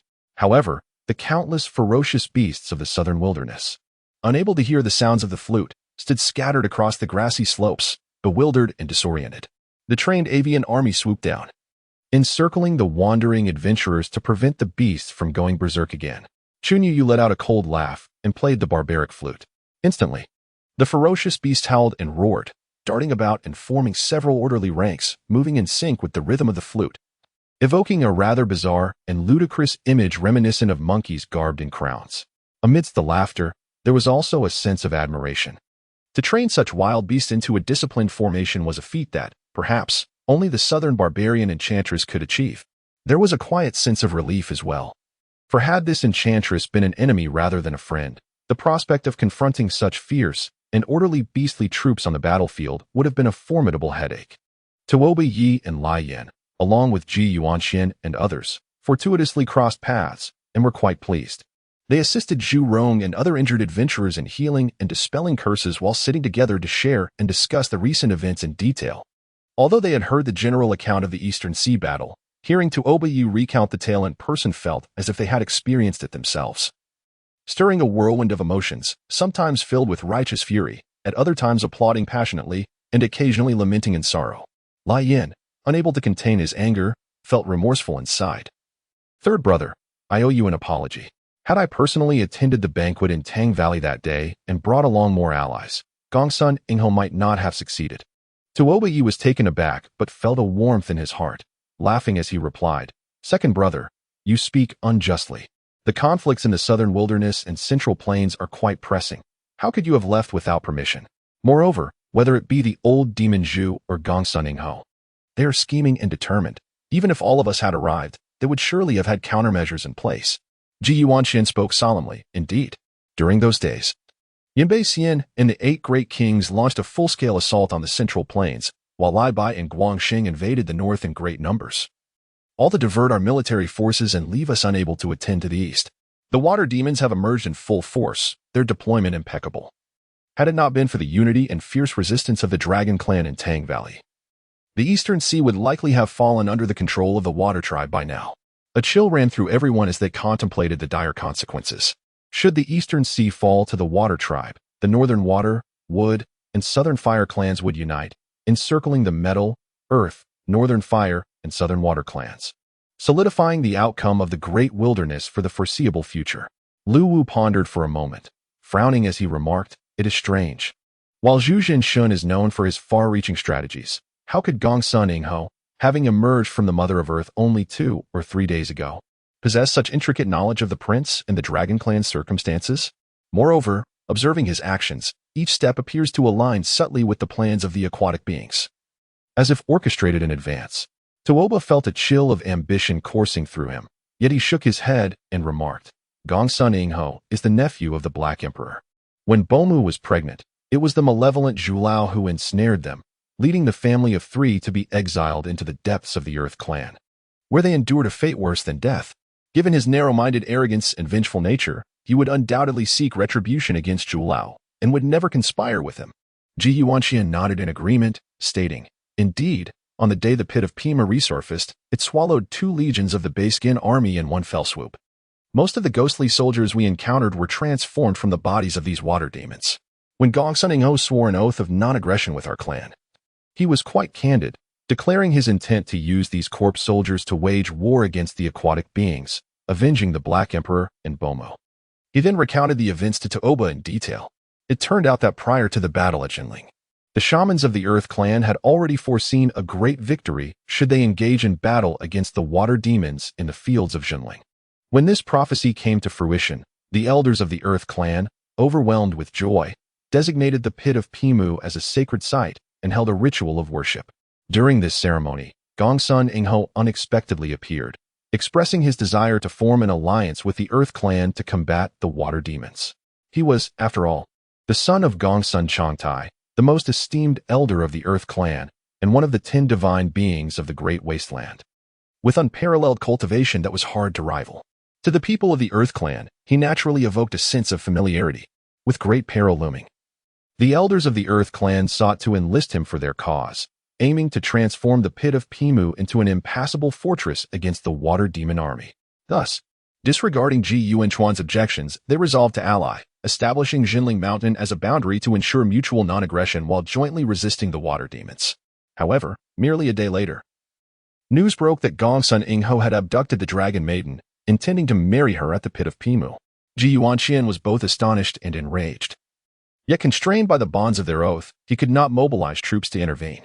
He promptly dispatched a message via swift birds to contact Lai Yin and others, gathering to the pit of Pimu to strategize with Tuoba. Last night, as Lai Yin's forces arrived, they were ambushed by ghostly soldiers. In the fierce battle, Lai Shui's 8 blades fell under the control of a charming spirit, transforming into a ghostly slave.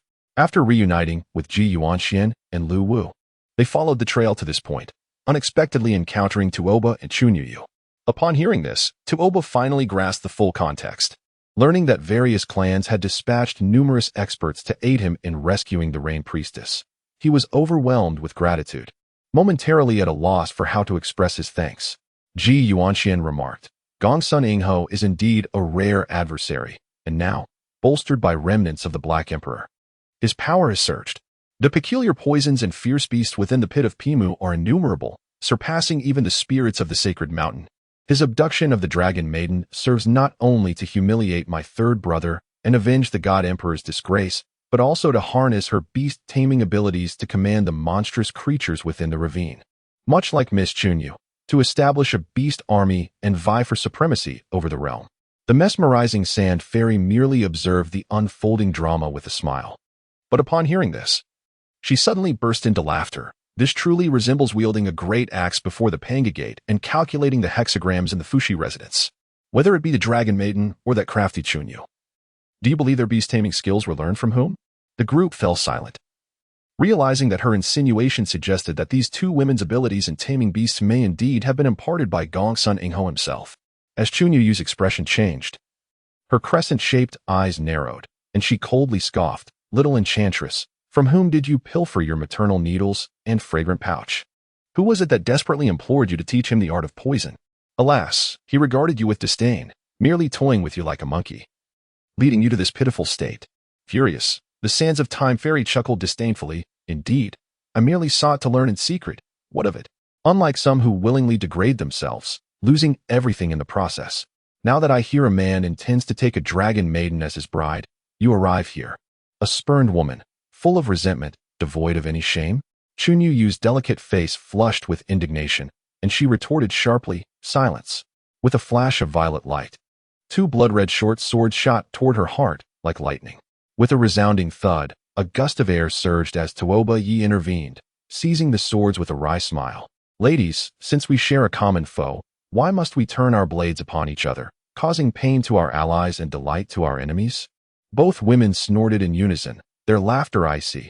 "Who stands with this enchantress against us?" The onlookers, sensing the tension, hesitated to interject. Zhurong, seated nearby in meditation, felt a pang in his heart at the exchange. Given Chunyu Yu's fiery disposition, it was evident she had once sought vengeance for her homeland, even seducing the illustrious Gongsun Ingho, only to fall prey to her own emotions. Chunyu Yu's cheeks were aflame as she furrowed her brow, suddenly declaring, "Indeed, I have brought forth my beastly legions tonight to disrupt Gongsun Ingho's wedding. That heartless scoundrel owes me 18 years, and it's time he repays his debt." Pausing, she glanced at the corpses strewn about, scoffing, "Do these ghostly soldiers believe they can hinder me?" The crowd realized then that the spectral army led by the Enchantress of Souls was indeed aimed at countering her beast forces.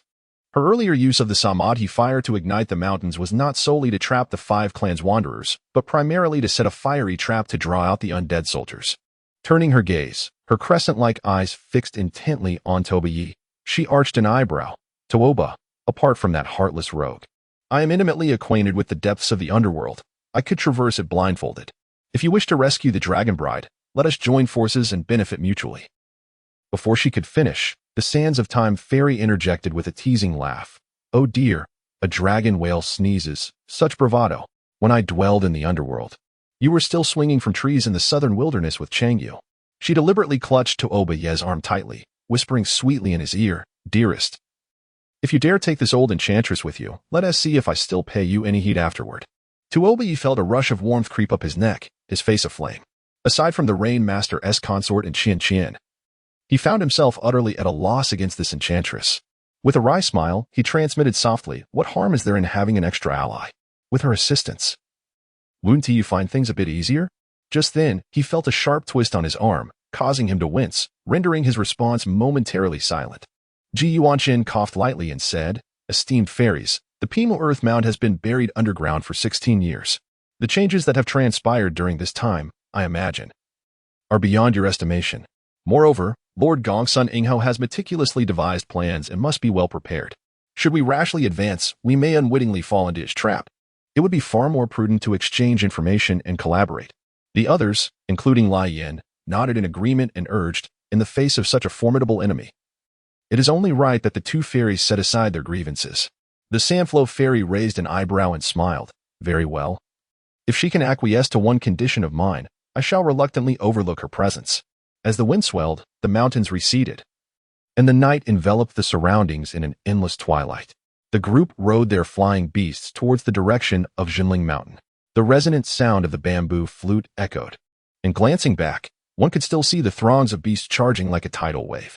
Tubei cast a curious glance at Chunyu Yu, who was perched atop the open-feathered divine bird, playing the bamboo flute.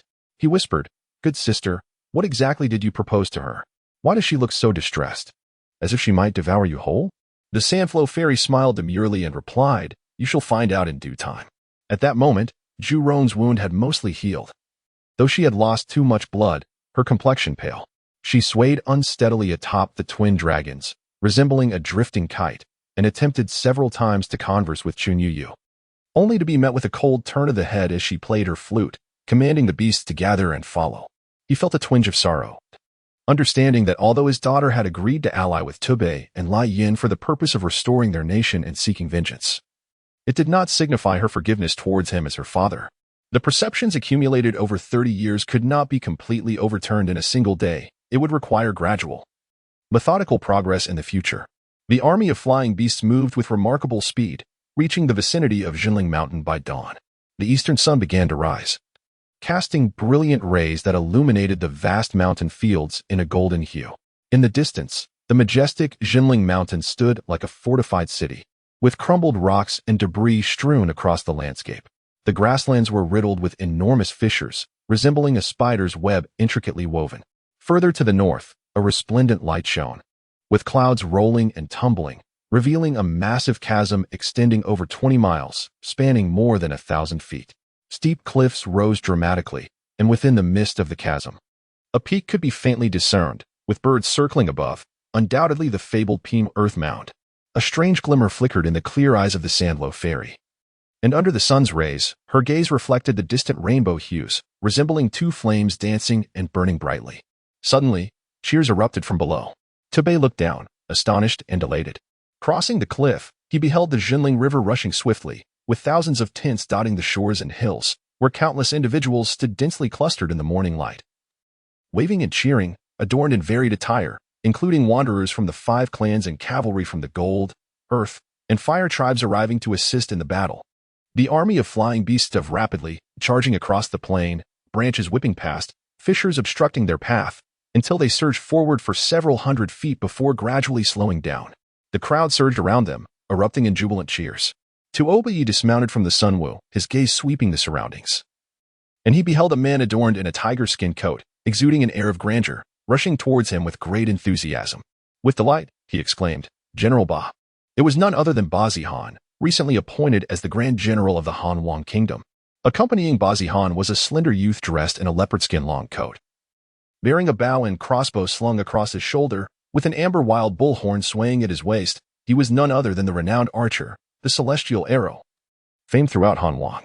On the other side stood a young man clad in a fur coat, possessing striking features, though devoid of opulent attire and jade ornaments. He could not conceal his noble aura. His pale blue eyes fixated onto Oba, rosy-cheeked with a radiant smile. Tuoba was momentarily taken aback, suddenly recognizing him. Uncertain whether to feel astonished or delighted. "The Lord of Chu? What brings you here?" Beside him, the flowing sand fairy chuckled, teasing, "Oh, foolish boy, must I even ask?" Ba Zihan reached to Oba and embraced him warmly, stating, "The Lord of Chu heard of the Dragon Queen's abduction and has been deeply troubled. Thus entrusted me to lead 800 cavalrymen of Han Wang here, awaiting the prince's command." A surge of emotion welled into Oba's heart as he patted Ba Zihan's back. Turning his gaze, he noticed Chu Fuliu standing a mere 10 paces away, her enchanting smile directed at him, a blend of joy, shyness, and restraint reflected on her face. Having rushed here, her chest heaved, and her exquisite visage glowed like the dawn, adding to her beauty. Tuoba was well aware of the ambiguous feelings the Han Huang princess harbored for him, yet he heeded the counsel of the dragon god, having already tethered his heart, and dared not entertain any inappropriate thoughts, maintaining a respectful distance. In that moment, witnessing her journey from afar, he felt a swell of gratitude and tenderness, and he smiled gently, saying, "Thank you, Lord of Chu."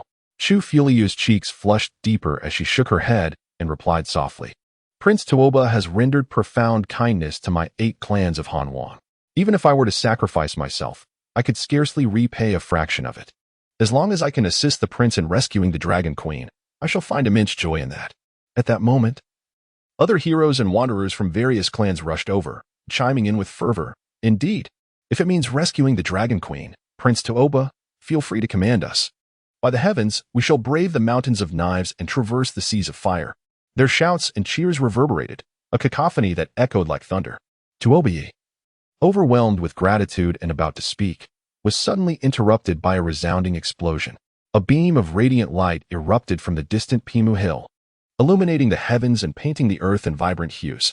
A deep, magnetic voice boomed, "Who would have thought that on the occasion of my esteemed Gong Sun Ying's wedding, so many distinguished guests would arrive uninvited? Such heartfelt affection is truly overwhelming." The crowd was astonished, turning their gazes skyward, where swirling clouds danced in vibrant colors, resembling a magnificent mirage. Within this celestial tableau stood a young man in a black robe and high crown, aloof yet strikingly handsome, his snow-white visage captivating.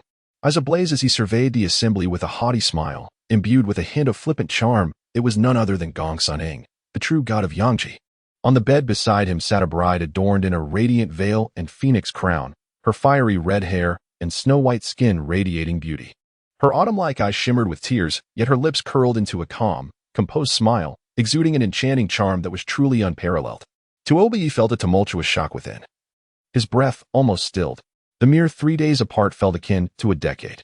The assembled heroes erupted in furious shouts, drawing their bows and unleashing a torrent of arrows towards the illusory Gong Sun Ying in the sky. However, the distance proved too great. The arrows faltered mid-flight, falling short. Only the celestial bolts and by lure as silver arrows pierced the air, narrowly grazing Gong Sun Ying's lips. As the light waves danced, Gong Sun Ying tilted his head back and laughed heartily. Such a unique congratulatory gift. Yet, with no reciprocation, would it not be rude of me? My esteemed guests, I thank you. No sooner had he spoken than a thunderous roar erupted, shaking the very earth beneath them, which suddenly collapsed downward. The crowd gasped in horror, stumbling as they heard a deafening crash, the ground erupting in a violent explosion, sending flames soaring dozens of feet into the air from the gaping fissures. The beast cried out in alarm, and several unprepared wanderers were instantly engulfed in flames, their screams echoing as they flailed helplessly, rolling on the ground until they lay still. The onlookers, in a state of panic and confusion, rushed to extinguish the blaze, but it was too late. Only two remained, barely clinging to life. Tuoba Yi was consumed with rage, his voice booming. Gongsun Ingho, this matter lies between us. If you seek vengeance, direct it at me and spare the innocent. His words thundered, overshadowing the chaos around him. Hearing his voice, the rain spirit, trapped in the mirage, felt her eyes redden as tears cascaded down her cheeks. Yet her smile bloomed like a flower, breathtakingly beautiful and hard to behold. Her cherry lips parted, as if to speak. But no sound reached the ears of those around her. Gongsun Ingho laughed heartily. If one does not offend me, I shall not offend them. Today is my day of joy, and I have no desire to take lives. However, your friends choose to drink poison instead of sweet wine. What can I do? Pausing. His eyes gleamed with intensity. He raised his head and declared, Your Majesty, the Yellow Emperor, and Your Majesty, the Flame Emperor, what brings you both here? Has General Maya not delivered my message yet? Until today, my only enemy remains the old thief Shu.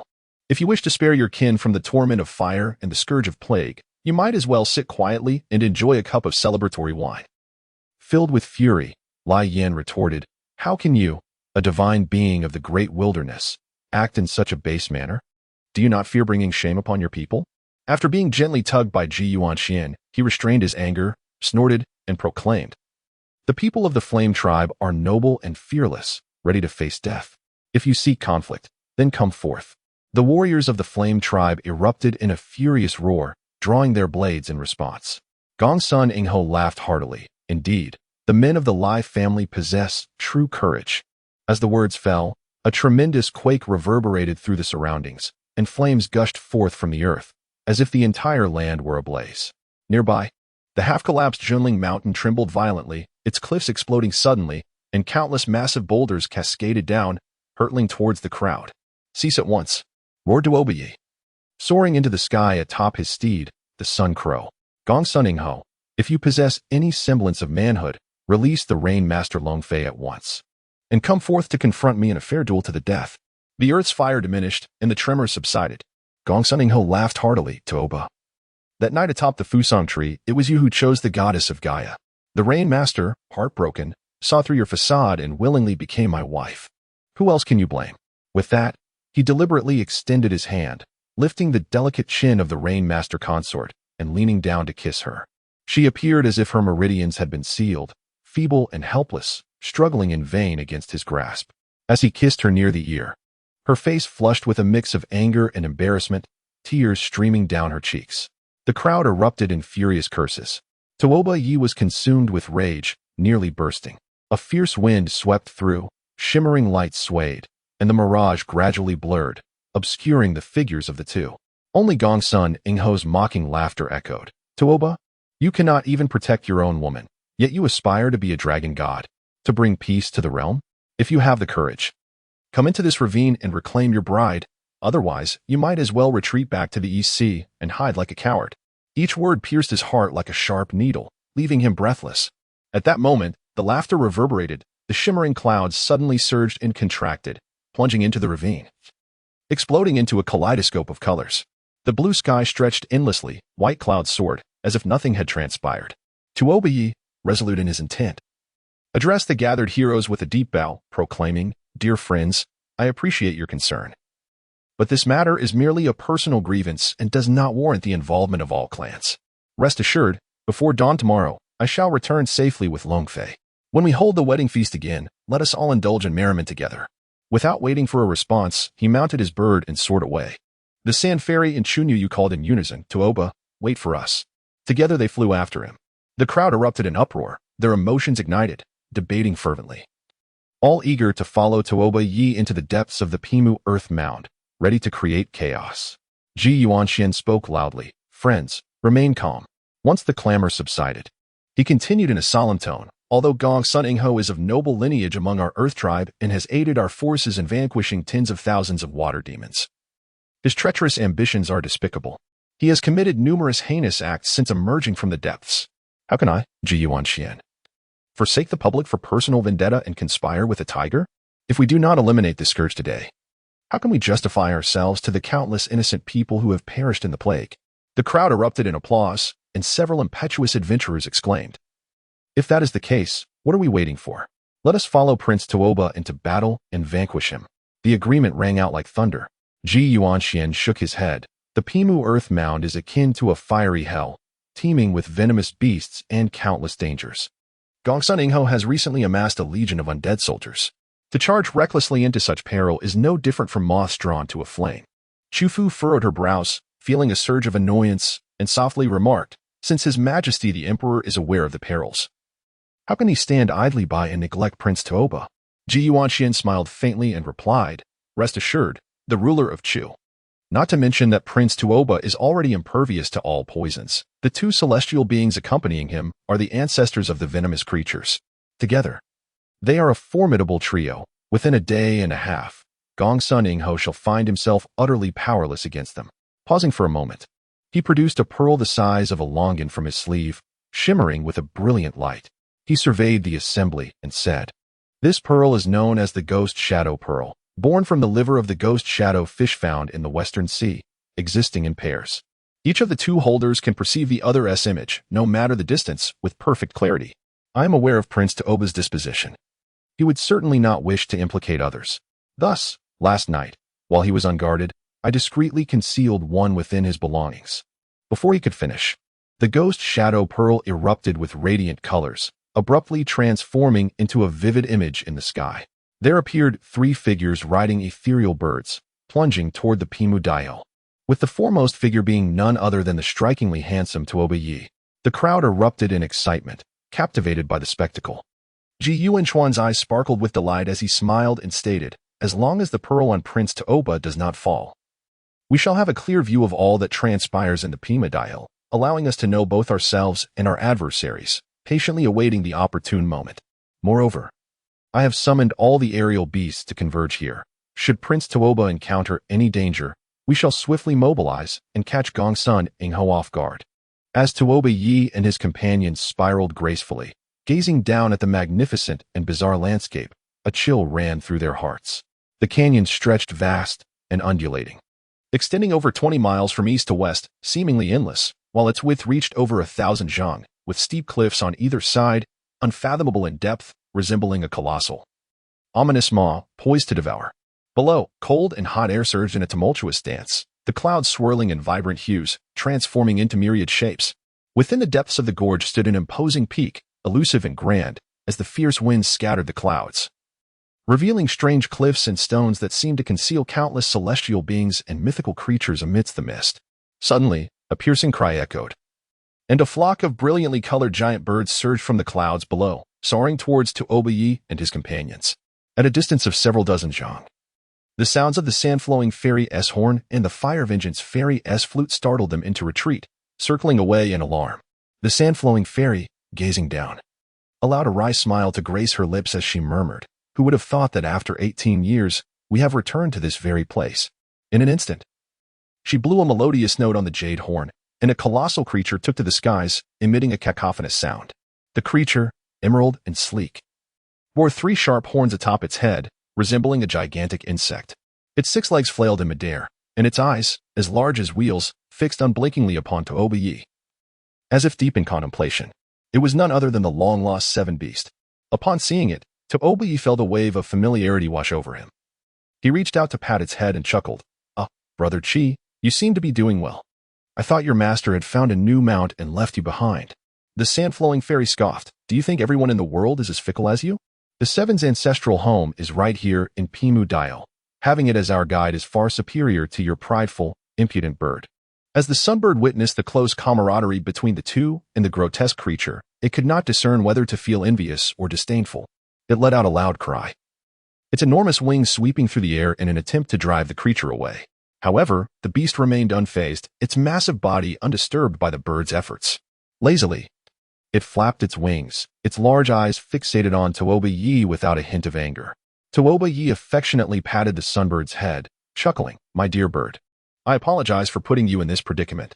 Together with the sand fairy, they leaped onto the creature's back, drawing forth a broken sword to seal the sunbird within, and plunged into the depths of the chasm. The sunbird cried out sharply, spreading its vast wings and gliding closely behind. The fire vengeance fairy rode atop it in silence, her enchanting eyes scanning the surroundings with vigilance, her cheeks flushed like a tipsy maiden, appearing even more exquisite against the backdrop of swirling clouds. The trio, mounted upon the beast, dove rapidly, the wind howling fiercely, clouds scattering like fragments. To their left, the cliff face loomed steep and smooth, while to the right rose the enigmatic earth mound from the abyss, its full form still obscured despite plunging several hundred feet deep. Occasionally, as the colorful clouds dispersed, jagged boulders and verdant pines came into view. The cacophony of beastly roars and bird calls was deafening as unseen monsters surged forth, some startled into retreat by the women's horns and wild flutes, while others were sent tumbling against the cliffside by Taoba Ye's swift strikes. Yet, the swarms of venomous insects and bizarre birds proved to be quite bothersome, incessantly buzzing above their heads, diving down at intervals, and swirling around them. Whenever the trio remained still, the insects would scatter, only to regroup shortly thereafter, their colorful trails relentlessly pursuing. Fortunately, Taoba and the two women were impervious to toxins. Even when inadvertently struck by these creatures, it felt merely like a mosquito bite, easily brushed away. The two women remained focused, their gaze darting about as if in search of something elusive. Taoba inquired several times, yet they either feigned ignorance or shot him a disdainful glance, declaring him bothersome, and then fell silent. Resigned, he could only offer a wry smile and follow their lead. Strangely enough, as they descended further, the light grew increasingly brighter, the mist gradually thinning, revealing the jagged cliff faces and countless exotic flowers that flashed by. Looking up, the sky had long been obscured by layers of colorful clouds, leaving no glimpse of blue above. The thought of the Rain Master's consort imprisoned in this underground realm, deprived of sunlight, pierced his heart with anguish, igniting a fervent desire to reach her side instantly. Upon reaching a depth of 1,000 feet, the wind turned icy, and a wave of heat surged from below. Stifling and oppressive, sweat dripped incessantly from Taoba Ye's brow, stinging his eyes, soaking his clothes in a sticky discomfort. The two women, their garments drenched, revealed their curves, stirring an involuntary flutter within Taoba, who dared not gaze too long. The mingling scents of their alluring fragrance and sweat intertwined with the rich aroma of flowers and fresh grass, creating a peculiar allure that intoxicated his senses, causing his heart to race uncontrollably. Glancing back, the fire vengeance fairy caught his eye, her brow furrowed as she whispered, "Be careful, Taoba. Though these flowers and herbs possess no inherent toxicity, they are all aphrodisiacs, and under the scorching heat of this inferno, their potency is amplified, conjuring myriad illusions. Even if one is immune to 100 poisons, they cannot resist. It all hinges upon the strength of one's own will." Taoba Yi focused his mind, banishing all distractions. Yet, as soon as he closed his eyes, the enchanting visage of the Rain Master's consort flooded his thoughts, her captivating gaze, her gentle smile, and the fervent allure of her lips. His heart raced uncontrollably, and in a desperate bid, he bit his tongue to expel those phantasms from his mind. However, the rich, exotic fragrance wafted in, gently caressing him like a spring breeze, enveloping him in warmth. Every pore on his body opened wide, and he felt a profound sense of ease, while the heat in his dantian grew increasingly fervent, his blood boiling with intensity. In a daze, another face suddenly emerged before him, exquisite and ethereal, untouched by the world, with clear, luminous eyes that gazed intently at him, evoking both sorrow and melancholy. Sister Fairy. A sharp pain pierced Taoba's heart. Tears inexplicably welled up in his eyes as he reached out to her. Yet, she suddenly wept, her soft arms wrapping tenderly around his neck, her petal-like, moist lips gently pressing against his.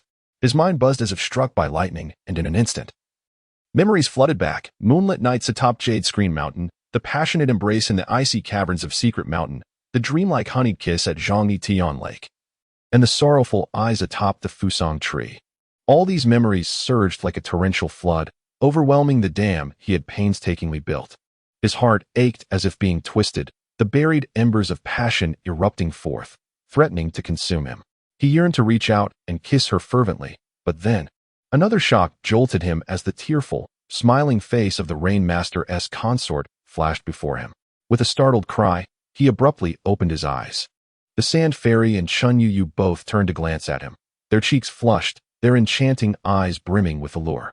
They seemed poised to speak, yet their faces turned crimson, and they looked away, clearly suffering from the intoxicating effects of the Inferno's passion. Tuo Ba's heart raced as he recalled the earlier hallucinations, feeling a mix of shame and guilt.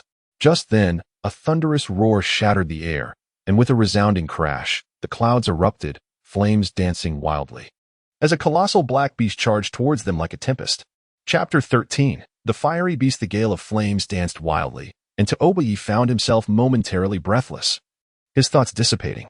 It felt as though searing fire surged into his mouth, nose, and throat, rushing directly into his belly.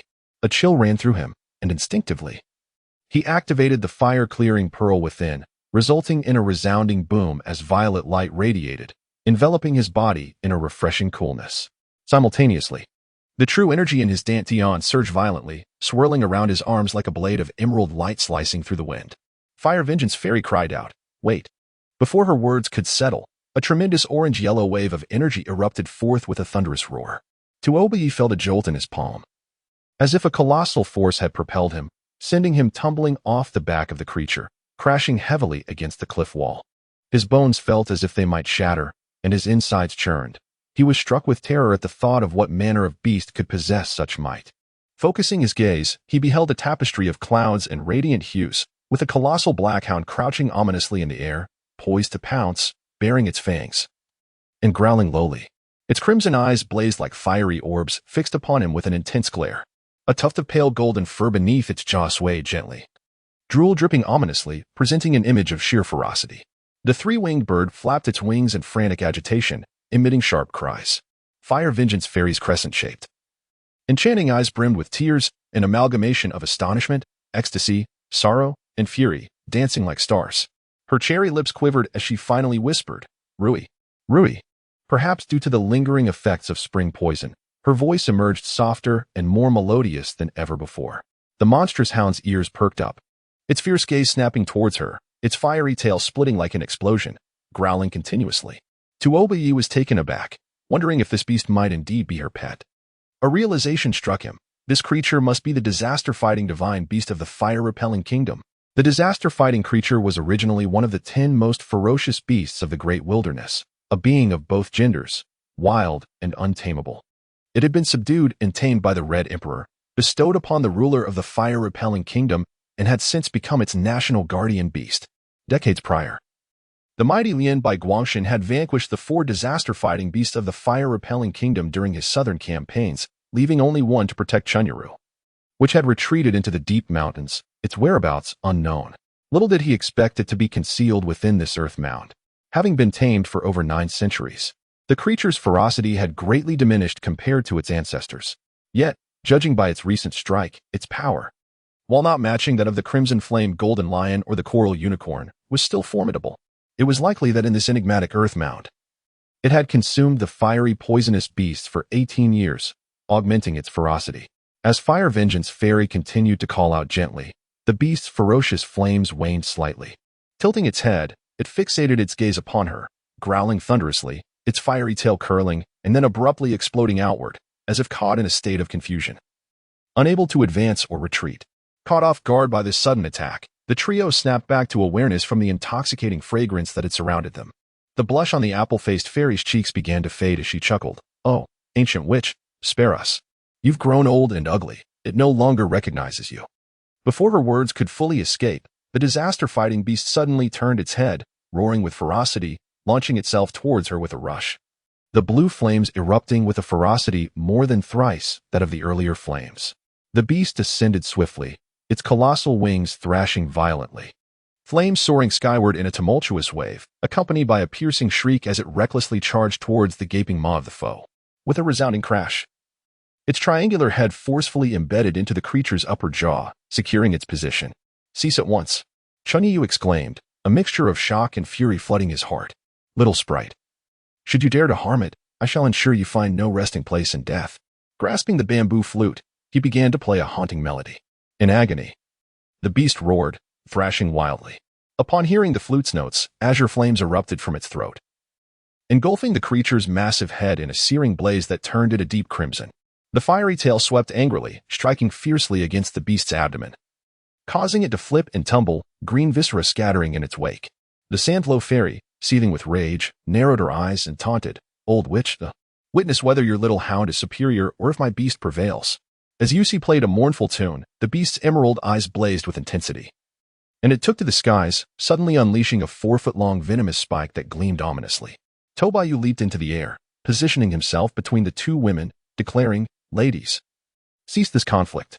With a formidable enemy before us, shall we not grant Gongsun Ingho the satisfaction of witnessing our self-destruction? Whatever grievances exist, let us resolve them after we escape this perilous terrain." Suddenly, a thunderous roar erupted from behind, a scorching wave rushing forth as the beast charged at him, its fiery tail poised to strike. Amidst the startled cries of the two women, Tobayu spun and soared into the air, narrowly evading the inferno, landing deftly upon the creature's back. Regardless of its frenzied convulsions, he maintained a steadfast grip, his legs firmly clamped around its ribcage.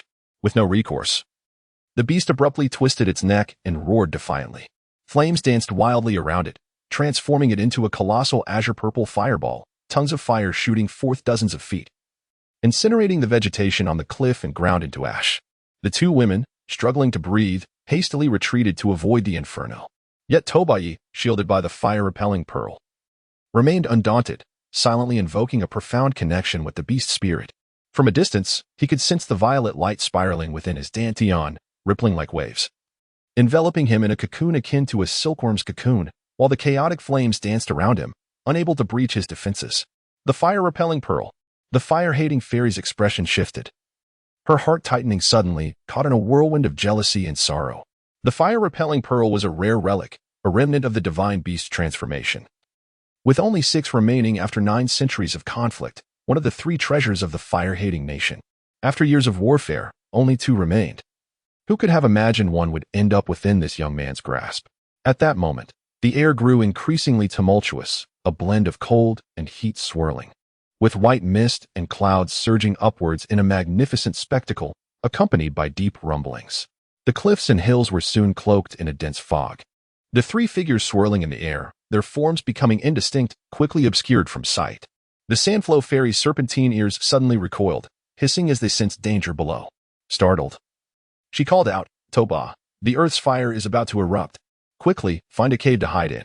Before her words could fully escape, a resounding explosion echoed, the clouds bursting apart, shaking the very heavens and earth as thousands of radiant beams shot skyward, transforming the surroundings into a crimson haze. As Tuobi gazed around, he noticed a narrow chasm between the cliff and the hill erupting with a surging crimson glow, akin to tumultuous waves crashing upwards. Before he could fully comprehend the scene, a searing heat, potent enough to melt copper and iron, surged forth and engulfed him in an instant. The sound of the explosion reverberated through the air, echoing thunderously, as fiery serpents of red light erupted from the fissures of the earth, soaring to heights of dozens of zhang. The crowd gasped in astonishment. Thousands of eyes fixated on the blinding orb of light, their hearts racing as if they might leap from their throats. The divine orb hovered in the air, buzzing with chaotic energy, yet it remained shrouded in a blinding crimson radiance. Chu Fu Li abruptly closed her eyes, holding her breath in silent prayer. "O great God of the cold wilderness, grant Tuoba Prince safety, and I, Chu Fu Li, vow to offer yearly sacrifices." She initially intended to pledge a multitude of sacrifices, but reconsidered, given to Oba Ye's life, for the salvation he has bestowed upon the 8 tribes of the cold wilderness. How could mere offerings suffice? Her thoughts raced, leaving her at a loss for suitable words of devotion. The image of his smiling face flashed before her eyes, her heart a tumult of emotions. Suddenly, with determination, she continued her silent prayer. "I, Chu Fu Li, vow to accompany the great God for all my days, never to marry, until death do us part." Before she could finish her vow, she heard the crowd erupt in cheers. Opening her eyes, she beheld the figure of Tuoba, riding atop the fierce beast, leaping through the fiery glow, safe and sound. Her heart instantly relaxed, filled with both surprise and joy, silently thanking the great God of the cold wilderness for his protection. Yet, as the reality of her vow set in, the thought of being forever alone, with no chance of a future with him, pierced her heart with pain, followed by an inexplicable blend of sorrow and bittersweet contentment. She gazed longingly at his silhouette within the shimmering light, her face aflame, tears welling in her eyes, almost spilling over. As the flames subsided, Tuoba and Chunyu emerged unscathed, bringing great relief to all present, including Lai Yin, Zhu Rong, and Ba Si Han. Ji Yuan Xian smiled, remarking, with the protective fire pearl and the assistance of 2 celestial maidens. My brother Taoba is momentarily safe from the perils of the earth and the fierce beasts. Let us hold our positions and observe the situation within the chasm before making further plans. Suddenly, a rousing sound of horns echoed from the distant sky. Looking up, they beheld dark clouds swirling across the vast firmament, heralding the approach of thousands of flying cavalry. Banners fluttered in the sunlight and morning breeze, revealing the sunless flying beast army led by the true deity of the Earth tribe. Along simultaneously, a cloud of dust rose in the southwest, accompanied by the rhythmic beating of drums as yellow, white, and black flags intertwined, signaling the arrival of the allied forces from the Earth tribe, the Golden tribe, and the Southern Water tribe of Wu Si Lan Ma. A quick count revealed an impressive force of around 40 to 50,000. The crowd erupted in thunderous cheers, eagerly preparing for battle. With reinforcements at hand, even if Gong Sun Ho were to summon undead soldiers or ferocious beasts, they would pose little threat. Ji Yuan Xian wore a smile, his gaze flickering with anticipation as a gust of wind billowed his garments, casting shadows upon the grass below, shifting like clouds in the sky. After the earth's flames had subsided, the clouds dispersed, revealing a clear blue sky, and the view within the chasm became vividly apparent, laying the entire scene before their eyes. Before me lay the formidable and majestic Dichio mountain range, stretching over 10 miles from north to south, with its peaks rising steeply and its rocks twisted into strange forms. Some cliffs blazed red as fire, others were as black as coal, while some shimmered with a silvery hue akin to snow. This desolate expanse of the 9 provinces was home to an array of extraordinary mountains and bizarre stones, all present in the singular location. The mountains were adorned with countless exotic flowers and rare herbs, of which even the keen-eyed Taoba could recognize scarcely 100. A verdant panorama unfolded, lush and vibrant, reminiscent of emerald waves and jade clouds. The reds were vivid and resplendent, akin to brocade woven from mist. Moreover, hues of orange, yellow, blue, purple, and green mingled in a dazzling display, as if a grand dye-pot had been overturned, splashing color across this land of peculiar peaks. Most astonishing were the charred black cliffs, which, in a mere moment, burst forth with a delicate new green, akin to the rapid growth of moss, proliferating swiftly until they transformed into thickets and dense grass, swaying in the tempestuous winds. The speed of this regeneration surpassed even the ephemeral beauty witnessed on the sacred mountain. At this moment, Taoba Yi was wholly focused on subduing the calamity before him, his mind intent on incantations, oblivious to the wondrous spectacle around him. Meanwhile, the 2 Sandflow fairies took advantage of the moment, riding their beasts in spirals, meticulously searching for some signpost. Amidst the ravines and mountains, monstrous creatures roared and fierce birds shrieked, creating a cacophony that resonated in the ears of the trio, an indescribable annoyance.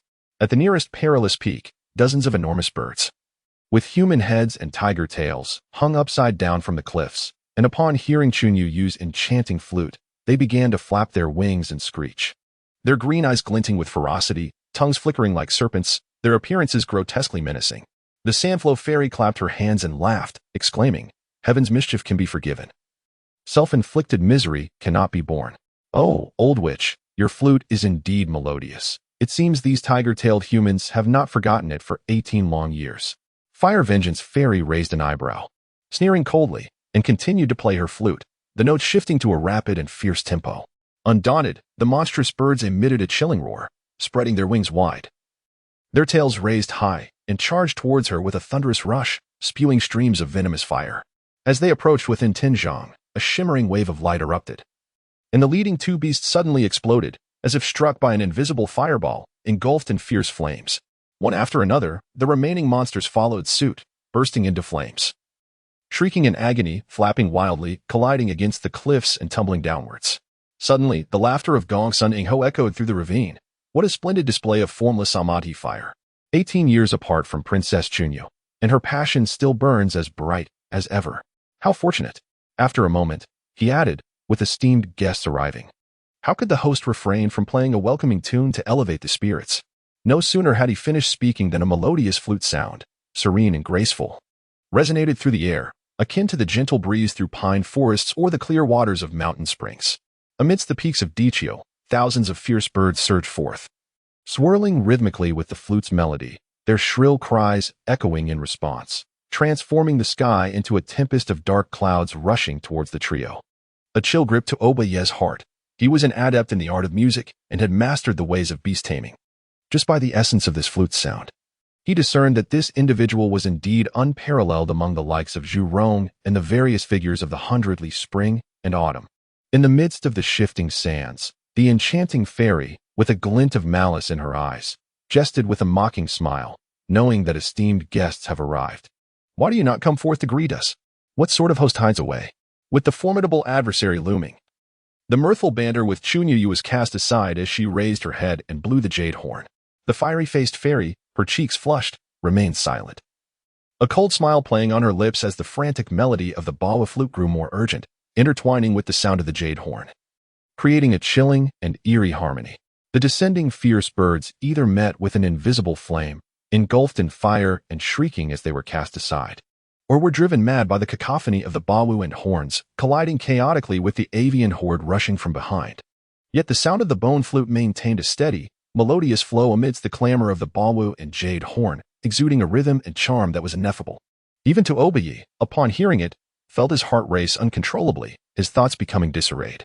A moment's distraction led to the furious Wado roaring and leaping wildly, nearly unseating him. He quickly focused his mind to dispel the flute's enchanting notes from his thoughts. Gongsun Ho, having secluded himself in the earth mounds for decades, was intimately familiar with the most vicious creatures of the wilderness, and among his peers, the beast masters like Yushir's concubine, the Sand Fairy, and Chunyu were merely his disciples. The bone flute, crafted from the spine of the ancient and fearsome earthfire Qilin, struck a chord that could instill terror in all avian creatures and summon beasts back to their master.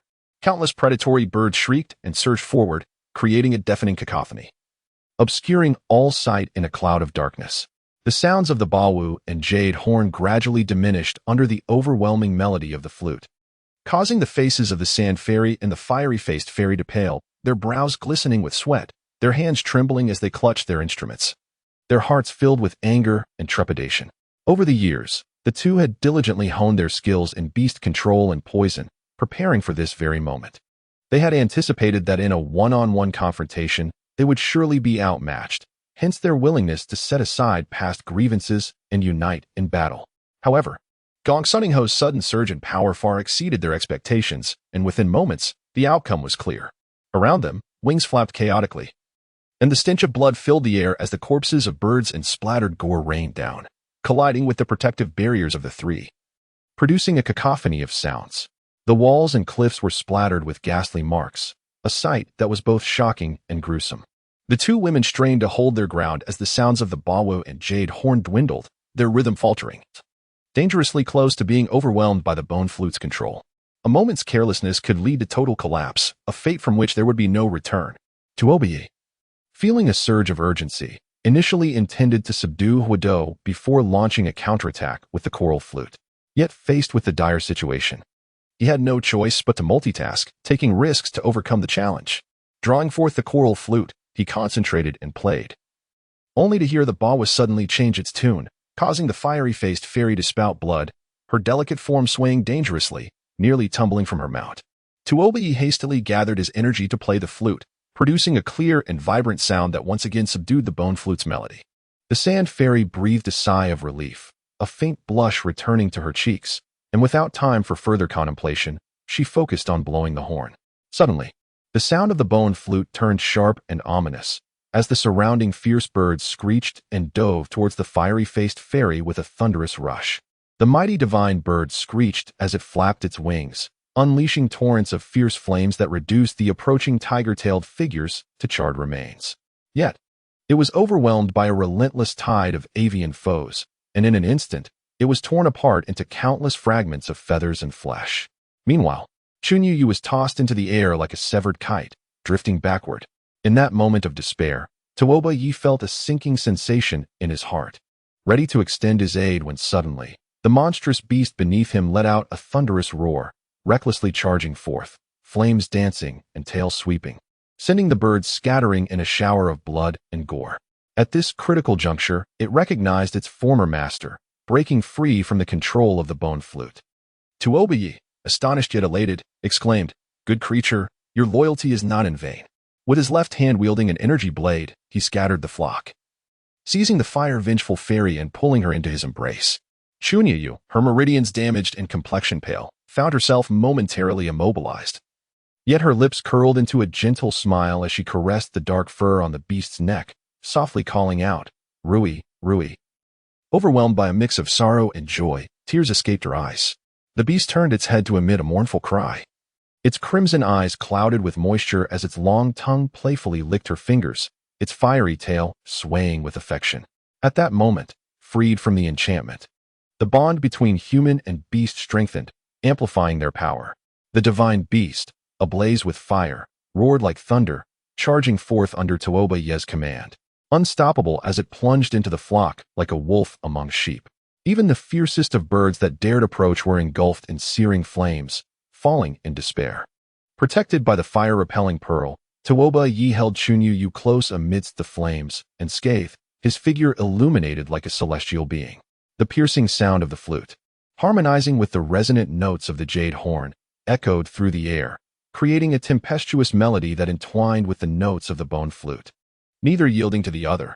After a brief moment of recuperation, the fire-vengeful fairy found her internal energy flowing smoothly once more.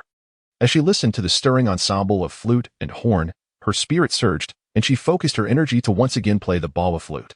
The beast let out a jubilant cry.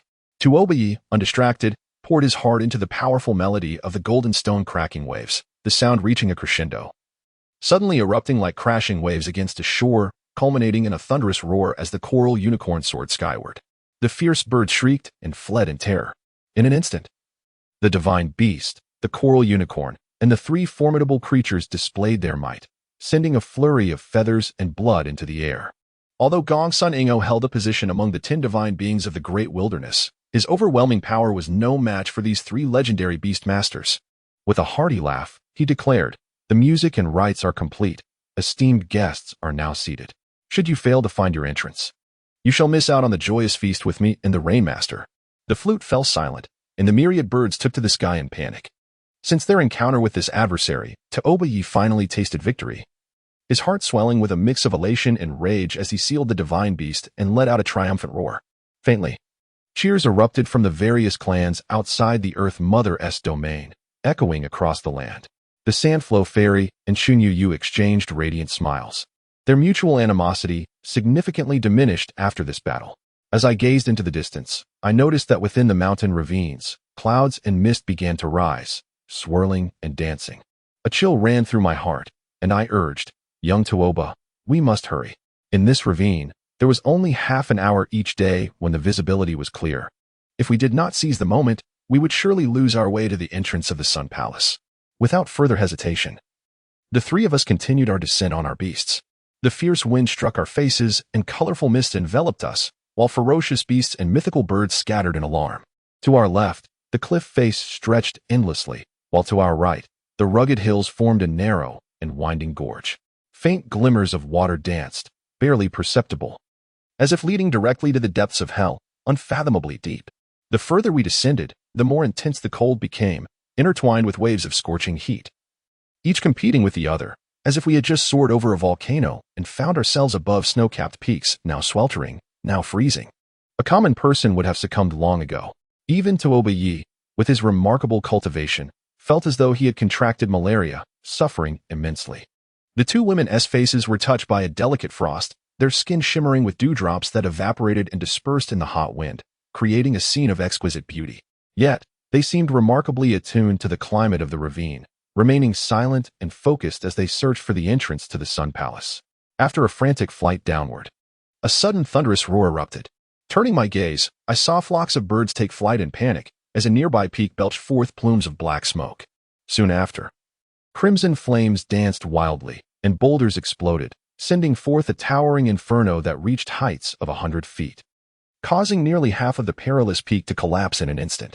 Almost simultaneously, several nearby mountains trembled violently, erupting with an inferno that painted the sky in a spectacular display of fire and smoke. The lush greenery and blossoms around us were instantly consumed by the flames, which roared and twisted in a frenzy. In the depths of the ravine, a chilling wind swirled around us, rapidly transforming into a thick mist that enveloped the sky. The spectacle shifted, morphing into dark purple and golden red clouds, which then turned into ominous, inky blackness. Following this, lightning flashed, thunder roared, and torrential rain poured down, interspersed with hailstones the size of fists, relentlessly battering the rocky cliffs, sending ice shards flying and water splashing everywhere. The fierce flames were swiftly extinguished, leaving only a veil of white smoke drifting amid the lingering fragrance. In a moment, the clouds parted and the rain ceased. The charred cliffs quickly sprouted a fresh layer of green, with grass flourishing and trees blossoming, bearing fruit. The once desolate landscape was now replaced by lush greenery and blooming flowers. The predatory birds that had previously soared in panic returned, diving gracefully, seemingly oblivious to the earlier chaos. Tuobayu was both astonished and contemplative. He mused that the weather within the ravine changed with astonishing rapidity, coupled with the volcanic eruptions and abundant rainfall. No wonder, then, that in a mere moment, the wilderness could give rise to flora and fauna unseen elsewhere. A single day and night outside the valley felt like an entire season within. Time here was indeed unmeasurable. He pondered the ancient wisdom of the 8,000 years of Jade, recognizing that life and death could occur in a single night. Time, in its brevity and expanse, could hardly be quantified. The immortal inch of time could traverse vast distances in an instant. Might the secret lie therein? His heart raced with a mixture of fear and joy, as if he had grasped a profound truth, yet found himself at a loss for words to express it. Just as he sought to ponder these thoughts, a fierce roar echoed, and the Fire Avenger whispered, "We have arrived." Tuobayu stood resolutely, his gaze fixed upon the profound chasm below, where the water shimmered like a silver ribbon, winding its way through the depths. Illuminated by the ethereal clouds above, it transformed in a dazzling array of colors, a spectacle of beauty. At last, the subterranean hill revealed its bottom.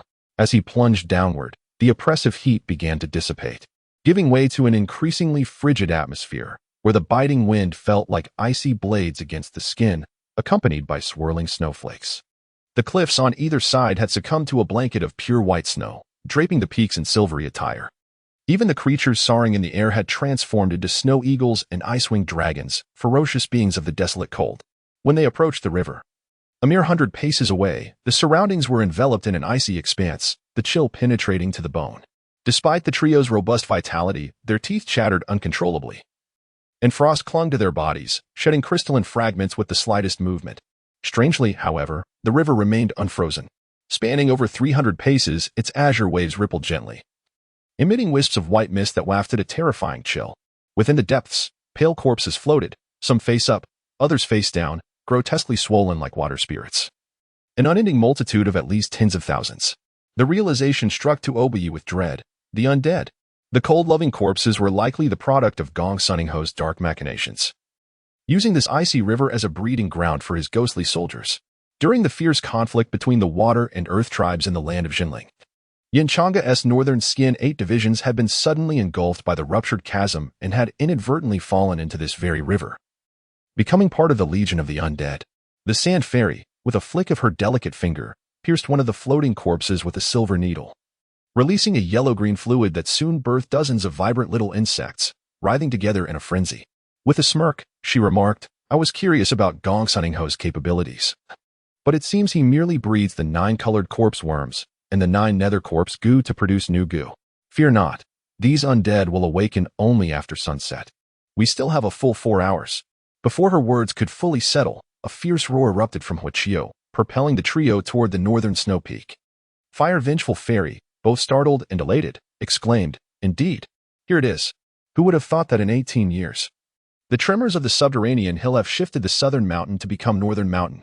The towering peak stood steep and imposing, jutting out midway like a celestial being gesturing toward the path. Tuobayu suddenly felt a pang of familiarity, as if he had encountered this scene before. A flurry of fragmented images flashed in his mind, fleeting yet overwhelming, causing his heart to race and breath to falter, lost in a mix of awe and trepidation.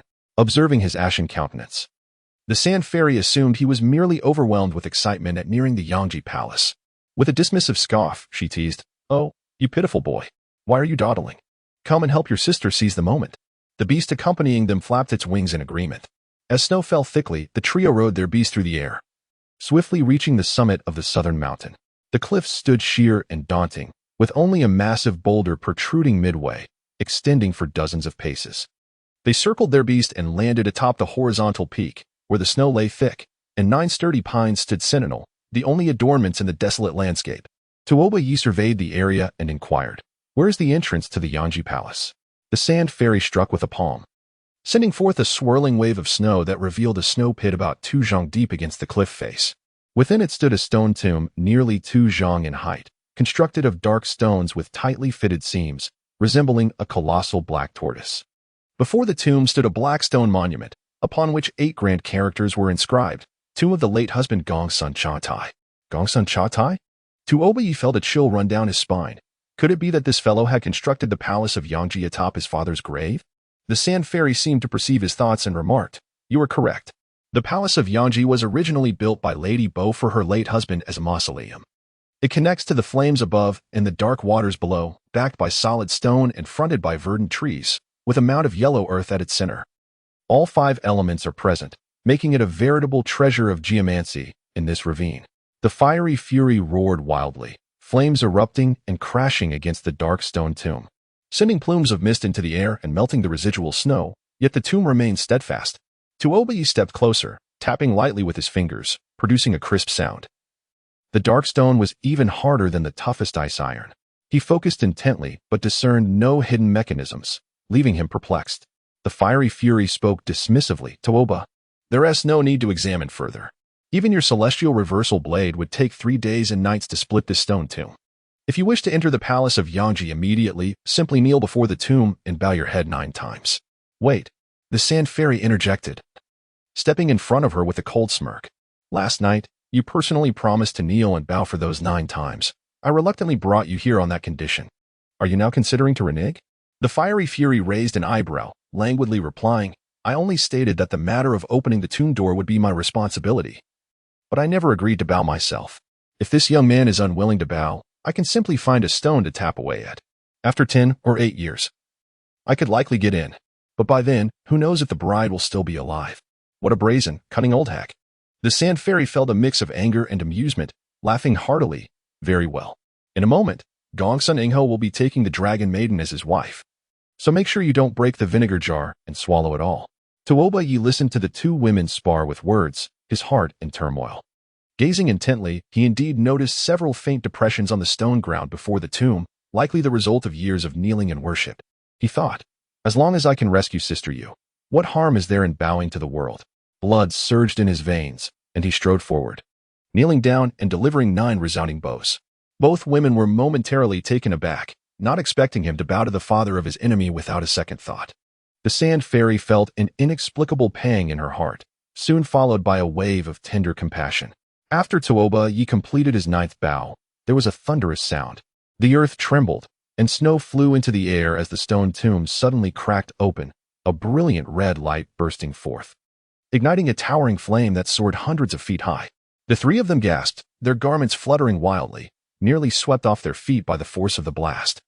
The strange beast and the fiery fury screamed in a mix of excitement and fear. After a brief moment, the flames receded, the falling snow danced gently, and tranquility returned to the peak once more. The stone tomb had split open, revealing a gaping maw nearly 5 feet wide and 10 feet high, exuding a crimson glow that flickered ominously, reminiscent of a crouching beast poised to devour. At this moment, Tuoba Yi felt no fear, even aware of the perilous abyss below. He was determined to plunge headlong into the depths. Rising boldly, he strode into the tomb. A hot wind rushed at him, leaving his throat parched. The passage was narrow and slanted, winding downward, with dark purple dragonstone lanterns hanging from the walls, their flickering light casting an eerie fragrance, creating an atmosphere both tranquil and uncanny. The sand fairy cautioned, Tuoba, watch your step for the venomous insects. Concerned for his safety, she hastened to follow closely behind him. No sooner had they entered than a resounding thud echoed behind them, sealing the tomb shut. The sand fairy felt a chill of foreboding and turned to look back, only to find the figure of the fire revenge fairy absent. Shocked and enraged, she exclaimed, this is terrible. We've fallen into the trap set by that old schemer. Before her words could fully escape, a searing gust of wind surged forward, causing the lights to flicker uncertainly, while the mocking laughter of Gongsun Ingho reverberated around them. Little imp, only now do you realize you've been ensnared. Isn't it rather late? 16 years ago, I foretold that one day, you would meet your end in the valley, never to escape. The ghostly orb shimmered, illuminating the vexation and regret on Tuoba Yi and the Sand Fairy's faces. Although the assembled warriors did not hear the words, they read the lips and grasped the situation. Their emotions boiling over into outrage and curses, regretting their misplaced trust in Chunyu. Some impetuous Fire Clan rogues vehemently denounced the southern barbarians as treacherous and vile, only to be elbowed by others, suddenly reminded of the fire goddess presence, swallowing their ancestral insults back into silence. Zhu Rong's face turned pale, speechless. He had hoped that after last night, the rift between father and daughter, and the enmity for the nation, could gradually heal. Instead, it seemed this was merely his daughter's vendetta, colluding with Gongsun Ingho to ensnare him. A profound sorrow enveloped him, aging him a decade in an instant. Lian Yan, feeling disheartened, declared, "The animosity between the Fire Clan and the southern barbarians has run too deep over the years. It cannot be mended in a day. We need not blame Princess Chunyu for this. Our immediate task is to rescue the Dragon Prince and the Sand Fairy, and then unite to confront Gongsun Ingho. To save the Dragon Queen." The crowd erupted in agreement, their hearts aflame with righteous fury. The warriors of the Cold Desolation Kingdom were particularly incensed, hastily mounting their steeds, eager to charge towards the pit of Mother Earth. At that moment, a bone flute sounded, piercing the heavens with its mournful tone. A dark cloud of fierce avian beasts surged into the sky above the pit of Mother Earth, screeching and howling like a rolling tempest, bearing down upon the assembly. Simultaneously, a faint sound of the Bawu flute resonated, causing the earth to tremble and rumble as if legions of warriors were galloping towards them. The aerial beasts cried out in alarm, "Your Majesty, a multitude of ferocious creatures from the south approaches." Ji Yuanxian seized a telescope and gazed southward, where billowing dust surged like a tidal wave, the distant roars of beasts growing ever louder. A quick estimation revealed that there were at least tens of thousands of savage creatures. Leading the charge were the familiar forms of Changyu, Hiyu, and Hualuan, seen the previous night. The crowd, shaken, suddenly grasped the gravity of the situation. The Fire Enchantress commands these beast hordes not with the intent to engage in battle against the ghostly army of Gongsun Ingho, but rather to launch a surprise assault from the rear upon the reinforcements of various clans, effectively encircling them. In a fit of rage, the warriors curse and draw their bows and blades, prepared to fight these monstrous beasts to the death. Ji Yuanxian, riding upon a three-eyed Qilin, soars into the sky, proclaiming, "All divisions, heed my command.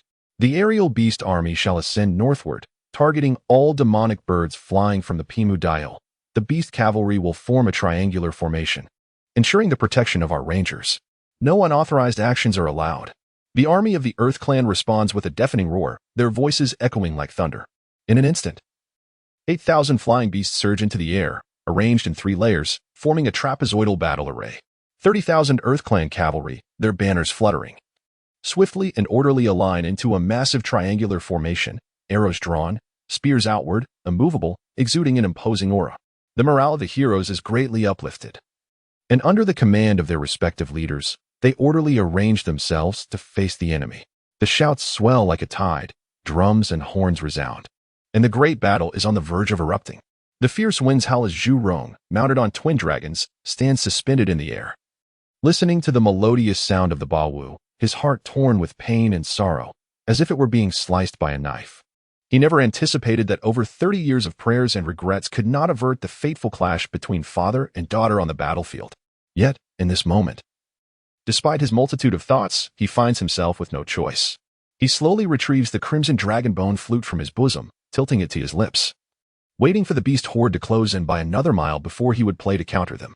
The ferocious birds sweep in, and the wild beasts gallop, one moving south, the other north, rapidly approaching the assembled heroes.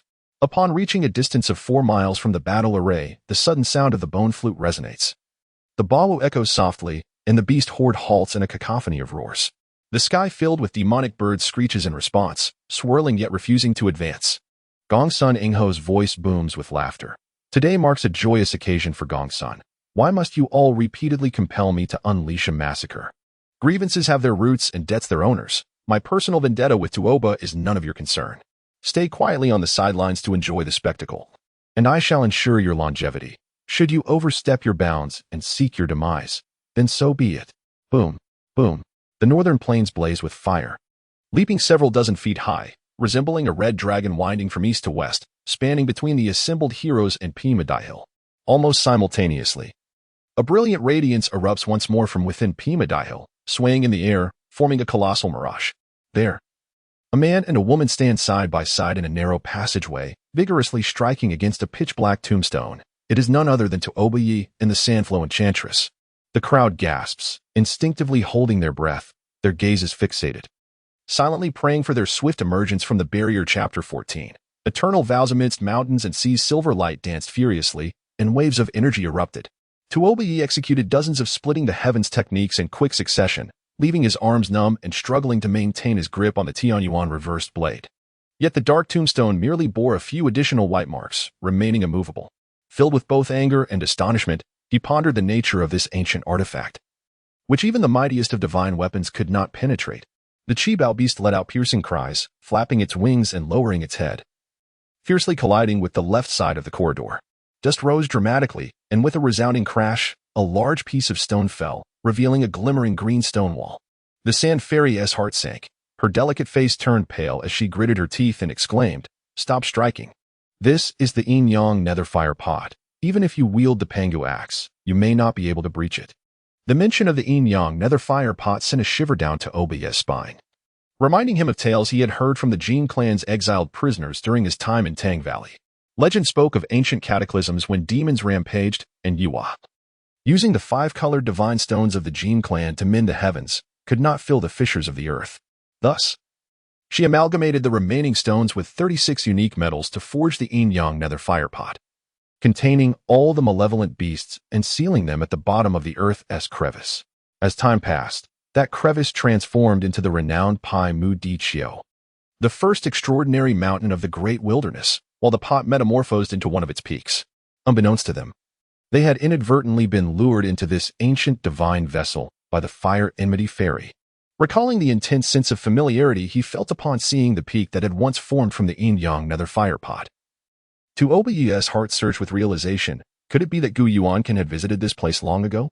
Was this return to a familiar locale awakening his past consciousness?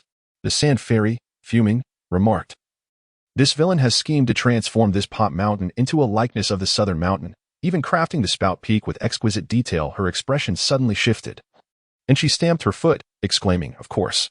I should have anticipated this. The shape of Primordial is ever-changing. After 16 years, how could the southern mountain remain identical to its former self?" The more she thought, the more vexed she became, filled with regret. Suddenly, they heard the voice of Gongsun Ingho buzzing with laughter. Fushi's posthumous calculations of the 8 trigrams. Mere empty boasts. "Tuoba, my lad. This Yin-Yang Netherfire Pot harmonizes Yin and Yang, blending water and fire, truly making it the optimal feng shui of the Earth Hill. My esteemed ancestor Huan tomb is constructed right here. If you meet your demise in this very spot, it could be considered fate." Tuoba felt a spark of intrigue. Since this rogue had interred his parents here, there must be a reason behind it. If he could decipher the underlying mysteries, perhaps there would be a way to escape. As his rage and turmoil began to subside, he scanned the surroundings with focus, laughing heartily. "So, you've mistaken me and the Sand Fairy for your own parents? A dutiful son indeed, quite commendable." The Sand Fairy's apple-red cheeks flushed inexplicably. She spat in disdain and retorted, "If I had such a worthless spawn, I would have long since dashed my head against a wall. How could I bear to linger in this crevice and survive?" Gongsun Ingho chuckled ominously. "Facing death, you still dare to speak defiantly. The enmity between me and the old thief Shinong runs deep as the sea. You, wretched creature, have also caused the death of my brother. I initially intended for you and that old villain to perish before my parents' coffin, allowing them to rest in peace in the afterlife. Alas, that old scoundrel met his demise prematurely, leaving only the debt of vengeance to be repaid." No sooner had the words left my lips than a furious wind surged, and a crimson light engulfed the corridor, erupting into a blaze of fiery brilliance.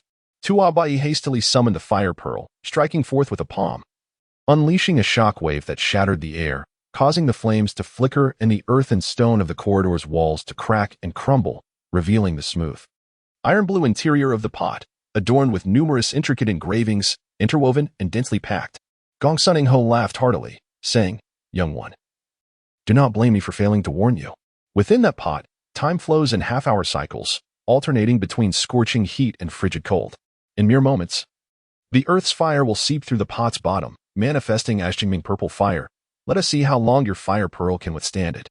A chill gripped Tuo Ba Ye's heart as he recalled the records in the Five Elements Codex, which spoke of the so-called Qingming purple fire, believed to have originated from the 9 netherworlds, more intense than lava and capable of obliterating all in its path, even the most resilient of materials such as Xianbing iron, reducing it to molten slag.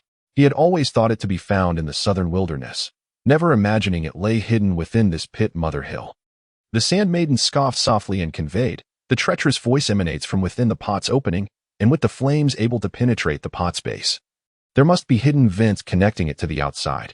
Grasping his sleeve, she led him inward. The red glow enveloped them, oppressive and stifling. All around, flames danced and mist billowed, rendering the surroundings hazy and indistinct. After a moment of focused observation, they discerned a colossal cavern soaring to a height of 100 feet, with a diameter nearing 80 feet. The cavern walls were jagged with sharp stones, adorned in a myriad of colors. Above, a ring of fissures suggested the presence of the yin-yang nether fire pot's lid. Peering down, they noted the cavern floor lay approximately 10 feet below the pot's opening, aglow with a searing crimson heat, revealing dozens of circular openings scattered like stars, from which the flames leapt. Yet each circular hole was scarcely an inch in diameter. Even if they sharpened their heads to a point, escape remained impossible. At the center stood an octagonal platform, intricately carved with the 8 trigrams of Fuxi, Li, Kuan, Dui, Qian, Kan, Jin, Jin, and Sun, as depicted in the Five Elements Codex. It is said that in ancient times, Fuxi vanquished the fierce beast red-winged dragon horse in the River of Images, extracting from its belly a secret map. Through this profound experience, Fuxi gazed at the celestial phenomena and scrutinized the laws of the earth, unraveling the mysteries of all things and mastering supernatural arts. However, the true essence of the Fuxi Bagua remains vaguely articulated in the Five Elements Codex. Upon seeing this map within the divine pot, Tuo Ba Ye's heart raced with excitement, a vague understanding stirring within him, yet eluding precise articulation. As he concentrated again, he noticed a grand Taiji diagram atop the octagonal platform, with a stone coffin lying horizontally at its center, shimmering with a bluish-purple glow amidst the dancing tongues of flame. The Sand Maiden's hair flowed as if caught in a breeze, and the red snake hissed softly beside her ear, as if whispering secrets.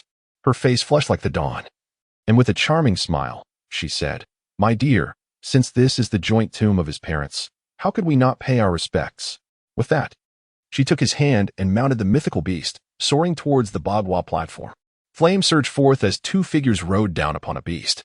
Before them lay a stone coffin, its emerald surface gleaming like jade, shimmering with ethereal light, faint silhouettes discernible within, undoubtedly the remains of the deceased. The flowing sand fairy narrowed her enchanting eyes, a playful smile gracing her lips as she extended her hand, saying, "My dear, allow me to borrow your heavenly origin reverse blade for a moment." Upon hearing her tone, Tuo Ba Ye understood her intent. Without waiting for a response, she seized the heavenly origin reverse blade and struck at the crevice of the coffin lid. A resounding bang echoed as waves of force erupted, causing the lid to tremble violently. "You little wretch," laughed Gong Sunning Ho with a furious mirth, "you dare to disturb the resting place of the dead. Aren't you afraid of divine retribution?" A fiery blaze erupted from the base of the urn, flames leaping dozens of feet high around the Bagua platform, dancing menacingly, the heat forcing both individuals to squint against the onslaught. The flowing sand fairy felt a thrill of delight, laughing gaily. "If you dare imprison the living within your parents' tomb, why should you fear the disturbance of your ancestors' graves? The immense kindness bestowed upon me by Mother Bo is forever etched in my memory. Today is the perfect occasion to express my gratitude." With silver light flashing, she relentlessly struck the crevice of the coffin lid. The more Gong Sun Ingho raged, the more she reveled, her laughter ringing out as the lid gradually lifted inch by inch. A sense of foreboding crept over to Obayi. Sensing something amiss, he called out, "Wait!" Just as he attempted to intercept the flowing sand fairy, a thunderous crash resounded, and the coffin lid shot skyward, a dazzling radiance erupting forth, accompanied by a buzzing noise as countless colorful insects surged out in a tumultuous wave, rushing towards them. Tuobayi and Luojiya were taken aback, instinctively summoning their energies to counter the oncoming tide. The cacophony of explosions ensued as the myriad insects burst apart, scattering like fine sand, consumed by the flames. A hissing sound filling the air, mingling with an acrid scent.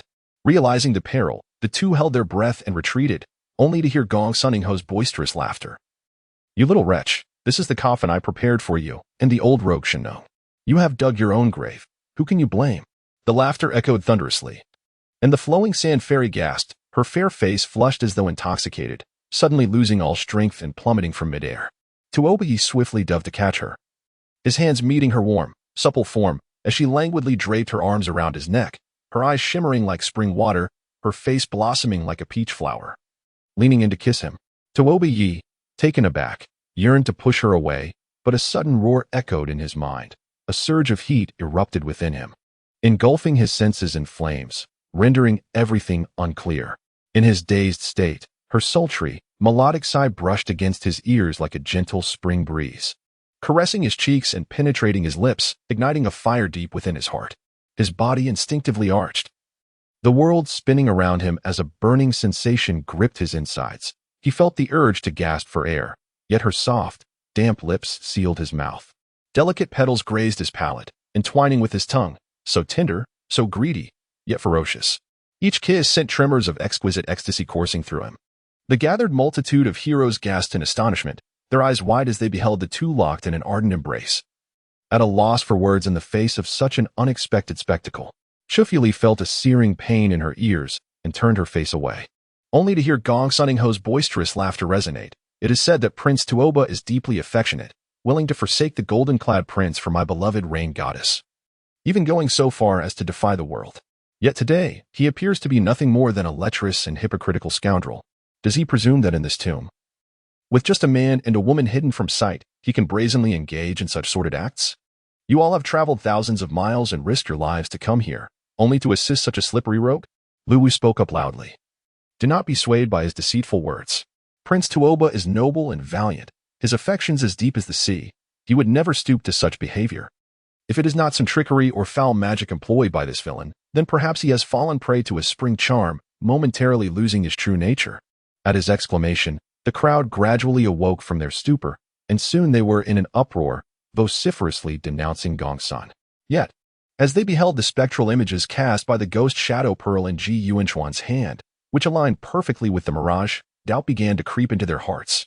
After all, it was one thing for others to be ensnared, but who could possibly ensnare the illustrious flowing sand fairy, a master of goo poison? Moreover, considering the ambiguous yet profound connection between Luo Jia and Tuoba, entangled as they were in this tomb, it was entirely plausible that emotions might overwhelm them in such dire circumstances. Thus, amidst their shouts of indignation, their arguments lacked conviction and fervor. Chufuli observed the scene, her brow furrowing slightly. She bowed respectfully to Ji Yuanxin and Li Yin, whispering, "Your Majesties, Luhu's words ring true. Gong Sun must have employed some lewd sorcery, seeking to tarnish Prince Tuoba's name before the world. If we do not mobilize our forces to rescue him now, we may find it too late." Li Yin, Zhu Rong, and the others exchanged glances of understanding. The commanders of Bazi Han and Tianjin stepped forward, eager for battle. Ji Yuanxian pondered momentarily, his brow furrowing as if he had resolved to take action. He declared loudly, "Soldiers of the Earth Tribe, heed my command. Gong Sun Ingho has violated our allies, spreading plague and misery, a crime of the gravest magnitude, utterly shattering the pact made 3 days prior. Today, we vow to annihilate this fiend and rescue the Dragon God Prince." A tremendous roar echoed in response, as horns blared and drums thundered. The army surged like a tidal wave toward the Mother Earth mound. The great battle was finally upon them. In a daze, Tuoba heard Gong Sunning-ho's maniacal laughter reverberate like thunder, jolting him awake with a start. Overcome with shock and shame, he shoved the flowing sand fairy aside and channeled his vital energy into her, urgently exclaiming, "Fairy, fairy, we have fallen victim to this villain's vile charms." After several urgent calls, the flowing sand fairy shuddered slightly, her dazed eyes gradually clearing. Remembering the events that had transpired, she gasped, her cheeks flushing crimson like a ripe apple, filled with indignation and fury. "Gong Sun, you rogue. You claim to be one of the 10 deities of the great wilderness, yet resort to such base spring charms. Do you not feel shame?" Gong Sunning-ho's laughter rang out. "Desire arises from emotion. Emotion is born of the heart. The love charm is not a mere spring insect. What is there to be ashamed of? If you both were not so in tune with each other, how could you have shared such sweet kisses, embraced so tightly? Tuoba, does the little fairy's tongue not taste sweeter than that of your rain goddess sister?" Fury ignited within Tuoba, and he rose, shouting, "Shameless! If you have the skill, come and kill me directly." Cowering in the shadows. Resorting to surreptitious attacks, what worth does such cowardice possess? As the vital energy within my dantian began to surge, I was suddenly engulfed by an unquenchable fire of passion. My heart racing wildly at the sight of the enchanting visage of the Sandflow fairy, as if it might leap from my throat. In a fluster, I averted my gaze. Gongsun Ingho laughed ominously. "To kill you outright? Such simplicity is not my intent. I intend to subject you to a torment of humiliation. A plight where life becomes unbearable and death is a distant mercy." No sooner had he spoken than a rumbling arose from the base of the pot, and a crimson glow enveloped Tuoba Yi as waves of fire surged forth. The entire Bagua high platform was consumed by a violet flame. Instinctively, I drew Luogia into my embrace, conjuring my energy to shield us. Though protected by the fire-repelling pearl, the searing heat bore down upon me like a relentless tide, scorching my clothes, hair, and skin, leaving me parched and desperate. The flames of desire within me flared uncontrollably, my consciousness becoming increasingly hazy. In my arms, the youthful beauty radiated vitality, stirring a tempest of emotions within Tuoba Yi, who struggled to resist the urge to lean down and shower her with tender affections. Yet, the moment our lips nearly met, an electric shock jolted us apart, both of us blushing furiously, unable to meet each other's gaze. An inner turmoil of rage, shame, sorrow, and frustration engulfed me, threatening to erupt like a raging inferno. The more I wrestled with these emotions, the more boisterous Gongsun Ingho's laughter became. The beast, shrieking in a high-pitched wail, flapped its massive wings, darting towards the source of the laughter, akin to a vain attempt to grasp the moon from the water. After numerous fruitless attempts, exhausted and nearly scorched by the violet flames, it begrudgingly returned to our side, flapping its wings in a futile rage, emitting a cacophony of anguished cries. Tuoba Yi focused inward, a growing sense of dread welling up within him. It was only at this moment that he realized that within his heart, liver, and blood, countless peculiar black silkworms, as tiny as dust, had infiltrated his being. The more he attempted to expel them, the tighter they clung, multiplying and overwhelming him, leaving him in a state of disarray. At a mere stone's throw away, the Sandflow fairy sat cross-legged, her lovely face flushed, glistening with fragrant sweat, her eyes tightly shut as she fervently recited incantations to dispel the parasites within. Her own horror surpassed that of Tuoba Yi, despite her extensive knowledge of poisons and curses from the vast wilderness. She could not discern the nature of these creatures, nor devise a remedy. Then, Gongsun Ingho spoke leisurely. "Heavenly thunder strikes the earth, odes of the sea and mountains.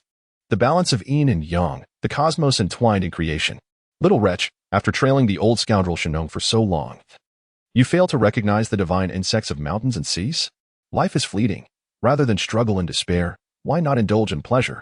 Upon hearing the term divine insects of mountains and seas, the Sandflow fairy's face drained of color, her eyes snapping open as she gritted her teeth, trembling with realization.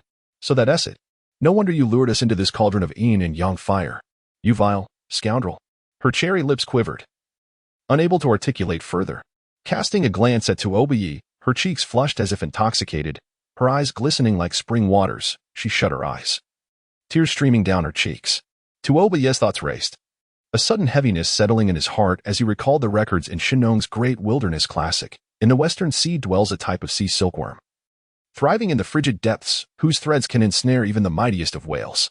The consumption of this sea silkworm by both men and women not only promotes longevity but also fosters a deep and unwavering bond between them. Hence it is aptly named Oath of the Sea. Furthermore, on the volcanic island of Fireburn in the South Sea, there exists a peculiar creature resembling a minuscule infant, thriving within the molten rock. When ingested by couples, it ensures they grow old together, surrounded by progeny, thus earning the name Pledge of the Mountain. 9 centuries ago, the fiery demoness Qi Yin Luo, enamored with the elder of the Wood clan, Chu Lianqing, faced repeated rejections. In a fit of jealousy and rage, she combined the two mystical insects, Oath of the Sea and Pledge of the Mountain, into a singular potent curse and implanted it within Chu Lianqing. This ultimately led to their union, a springtime harmony. However, unbeknownst to them, this love curse was exceedingly wicked and overpowering. Once they began, they could not restrain themselves and consummated their bond for 7 days and nights, ultimately succumbing to suffocation as silken threads erupted from within them, binding them tightly. These divine insects, residing in extreme cold and heat, can only hatch and weave cocoons under very specific conditions. Once their eggs enter the human body, they swiftly multiply, generating countless larvae that compel the couple to unite until death. Thus they are also referred to as insects of devotion. The potency of such love curses is unparalleled, and the tragic consequences of being ensnared by them are beyond comparison. After Qi Yanluo's demise, the secret of this curse faded into obscurity. In the vast wilderness, places harboring both extreme cold and heat are extraordinarily rare, leading to the extinction of the remaining insects. Surprisingly, 900 years later, Gong's son Ingho successfully cultivated this curse. Coincidentally within the yin-yang mysterious fire cauldron that possesses both hot and cold extremes. Thus, although the Sand Flow Fairy is well-versed in myriad curses and adept at dispelling toxins, she found herself unable to escape the grip of these divine insects. Gong's son Ingho, elated, laughed heartily, proclaiming, "Little vixen, I have nurtured thousands of oaths of the sea and pledges of the mountain in this Hehuan stone coffin, originally intended for you and the old thief Shenong to save her slowly. Alas, that old wretch's fate is frail, and thus it falls to you, Tuoba, to enjoy it instead. Tonight, as I unite with my beloved Rain Master, you shall accompany us in this celebration of love, a joyous occasion for all to witness across the land." Upon hearing this declaration meant for all to see, Tuoba suddenly recalled the mirage he had witnessed outside the mysterious fire cauldron. His heart gripped by a profound sense of alarm as he comprehended the nefarious intentions behind Gong's son Ingho's words. Anguished and furious, he yearned to unleash a torrent of curses, yet his throat felt as if it were engulfed in flames, rendering him utterly uncomfortable. At that moment, the azure and purple flames intensified, enveloping the surroundings in a riot of colors, obscuring all vision, save for the verdant stone coffin that radiated a gentle glow. Inspired by a sudden thought, Tuoba whispered, "Fairy, let us take refuge within the stone coffin." The Sand Flow Fairy felt a wave of heat wash over her cheeks, a mix of embarrassment and agitation. As she met his steady gaze, she discerned his intent, inwardly chastising herself for her errant thoughts, yet simultaneously experiencing an inexplicable sense of disappointment. The more Gong's son Ingho wished to witness their humiliation, the more fate seemed determined to thwart his desires. This stone coffin, capable of enduring within the yin-yang mysterious fire cauldron, surely possessed divine efficacy. Concealed within it, they could evade the gaze of that rogue and shield themselves from the azure and purple flames, thereby mitigating the effects of the divine insects within. At this moment, with a nod of agreement, they sealed the beast and leaped into the stone coffin alongside Tuoba. Gong's son Ingho let out a surprised exclamation, laughing in anger. "Remarkable. Truly remarkable. Can't you two wait any longer to share a coffin and indulge in your desires?" The two paid him no heed, lying down comfortably and sliding the coffin lid into place. The stone coffin had numerous air holes on either side, allowing the scorching winds and flames to surge in. Yet it was still far preferable to the raging inferno outside. However, once inside, Tuoba immediately felt a pang of regret. Their bodies pressed closely together, breaths mingling, lying in that confined space as if the entire world had shrunk to just the two of them, where life and death could no longer intrude. As this thought crossed his mind, a fiery passion ignited within him, nearly driving him mad. His gaze flicked to the Sand Flow Fairy, who had her eyes tightly shut, her lashes trembling. She was drenched in sweat, her garments clinging to her skin, accentuating her delicate curves, her chest rising and falling rapidly with each breath. Tuoba's heart raced, and he swiftly banished any improper thoughts, turning away to focus on silently reciting the fire-dissipating true formula. Unbeknownst to him, the Sand Flow Fairy was equally in turmoil, her thoughts a chaotic whirl. The red snake coiled around her, hissing as if coaxing her into temptation. Several times, she furtively gazed at his handsome profile through the gaps in her lashes, the flames within her abdomen raging fiercely, a wildfire spreading throughout her being, bringing forth an unprecedented agony of desire. Every part of her, her cheeks, ears, and body, burned with a searing heat. For a fleeting moment, she yearned to throw caution to the wind, to leap into his embrace, to have him hold her tightly, to shatter her very being, and together melt away in that blazing inferno, indifferent to life or death, to promises or oaths. Suddenly, a peculiar thought flashed through her mind. Was there truly an indescribable affection for this young man deep within her heart? Or was it merely a case of affection stemming from a connection to another? As this notion arose, the image of Shenong's gentle and warm smile crossed her mind, causing her heart to constrict painfully, filled with sorrow, bitterness, and anger. like needles piercing and knives twisting, abruptly awakening her muddled senses. She opened her eyes wide, gasping for air as tears surged into her mouth, salty and cold, reminiscent of the 9-colored orange from 21 autumns ago. In an instant, the intense flames of passion and desire faded away. With a shift in her thoughts, she took a deep breath and chuckled lightly. My little lover, don't you always want to inquire about my relationship with that person? Today, I shall tell you. Tuobai, caught in a daze, abruptly realized she was referring to Ji Ning, and suddenly comprehended the implication. Indeed, this oath of mountains and seas was a love curse, and if they focused solely on the loves of their hearts, perhaps they could return to their roots and quell their desires. His spirit lifted, he nodded in agreement. The Sandflow fairy continued. Do you know who that Gongsun scoundrel is to me? Before he could respond, she let out a cold laugh and added, he is my very own cousin. Tuobai gasped in astonishment.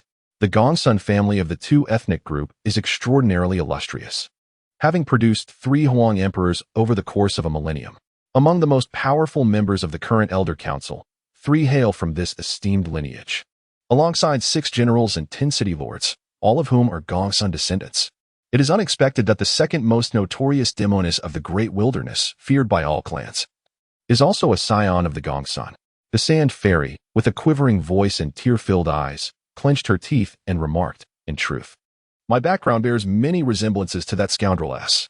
His father is Gongsun Changtai, the great elder of the 2 clan from 20 years ago, while my father is Gongsun Chang'an, Changtai's younger brother. His mother is the sister of the Water Clan's Black Emperor, Bomu, whereas my mother is the daughter of the Water Clan elder, Luo Wujin. The distinction lies in the affection shared between his parents, whereas my mother was a captive taken by Gongsun Chang'an. For 2 decades, she has never revealed her origins to anyone. Now, as the memories surge forth, her heart is tumultuous, and she momentarily chokes on her words. After a pause, she coldly continued, at that time, the conflicts between the Water and 2 clans were incessant. Gongsun Chang'an was a general, a ruthless and conniving madman who, in his pursuit of military glory, instigated conflicts at the borders and subsequently committed heinous acts of slaughter and pillage under the guise of vengeance, leaving no survivors. In the year 559 of the Great Wilderness, he breached Lane City, murdered my grandfather, and abducted my mother. From the day of my birth, he has owed the Luo family 47 lives. My mother was ostensibly his concubine, yet in reality, she was treated with less dignity than a servant. Each day, she endured his abuse, and was subjected to the torment and ridicule of his 16 wives and concubines. Even the maids and servants in his household felt emboldened to insult her.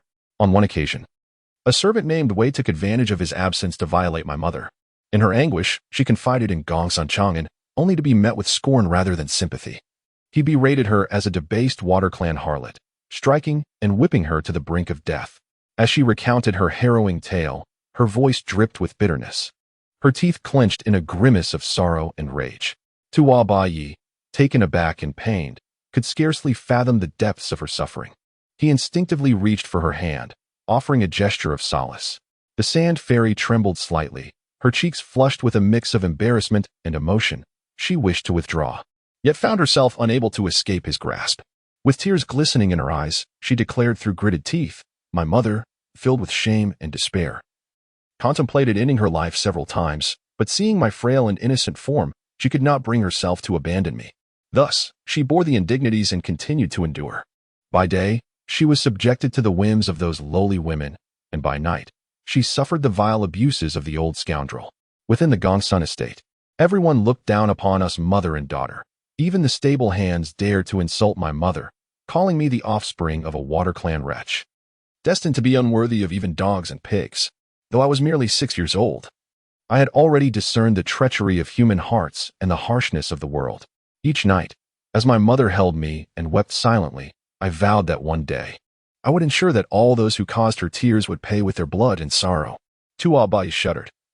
Astonished that she had been so burdened with pain and hatred at such a tender age, it was no wonder that she later became a figure of merciless retribution.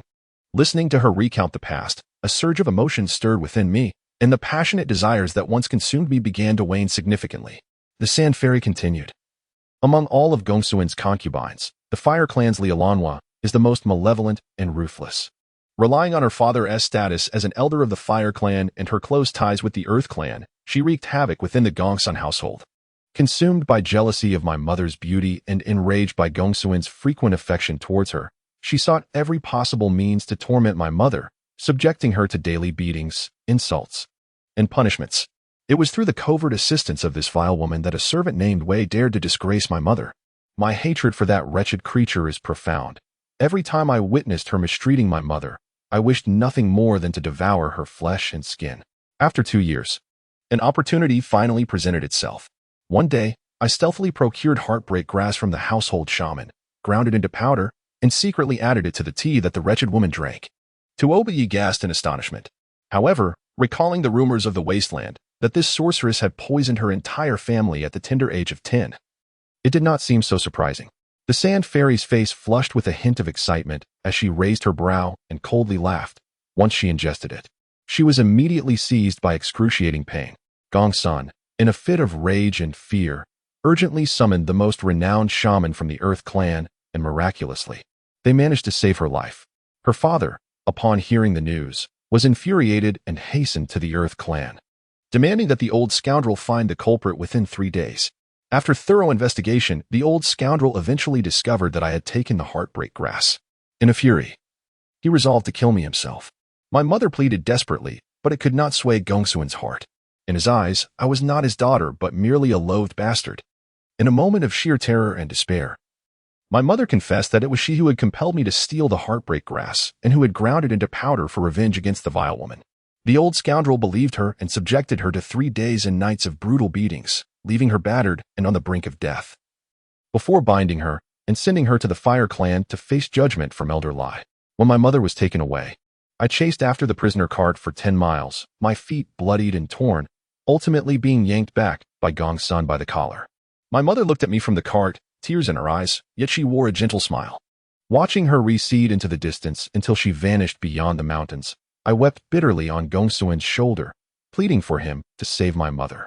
That was the first and last time I ever begged for anything, but he merely struck me hard across the face, viciously declaring that I was the cause of my mother's demise. 3 days later, news arrived that my mother had been tortured to death by Elder Lai. Her head displayed at the city gate, while her body was discarded in the desolate mountains, devoured by wild dogs and wolves. At this point, her voice trembled, suddenly catching in her throat as tears streamed down her cheeks, soaking her earlobes. Tuoba Yi, overwhelmed with sorrow, grasped her hand tightly, wishing to offer comfort, yet found himself at a loss for words. Suddenly, memories of his childhood flooded back, losing both parents to illness, standing alone in fear and weeping before their corpses. The feelings of grief, fear, confusion, and solitude that he had not recalled for so long surged back like a tide, rendering him breathless. The sand fairy trembled slightly, and after a moment, she continued, "That old scoundrel spoke the truth. It was I who caused my mother's demise. For over 20 years, I have often dreamt of my mother's final smile, and each awakening brings a pain akin to being sliced by daggers, an ineffable sense of regret and sorrow. Yet, the more I mourn, the deeper my hatred for those vile knaves grows. I vow that one day, they shall repay their deeds with 100-fold, 1,000-fold suffering." With my mother gone, my existence in the Gongsun Manor became even more solitary and desolate. During those 3 days, I wept until no tears remained. And upon awakening on the 4th morning, only the sweetest smile graced my face. Strangely enough, when I allowed them to strike and berate me while maintaining my serene smile, those ruffians began to feel fear. Even the old Gongsun gradually ceased his harshness towards me. That wretched Leet, too, exhibited an unusual demeanor, proactively seeking to ingratiate herself with me, occasionally bestowing upon me small gifts of food and clothing. Her cheeks flushed, her eyes shimmering with unspeakable allure. Yet a chilling smile lingered at the corners of her lips as she remarked, 2 years have swiftly passed. I am now 10 years old, resembling my mother evermore. Throughout these 2 years, I never spoke of my mother, appearing cheerful as if in a stupor, yet I constantly sought opportunities to eradicate those vile knaves. One day, I encountered the servant Wei in the garden, who had by then been promoted to general. Upon seeing me, he appeared quite anxious, donning a forced smile and uttering numerous insincere compliments. When I continued to smile without response, his countenance darkened, and in a fluster, he made an excuse to flee. I presumed he was cowed by guilt and fear, but to my dismay, that scoundrel conspired with the wretched Leet, claiming I was cunning and must be dealt with decisively. That night, I was drowsily awakened as my meridians were sealed. Upon opening my eyes, I found the scoundrel Wei and the wretched Leet standing before me, brandishing gleaming knives. Poised to strike, their wrists trembling uncontrollably. Understanding their intentions filled me with anguish and rage, yet my face remained adorned with a smile as I softly uttered, "Rest assured. Even if I descend to the underworld, I shall not spare you." Their faces turned pale at once as Leet shouted, "Wei, blind her eyes, violate her. And then kill her, discarding her in the wilderness to be fed to the dogs." Wei, seemingly reckless, tore at my garments, intent on defiling me. This beast. Tuo Bei was furious, unable to fathom such despicable individuals who would not even spare a 10-year-old girl. Only the sadistic and brutal old ancestor of the West Sea could rival their depravity. The sand fairy felt his grip tighten around her delicate hand, her heart racing as she sensed his concern for her. A wave of warmth washed over her, and with a soft giggle, she clasped his hand tighter, gently reassuring. "Fear not, my dear. I am blessed with great fortune and resilience. I am the one who brings misfortune upon others. How could a scoundrel like Wei possibly threaten me?" Her voice was sweetly husky and enchanting, brushing against the ear, causing an unbearable tingling sensation. Her palms, delicate as if devoid of bone, were warm and smooth. Tuo Bei's ambition surged like a tempest, igniting a raging fire within him. Startled, he hastily concentrated his thoughts and inquired, "What happened next?" The sand fairy replied. At that moment, a sudden blaze illuminated the sky outside, accompanied by a cacophony of voices shouting, "The water has broken! The water has broken!" Wei Qiu was momentarily taken aback, intending to open the window for a better view, when a figure leaped through the opening. With a single strike, he was sent crashing against the wall, blood gushing forth. Unable to rise for quite some time, Tuo Bei rejoiced, smiling as he asked, "Was the person who came His Majesty Shinno?" The sand fairy's face flickered with an unusual expression. She shook her head, a mixture of sorrow and fury crossing her features as she coldly remarked, "Had it been him that night, I would not have endured such suffering and torment." Pausing, she continued, "Moonlight and firelight streamed through the window, casting a slanting glow upon the man, who donned a high crown and black robes, his complexion pale as snow, strikingly handsome like an exquisitely crafted jade artifact. His lips curled with a hint of arrogance, yet when he smiled, an indescribable charm radiated from him. Tuo Bei shuddered slightly, exclaiming, "Gong Suning Ho." The sand fairy narrowed her captivating eyes, anger flickering within them as she retorted with a cold laugh, "Indeed, that scoundrel. Yet, when I first encountered him that night, I never suspected the treacherous intentions he harbored, believing him to be a deity sent by the heavens to rescue me. In that moment, when I beheld his smile, I nearly stopped breathing, overwhelmed with sorrow, inexplicably bursting into tears.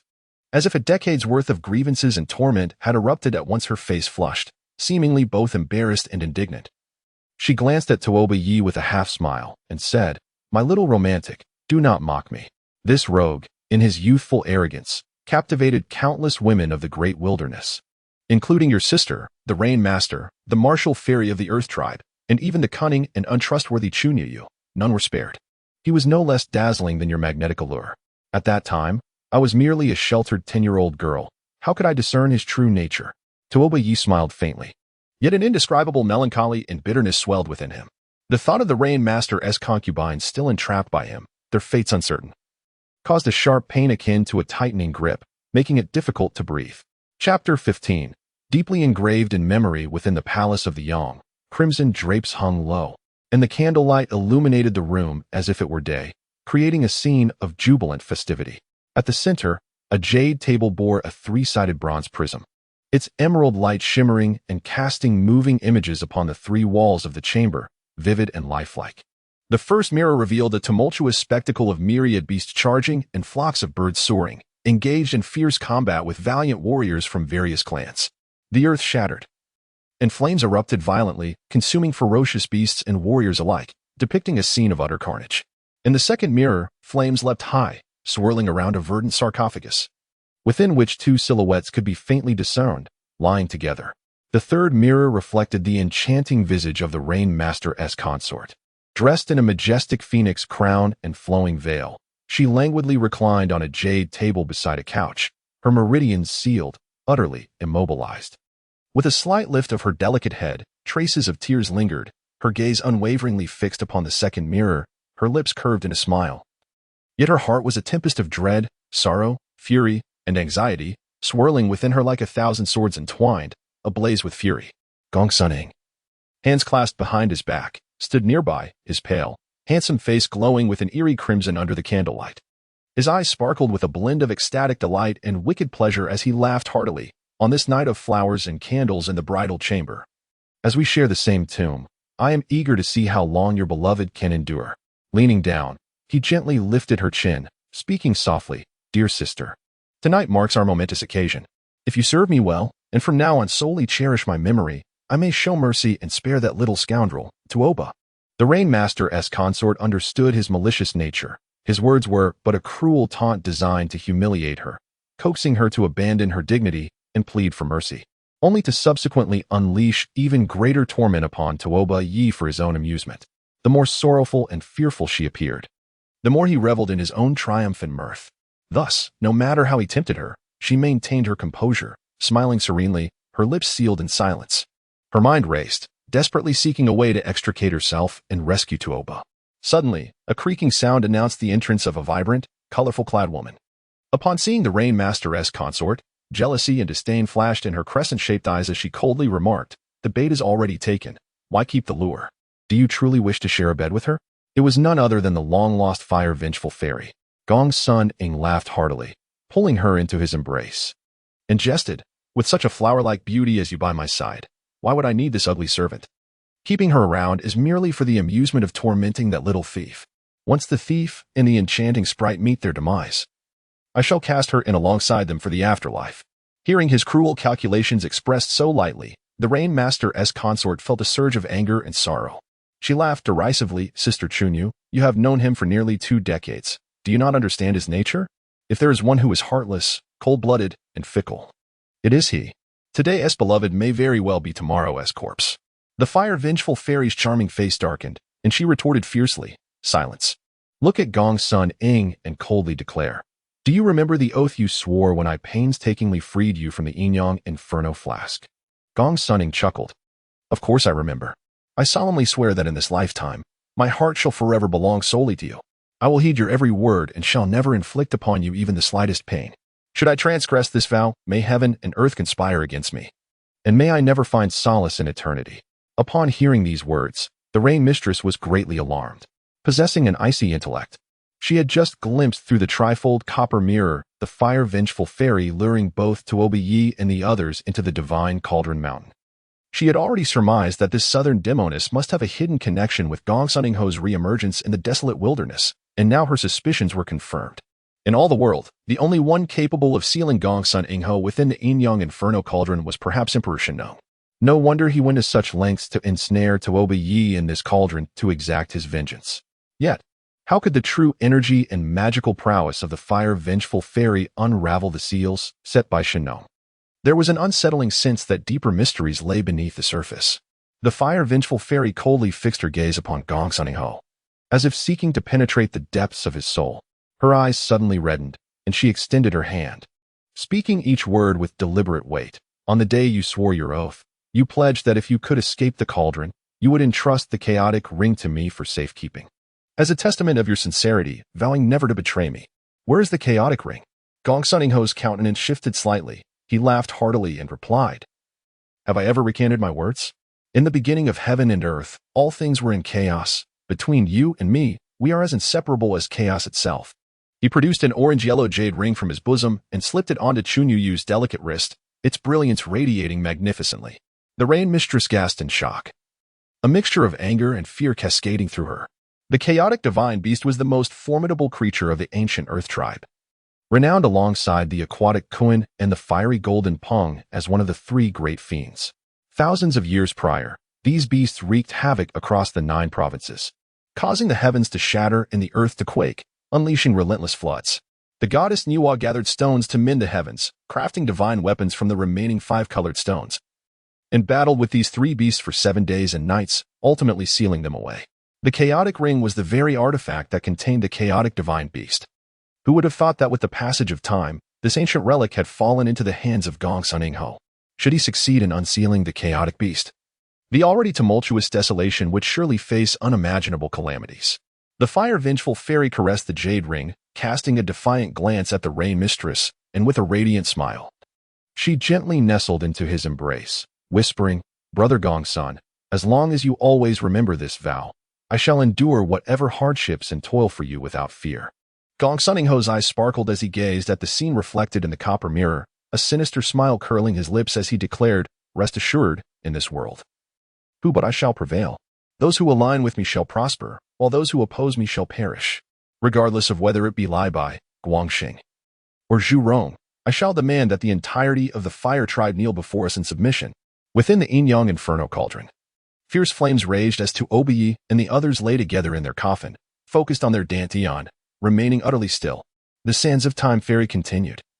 That wretched woman turned pale with terror, and just as she was about to cry out for help, Gong Sunning-ho sealed her meridians and cast her before me.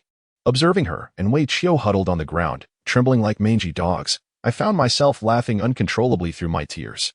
Gong Sunning-ho bent down, offering me the dagger with a playful grin, asking, "Do you wish to personally slay these two enemies?" I grasped the knife, trembling uncontrollably, and approached the wretched being before me. Memories of my mother flooded my mind, alongside the myriad of sufferings endured over the years. My heart felt as if it were ablaze, and with a swift thrust, the blade pierced through, blood gushing forth, warm droplets splattering across my face. The vile creature gasped in silent agony, trembling like sifted chaff, tears streaming down, her eyes reflecting pain, fear, and desperation. A sense of exhilaration surged within me as I dipped my fingers into her blood, tasting it, a peculiar blend of iron and sweetness, surpassing all delicacies I had savored in my life. This was my inaugural experience of vengeance, one I would never forget. Tuoba Yi watched in a mix of shock and sorrow, a tinge of reluctance evident in his demeanor. Yet, he quickly considered that had he been in my position, confronting the despicable enemies such as the twin-headed ancestor, Gong Sunning-ho, and Water Lord Tianwu, he might not have shown any mercy either. The flowing sand fairy, eyes narrowed and lips curling into a smile as if reminiscing that moment, softly recounted. I plunged the knife into her abdomen, thighs, arms, and feet multiple times, etching dozens of cuts across her face, deliberately sparing her heart. I watched as her blood pooled around her body convulsing, taking a long while to draw her last breath, feeling a mix of joy and disorientation as if lost in a dream. Gong Sunning-ho, grinning widely, patted my head in approval, asserting that one should treat enemies in a manner that renders them wishing for death. Thus, I followed his advice, severing Wei Qiu's tendons, blinding him, cutting out his tongue, and ultimately slicing his very essence into thin strips. Alas, he was so unaccustomed to pain that he succumbed after only a portion was done. Outside, flames danced wildly, and everyone was preoccupied with extinguishing the fire, oblivious to my plight as a despised offspring of the water tribe. Gong Sunning-ho inquired if I wished to learn the arts of poison and curses, to make all those I detested beg for life yet find no respite in death. At that moment, I had already regarded him as a hero sent by the heavens to rescue me, joyfully agreeing. Little did I know, I was merely a tool for his revenge. Tuobiyi, with a sudden chill, could not help but remark, "Isn't Gong Sunning-ho your father? The nephew of Gong Sun Chaman? Why then seek vengeance?" The flowing sand fairy retorted with a cold laugh. Gong Sun Changtai was the most esteemed elder of the Earth tribe at that time, with rumors circulating that Ji Xiaodian intended to abdicate the throne to him. Gong Sun Chaman, the old rogue, feigned deep affection for his elder brother while harboring unspoken jealousy, constantly plotting to usurp him. The incident with Mother Bo was indeed his secret denunciation. Even after Gong Sun Changtai was exiled to the land of the Pimu, his thirst for vengeance remained unquenched, orchestrating several schemes against him. Although I was young, I overheard many discussions about it. That spring, Gong Sun Changtai and Bo Mu Ji Xianqing had another son, naming him Gong Sun Qingyan. Under the guise of a celebration, Gong Sun Chaman lured him out and intentionally leaked the news to the enemies of the water tribe. Consequently, upon reaching the foot of Zilishan, Gong Sun Changtai was ambushed by 4 celestial-level masters from the water tribe, leaving him in a state of utter disarray. Tuoba Yi felt an inexplicable sorrow, recalling the Yellow Emperor. In the relentless pursuit of power and profit, countless noble families have turned against one another, friends have become foes. Such tragedies are innumerable. The pursuit of power and glory is but a fleeting illusion, akin to a mirage reflected upon water. It is lamentable that humanity clings so dearly to such ephemeral pursuits, forsaking the essence for the trivial. May there come a day when the diverse tribes of the wilderness coexist in harmony, devoid of any trace of ambition or selfish desire. May all individuals cherish and love one another, reveling in freedom and joy, much like the ethereal city of the mirage.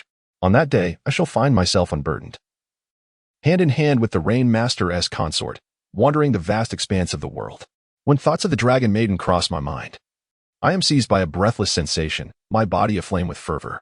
The Sand Fairy continued, I have vanquished the vile and the treacherous, and within my heart an indescribable joy flourishes.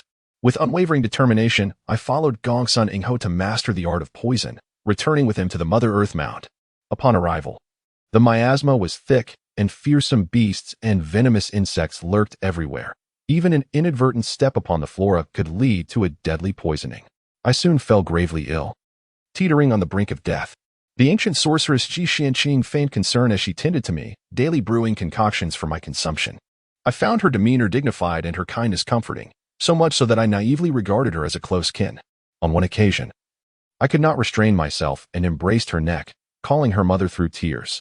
She responded with a gentle smile, suggesting that being a daughter is transient, and she wished for me to become the bride of her youngest son. Embarrassed yet elated, I thought to myself, with such a mother, what does it matter if I have a husband who is scarcely a year old? Once I recovered, I began to learn the ways of poison and sorcery under Ji Ning's guidance. I progressed swiftly, and within a year, I had nearly discerned the myriad of wondrous plants, venomous creatures, and fearsome beasts of the Mother Earth Mound, significantly enhancing my abilities in beast mastery and poison control. Daily, I assisted her and her son in gathering herbs, collecting poison seeds, preparing meals, and even caring for Gongsun Xingyang. Although it was exhausting, I experienced a joy unlike any I had known, truly regarding this place as home. A smirk curled upon her lips as she recounted, at that time, Gongsun Ingho had just proclaimed himself the true god of Yang, braving the realms of the earth and water tribes, defeating numerous masters, and gaining renown. Each return brought with him one or two adversaries, presented to me as subjects for experimentation, teaching me the most insidious means of utilizing poison to render them indistinguishable from the undead. Moreover, many women, disregarding danger, ventured into the Mother Earth Mound in search of him, among whom was your Rain Master sister. In that moment, Tuoba's heart felt as though pierced by a sharp dagger, a sudden spasm of anguish coursing through him. He yearned to inquire further, yet his throat felt constricted, a sour numbness piercing deep within. The Sand Fairy cast a glance at him, a subtle smile gracing her features as she said, in those days, the Dragon Maiden was merely 16 or 17, a subsaint of the Water Tribe, pure and lovely, shy and gentle. When she first inquired about Gongsun Ingho, her cheeks flushed, her voice scarcely louder than a whisper, akin to a mosquito. Compared to her now, she seemed like an entirely different person. Tuoba's heart sank further with each word, and he gasped for breath, suddenly exclaiming, enough. Speak only of your own matters. Is the little rascal feeling jealous? The Sand Fairy chuckled, squeezing his hand as if to comfort him. Back then, it was primarily love-struck women who braved the mound in search of Gongsun Ingho, especially from the noble families of the water and earth tribes. This scoundrel, arrogant and indulgent, selfish and sinister, has treated these women with utter disdain, discarding them after his whims. Beyond his heartless nature, his actions seemed to stem from a deliberate desire for vengeance, targeting both the water and earth clans. As I observed the revolving door of women by his side, witnessing their heart-wrenching despair brought me an inexplicable sense of satisfaction.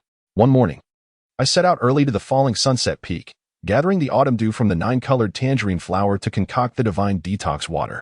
After collecting a couple of small bags, I noticed a figure leaning in my direction. Assuming it was yet another woman seeking the esteemed Gongsun Ingho, I impatiently turned away and snapped, "He's not here. So be gone." To my surprise, a deep and melodious male voice replied, "Little girl, the 9-colored tangerine flower is cold in nature and highly poisonous. The autumn dew upon the petals is even more toxic. What do you intend to do with such a quantity?" The old enchantress Ji Ning had informed me that consuming the 9-colored tangerine flower could repel the poison of the earth hill, and that drinking the autumn dew could further dispel all toxins. His words ignited my anger, and I retorted, "Nonsense. Do you think you can deceive my divine water?" Turning to face him, I beheld a figure clad in purple, with hair as white as snow. Despite his advanced age, he possessed an unparalleled beauty. Tuo Bei trembled and murmured, "Is that the divine emperor?" The apple-faced flowing Sand Fairy blushed, her eyes softening as she smiled. Indeed, that was when I first encountered him. He chuckled, "Lao Nai Nai? Does that mean I have become an old, immortal monster?" The morning sun illuminated his face, his smile radiating warmth that unexpectedly enveloped my heart. However, recalling his slanderous words about my mother, I felt a surge of indignation. With hands on my hips, I barked, "Stop the nonsense. If you wish to prolong your life, vanish from my sight at once." Strangely, had it been anyone else, I would have already cursed him to become a mere medicine jar, yet looking at him, I felt an inexplicable familiarity, as if we had known each other for ages. Pausing for a moment, I gazed into his watery eyes and smiled sweetly. "Dear young man, the feeling is akin to when I first laid eyes on you. Yet, you are undoubtedly more handsome." Tua Bei's face flushed, the fire of desire stirring within him as he recalled his initial encounter with the Divine Emperor. A whirlwind of emotions flooding over him. The flowing sand fairy spoke softly. He drew from his sleeve a 3-foot-long brown whip, gently touching the 9-colored tangerine flower. Instantly, the whip transformed into a dark purple hue, exuding an eerie glow. He smiled at me, saying, "Do you see? The whip has taken on this color, signifying that this flower belongs to the element of water, is cold in nature, and possesses deadly poison." Surprised and suspicious, I began to realize that he was indeed the current Divine Emperor. However, at that time, I held Ji Ning in the highest regard, and the thought of admitting she had deliberately harmed me was far more painful than death itself. In a fit of anger, I seized a 9-colored tangerine, exclaiming, "I have been consuming these divine fruits for nearly a year. If they were truly poisonous, I would have perished 100 times over." With that, I promptly stuffed the fruit, skin and all, into my mouth, the sour and spicy flavor surging straight to my brain. He was taken aback, snapping his fingers in midair to seal my meridian, then gently patting my back. I let out a gasp, instantly expelling all the fruits I had consumed that morning. He held my pulse, concentrating intently for a moment, his expression growing increasingly grave as he inquired in a deep voice, "Who provided you with these fruits? Who taught you the secrets of herb gathering? Was it the mother and son of Ji Ning?" A chill of fear enveloped my heart, akin to plunging into a frigid abyss, crying out and struggling incessantly. He retrieved several elixirs from the gourd at his waist and, without hesitation, forced them into my mouth. In an instant, a warm, indescribable comfort enveloped my entire being. He lifted me onto his back and swiftly plunged into the depths of the Yangji Palace. Displaying remarkable familiarity with this subterranean realm, all the ferocious beasts and venomous creatures recoiled in his presence. Upon encountering the mother and son of Gongsun, he sternly demanded, "I taught you the Bai Chao Zhu to ensure your self-preservation and to save others. What deep-seated enmity do you hold against this girl that compels you to harm her so?" Ji Xuanqing's countenance shifted instantly, while Gongsun Ingho, unfazed, chuckled, "Your Majesty, you worry unnecessarily. This girl was saved by me. The deadly poison within her was long since placed there by her enemies. We merely sought to counteract it with poison, to assist her in expelling the residual toxins." Tuobai felt a shiver, recalling the solemn warning from Shenong when he imparted the Bai Chao Zhu. It was a tome for saving lives, never to be wielded as a weapon of harm. It was likely this prior caution that spurred such words. The flowing sand fairy expressed her skepticism, pondering whether perhaps the vile ones had indeed poisoned me. Yet, gazing at Ji Ning and her son, she felt an unprecedented, piercing dread. Shenong, observing my calm demeanor, began to believe somewhat, gently inquiring if I wished to accompany him to the Divine Emperor Mountain, where he would eradicate all the toxins from my body. My heart was in turmoil. Having spent a year in this maternal earth mound, I had come to regard it as home. After much contemplation, I ultimately shook my head. Shenong, somewhat disappointed, discreetly handed me a piece of jade, instructing me to keep it under my tongue whenever consuming herbs henceforth. If I felt any prickling or numbness, I was to spit it out immediately, never to swallow. After his departure, Ji Ning and her son acted as though nothing had transpired, becoming even more attentive and caring towards me. Yet, I gradually felt an unsettling discomfort, reminiscent of the insincere politeness I endured in the Gongsun residence following my mother's death. From that day forth, I kept the evil-repelling jade in my mouth constantly, hiding it beneath my pillow while I slept. One morning, I awoke to find the jade missing. Panic-stricken and fearful, I searched every nook and cranny yet found nothing. That day, I dared not drink a drop of water nor consume a morsel of food. It was only at night, as I prepared for bed, that I suddenly discovered the jade wedged in the bed's crevice, a rush of relief and trepidation flooding over me. Clutching the jade, tears streamed down my face, dampening my pillow. A thought struck Tuobai. Could it be that Gongsun Ingho had exchanged the jade? The flowing sand fairy's enchanting eyes sparkled with indignation as she laughed mischievously. Indeed, the scoundrel had somehow procured a piece of jade that was identical in texture, size, and even in the intricate carvings etched upon its surface. Initially, I harbored no doubts. attributing the oversight to my own carelessness and haste in not discovering it nestled within the bed seam. However, after more than half a month had passed, I found myself increasingly suspicious. With the jade in my possession, I consumed various herbs and flowers, yet I felt no tingling numbness or discomfort. This only fueled my doubts.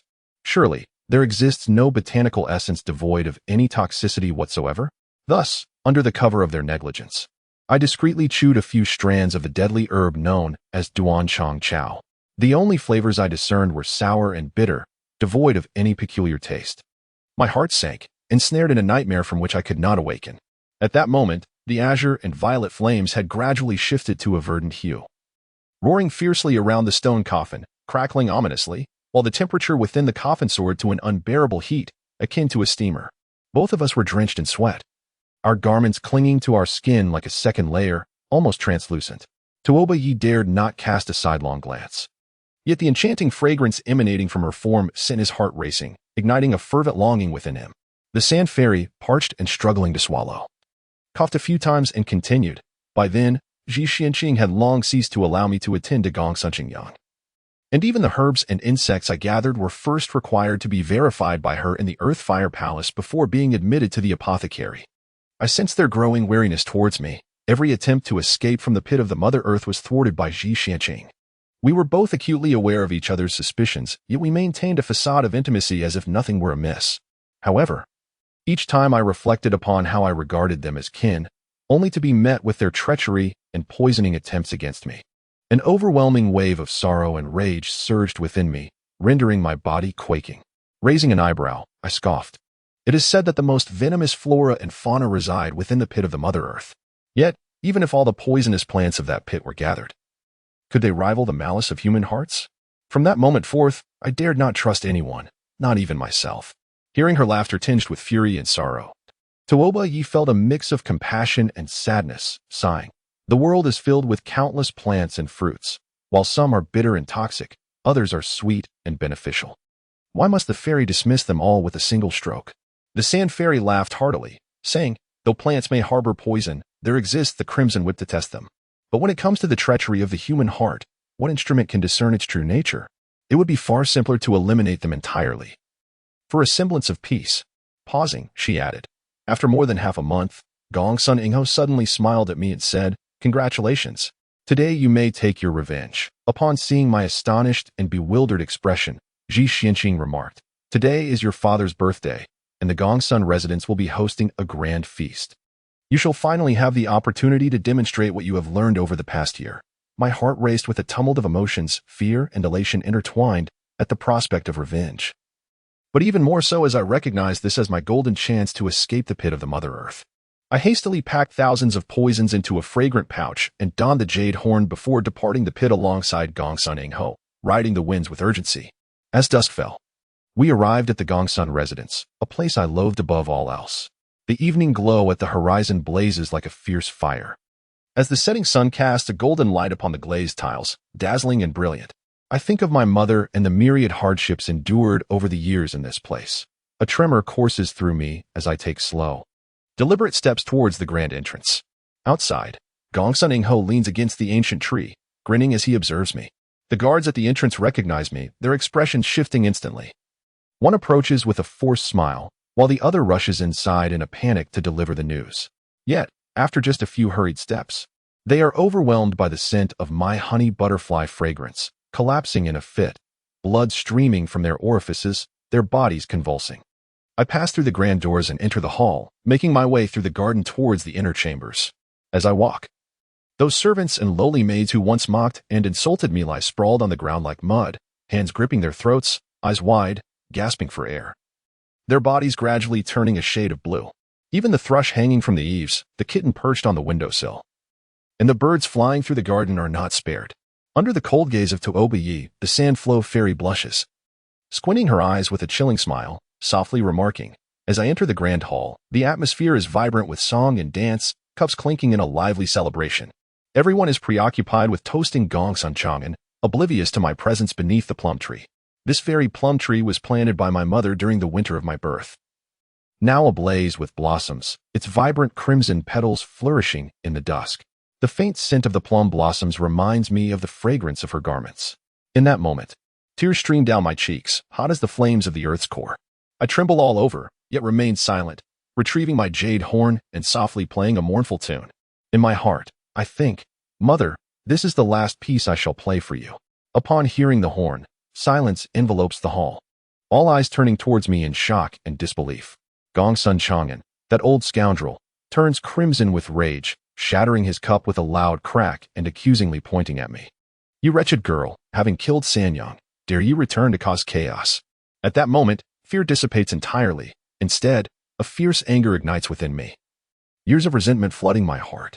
I burst into laughter, playing my mother's favorite tune, Spring Water Ballad, on the jade horn.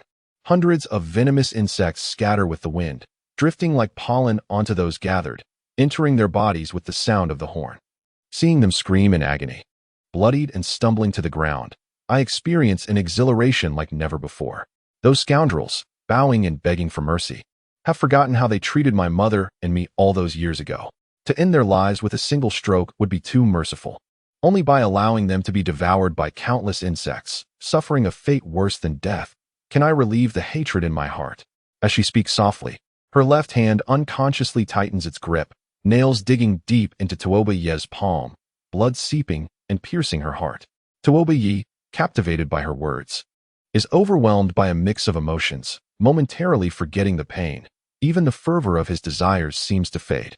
The Sand Flow Fairy observes, only Gongsun the old scoundrel possesses such profound vitality and some mastery of sorcery. After being cursed, he still manages to struggle on. He staggered out, gritting his teeth and cursing me, delivering several sharp blows in his fury. I danced around the plum tree, evading him with the agility of a cat toying with a mouse, until his body was torn and covered in writhing maggots, rendering him incapable of movement. Only then did I halt. The sun had set, and the cold wind howled, filling the air with a pungent odor of blood. Alone in the twilight, I suddenly felt an indescribable loneliness. From that moment on, I had no kin left in this world. Even my enemies had become a rare occurrence. Confirming that all had perished, I swiftly traversed the rear hall and slipped into a remarkably concealed tunnel. The tunnel wound southward for 6 miles, leading directly to the Quicksand River. Upon emerging, I drifted downstream for over 2 hours, arriving at the desolate Quicksand Mountain. The moon ascended, a round disk suspended atop the mountain, while the undulating silver sand dunes resembled snow-capped peaks and frozen waves. The quicksand surged down from the summit, swirling with a hazy white mist, accumulating into a sandy beach by the riverbank. I sat on the beach, drenched and shivering, watching flying fish break through the shimmering river surface, listening to the cold wind howl through the trees on the opposite bank as leaves fell in a flurry. In that moment, I felt an unprecedented sense of freedom. She sighed softly, remarking, in this vast world, it seems I can go anywhere, yet I desire to go nowhere. Thus, I made my residence on Quicksand Mountain, drinking from the river when thirsty, feasting on the plump flying fish when hungry, and sleeping amidst the swirling sands when weary. At that time, I was merely 11 years old, yet I felt as though I had aged considerably. Occasionally, when I caught a glimpse of my reflection in the river, I would suddenly forget who I was, where I came from, and where I was headed, listening to her sweet, weary, and desolate voice. Tuoba Ye felt a pang of nostalgia, recalling the solitary and wandering days of his childhood. He suddenly realized how much he resonated with this enchanting woman.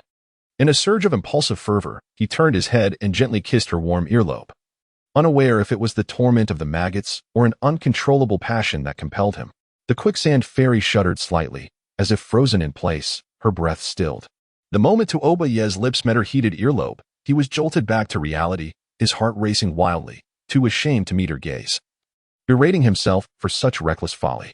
Yet, he hesitated to withdraw, caught in a dilemma of embarrassment. Fortunately, the quicksand fairy remained still, offering no further reaction. After a moment, she softly continued, thus, half a month passed.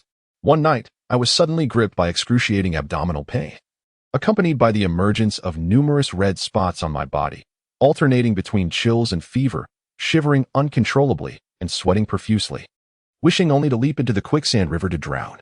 Suddenly, I recalled that the day before I emerged from the Pimo Earth Mound, Ji Ning had oddly informed me that she had cultivated a new breed of poisonous flower, whose symptoms would manifest after half a month, identical to my current affliction. Without her unique antidote, my body would rot away, and within 7 days, I would be reduced to a pile of bones. Tuoba Ye gasped, exclaiming, the heart-wrenching flower. The Baichao notes records a rare and peculiar poison unique to the southern wilderness, which can only thrive amid decaying bones and rotting flesh. Its blossoms, luminous and fragrant, spell certain doom upon accidental ingestion, leading to a ghastly dissolution of flesh, with no remedy in sight. One wonders what the so-called unique antidote provided by Ji Ning could possibly be. The flowing sand fairy expressed her astonishment, fury, and fear, realizing that despite her vigilance, she had ultimately fallen into the trap set for her. That night, I endured excruciating pain and hastily returned to the Pima stealthily infiltrating Zhaoying Peak and concealing myself within the Baisu pool before dawn. On the night of the full moon each month, Gong Sun Ingho would depart from the Pimu Diku to clandestinely meet his current lover. At the witching hour, Ji Ning would invariably descend into the Earthfire Cave of the Yangji Palace to practice the Earthfire Great Method for half an hour. Within the Yangji Palace, only 7 Earthfire Beasts would guard Gong Sun Qingyang. A sudden realization struck Tuoba. She intended to abduct the 1-year-old child of Bomu in exchange for the antidote. However, given the ruthless and vindictive nature of Gong Sun and her offspring, who relished in the humiliation of their foes, it seemed that no other viable strategies could be devised. Lost in despair, I was abruptly startled by a thunderous sound. The stone coffin trembled as the blazing flames within were extinguished. Peering through the vent, I beheld frost-laden winds swirling down from above the divine pot, while within the cave, heavy snowflakes danced and settled upon the stone coffin. In an instant, the once searing hot coffin began to encase itself in thick layers of ice, and the walls of the divine pot were cloaked in a silvery shroud, rendering the surroundings a vast, desolate expanse. The howling winds surged like a wolf's wail, chilling to the bone. It was as if the two of us had suddenly plunged from a steaming furnace into an icy abyss, causing us to shiver uncontrollably, our teeth chattering as we instinctively drew closer to one another. Chapter 16. The elixir of immortality within the cave. Snow fell in a flurry, and the temperature plummeted. The seams and air holes of the stone coffin were swiftly sealed by ice and snow, causing the sweat on their skin to freeze instantly. Even the mist that escaped their lips crystallized into delicate frost upon the coffin lid. In but a moment, the previously sweltering heat transformed into a chilling abyss, more frigid than the desolate cold of the western sea. In his heart, Tuoba felt a profound chill, realizing that Gong Sun Ingho's words bore truth. Indeed, the Yin-Yang Minghua vessel operated in cycles of half an hour, alternating between extremes of heat and cold. The divine creatures of the mountains and seas thrived in extreme temperatures, and this drastic temperature variation would undoubtedly stimulate their proliferation and activity to a greater degree than before. Even more troubling was the fact that the emotional goo could only be restrained by willpower. Employing true energy would yield contrary effects. Just moments ago, when the flames blazed like a furnace, the protective fire pearl allowed them to refrain from recklessly using their true energy. Yet now, in this bone-chilling cold, if they did not channel their energy to resist, they would likely succumb to frostbite in less than half an hour. However, invoking true energy would only accelerate the emotional bond, leading to consequences that were unfathomable. This truly placed them in a predicament, caught between a rock and a hard place. The flowing sand fairy's delicate face was flushed from the cold, her body trembling involuntarily as she leaned closer to him, her heart heavy with sorrow, anger, and despair. She forced a laugh and said, "My dear, it seems we are indeed destined to perish together here. That wretched person with the surname Lai used to curse us daily, claiming I was a star of calamity. Whoever I fell in love with was doomed to an ill fate." As she uttered the final words, she suddenly sensed a slip in her expression and hurriedly halted, feeling a rush of heat on her face. Glancing sideways, she noticed Tuoba furrowing his brow in deep contemplation, oblivious to her, which relieved her somewhat, diminishing her embarrassment. She thought to herself, if he were currently entangled with the dragon maiden in this coffin, or trapped here with the wooden girl, he would hardly appear so distracted and lost. With that thought, an inexplicable sense of melancholy washed over her, and she smiled faintly, saying, Tuoba, I have yet to present my congratulatory gift to the bride. Allow me to bestow it upon you now, should we fail to escape this place alive. I wouldn't want to owe you a favor in our next life." As she spoke, she took out a resplendent black jade ring from her bosom and gently slipped it onto Tuoba's little finger, saying, "With our 10 fingers linked, we are bound together in heart. This heart link ring originally belonged to your sister, the Rain Master, and now it returns to its rightful owner." Tuoba was taken aback, ready to inquire how she came to possess such an item. His thoughts raced, and he quickly realized the answer. a wave of bittersweet emotions washing over him. The flowing sand fairy continued with a serene expression. Indeed, this black jade ring was the token of affection that the Rain Master's concubine gifted to Gongsun Ingho. Unfortunately, it fell into the wrong hands and was discarded like refuse into the fire pit of the Yanji Palace. I found it beautiful and secretly kept it, never expecting to encounter its rightful owner 2 decades later. Tuoba Yi managed a strained smile, saying, "Once we escape this place and rescue the bride, we shall properly thank the fairy for her generous gift." However, as he contemplated their entrapment within this mystical vessel, uncertain of life or death, and whether he would ever see the Dragon Maiden again, his expression darkened, revealing a deep sense of despondency. Upon witnessing this, the Sand Fairy was overcome with a gentle, maternal affection, longing to caress his cheek and embrace him with soothing words. Just as this thought arose, a sudden surge of passion ignited within her, causing her cheeks to flush and her heart to ache with a pang of longing. Regaining her composure, she smiled and said, "There's no need for thanks. For your grand wedding, I am certain you have received many treasures. Allow me to select one as a token of mutual respect." At this, Tuoba Yi felt a flicker of inspiration and chuckled. "Ah, thank you for the reminder." He hastily retrieved a small, inch-long red copper cauldron from his bosom. With a light flick of his fingertip and a surge of true energy, flames of a vibrant green-blue erupted from within the cauldron. The gluttonous fire cauldron. The Sand Fairy was both astonished and elated, recalling that at the banquet in Tang Valley, the envoy of the Fire Clan had presented this item to Tuoba Yi as a wedding gift. Tuoba Yi laughed heartily. "My brother's gift has truly saved our lives." With his finger pressed against the copper cauldron, he continuously channeled his true energy, intensifying the flames. Though the gluttonous fire cauldron was a divine artifact of the Fire Clan and could not compare to the Inyang Netherfire vessel, it was still formidable enough to exert its power within the confines of the narrow stone coffin. Before long, the frost around them melted away, warmth enveloped them, and the stirring of the passion within their bodies subsided considerably. The Sand Fairy exhaled a sigh of relief, her spirits soaring, and she laughed merrily. "Indeed, one's plans are no match for fate." That rogue Gongsun Ingho believed his schemes to be flawless. Yet he could not foresee that the fiery lad would bestow upon you a divine fire cauldron. Clearly, the heavens have destined assistance for our escape. Recalling the words from the great wilderness scripture, Tuoba Yi felt invigorated and said, "Indeed, with this divine artifact, as long as we maintain a consistent temperature within this coffin for 2 or 3 hours, regardless of vows made or promises sworn, they will inevitably perish. Once the mountain sea divine insect is eliminated, we shall devise a way to depart." In that instant, hope blossomed anew, and their spirits lifted as they resumed their light-hearted banter. They focused on suppressing the passion within while gently stoking the divine flames of the gluttonous fire cauldron to sustain the coffin's temperature. The emerald flames danced, casting a radiant glow upon the jade coffin, transforming their skin into a mesmerizing shade of green. The Sand Fairy continued, on that snowy morning as the blizzard raged. The reflection peak lay in the coldest depths of the Earth Mother Hill, where the ground fire was weakest, blanketed in a sea of white snow. I concealed myself in the frozen Baisu pond for the entire day, chilled to the bone. Yet, it was necessary to suppress the fire poison within and evade the watchful eyes of Gongsun and his kin. As night fell, the clouds parted and the snow cleared. The full moon traversed the sky. Clinging to the mountainside, I stealthily descended, although I had just begun to master the wind riding technique and could not fly swiftly. My familiarity with the Earth Mother Hill allowed me to navigate without error, and the herbal concoction smeared upon my body kept the poisonous creatures at bay. In less than half an hour, I arrived outside the Yanji Palace. I lay concealed in the grass, holding my breath, and from a distance, I beheld Ji Ning emerging from the tomb, traversing the corridor, descending into the fire palace, and swiftly entering the burial chamber. She infiltrated the kitchen through the back door, mixing all 72 varieties of colorless and odorless poisons into the meatballs before hastening towards Qingyang Palace.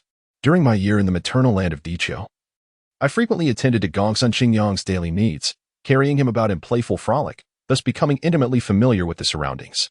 The 7 ferocious beasts of the fire palace, upon recognizing me, expressed great delight and affection, eagerly approaching to devour the meatballs I had brought. Once the 7 beasts lay lifeless upon the ground, I promptly dipped my hand in their blood and inscribed a message upon the wall, demanding that Ji Ning deliver the antidote to the Xianstone cave beneath Inglay Mountain within 2 days, or I would take Gongsun Qingyang's life as a burial companion. Subsequently, I swiftly gathered Gongsun Qingyang in my arms, sealed his mouth, and concealed him in the cellar below. Tuobiyi was taken aback, uncertain why she did not flee immediately. But upon further reflection, the realization dawned upon him. The most perilous places are often the safest. Considering the urgency of the situation, with her wind manipulation technique, it was likely she would be captured by Ji Ning before she could escape 10 miles. Rather than risk a hasty flight, it would be prudent to remain hidden until they left the valley to procure the antidote from the heart-marking flower, after which she could steal the antidote and depart unhurriedly. The choice of the Xianstone cave beneath Inglay Mountain was strategic. Firstly, it lay far from the maternal land of Dichio. Situated in the northern border of the two nationality, and Ji Ning and her son, in their haste, would not have the luxury of pondering their route. Secondly, it was a clever ruse, allowing her to escape southward to the Liashasha mountain once they headed north. Contemplating that she was merely 11 years old, yet possessed such intricate scheming, far surpassing that of ordinary individuals, I could not help but admire her further. Indeed, the flowing sand fairy recounted, I donned the invisibility armor and concealed myself in the cellar, waiting for a short while when I heard footsteps approaching from afar. I held my breath in anticipation. My hand wrapped around Gongsun Qingyang's neck, peering through a small opening. To my surprise, it was Gongsun Ingho who entered. Upon seeing the bloodstains on the wall, his expression shifted dramatically, and he hurriedly departed.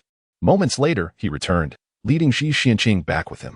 The old witch, Ji Ning, appeared pale as death, trembling as she gazed at the blood-written message, and suddenly burst into tears. Throughout the year I spent with her, she had always maintained an air of composure and grace. Her demeanor warm and amiable, never once losing her poise. My heart swelled with both satisfaction and sorrow. Yet, when I overheard her conversation with Gongsun Ingho, an icy chill enveloped me, as if I had plunged into an abyss of despair. Tuobiyi was startled, exclaiming, Could it be they have discovered you? In their moment of chaos, how could they possibly notice? The flowing sand fairy shook her head, a cold smile gracing her lips. The heart-marking flower has no antidote. Ji Ning deliberately misled me into believing there was a remedy, merely to lure me back, to kneel before them in supplication, allowing them to torment and toy with me. Tuobiyi gasped in shock and anger, realizing, indeed, this mother and son must harbor resentment for the humiliation she caused them before the divine emperor. Having utilized her to eliminate Gongsun Chang'an's entire family for revenge, they now seek to torment her in various ways, silencing her for good. Such wickedness will inevitably be met with fitting retribution. They have only themselves to blame for provoking this cunning and ruthless enchantress, the flowing sand fairy remarked. Upon hearing these words, it felt as though 5 thunderclaps struck my head, rendering my entire being paralyzed. After they had departed for a considerable time, I cradled Gongsun Qingyang and, in a daze, emerged from the cellar, my heart heavy with dread, sorrow, and rage. I yearned for vengeance, wishing to unleash 1,000 poisons upon the infant in my arms, ensuring a demise more harrowing than my own. Yet, a fleeting thought crossed my mind. With 6 days of life remaining, how could I so easily relinquish hope? Instead, I resolved to seek out Shenong at the Divine Emperor Mountain. Perhaps he possessed a means of salvation, even if all was lost. I desired to subject Gongsun Ingho and her child to 6 days of relentless torment before they endured the agony of losing a loved one. Thus, I embraced Gongsun Qingyang and swiftly departed from the Earth Mound, heading westward. The Divine Emperor Mountain lay nearly 2,000 miles from Pimu's Earth Mound, and with my wind manipulation technique, reaching it within 6 days seemed implausible. Consequently, I attempted to ride a fierce bird for the first time, nearly meeting my demise several times. By the second night, however, I had mastered the skill, soaring westward upon the azure-feathered griffin, finally arriving at the Divine Emperor Mountain at dusk on the 6th day. The Divine Emperor Mountain, also known as the Heavenly Emperor Mountain, rises high in the western wilderness, its peaks adorned with perpetual snow. Since the Divine Emperor had claimed it as his imperial garden, no clan dared trespass. Even those who passed nearby would bow and pay homage from afar. For over 2 centuries, aside from the Azure Emperorling's visit, it was likely only the 11-year-old Demonis who had dared to intrude upon the Heavenly Emperor Mountain. As the sand-flowing fairy remarked, as the sun dipped below the horizon, the snow-capped peaks of the Divine Emperor Mountain were breathtakingly magnificent. The biting wind threatened to unseat me from the bird's back, and Gongsun Ingho wailed in the cold.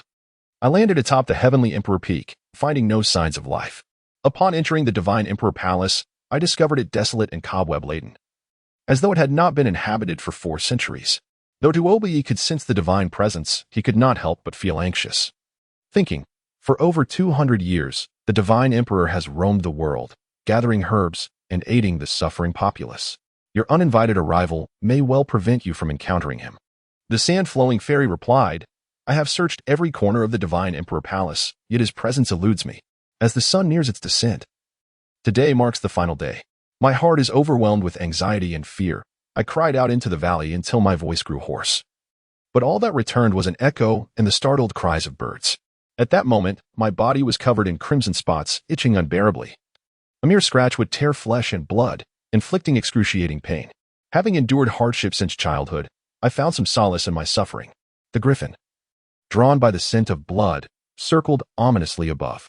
I dared not sleep, sitting upon the steps of the Divine Emperor Palace, repeatedly applying snow to my body to alleviate the searing pain. As stars emerged, the night sky was as blue as my mother had described the northern sea. I lay in the snow, gazing up at the vast expanse of stars, tears streaming down my face, yet fear gradually dissipated.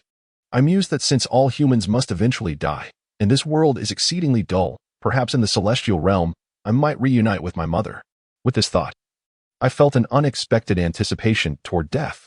By midnight, the burning itch and stabbing pain intensified, compelling me to wish for self-dismemberment. Gongsun Qingyang awoke, crying out in hunger. During these 6 days, I had only fed him leopard milk a handful of times. Hearing his cries, my heart was filled with turmoil and loathing. I grasped him, intending to cast him down the mountain.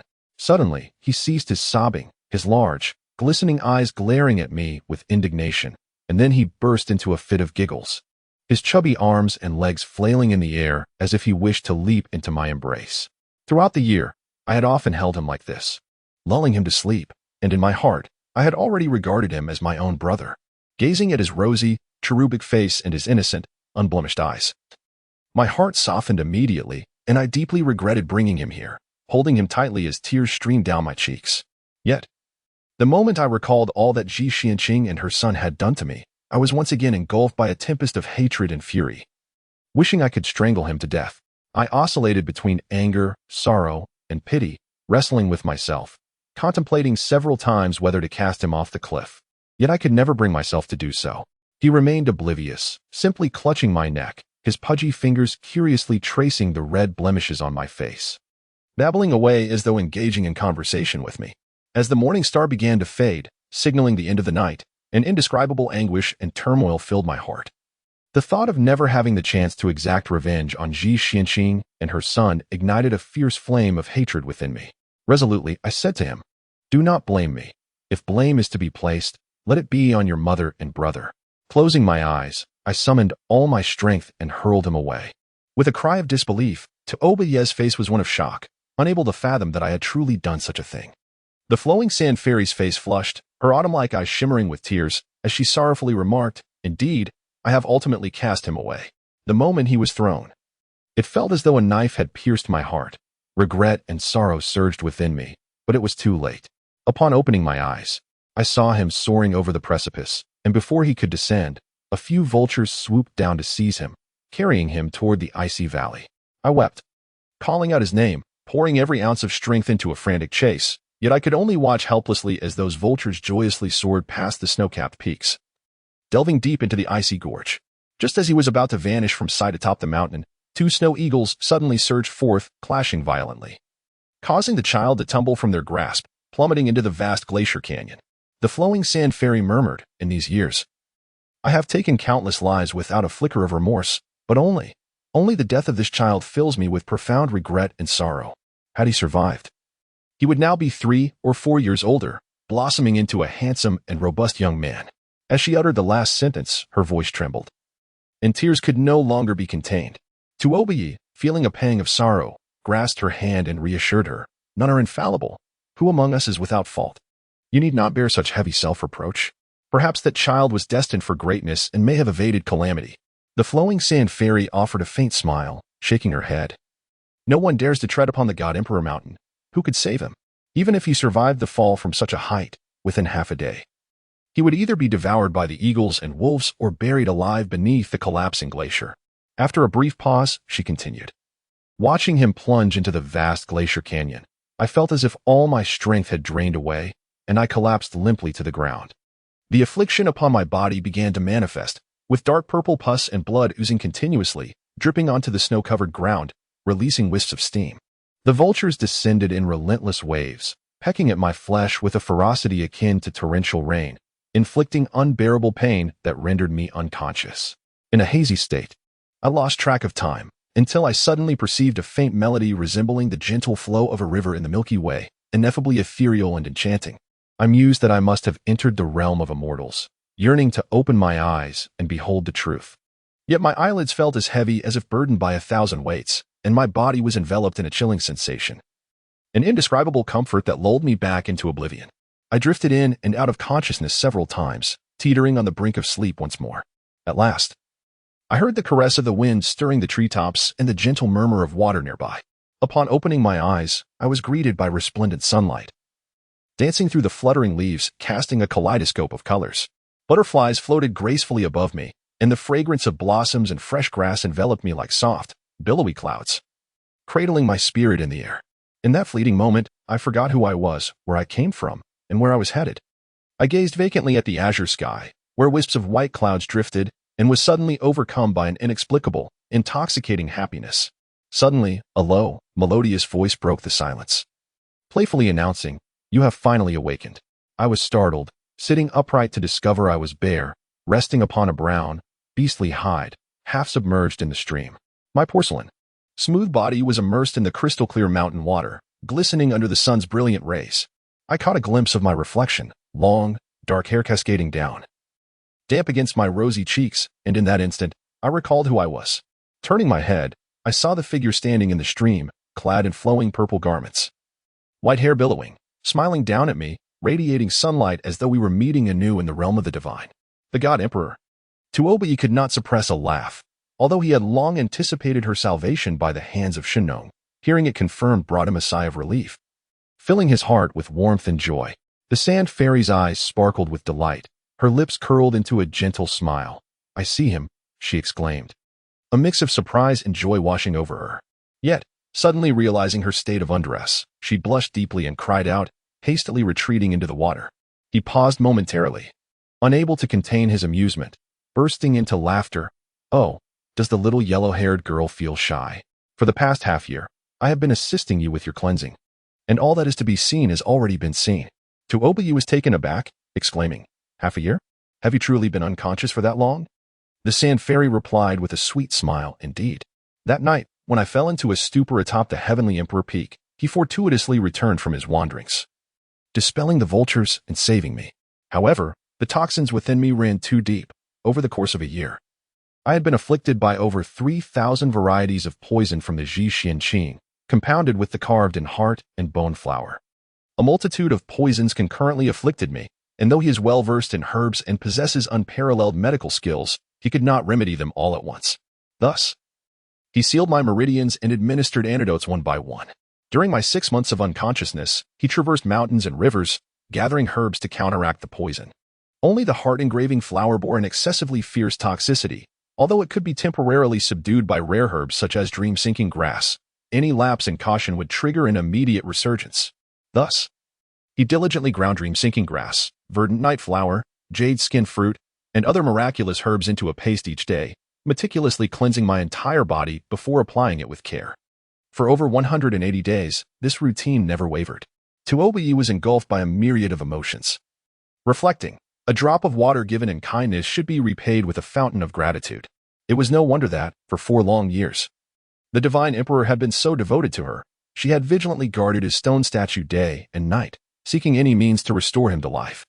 The Sandflow fairy blushed deeply as she recounted, "At that time, I was consumed by my thoughts of him, so much that I disregarded everything else.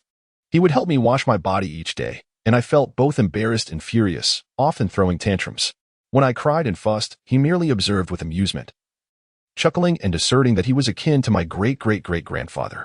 What importance was there in a little girl exposing herself to him? The more he said such things, the more my shame and anger intensified. In a moment of desperation, the heart-engraving flower flared up again, and my once pure white arms became mottled with crimson spots. Startled, he rushed to embrace me, unyielding in his concern, and pressed me onto the grassy bank by the stream.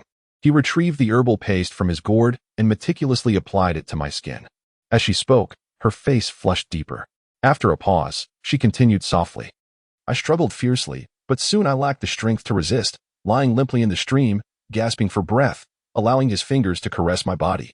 Waves of tingling sensations coursed through me, akin to electric shocks, leaving me on the verge of tears from the embarrassment. Yet, he seemed entirely unfazed, merely smiling at me. In his eyes, whether in the past or present, I remained merely a 10-year-old child. But how could he fathom that at that moment? This 10-year-old child had become irrevocably attached to him? Tuobaye's heart trembled, suddenly recalling the days spent on Galanji to island with Qianqian. At that time, she was also just a child of 10, and he had always regarded her as a perpetual innocent. In moments of playful teasing, he often forgot the distinction between genders and unknowingly cultivated deep feelings for her.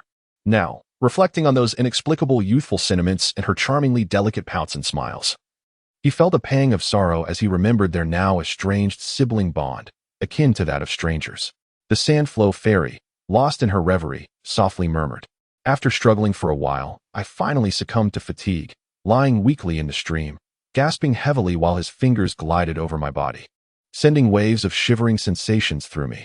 My chest felt constricted, my entire being ablaze with heat, and tears flowed inexplicably. When he noticed my tears, he appeared somewhat flustered. Pausing to offer a wry smile, "Little girl, how about I teach you to cultivate ice true energy? Once you master it, you can apply the herbal paste yourself." Yet, upon hearing this, I only cried even louder. He was the great emperor of the wilderness, seemingly knowledgeable about everything, yet utterly oblivious to the heart of a little girl. It was the first time in my life, apart from my mother, that I felt someone truly and sincerely cared for me. It was also the first time I experienced such intimacy with a man. The pain and loneliness of 11 years surged within me at that moment, transforming into a torrent of tears that I could no longer restrain. I wept for a long while before managing to compose myself. My cheeks flushed as I said, "I have no intention of learning any ice-cold techniques. Someone is eagerly wishing to serve me, and I can hardly contain my joy." He looked at me in astonishment, burst into hearty laughter, and continued to apply the medicinal paste to my wounds.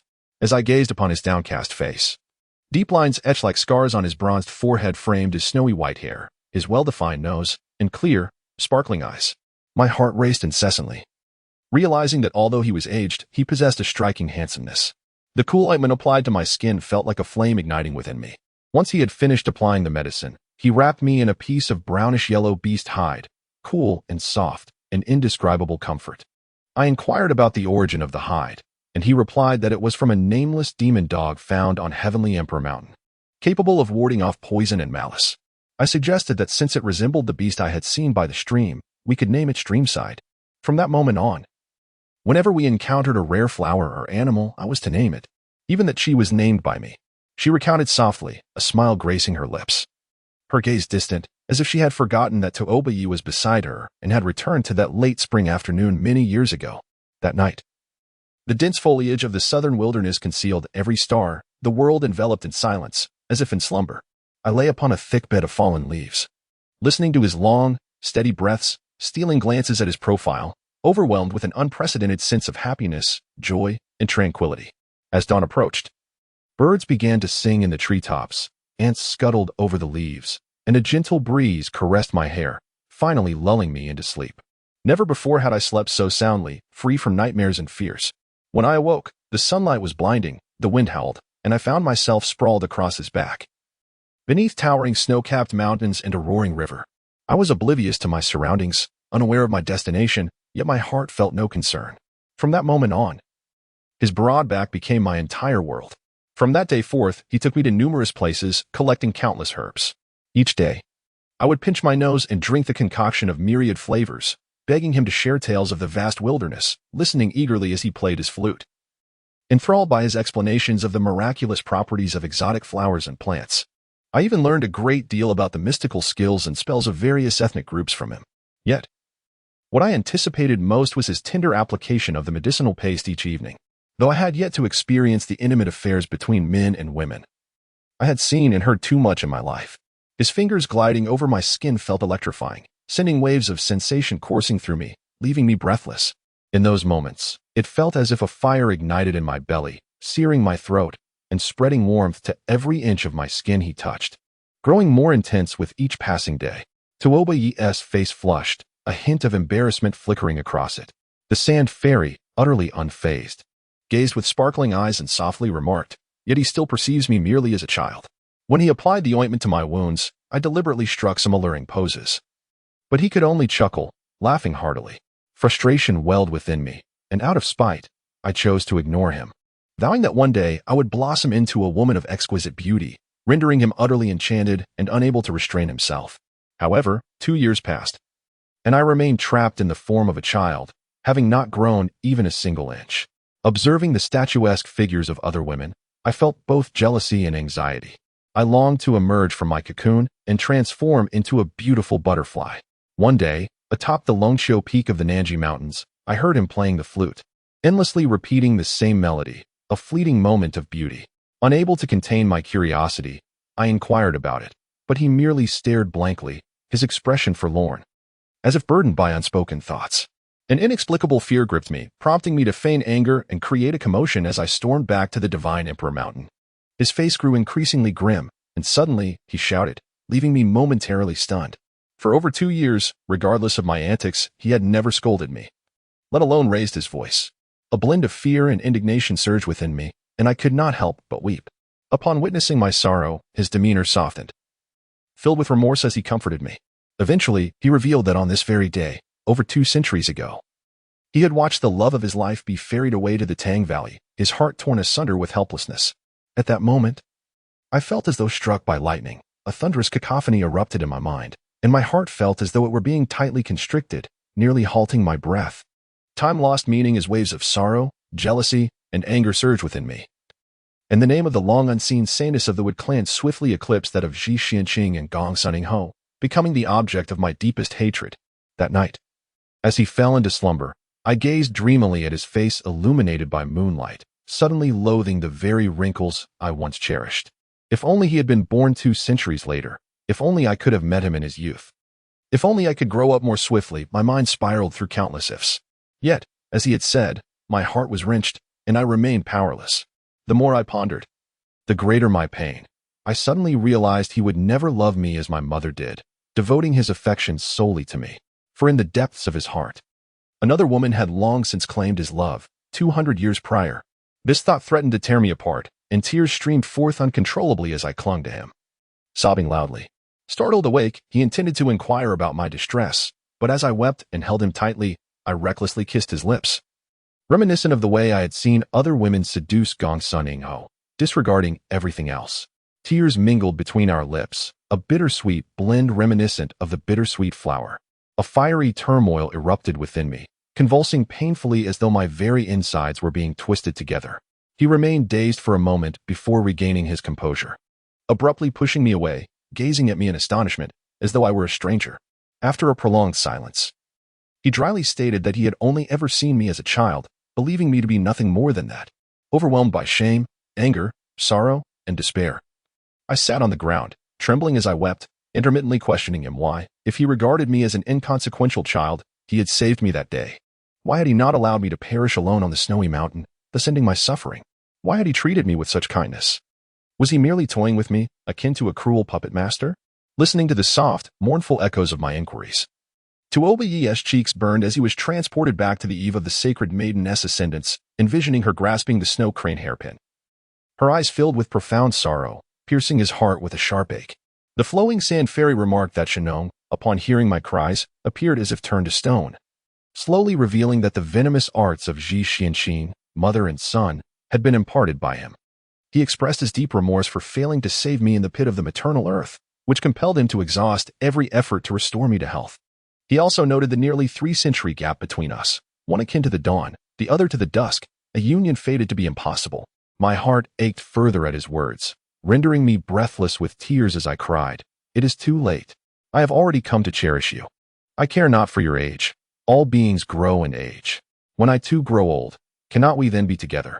His expression shifted into an indescribable peculiarity, and with a sigh, he replied, "All in the world will age, yet you will not. Ji Ning, in addition to administering thousands of rare poisons upon you, has used you as a vessel for experimenting with the elixir of immortality. The potency of the drug has seeped into your bones, rendering it irreversible. For over a year now, You have ceased to grow, nor will you ever age. A chill grip to Obaye's heart.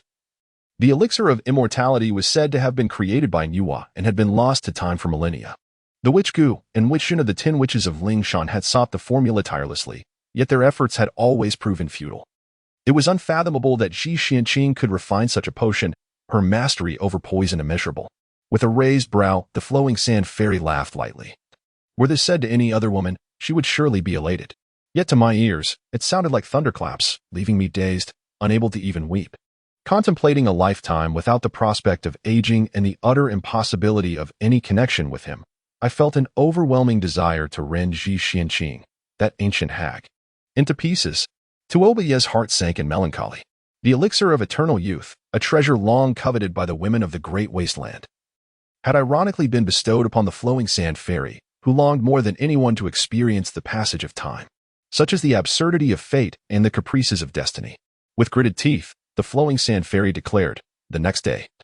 While Shenong was off bathing herbs at the Dragon S-Fall waterfall, I mounted the strange beast and stealthily departed from Nanji Mountain, soaring toward the pit of the maternal earth. As spring blossomed, the earth was resplendent with vibrant colors.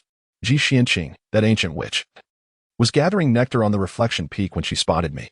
Her expression shifted dramatically upon realizing I was still alive, and she demanded to know the whereabouts of Gongsun Qinyang.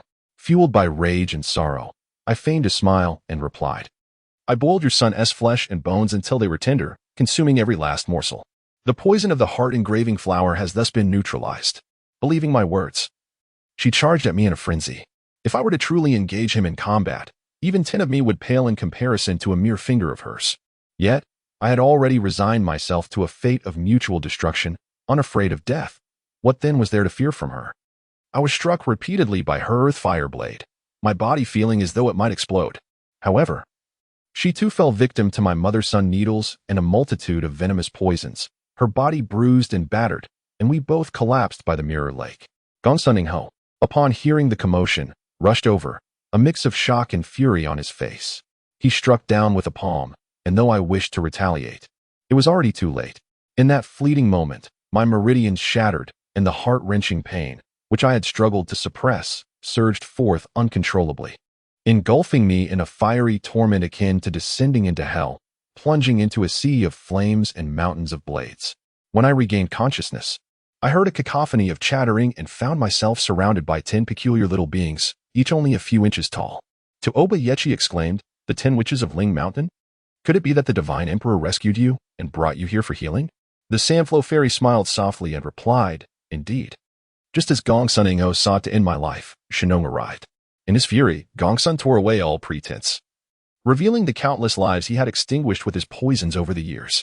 Since the world had turned against him, he resolved to reciprocate that enmity. He boasted of having already broken the seal of Nuwa at the bottom of the Mother Earth Valley, harnessing the chaotic divine beast for his own purposes. Whenever he wished, he could unleash cataclysms and torrents of fire upon the earth. The chaotic divine beast. Tuobi suddenly understood why Gongsun Ho had so freely manipulated the fissures and flames on the plains outside the valley. The Sandflow fairy scoffed, yet. It is a pity that Gongsun, the rogue, underestimated his adversary and overestimated himself. After merely a few hundred exchanges, Shenong subdued him and the chaotic beast alike, sealing them once more within the Yinyang underworld fire vessel. Subsequently, he borrowed the Shirong divine soil from the Yellow Emperor, completely sealing the Mother Earth Valley. This vile mother-son duo has committed numerous atrocities, and their downfall was of their own making, finally imprisoned in the depths of the earth, away from the light of day. Shenong, with his benevolent heart, refrained from revealing their misdeeds to avoid tarnishing the reputation of Gongsun Chaotai. For 16 years, he remained silent on the matter and wished for me not to seek vengeance alone, risking peril. Thus, he employed the heavenly altering technique, displacing the Mother Earth Valley hundreds of miles underground. In a single night, it seemed to vanish without a trace. Pausing momentarily, she continued, he brought me to Ling Mountain to borrow the Fushi Tooth to completely eradicate the heart-wrenching poison within me. Little did he expect that the 10 old sorcerers, in their arrogance, were quite resistant to him. Seizing the opportunity, they clamored for a contest to determine who was the great wilderness premier divine pharmacist. Only by besting them could he qualify to borrow the Fushi Tooth, but those 10 old sorcerers were no match for him. After several days of competition, he was soundly defeated.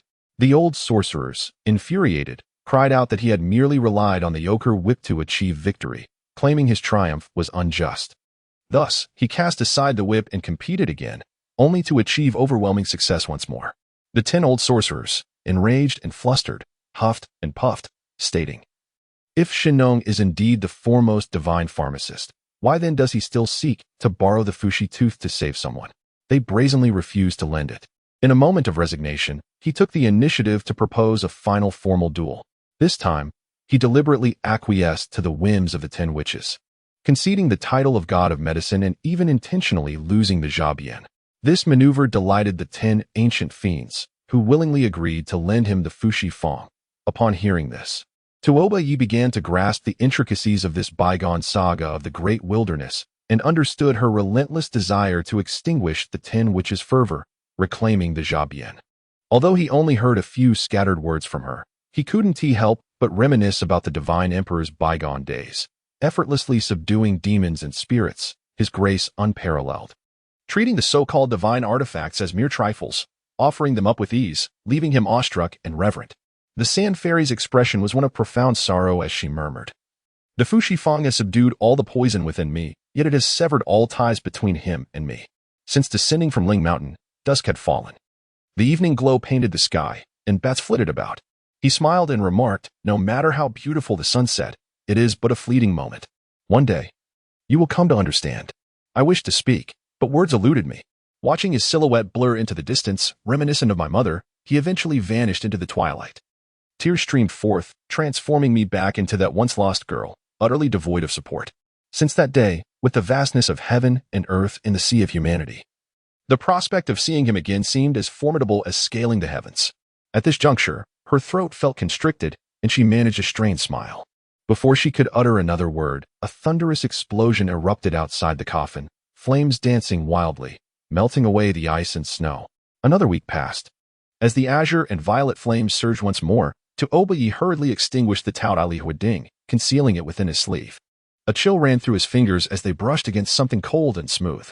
Upon retrieving it, he discovered a pearl the size of a dragon's eye, radiating brilliance, casting shimmering reflections upon the coffin lid, creating rippling illusions. He beheld a scene of countless armies charging fiercely, surrounded by ferocious beasts, the battle raging intensely. It was unmistakably the landscape beyond the valley. The ghost shadow pearl? A shiver ran down Tuoba Yi's spine, followed swiftly by a flash of inspiration. Evoking both fear and joy, he exclaimed, "Fairy, we have found a way to escape this place." Chapter 17. The sacred soil of Shi Rang. The flickering candlelight cast ever-changing reflections upon the 3 walls through the copper prism. The various factions had already broken through the encirclement of countless beasts and were hastily advancing.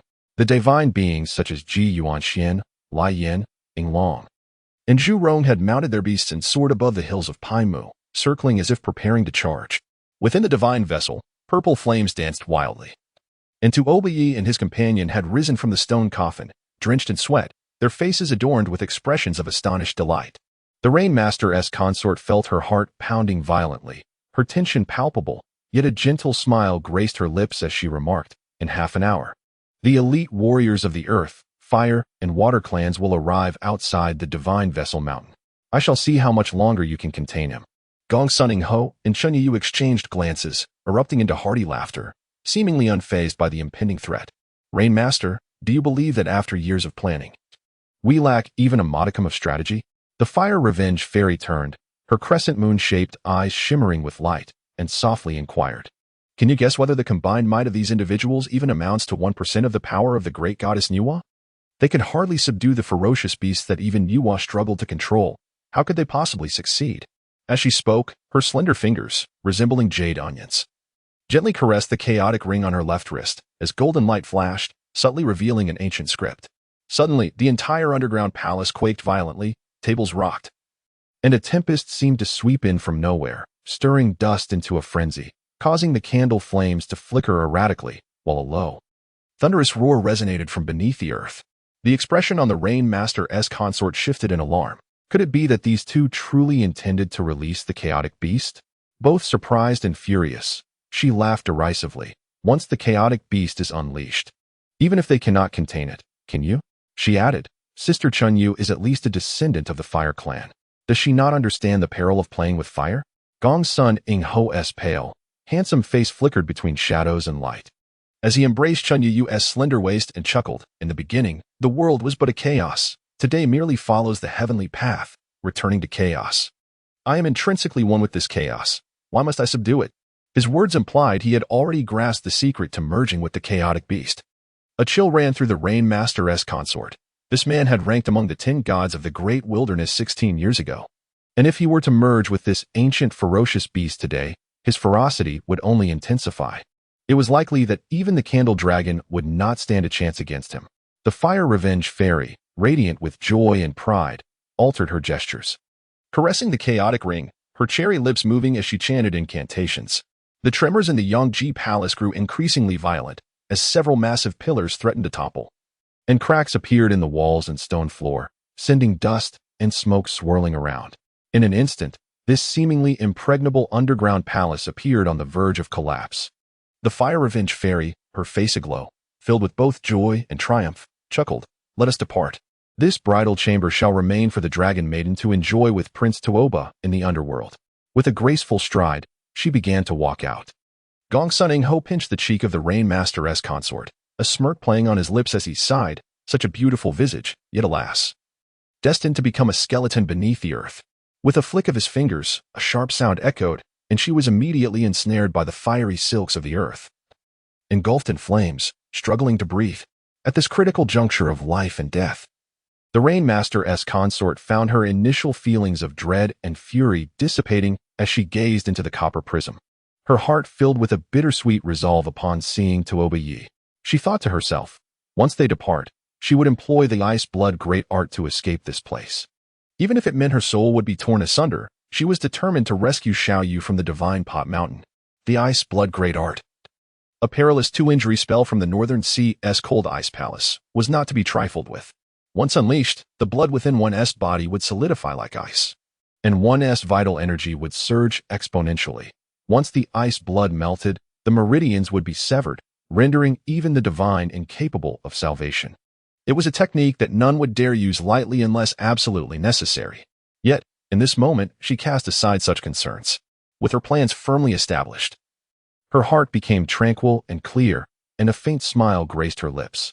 Under the flickering candlelight, her cheeks flushed with a rosy hue, her gaze gentle and crystalline, exuding an ineffable charm.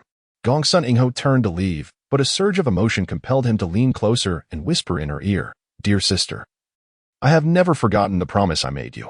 If you implore me now, I shall certainly take you away from this abyss. Once the world is subdued, I shall crown you as the ruler of the water tribes, and we shall share wealth and prosperity for all eternity." Never depart. The Rain Master's consort merely smiled sweetly and shook her head, focusing her energy and silently reciting the ice blood incantation. Showing no interest in his entreaty, Gong's son Ing Ho, filled with arrogance, became increasingly desperate for what he could not obtain. Since their reunion, witnessing her heart tethered solely to Tuoba Yi ignited his competitive spirit, longing to win her affection back to resolve his own torment. As she faced imminent peril, her demeanor remained cheerful, devoid of remorse or fear, which incited both jealousy and fury within him. He seized her face tightly and exclaimed, "What does that scoundrel offer you? Is he truly worth your unwavering devotion?" No sooner had he spoken than a thunderous crash echoed as a colossal pillar collapsed in the distance, debris scattering in all directions. The fire-vengeful fairy, witnessing his reluctance to depart, stomped her foot in anger, demanding, "Gong's son Ing Ho, do you wish to perish alongside her?" Ignoring her, Gong's son Ing Ho remained transfixed, his pale visage flushed with an unnatural crimson, his gaze fiercely fixed upon the Rain Master's consort. His rage intensifying as he clenched his fists, wishing to crush her enchanting visage into oblivion. Noticing her slight tremor as she stared into the copper prism, an expression of astonished joy flickered in her eyes, which caused Gong's son Ing Ho's heart to sink. He turned abruptly, his countenance shifting dramatically as he shouted, "Where is that scoundrel? Where have he and that wretched girl gone?" The fire-vengeful fairy focused her attention, observing the interior of the divine pot reflected in the mirror, where flames blazed fiercely, revealing an empty void. Tuoba Yi and the other had vanished without a trace. The Rain Master's consort felt a mix of joy and pride. Bursting into laughter, "How can shallow waters confine a dragon? Do you truly believe you can contain him before she could finish?" Gong Sun Ingho delivered a resounding slap to her face, causing her cheek to swell painfully, yet she continued to smile. Chun Yu, filled with indignation, rushed forward. Incredulous as he searched inch by inch, gritting his teeth, the Yin-Yang netherfire pod is indestructible and offers no escape. That scoundrel must still be inside. Having used some invisibility spell to hide away, Gong Sun Ingho's countenance turned ashen, and he shook his head ominously. The blue, black, and purple flames burned fiercely. Even if he has swallowed the chaos formless pearl to become invisible, his shadow must still be cast. Could it be that within this divine vessel lies some hidden mechanism that this young man has unraveled? The thought of Shinong's final moments, when he imparted his lifetime of knowledge and various arcane texts to this young man, sent a shiver down both their spines. And they felt it was indeed a distinct possibility. As they watched the cooked duck slip away, Gong Sun Ingho seethed with rage, nearly bursting with fury, and coldly declared, "A living man must be seen, a dead body must be found. I refuse to believe he can truly vanish without a trace." Grasping the Rain Master as consort and clasping her under his arm, he surged toward the exit of the underground palace. The surroundings roared with tumult, the earth quaked, and massive stones, soil, and wooden beams crumbled down incessantly, sending dust swirling. The three of them darted through the chaos, narrowly escaping from the tomb's entrance. Within the chasm, a chilling mist enveloped the air, and snowflakes danced wildly. The winding river glimmered as it meandered, while the silhouettes of distant peaks loomed mysteriously. Gazing upward, one could see the sky shrouded in mist, with flames erupting heavenward, painting the air with vibrant rainbows. Faint echoes of beastly roars and battle cries could be heard from above the earth's surface as reinforcements from various clans had arrived. In no more than half an hour, they would reach the valley floor. Gong Sun Ingho, with no time to spare, propelled himself and the Rain Master as consort straight toward the peak of the divine vessel mountain. Coming to a halt at the mouth of the vessel, the snow lay thick, and the proud green pines stood tall, while the entrance, disguised as a stone tomb, remained tightly sealed as ever. The mouth of the vessel, also known as the Peak of Reflection, was said to be the place where the compassionate goddess Nuwa, after capturing the chaotic beasts and other malevolent entities, sealed them within this divine vessel using the repentance mantra, inscribing the incantation upon its walls. It was believed that after a millennium, if someone recited this mantra at the vessel's mouth, they could release the trapped fiends. Years ago, after the Sand Flow Fairy abducted Gong Sun Qingyang, Ji Xinxing searched tirelessly, but to no avail, consumed by grief. Gong Sun Ingho, while scouring the chasm, inadvertently discovered the chaos ring embedded atop the divine vessel mountain, realizing that the perilous peak beneath his feet was indeed the ancient vessel sealing the malevolent creatures. Thus, he unraveled the seal of repentance and released the chaotic beasts. Years later, he sought to control this beast and engage in battle with Shinong, harboring the deluded ambition to vanquish him and take his place. Shinong, benevolent and kind-hearted, who held great respect for his father, Gong Sun Changtai, could not bear to sever his lineage and thus repeatedly urged him to turn back. Observing his obstinacy, Shinong had no choice but to seal him within the vessel for reflection and repentance, confining the chaotic beast deep within the valley to prevent future calamities. Following in Yua's footsteps, Shinong revised the repentance mantra and inscribed it upon the vessel's walls. However, due to a twist of fate, the Fire Enmity Fairy inadvertently opened the divine vessel according to this mantra, releasing Gong Sun Ingho. Driven by a thirst for vengeance, Gong Sun Ingho meticulously transformed the mouth of the divine vessel into the shape of the tomb entrance of the Yangji Palace, all in the hopes of luring Shinong within one day, subjecting him to a torment worse than death. Previously, when Taoist, oblivious to the underlying truth, knelt before this tomb entrance in reverence, Chun Yu stood nearby, silently reciting the unsealing mantra, thus opening the entrance. Even the astute Sand Flow Fairy, with her keen eyes, failed to discern the profundity of this scheme, believing instead that Taoist's 9 bows had opened the tomb of the Yangji Palace, ultimately falling into the trap. Gong Sun Ingho had been trapped within this divine vessel for 16 years, intimately familiar with every inch of its confines. Throughout those years, he had devised countless schemes to escape. Yet he remained ensnared. At that moment, witnessing the sudden disappearance of Taoist and his companion, the astonishment and confusion in his heart were palpable. Regardless of the circumstances, he was determined to uncover the truth for himself. He stood tall before the vessel's opening, his left hand firmly gripping the throat of the Rain Master as consort, while his right hand exuded a violet glow, gathering energy for a decisive strike. In a menacing tone, he commanded, "Sister Chunyu, release the seal and open the door." I shall venture forth to confront that little thief Tuoba. If he still lurks within and dares to employ any tricks, I shall ensure he suffers grievously." As he uttered the final words, he tightened his grip slightly, causing the consort's delicate face to flush crimson. Struggling for breath as her heart raced with unspoken tension and anticipation. The fire-vengeful fairy, her countenance frosted with fury, silently recited incantations, channeling her energy as she directed it toward the vessel's opening. With a thunderous roar, the tomb's entrance burst open, a crimson light erupting forth. In that very instant, Gongsun Ingho, still holding the Rain Master's consort hostage, surged into the vessel like a bolt of lightning. His right hand transformed the violet glow into a blazing sword of light, crashing into the depths of the vessel. A series of explosive sounds echoed as waves of light surged forth. Gongsun Ingho felt a momentary constriction in his breath, overwhelmed by two powerful gusts of energy colliding toward him, igniting a tumult of rage and elation within. He laughed heartily, declaring, "Little thief, I knew you would resort to cunning tricks." He thrust the Rain Master's consort forward as a shield while his right hand swept fiercely with the Earth Fire Yang blade. He heard Tuoba's voice exclaiming, "Sister Rainmaster." The fierce energy wave on the left forcefully split apart, grazing the consort's cheek and crashing against the cave wall in a brilliant explosion. The passage was narrow and the light blinding, rendering visibility nearly impossible. Her heart sank, tears streaming down her face, as the hope she had clung to for so long shattered in an instant. She yearned to call his name, but Gongsun Ingho's grip silenced her. Amidst the chaos, the energy wave on the right was struck by the Earth Fire Yang blade, erupting violently. A muffled groan from the Sand Fairy could be heard, as if she were propelled backward by the force. "Little thief, continue to enjoy your time with that wretched woman inside the vessel." Gongsun Ingho laughed uproariously, using the recoil of the energy wave to propel himself backward, intent on escaping the divine vessel. However, a thunderous crash reverberated behind him, and the vessel's opening had sealed shut. A chill ran down his spine as he realized the gravity of the situation. He shouted, "Sister Chunyu, open the door." Faintly, he heard Chunyu use laughter, like a whispering thread drifting through the crack. "Did you not say, in the beginning of heaven and earth, there was originally a state of chaos? Today, I am merely adhering to the heavenly principle, allowing you to return to chaos. As for the bridal chamber, where yin and yang intertwine, the newlyweds shall revel in their joy. I shall not accompany you." Her voice faded into the distance, becoming almost imperceptible. Gongsun Ingho, filled with rage and disbelief, could scarcely fathom what he had just heard. He shouted, "Sister Chunyu? Sister Chunyu?"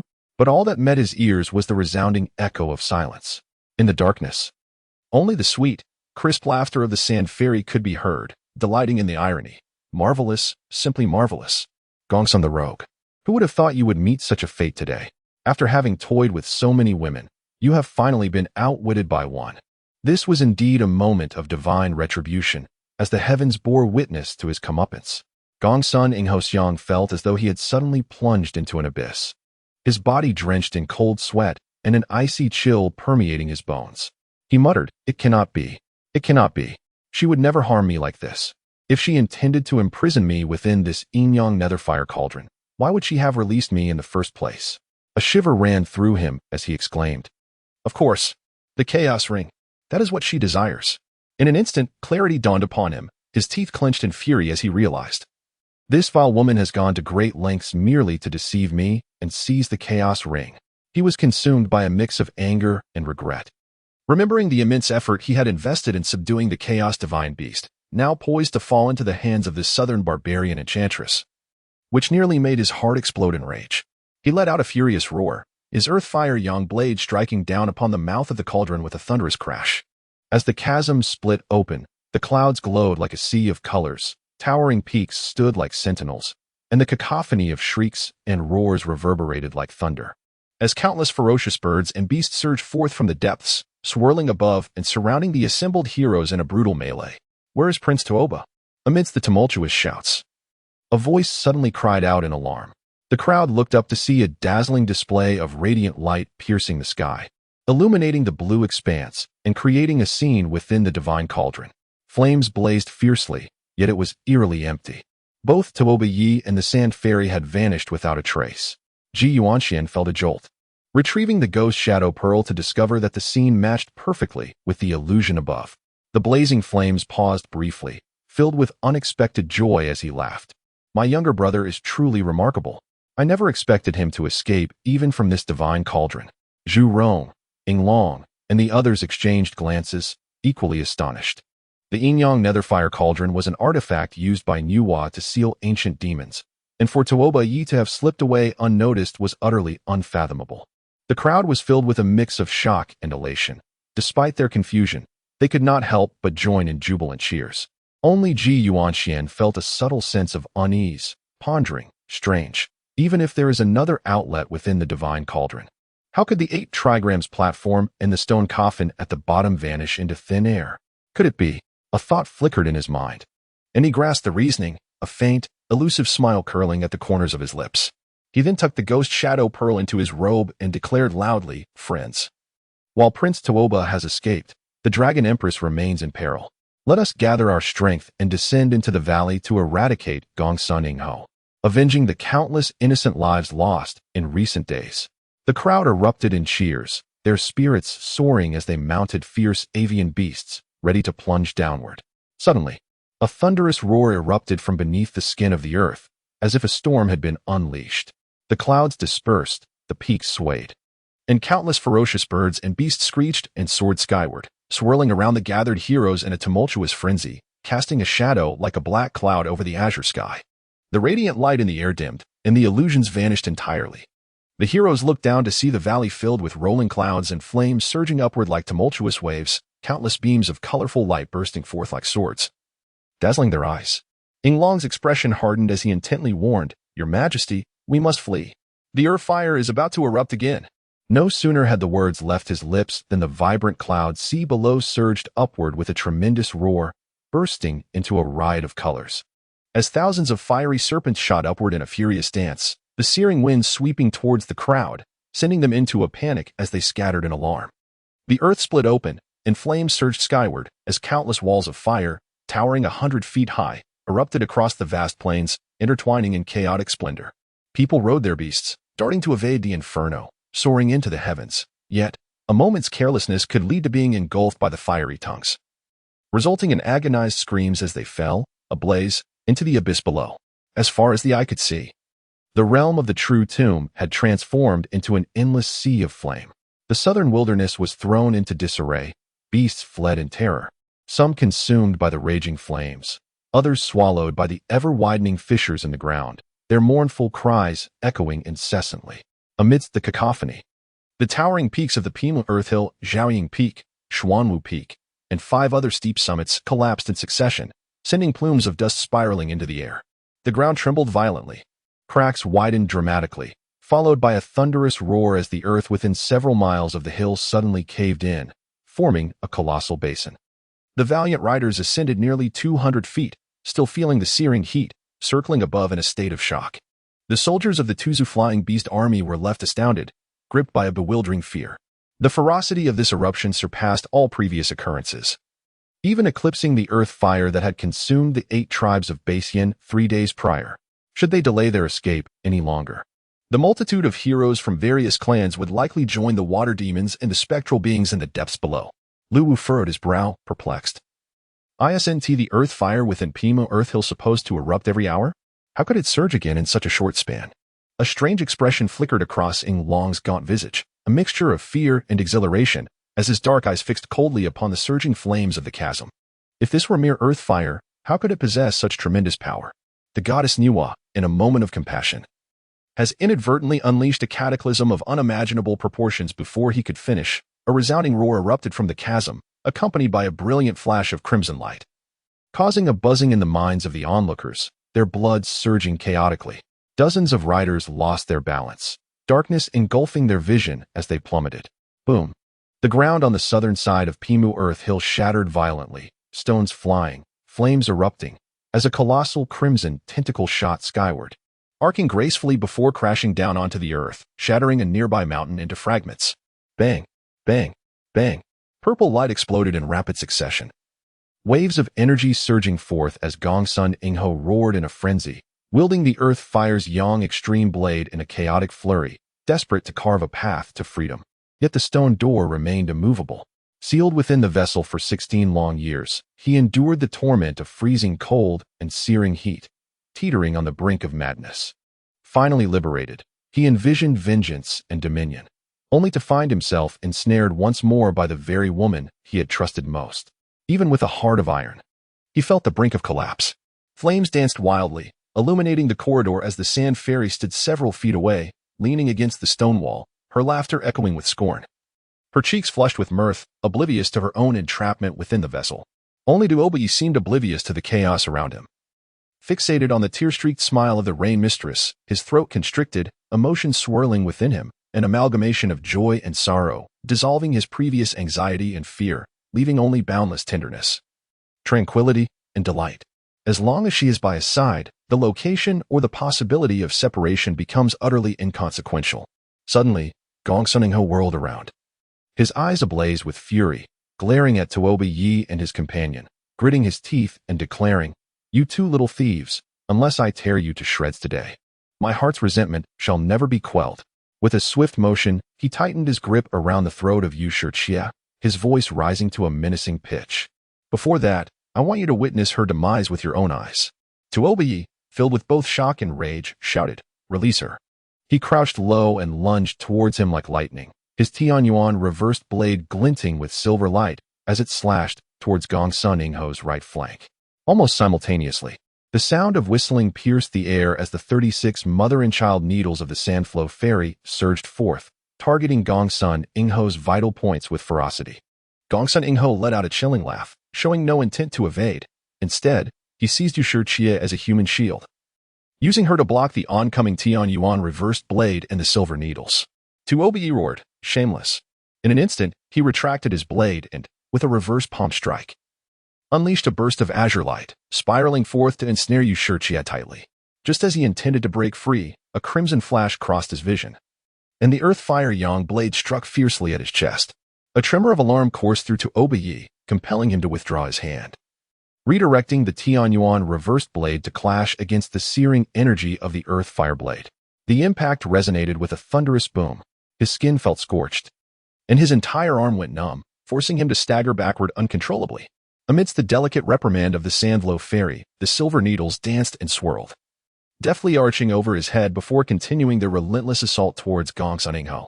The narrow passage barely accommodated two individuals walking side by side, and with three engaged in fierce combat, every clash teetered on the edge of peril. Tuobi Yi's vital energy and magical prowess were inherently inferior to Gong Suningho's, and with the lingering remnants of his unbreakable oath still within him, his desires flared uncontrollably. Moreover, his reluctance to harm the Dragon Maiden further hampered his movements. In an instant, Gong Suningho cornered him into a precarious position, inflicting wounds upon his shoulder, arm, and leg with the searing energy of the earth fire blade, leaving him bleeding profusely. Thus, he maneuvered to fight and retreat simultaneously, seeking refuge in the broader cave, waiting for an opportunity to counterattack. Yu Shixia's heart raced wildly. Had her throat not been constricted, she would have cried out in alarm. For a moment, her thoughts were solely consumed by Tuobi Yi's safety, completely oblivious to her own peril, which was far more uncertain and grave. Suddenly, as the four of them entered the cave, the ground trembled violently beneath their feet, causing them to sway precariously.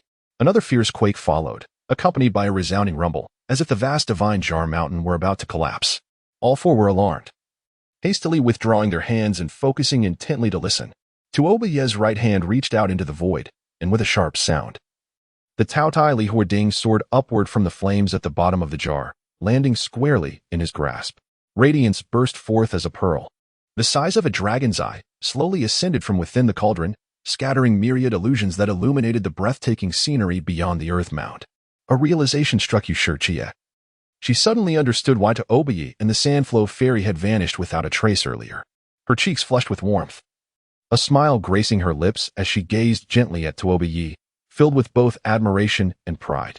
Gong Suningho's ability to perceive Tuobi Yi and the others' every move was entirely reliant on the hidden Tian Sand prism, which reflected the images from the ghostly pearl in Ji Yuanchuan's hand.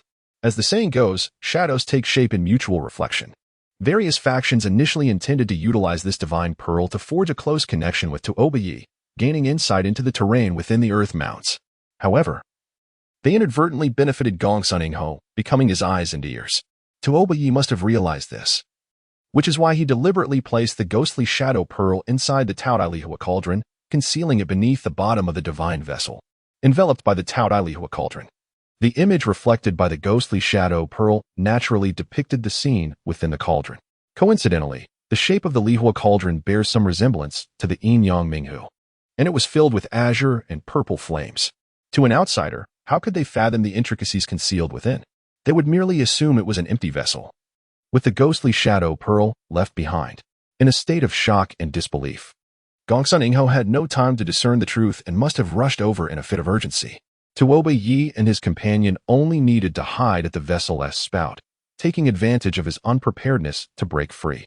Had it not been for the cunning of Chang Yuyu, who ensnared Gongsun Ingho within the vessel, Tuoba Yi would likely have already accomplished his escape.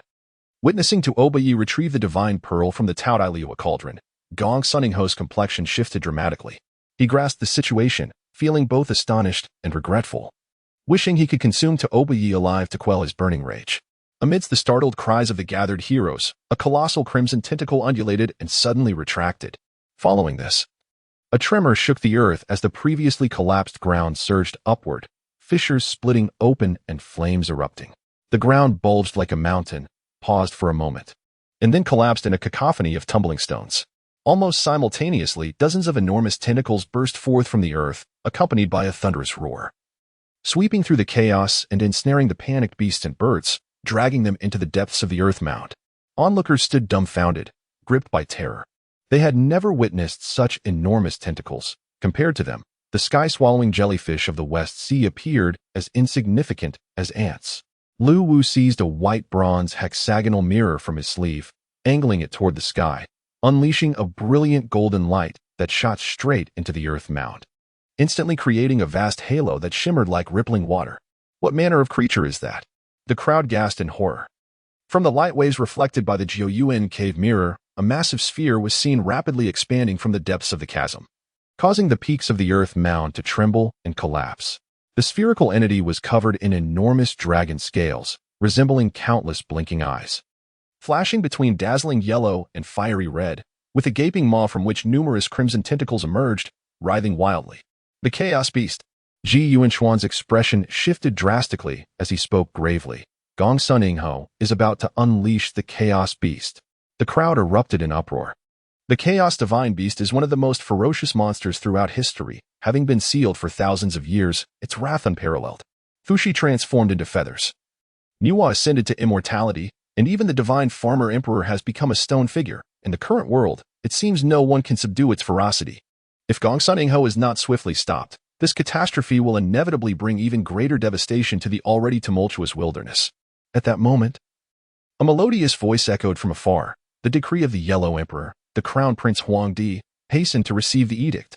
The assembled heroes turned their gazes, only to behold a stunning beauty draped in a pale yellow spotted robe, gliding through the air like a celestial being, her garments billowing gracefully.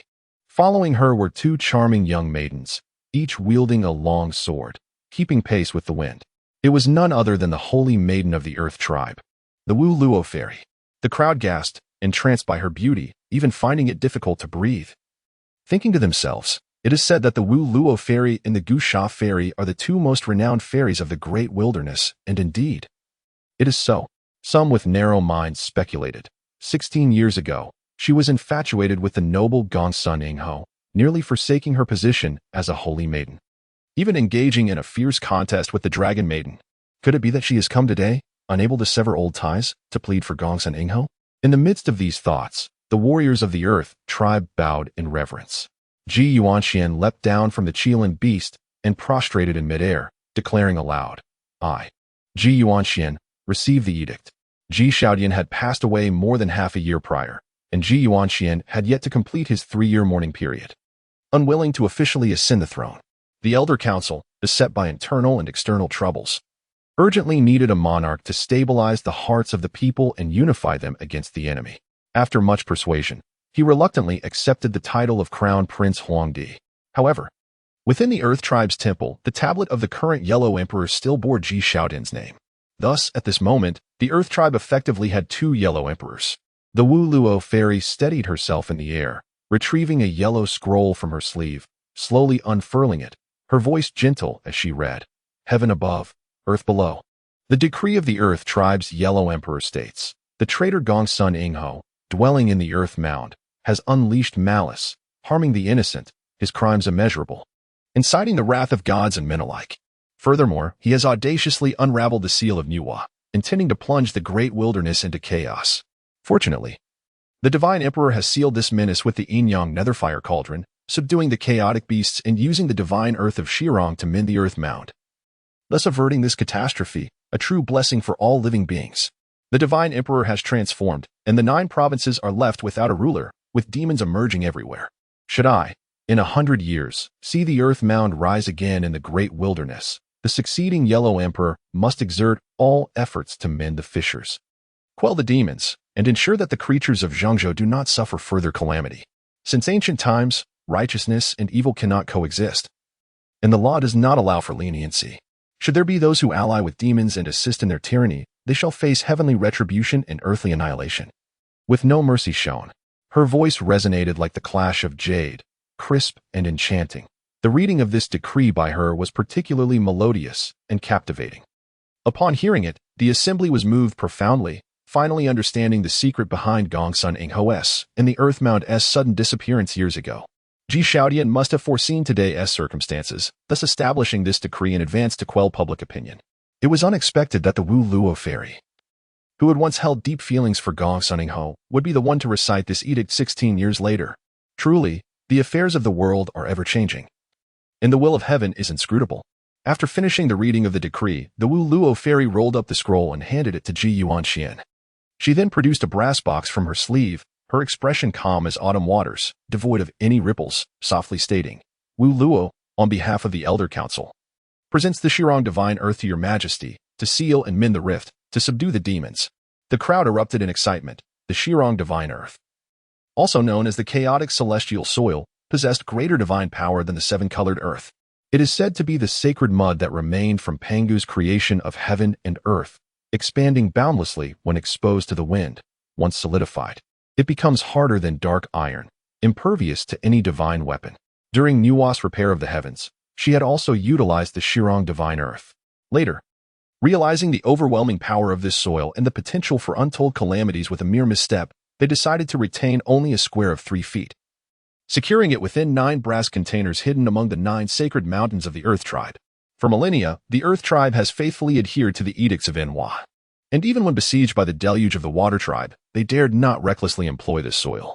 Little did they anticipate that today, in a bid to seal the pit of the Mother Earth and subdue the chaos, they would resort to using this primordial divine soil of the great wilderness.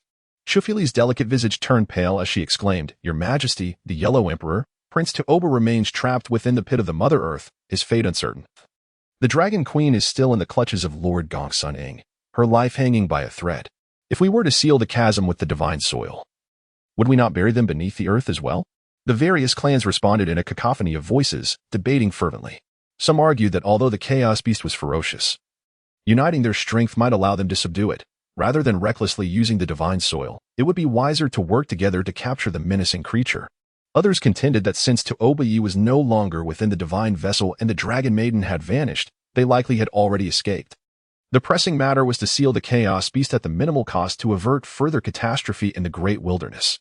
Amidst the uproar, the Dragon Rider approached, his golden hair billowing, his gaunt face expressionless as he stated calmly, "As the heavens split and the fiend emerges, the only force capable of quelling the chaos is this primordial earth. Should we continue to hesitate, we risk losing this opportune moment, and the price to quell the ensuing disaster would be exceedingly grievous. I implore you, Your Majesty, to make a swift decision." Ji Yuanxian held the box containing the divine soil, his expression solemn, caught in contemplation. At that moment, a tremendous tremor shook the ground. The mountains crumbled and the earth split as the Chaos Beast surged upward, a mere 100 feet from the surface. A chill ran through the hearts of the onlookers, and the clamor gradually subsided as they turned their gazes toward him. Chapter 18. The flick of a finger and the beauty of youth. The winds howled and flames danced. Yet even at an elevation of 200 zhang, the crowd could still feel the searing waves of heat. Ji Yuanxian furrowed his brow in contemplation, his gaze flitting about as he silently sought the opinions of Lai Yan, Zhu Rong, Lu Wu, and others amidst the inferno. Lai Yan spoke in a deep voice.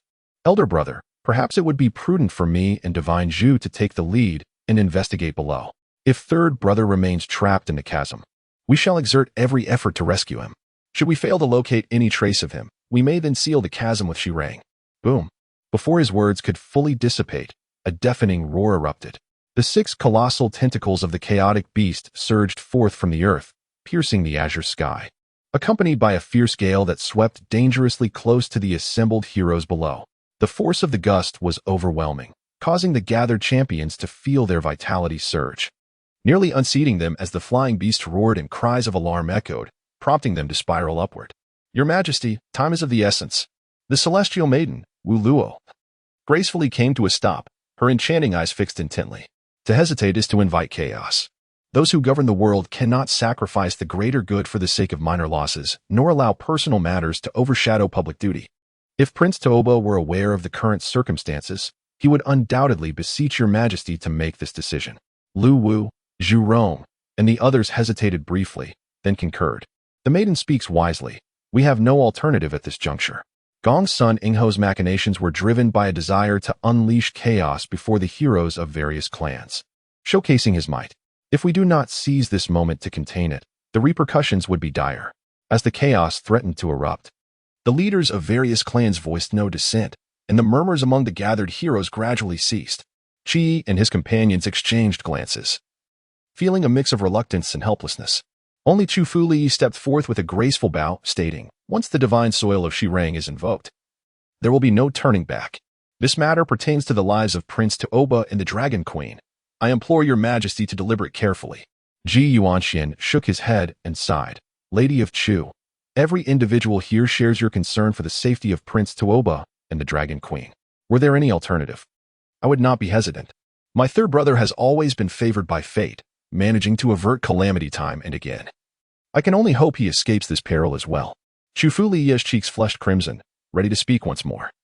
But Ji Yuanxian had already turned to face the assembly, raising the bronze secret box and declaring solemnly, esteemed friends, this soil is a sacred artifact bestowed by the goddess Nuwa.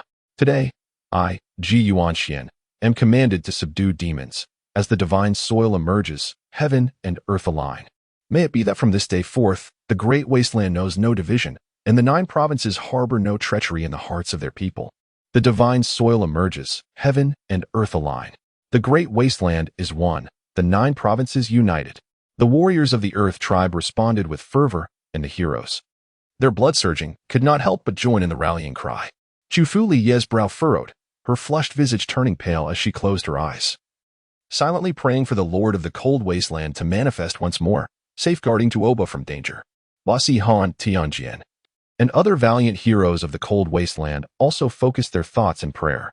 Roar! The chaotic beast beneath the surface seemed to hear their cries, erupting with a thunderous roar. Its tentacles flailed wildly, and its massive crimson form surged upward, fracturing the earth, causing violent eruptions and gushing flames. Ji Yuanxian, no longer hesitating, bellowed, released the arrows. Amidst a cacophony of shouts, a flurry of arrows descended like a tempest, a torrential storm of attacks converging. The chaotic beast roared thunderously, its numerous gargantuan tentacles thrashing violently, sweeping through the air and sending arrows spiraling back into the sky. Hundreds were caught unawares, unable to defend themselves, falling victim to the onslaught as they tumbled and cried out in agony. Yet, despite the chaos, nearly 1,000 arrows pierced through the turbulent air, striking with fierce precision into the beast's tentacles. In response to the pain, the beast howled in fury, its tentacles recoiling and retracting into the fissures of the earth. It was at this moment that Ji Yuanxian seized the opportunity, calling out with fervor, "Pray to the heavens, assemble the formation, summon the winds." Riding atop the Qilan beast, he dove headlong, clutching a copper box in his left hand while his right brandished the Jun Tian sword, emitting a blinding golden light. The warriors of the Earth tribe erupted in a mighty cheer, charging forth on their beasts, swiftly forming the grand array of heavenly supplication, their spears and swords pointed skyward. The Wu Luo fairy danced gracefully at the heart of the formation, silently reciting incantations as 2 young maidens echoed her call, unleashing the dual swords of heaven and earth from the box, intertwining and radiating brilliant light. With a thunderous clash, myriad beams of sword and spear converged in the sky, creating a deafening explosion that darkened the heavens and sent radiant clouds swirling. Simultaneously, a slender woman clad in yellow with white hair ascended skyward on the back of a massive black bird, wielding an enormous round copper fan. Commanding, from the southeast to the northwest, let the winds sweep across the land. She was none other than Feng Ho, one of the two great wind deities of the wilderness, renowned alongside the Wind Duke. As the fan swept through the air, tumultuous clouds surged forth, and a furious wind howled, causing everyone to momentarily lose their breath, their garments and hair whipping wildly in the gale. Had they not been prepared, they would have been swept away into the heavens.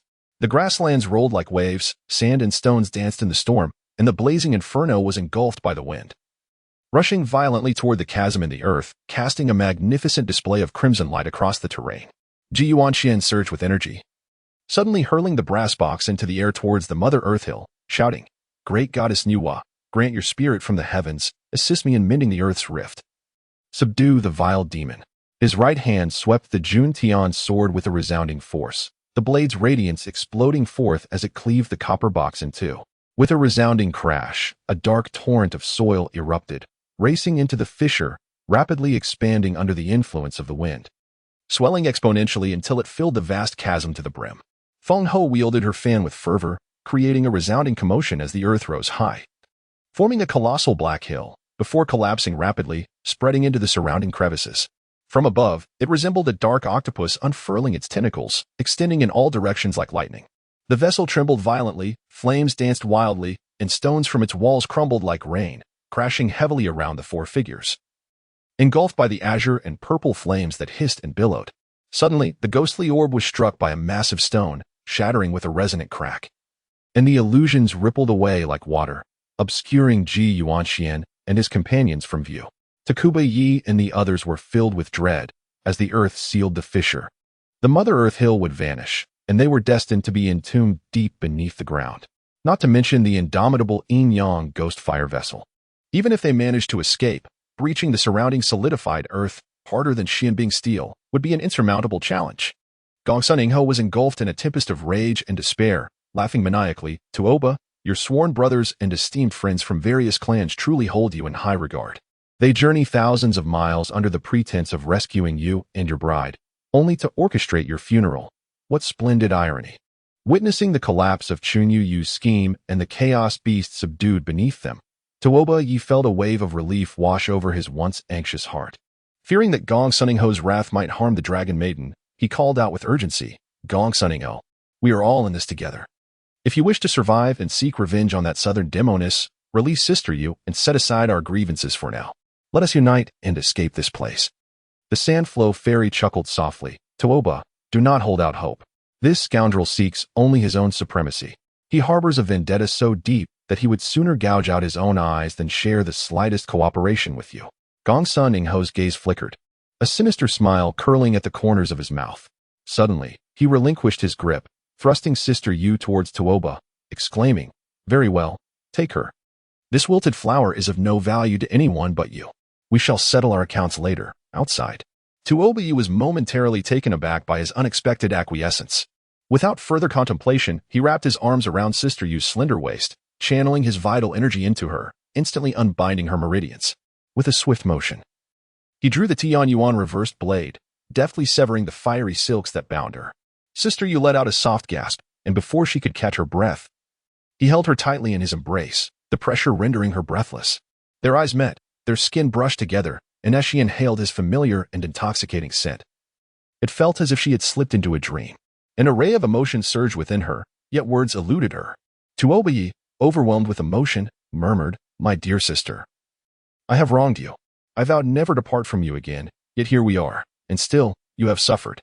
Sister Yu gently placed her hand over his mouth, her cheeks flushed as she gazed at him tenderly, shaking her head with a smile, tears streaming down her face. The surrounding flames danced wildly, casting a glow that either illuminated her crimson hair or was ignited by it. Tuoba Yi's blood surged like a tempest, tears blurring his vision as he could no longer contain the fervent oath that roared within him.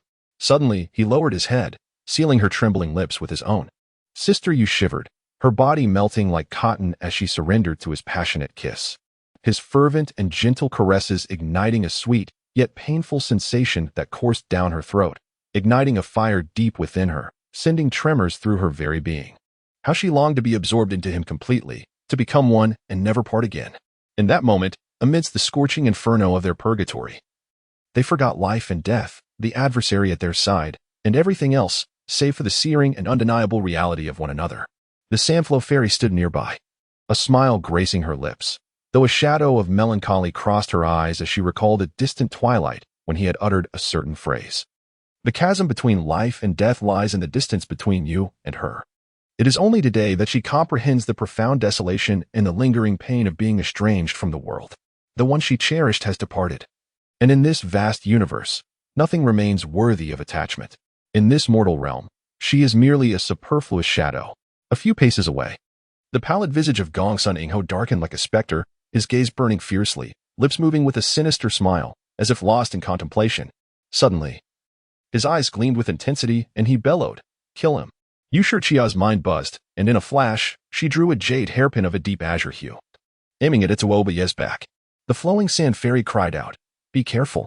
Silver needles danced with fury, shooting towards her delicate hand, only to be deflected by Gong Sun Ingho's palm, scattering them into the air. A chill ran down Tuobaye's spine, and he understood the reason behind Gong Sun Ingho's seemingly generous return of Yushur Chia. This man must have already implanted a controlling curse within her, waiting for him to rescue her, so he could manipulate her into taking his life. With mere inches separating them, there was no escape.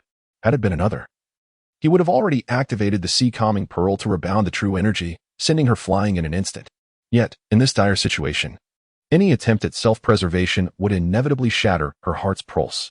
In the fleeting moments, countless thoughts raced through his mind, yet no viable solution emerged. The initial shock and panic subsided, and he resolved, so be it. Buried beneath the endless earth, death is inevitable. To be laid to rest alongside Sister Yushur is a kindness from the heavens. Moreover, to perish by her hand? With this thought, tranquility enveloped his heart. A faint smile graced his lips as he mused, "Dearest sister, now no one can separate us." Just as the tip of the hairpin was about to pierce his back, Yushur Chia's heart suddenly quivered, her consciousness sharpening. She cried out, "Tuoba!" Her delicate hand recoiled sharply, and with a sharp sound, the jade pin plunged into her own pulse. A slight pain pricked her wrist, akin to a bee's sting, devoid of any sensation of numbness or toxicity. A wave of relief washed over her, and in her dazed state, she heard Tuoba exclaim, "Sister Yushur, you." He stared at her in shock, speechless. Yushur Chia's heart sank. Her right hand gathered energy into a mirror, casting a slanting reflection. As her body swayed, she felt as though struck by a bolt of lightning, the world spinning violently, her breath and heartbeat halting in unison. In the mirror of energy, her once fiery red hair had inexplicably turned completely white, her smooth, delicate visage now etched with wrinkles. Delicate crow's feet had formed at the corners of her eyes, and even her long, sleek neck bore several conspicuous horizontal lines. In an instant, she seemed to have aged decades, youth fleeting like a snap of the fingers. A chilling dread gripped the flowing sand fairy, almost beyond belief. In the entire world, the only poison capable of inducing such rapid aging was that legendary herb from the realm of immortals. On that day, when she and Tuoba battled the 10 sorcerers atop Ling Mountain, the sorcerers had deceitfully used a moment of fleeting beauty to feign possession of this wondrous herb, hoping to intimidate them into surrender. What was once thought to be an elusive herb atop Ling Mountain, believed to exist nowhere in the mortal realm, has unexpectedly been distilled into a lethal poison by this wretch. Gong Sun Ingho laughed heartily, proclaiming, "Indeed, the beauty grows old with a mere snap of the fingers, while white hair springs forth in an instant. Sister I had intended to fulfill your desires, allowing this lad to grow old with you overnight. Yet you would rather inflict harm upon yourself than allow him the slightest injury. Little do you know whether he would hold such deep affection for you. An age crone with skin like chicken skin and hair as white as frost." Yushur Chia remained oblivious to his taunts, staring blankly at her reflection in the mirror. Her hair as white as snow, her once smooth skin now rapidly sagging and wrinkling as she continued to age before her own eyes. Her complexion pale as if trapped in a nightmare. Tuoba, filled with rage, shouted, "Gong Sun Ingho, produce the antidote." He soared into the air, wielding the Tian Yuan reverse blade, its silver light dancing fiercely as he launched relentless attacks. The more agitated he became, the more pleasure Gong Sun Ingho derived, skillfully countering each of his assaults with the fiery blade, laughing uproariously. Life and death, aging and illness, even the heavens are powerless against them. How could I possibly possess an antidote? In any case, we all meet our end. What harm is there in living out one's days to the fullest? A chill ran down to Obaye's spine as he recalled the words of Wu Gu and Wu Shen, "Handsome lad." This snap of the fingers makes beauty old is a rare poison from the celestial realm, and no remedy exists in the mortal world. Even a toppling mountain. No herb can provide even the slightest relief. Should you choose incorrectly, your sister will be unable to save you. Even the 10 witches of Ling Mountain were at a loss. Indeed, it seemed the poison truly had no cure. Was he to merely watch as his beloved aged before his eyes, her breath growing shallow? For a woman, nothing is more precious than her beauty and age. And Yushurtia was no exception. Reflecting on her suffering and humiliation endured for his sake, transforming into an ugly and despicable wretch, she had finally regained her beauty. Only to be so cruelly betrayed by this scoundrel. Her heart swelled with sorrow and rage, reaching a boiling point, and she declared, "Since there is no antidote, let your life serve as the remedy." The elemental energies within her surged violently, transforming into a torrent of platinum energy that surged into the Tian Yuan reverse blade. Its blade shining fiercely as she unleashed her fury. In this moment of intense hatred, each strike bore the ferocity of the Jin clan's most formidable techniques, nearly turning it into a life and death struggle. Even Gong Sun Ho, despite his extraordinary cultivation, was forced to stagger back and retreat. Gong Sun Ho laughed boisterously. Even a deity crossing the river struggles to preserve themselves. Do you still dare speak so boldly? The oaths of the sea and mountains within you stir restlessly. With such agitation, be wary of your emotions overwhelming you. Especially in the presence of an old crone and a young sprite. Where can you vent your frustrations? Suddenly, the sound of silvery laughter rang out from the sand fairy, Gong Sun Ho, who says that the snap of the fingers makes beauty old has no cure. To untie the bell, one must find the one who tied it in the first place. Thanks to your mother, that cunning old hag. The antidote has been prepared for over 20 years. As she spoke, silver needles danced through the air, sealing all of Yushurtia's acupoints. With a gentle stroke of her right index finger across her left wrist, she brought it to Yushurtia's lips, and blood began to trickle down. Unable to move, Yushurtia felt a cool, sweet sensation in her throat, and the burning sensation across her skin diminished almost instantly.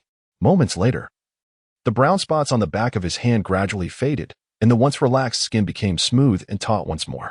Astonished and intrigued, he marveled at the miraculous efficacy of the enchantress's blood. Suddenly, a realization struck him, and he exclaimed, "Indeed, the elixir of immortality." Overwhelmed with joy and gratitude, he declared loudly, "The grace and benevolence of the celestial maiden shall be eternally etched in the heart of Tuobiyi." Years ago, in her pursuit of the elixir of immortality, the Lady of the Sands had been used as a vessel for the concoction, resulting in her remaining in a youthful form for 2 decades, unable to mature. Yet, being eternally youthful, her blood naturally possessed the qualities akin to an everlasting spring. Who could have anticipated that fate would weave the threads of cause and effect so intricately, culminating in this moment? Gong Sun Ho, filled with indignation and rage, laughed heartily, a mere ant attempting to shake a great tree. How ridiculous. The fleeting youth could age a person to their twilight years in half an hour. And with the acceleration provided by the azure fire, the speed would be tripled. Before his words could settle, a thunderous explosion erupted as icy air surged from the vessel, extinguishing the flames and causing a flurry of snow to fill the air once more. The Lady of the Sands laughed heartily. When it rains, it pours. The heavens do not favor you. While the fleeting youth was undeniably swift in the blazing heat, what would its pace be in this icy realm? With her right palm pressed against the rain mistress's back, she transmitted her vital energy steadily. By nature, she was selfish and ruthless, merciless in her killings. Under normal circumstances, she would never willingly sacrifice herself for another. Yet, driven by a deep-seated hatred for Gong Sun and an inexplicable affection for Tuoba Yi, combined with their dire predicament, she resolved to assist Tuoba Yi in thwarting Gong Sun Ho, even at the cost of her own life. Snowflakes danced down, settling on the rain mistress's face and body, quickly crystallizing into a pale blue ice. The steam rose as the wrinkles on her face began to diminish, and even her once white hair gradually transformed into a shade of rosy red. Gong Sun Ho raised his brow and sneered. Within the vessel, water and fire alternate, each half hour marking a cycle. Little wretch, I shall see just how much blood you possess and how long you can sustain this. The earth's fire blade, imbued with purple light, blazed forth, its aura stretching for several dozen feet as it unleashed 7 consecutive strikes, akin to thunderous fury upon the Tian Yuan reverse blade. Boom, boom. The waves of energy exploded, causing a metallic taste to surge into Obaye's throat. His arms went numb as he swiftly spun the stabilizing pearl to gain momentum, retreating momentarily. Then, with a fierce cry, he lunged forward once more, attacking with the ferocity of a tempest. Determined not to allow Gong Sun to approach the two women even a hair's breadth, the fierce winds whipped the ice and snow towards him, sending chills deep into his bones. The Lady of the Sand's apple-red cheeks turned crimson from the cold, her teeth chattering as she continuously dripped her blood into the rain mistress's mouth while channeling her vital energy to force the strange poison within towards the acupuncture points. Amidst the extreme fluctuations in temperature, the emotional poison within Luo Jia and Taoba Yi surged violently. Yet, with the fate of the rain mistress hanging in the balance, they could no longer use the voracious flames to elevate the temperature within the vessel. They could only concentrate their thoughts, each doing their part while desperately resisting the desires within, suffering immensely. Tuoba Ye's vital energy, already inferior to that of Gong Sunning Ho, faltered further under the strain of multitasking as he struggled to endure, feeling as though flames were consuming him from within. A profound chill enveloped my heart, and I dared not cast my gaze upon the two women, fearful that untamed thoughts might arise, rendering me unable to restrain myself. Gong Sunning Ho, emboldened with each passing moment, wielded the earth-fire young extremity blade with the ferocity of a thunderous tempest, its fierce gust sweeping through the surroundings, shattering the rocky walls and revealing the dark, verdant copper beneath. For others, the interplay of water and fire, the oscillation of heat and cold would be excruciating. Yet, he, being inherently attuned to both elements and having been sealed within this divine vessel for 16 years, found himself in perfect harmony with it. Tuoba Yi retreated repeatedly, and although he harnessed the power of the sea-stabilizing pearl to rebound the true energy, he found himself unable to withstand the onslaught of Gongsun's fiery blade, which hissed and crackled, singeing his hair and brow while his garments ignited in flames. A sudden realization struck him, and he cursed his own folly. He knew that fire conquers metal within the 5 elements and, despite being aware of his inferior true energy, he foolishly attempted to counter Gongsun's blazing earth fire young extremity blade with metallic true energy and weapons, akin to throwing an egg against a stone. With a focused mind, he directed his true energy through the metal meridians within his body, such as the Taiyin lung meridian, channeling it into the water-associated meridians like the Shaoyin kidney meridian, before surging into the heavenly origin reverse blade in his right hand. Clang! The harmonious interaction of metal and water birthed a resounding dragon's roar, and the heavenly origin reverse blade suddenly radiated a blinding black light, its energy surging mightily. Tuoba Yi let out a long, triumphant howl, his true energy surging like a tidal wave as he brandished his long knife, its cold light flashing like an explosion, slicing towards Gong Sun Ing Ho with ferocious intent. Boom! The earth fire yang extremity blade met his attack head-on, causing both warriors to gasp in unison, tumbling backward from the force of the clash. 5 elemental true energy. Gong Sun Ing Ho felt a surge of both shock and fury. Although he had heard whispers of this young man's mastery over the 5 elemental transformation technique, he had never truly believed it until now. In that fleeting moment of combat, he realized that the rumors held truth. In the realm, the only beings capable of instantly transforming golden true energy into mysterious water true energy were Shinong and this young man. Born with an innate affinity for both water and fire, a rarity to behold, he held a profound respect for Shinong, believing that after Shinong's ascension, no adversary would match him. Yet, unexpectedly, another young man with a similar affinity emerged. Jealousy intertwined with murderous intent surged within him, and he laughed maniacally, exclaiming, "Excellent! Excellent! I look forward to discovering whether your 5 elemental true energy surpasses my water and fire divine heroics." With a vigorous motion of his arms, snowflakes danced chaotically around him as frigid white mist spiraled into a massive vortex, suddenly lunging forth like an enraged dragon towards Tuoba Yi. Anticipating his move, Tuoba Yi mimicked his tone, raising his brows with a smile. A mere insect attempting to shake a great tree is laughable. In an instant, he spun the sea-stabilizing pearl, his entire form whirling like a top, the piercing waves of mysterious water energy crashing against him with a resounding force.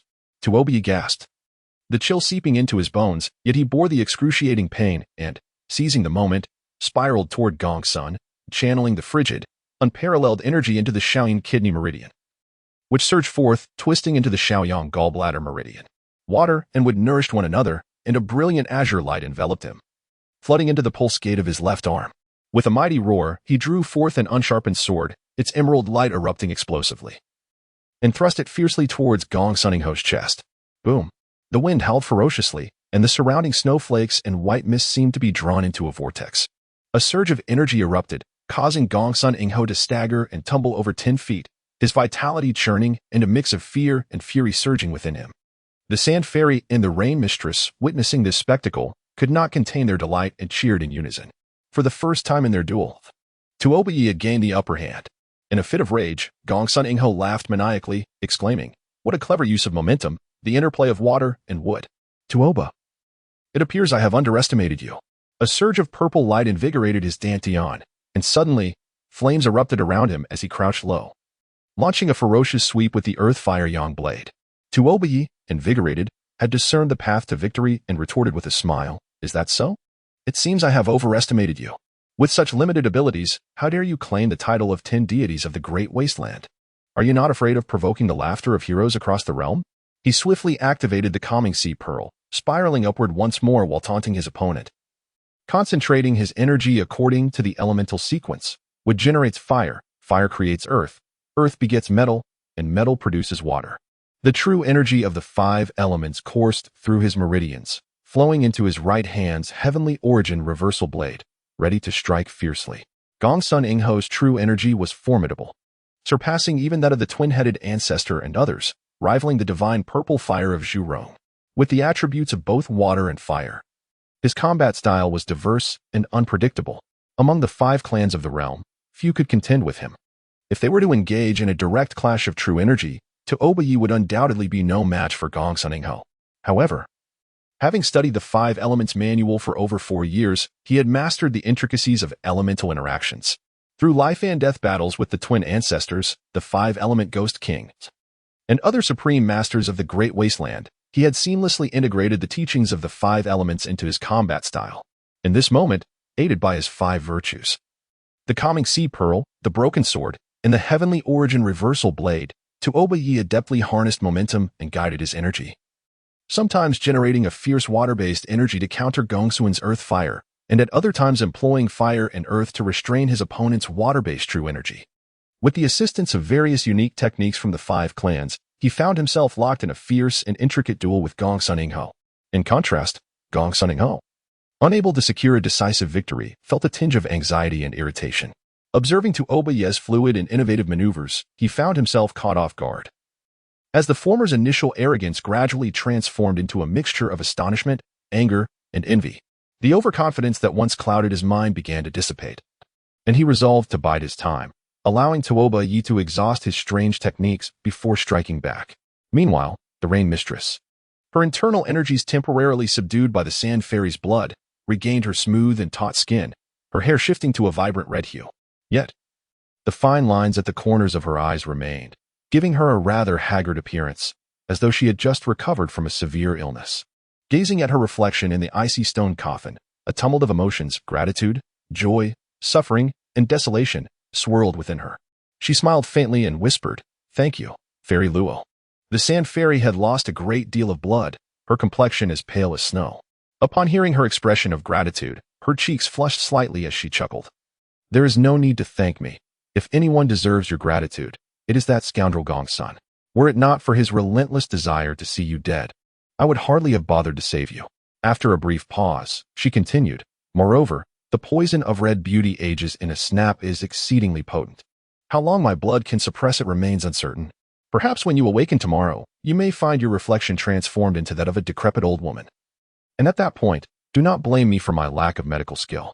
The Rain Master's concubine smiled and shook her head, gazing at Tuobayi, who was engaged in fierce combat in midair. A wave of sorrow washed over her as she thought, to be trapped in this abyss, with no guarantee of survival. What hope is there to speak of tomorrow? If I must perish in his embrace, at least I will retain a visage that does not bore him. I would consider that a small mercy. The Sand Fairy turned her gaze to Tuobayi, who wielded the divine weapons of gold and wood, darting around Gongsun Ingho like a butterfly flitting through flowers or a bat soaring through the heavens, displaying extraordinary agility. Despite the ferocious onslaught of the Earth Fire Yang Extreme Blade, he remained unscathed, and whenever he counterattacked, his might was unmistakable, prompting her to cheer aloud. Gongsun Ingho, filled with animosity towards her, seethed with rage upon hearing her voice. He contemplated, "First, I shall eliminate this little wench. and then I can deal with that thief Taoba at my leisure. With that, he unleashed a powerful palm strike, forcing Taoba Yi to retreat.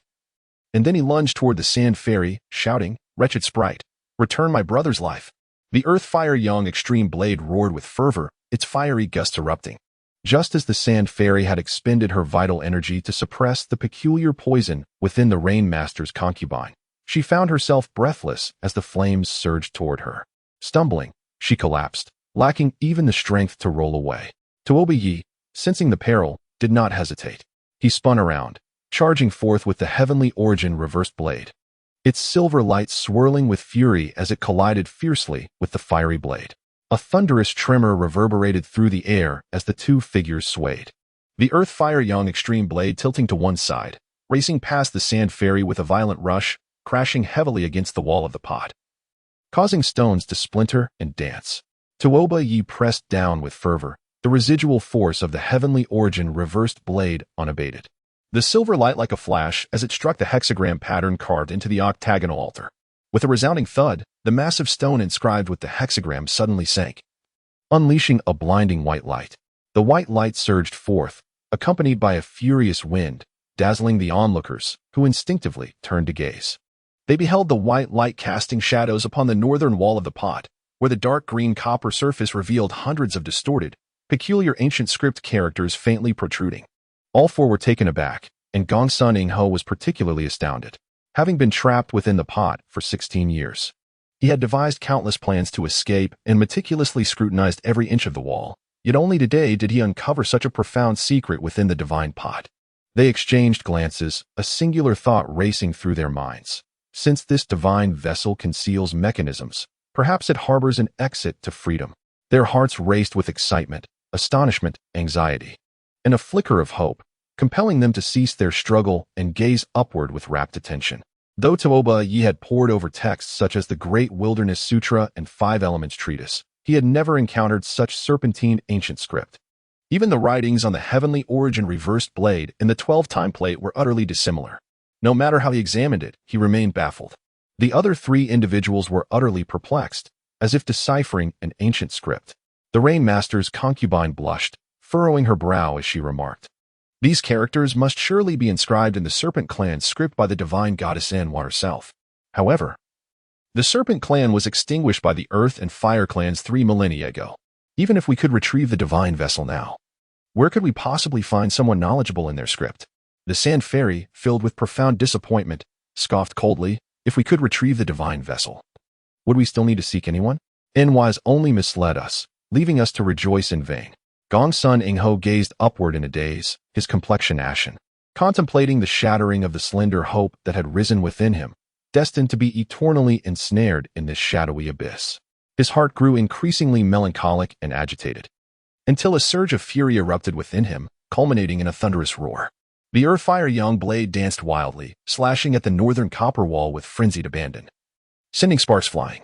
Only Taoba Yi remained in deep contemplation, musing, the arrangements made by the goddess Anwa must carry profound significance. The Five Elements Chronicle mentions that the Bagua was created by the divine Fuxi, harmonizing yin and yang while encompassing the truths of the cosmos. Why has she shaped this platform into the form of Bagua, placing it at the base of the divine vessel? Lowering his gaze upon the Bagua platform, he circled it slowly, pondering, "Earlier, when I struck the Qian trigram, the mechanism was activated. What would happen if I were to strike the Kuan trigram now?" Focusing his energy, he swung his blade towards the Kuan trigram with precision. A resounding crash echoed, and a wave of force erupted, yet the platform remained motionless. Hearing the commotion, Gongsun Ingho seemed to awaken suddenly, turning around with a pale, contorted face, his eyes ablaze with rage. He sneered, "Without sacrifice, how can one attain divine assistance? I shall slay you to appease the goddess Anwa." His arms ignited with furious energy, intertwining and swirling around him, before suddenly erupting into a torrent of dark dragon energy, hurtling towards Taoba Yi. Amidst the startled cries of the two women, Taoba Yi soared upward, narrowly evading the onslaught. The heavenly Yuan reverse blade gleamed silver as he counterattacked with fervor. Boom, boom. As the blades clashed, two waves of energy collided fiercely against the Dui trigram, resulting in two consecutive explosive sounds. The colossal stone of the Dui trigram suddenly sank, releasing a blinding flash of white light. Chapter 19. The transmutation of heaven and earth with a thunderous roar, the colossal stone bearing the devour hexagram suddenly sank, casting a radiant white light upon the wall of the pot to the northwest, revealing hundreds of serpentine ancient inscriptions. The four individuals were taken aback, their hearts oscillating between shock and joy. The movement of two stones on the Bagua platform indicated that a secret mechanism indeed lay within this divine pot. A matter of no mere coincidence. Should they uncover the intricate connections, perhaps they could find a way to escape this place. Tuoba's ambition surged. The Qian hexagram had inadvertently fallen with a single strike. Yet why did the Dewa hexagram require 2 consecutive blows? Could it be inferred that the third mechanism would need 3 strikes?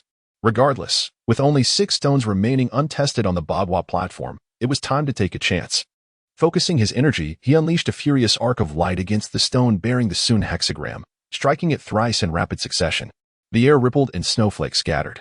Yet the stone remained steadfast. Thus, he proceeded from south to west, then from north to east, sequentially attacking the Kan, Jin, and ultimately the Li hexagram stones, delivering 3 slashes each time. His hands grew numb from the impact, but no stone yielded any sign of movement. Impatient, Gong Sunning-ho exclaimed, "Step aside, allow me." Channeling all his strength, he unleashed a blazing torrent of energy towards the Li hexagram stone with a series of thunderous strikes. Bang! As the third strike fell, a brilliant purple light erupted, and the Li hexagram stone abruptly descended, revealing hundreds of lines of inscriptions upon the copper wall to the west. Snowflakes danced in the air as the crowd erupted in joyous exclamations. Gong Sunning-ho's eyes sparkled with excitement as he laughed. "I understand now. The sequence must be from south to east, incrementally increasing." He unleashed a flurry of strikes upon the Zhan hexagram stone, yet this time, the flames flickered, and the stone remained immovable. His heart sank, the elation on his face replaced by a mask of confusion. He continued to strike at the other hexagram stones, but none stirred. Disappointment settled over the group as they stared blankly at the Bagua platform, lost in contemplation. The Sand Fairy murmured softly. In the center lies the yin and yang, forming the taiji. Surrounding it, the heavens and earth establish their positions, mountains and marshes communicate, thunder and wind intermingle. Water and fire do not clash. This is the essence of the Bagua. She had previously spoken of Fushi's Taiji Bagua diagram, encompassing the cosmic principles of yin and yang transformation and the interplay of the 5 elements, intricately linked with the He-Tu born by the dragon horse. Yet, the He-Tu presented an arrangement from 1 to 10. How did this relate to the Bagua? Tuoba felt a stirring in his heart, recalling the mysterious He-Tu depicted in the 5 Elements manuscript. In that diagram, the numbers 1 and 6 were positioned below, 2 and 7 above, 3 and 8 to the left, 4 and 9 to the right, and 5 and 10 at the center. Compared with Fushi's Bagua, there seemed to be no apparent connection. He pondered, since Fushi derived the Bagua from the He-Tu, there must be some commonality. What if the numerical arrangement were slightly adjusted according to the Bagua? The Qian stone had been struck first and only once, placing 1 in the southern Qian position. The Dui stone was struck second and twice, thus 2 belonged in the southeastern Dui position. His heart raced, a vague realization flickering in his mind, yet clarity eluded him. He considered, Fushi revered the number 9, yet the Bagua only contained 8 positions, where then should 9 be placed? As he gazed intently at the Bagua platform, a sudden jolt of insight struck him. Taiji, 9, indeed, holds the supreme position, naturally deserving to be placed at the central Tai Chi. A sudden spark of inspiration ignited within. If Tai Chi represents the harmonious interplay of yin and yang, the ultimate essence of the cosmos, does it imply that the sum of the 2 opposing hexagrams across the Tai Chi ought to equal 9? At that moment, my fingertips danced with genuine energy, and adhering to this principle, I meticulously inscribed the corresponding numbers of the 8 trigrams upon the snowy ground. The due south position of Qian is 1, while the due north position of Kuan must be 8. The southeast position of Dui corresponds to 2, and the northwest position of Jin naturally equates to 7. The due east position of Li is 3, thus the due west position of Kim must be 6. The remaining positions, Jin and Sun, correspondingly represent 4 and 5. Consequently, as I aligned these numbers, each pair indeed summed to 9, seamlessly and flawlessly. Tuoba Yi was both astonished and elated, as if he had suddenly glimpsed an unimaginable wondrous realm. The mysteries of the 8 trigram platform crystallized within his mind. Yet, a shadow of doubt crept in, as he pondered. Strange, I distinctly struck the Li hexagram stone 3 times, so why did it not yield any response? How could it be that after Gongsun Ingho struck it 3 times, the hexagram stone immediately sank?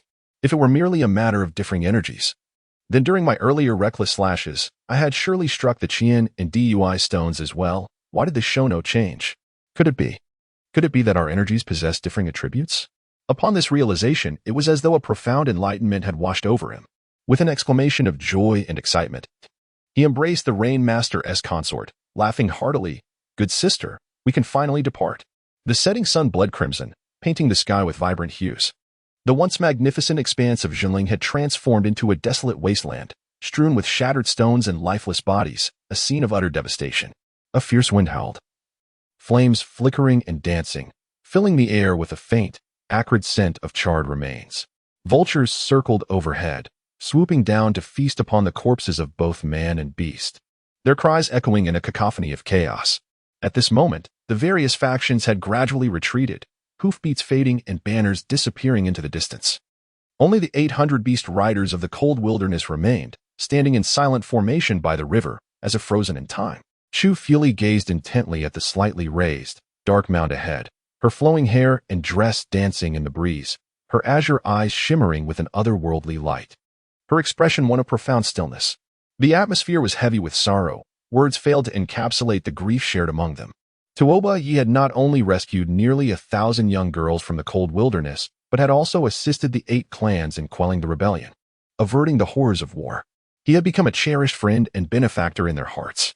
Now, witnessing him trapped in the depths of despair, they were rendered helpless, their hearts burdened with sorrow and guilt that words could not convey. Quietly, Tianjian drew his curved blade, letting a drop of blood fall upon the arrowhead, then turned, drawing the Baotot like a crescent moon. With a swift motion, the arrow flew like a shooting star, vanishing into the heavens. A fleeting flash of crimson amidst the evening glow. Others, including Ba Si Han, followed suit, pricking their fingertips to let their blood fall upon the arrow tips, then bending their bows to release a volley of arrows skyward in a furious display.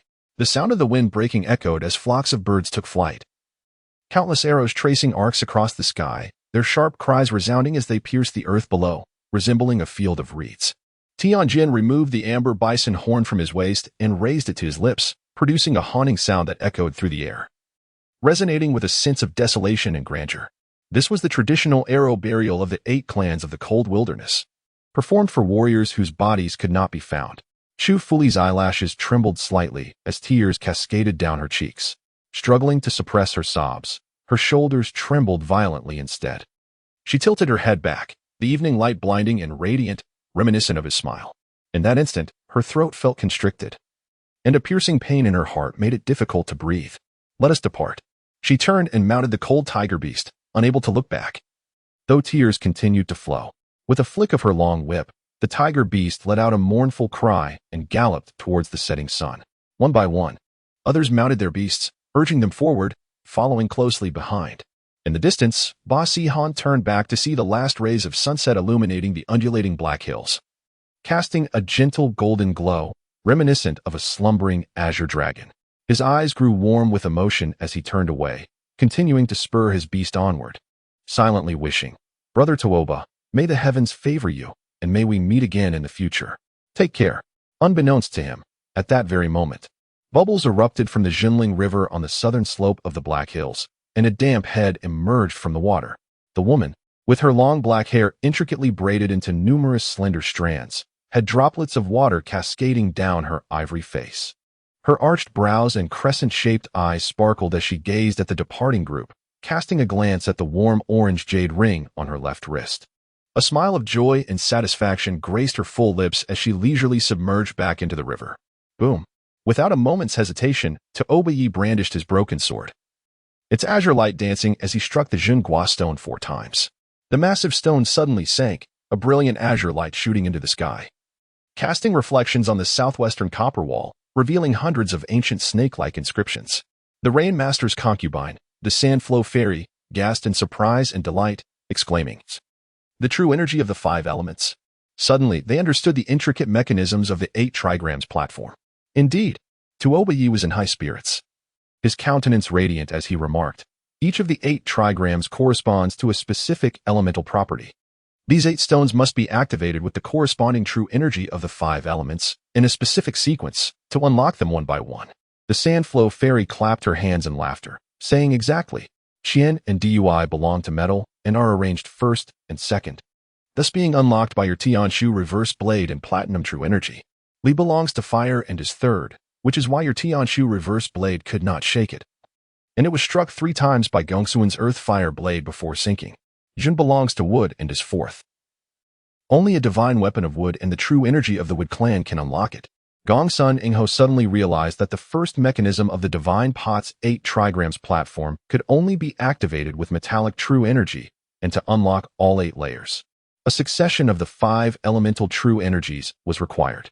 No wonder he had been sealed within this divine pot for 16 years without perceiving any clues.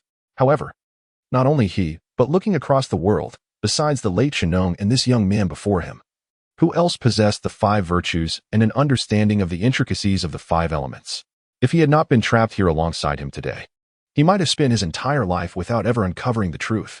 Upon contemplating this, a tumult of surprise, fury, jealousy, and shame surged within him like a tempest. His complexion shifting from ashen to deep crimson, then to a purplish hue, and finally to a pallid blue. His narrow-mindedness and arrogant bravado rendered him incapable of tolerating anyone surpassing him.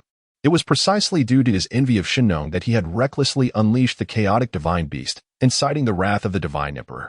Now, to acknowledge that this young lad possessed far superior talents while also having saved his life was an unbearable humiliation. Witnessing the 2 women cheer for him, their eyes filled with admiration, further stoked the flames of his rage, his fists clenched tightly, veins bulging ominously. However, to Obayi, oblivious to the turmoil within, chuckled. The fairy speaks true. Sun belongs to the wood element, ranking 5th, so naturally, I shall strike 5 consecutive blows with the unyielding sword. With that, he thrust his sword into the air, unleashing a dazzling wave of light. With a resounding crash, the Sun hexagram stone indeed descended, radiating a brilliant azure glow. To Obayi, undeterred, spun and maneuvered, channeling the 5 elemental energies within him, striking the Kan, Jin, and Kuan hexagram stones downward with the energies of dark water and yellow earth. A cacophony erupted as 8 beams of colored light crisscrossed, casting reflections upon the walls of the cauldron, where ancient script danced like rippling water, coalescing into a mesmerizing spectacle as countless snowflakes fluttered within the prism of light, transforming the faces of the 4 into a surreal tapestry. Tuoba-Yi held his breath, his heart racing, waiting in silence, but when no further sounds emerged, disappointment washed over him. Conversely, Gongsun Ingho transformed anger into delight, laughing maniacally. Tuoba scoundrel, after all your prattle, you believe you've unraveled the mystery, only to reveal this ancient script? If there truly were a mechanism to escape, could I have remained trapped here for 16 years? Huh, the heavens have led us in circles, only to use you 3 wretches as my sacrificial offering. Before his words faded, a torrent of black light erupted from his left arm as his right wielded the fiery blade, cutting through the air with a thunderous slash. The water and fire divine blades simultaneously unsheathing, aimed at Tuoba-Yi and his companions in a fierce assault. Tuoba-Yi, taken aback, lifted the 2 women and soared into the sky. The clash of the dark water energy blade and the fiery light blade struck the Taiji pattern at the center of the 8 trigrams platform, sending shockwaves through the air. Simultaneously, the Taiji pattern quaked violently, spinning rapidly as the yin and yang poles erupted into blinding black and red beams of light. A furious wind whipped through. The radiant glow dazzling as the entire divine cauldron seemed to be drawn into the whirlpool created by the spinning Taiji pattern, rapidly swirling into an unparalleled vortex.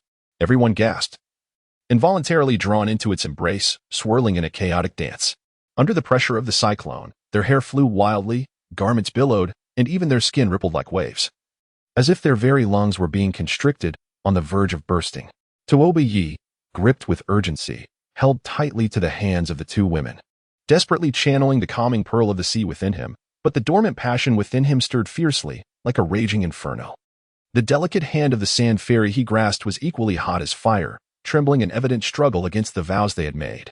Suddenly, a searing energy blade grazed his left side, causing his skin to burn and his clothes to ignite, unmistakably wielded by Gongsun Ingho's fiery blade. Tuoba-Yi was both astonished and enraged, never expecting that at such a critical moment, he would still be subjected to a surprise attack. He shouted, "Are you mad?" The fierce winds buffeted him, leaving his tongue and mouth numb, rendering him momentarily speechless. Gongsun Ingho laughed heartily, swirling in the cyclone. While the fiery blade of earth and the ethereal blade of water relentlessly assaulted him, slicing through the air around the trio. Crashing against the spinning walls of the vessel with explosive sounds, sending shimmering waves of light, cascading.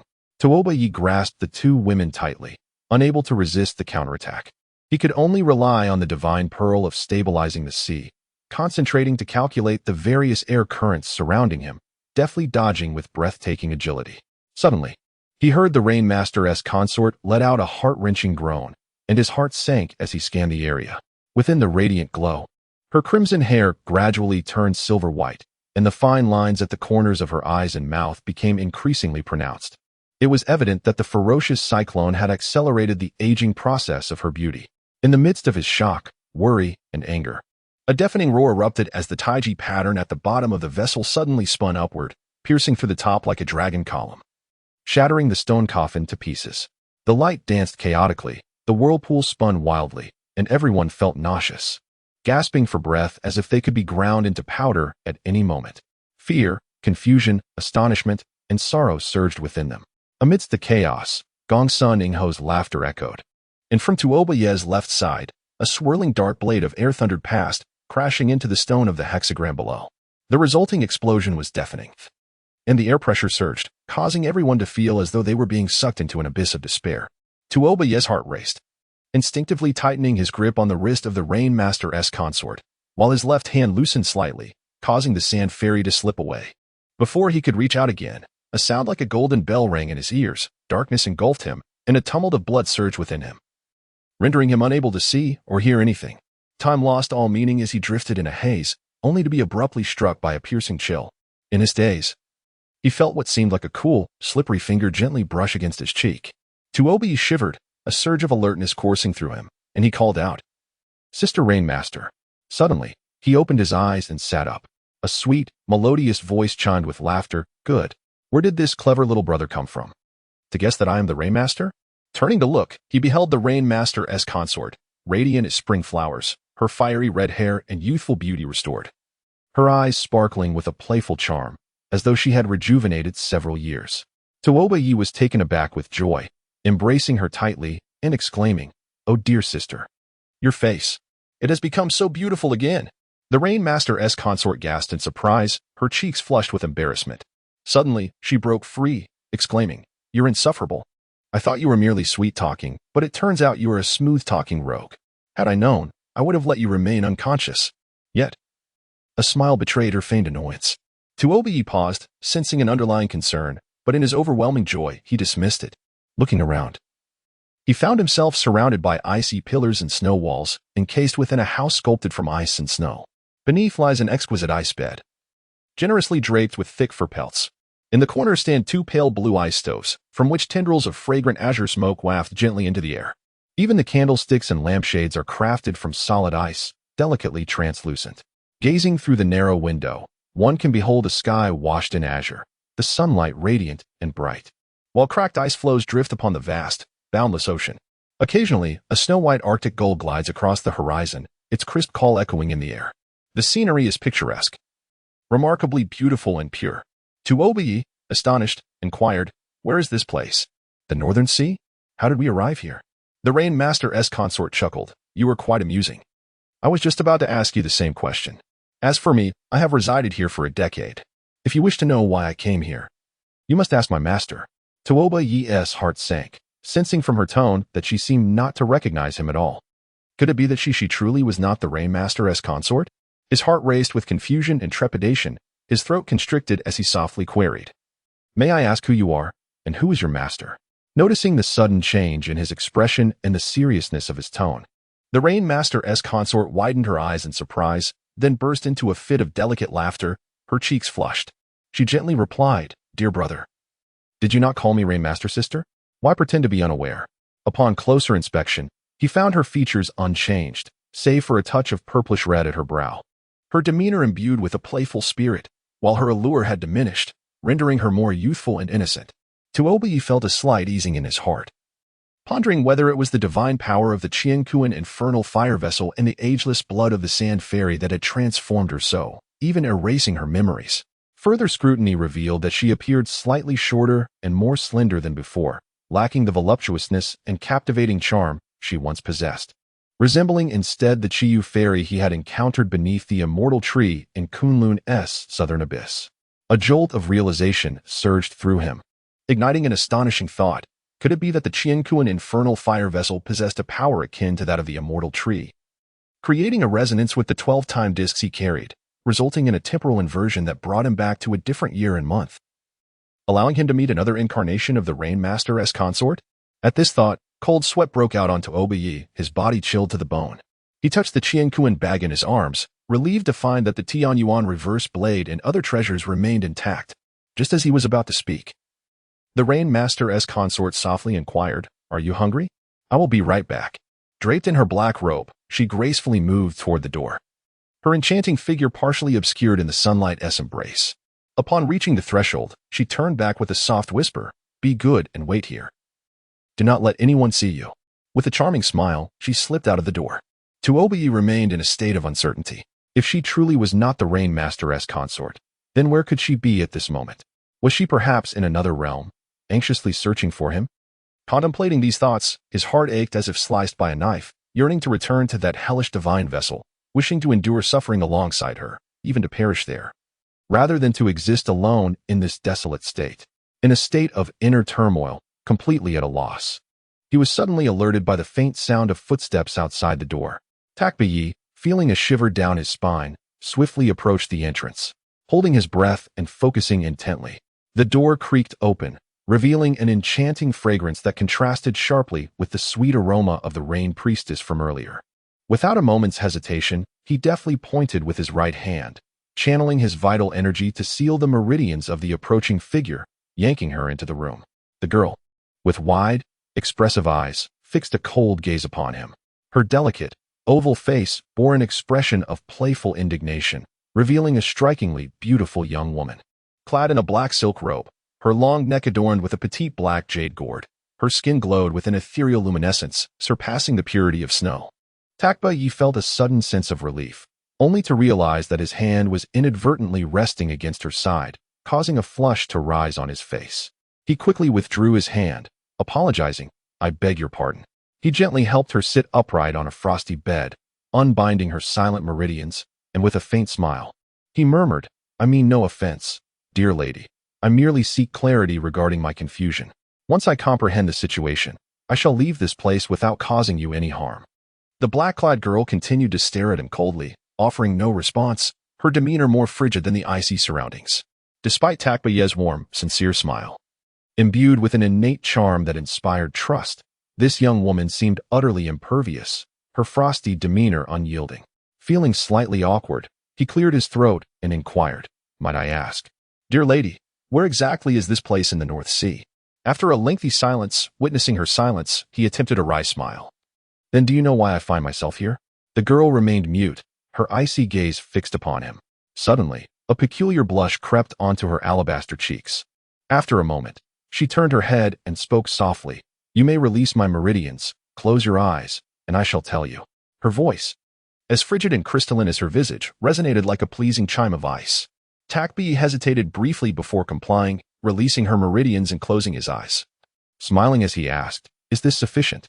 Before he could finish, a fragrant breeze enveloped him, and his lips were unexpectedly sealed by two soft, moist petals.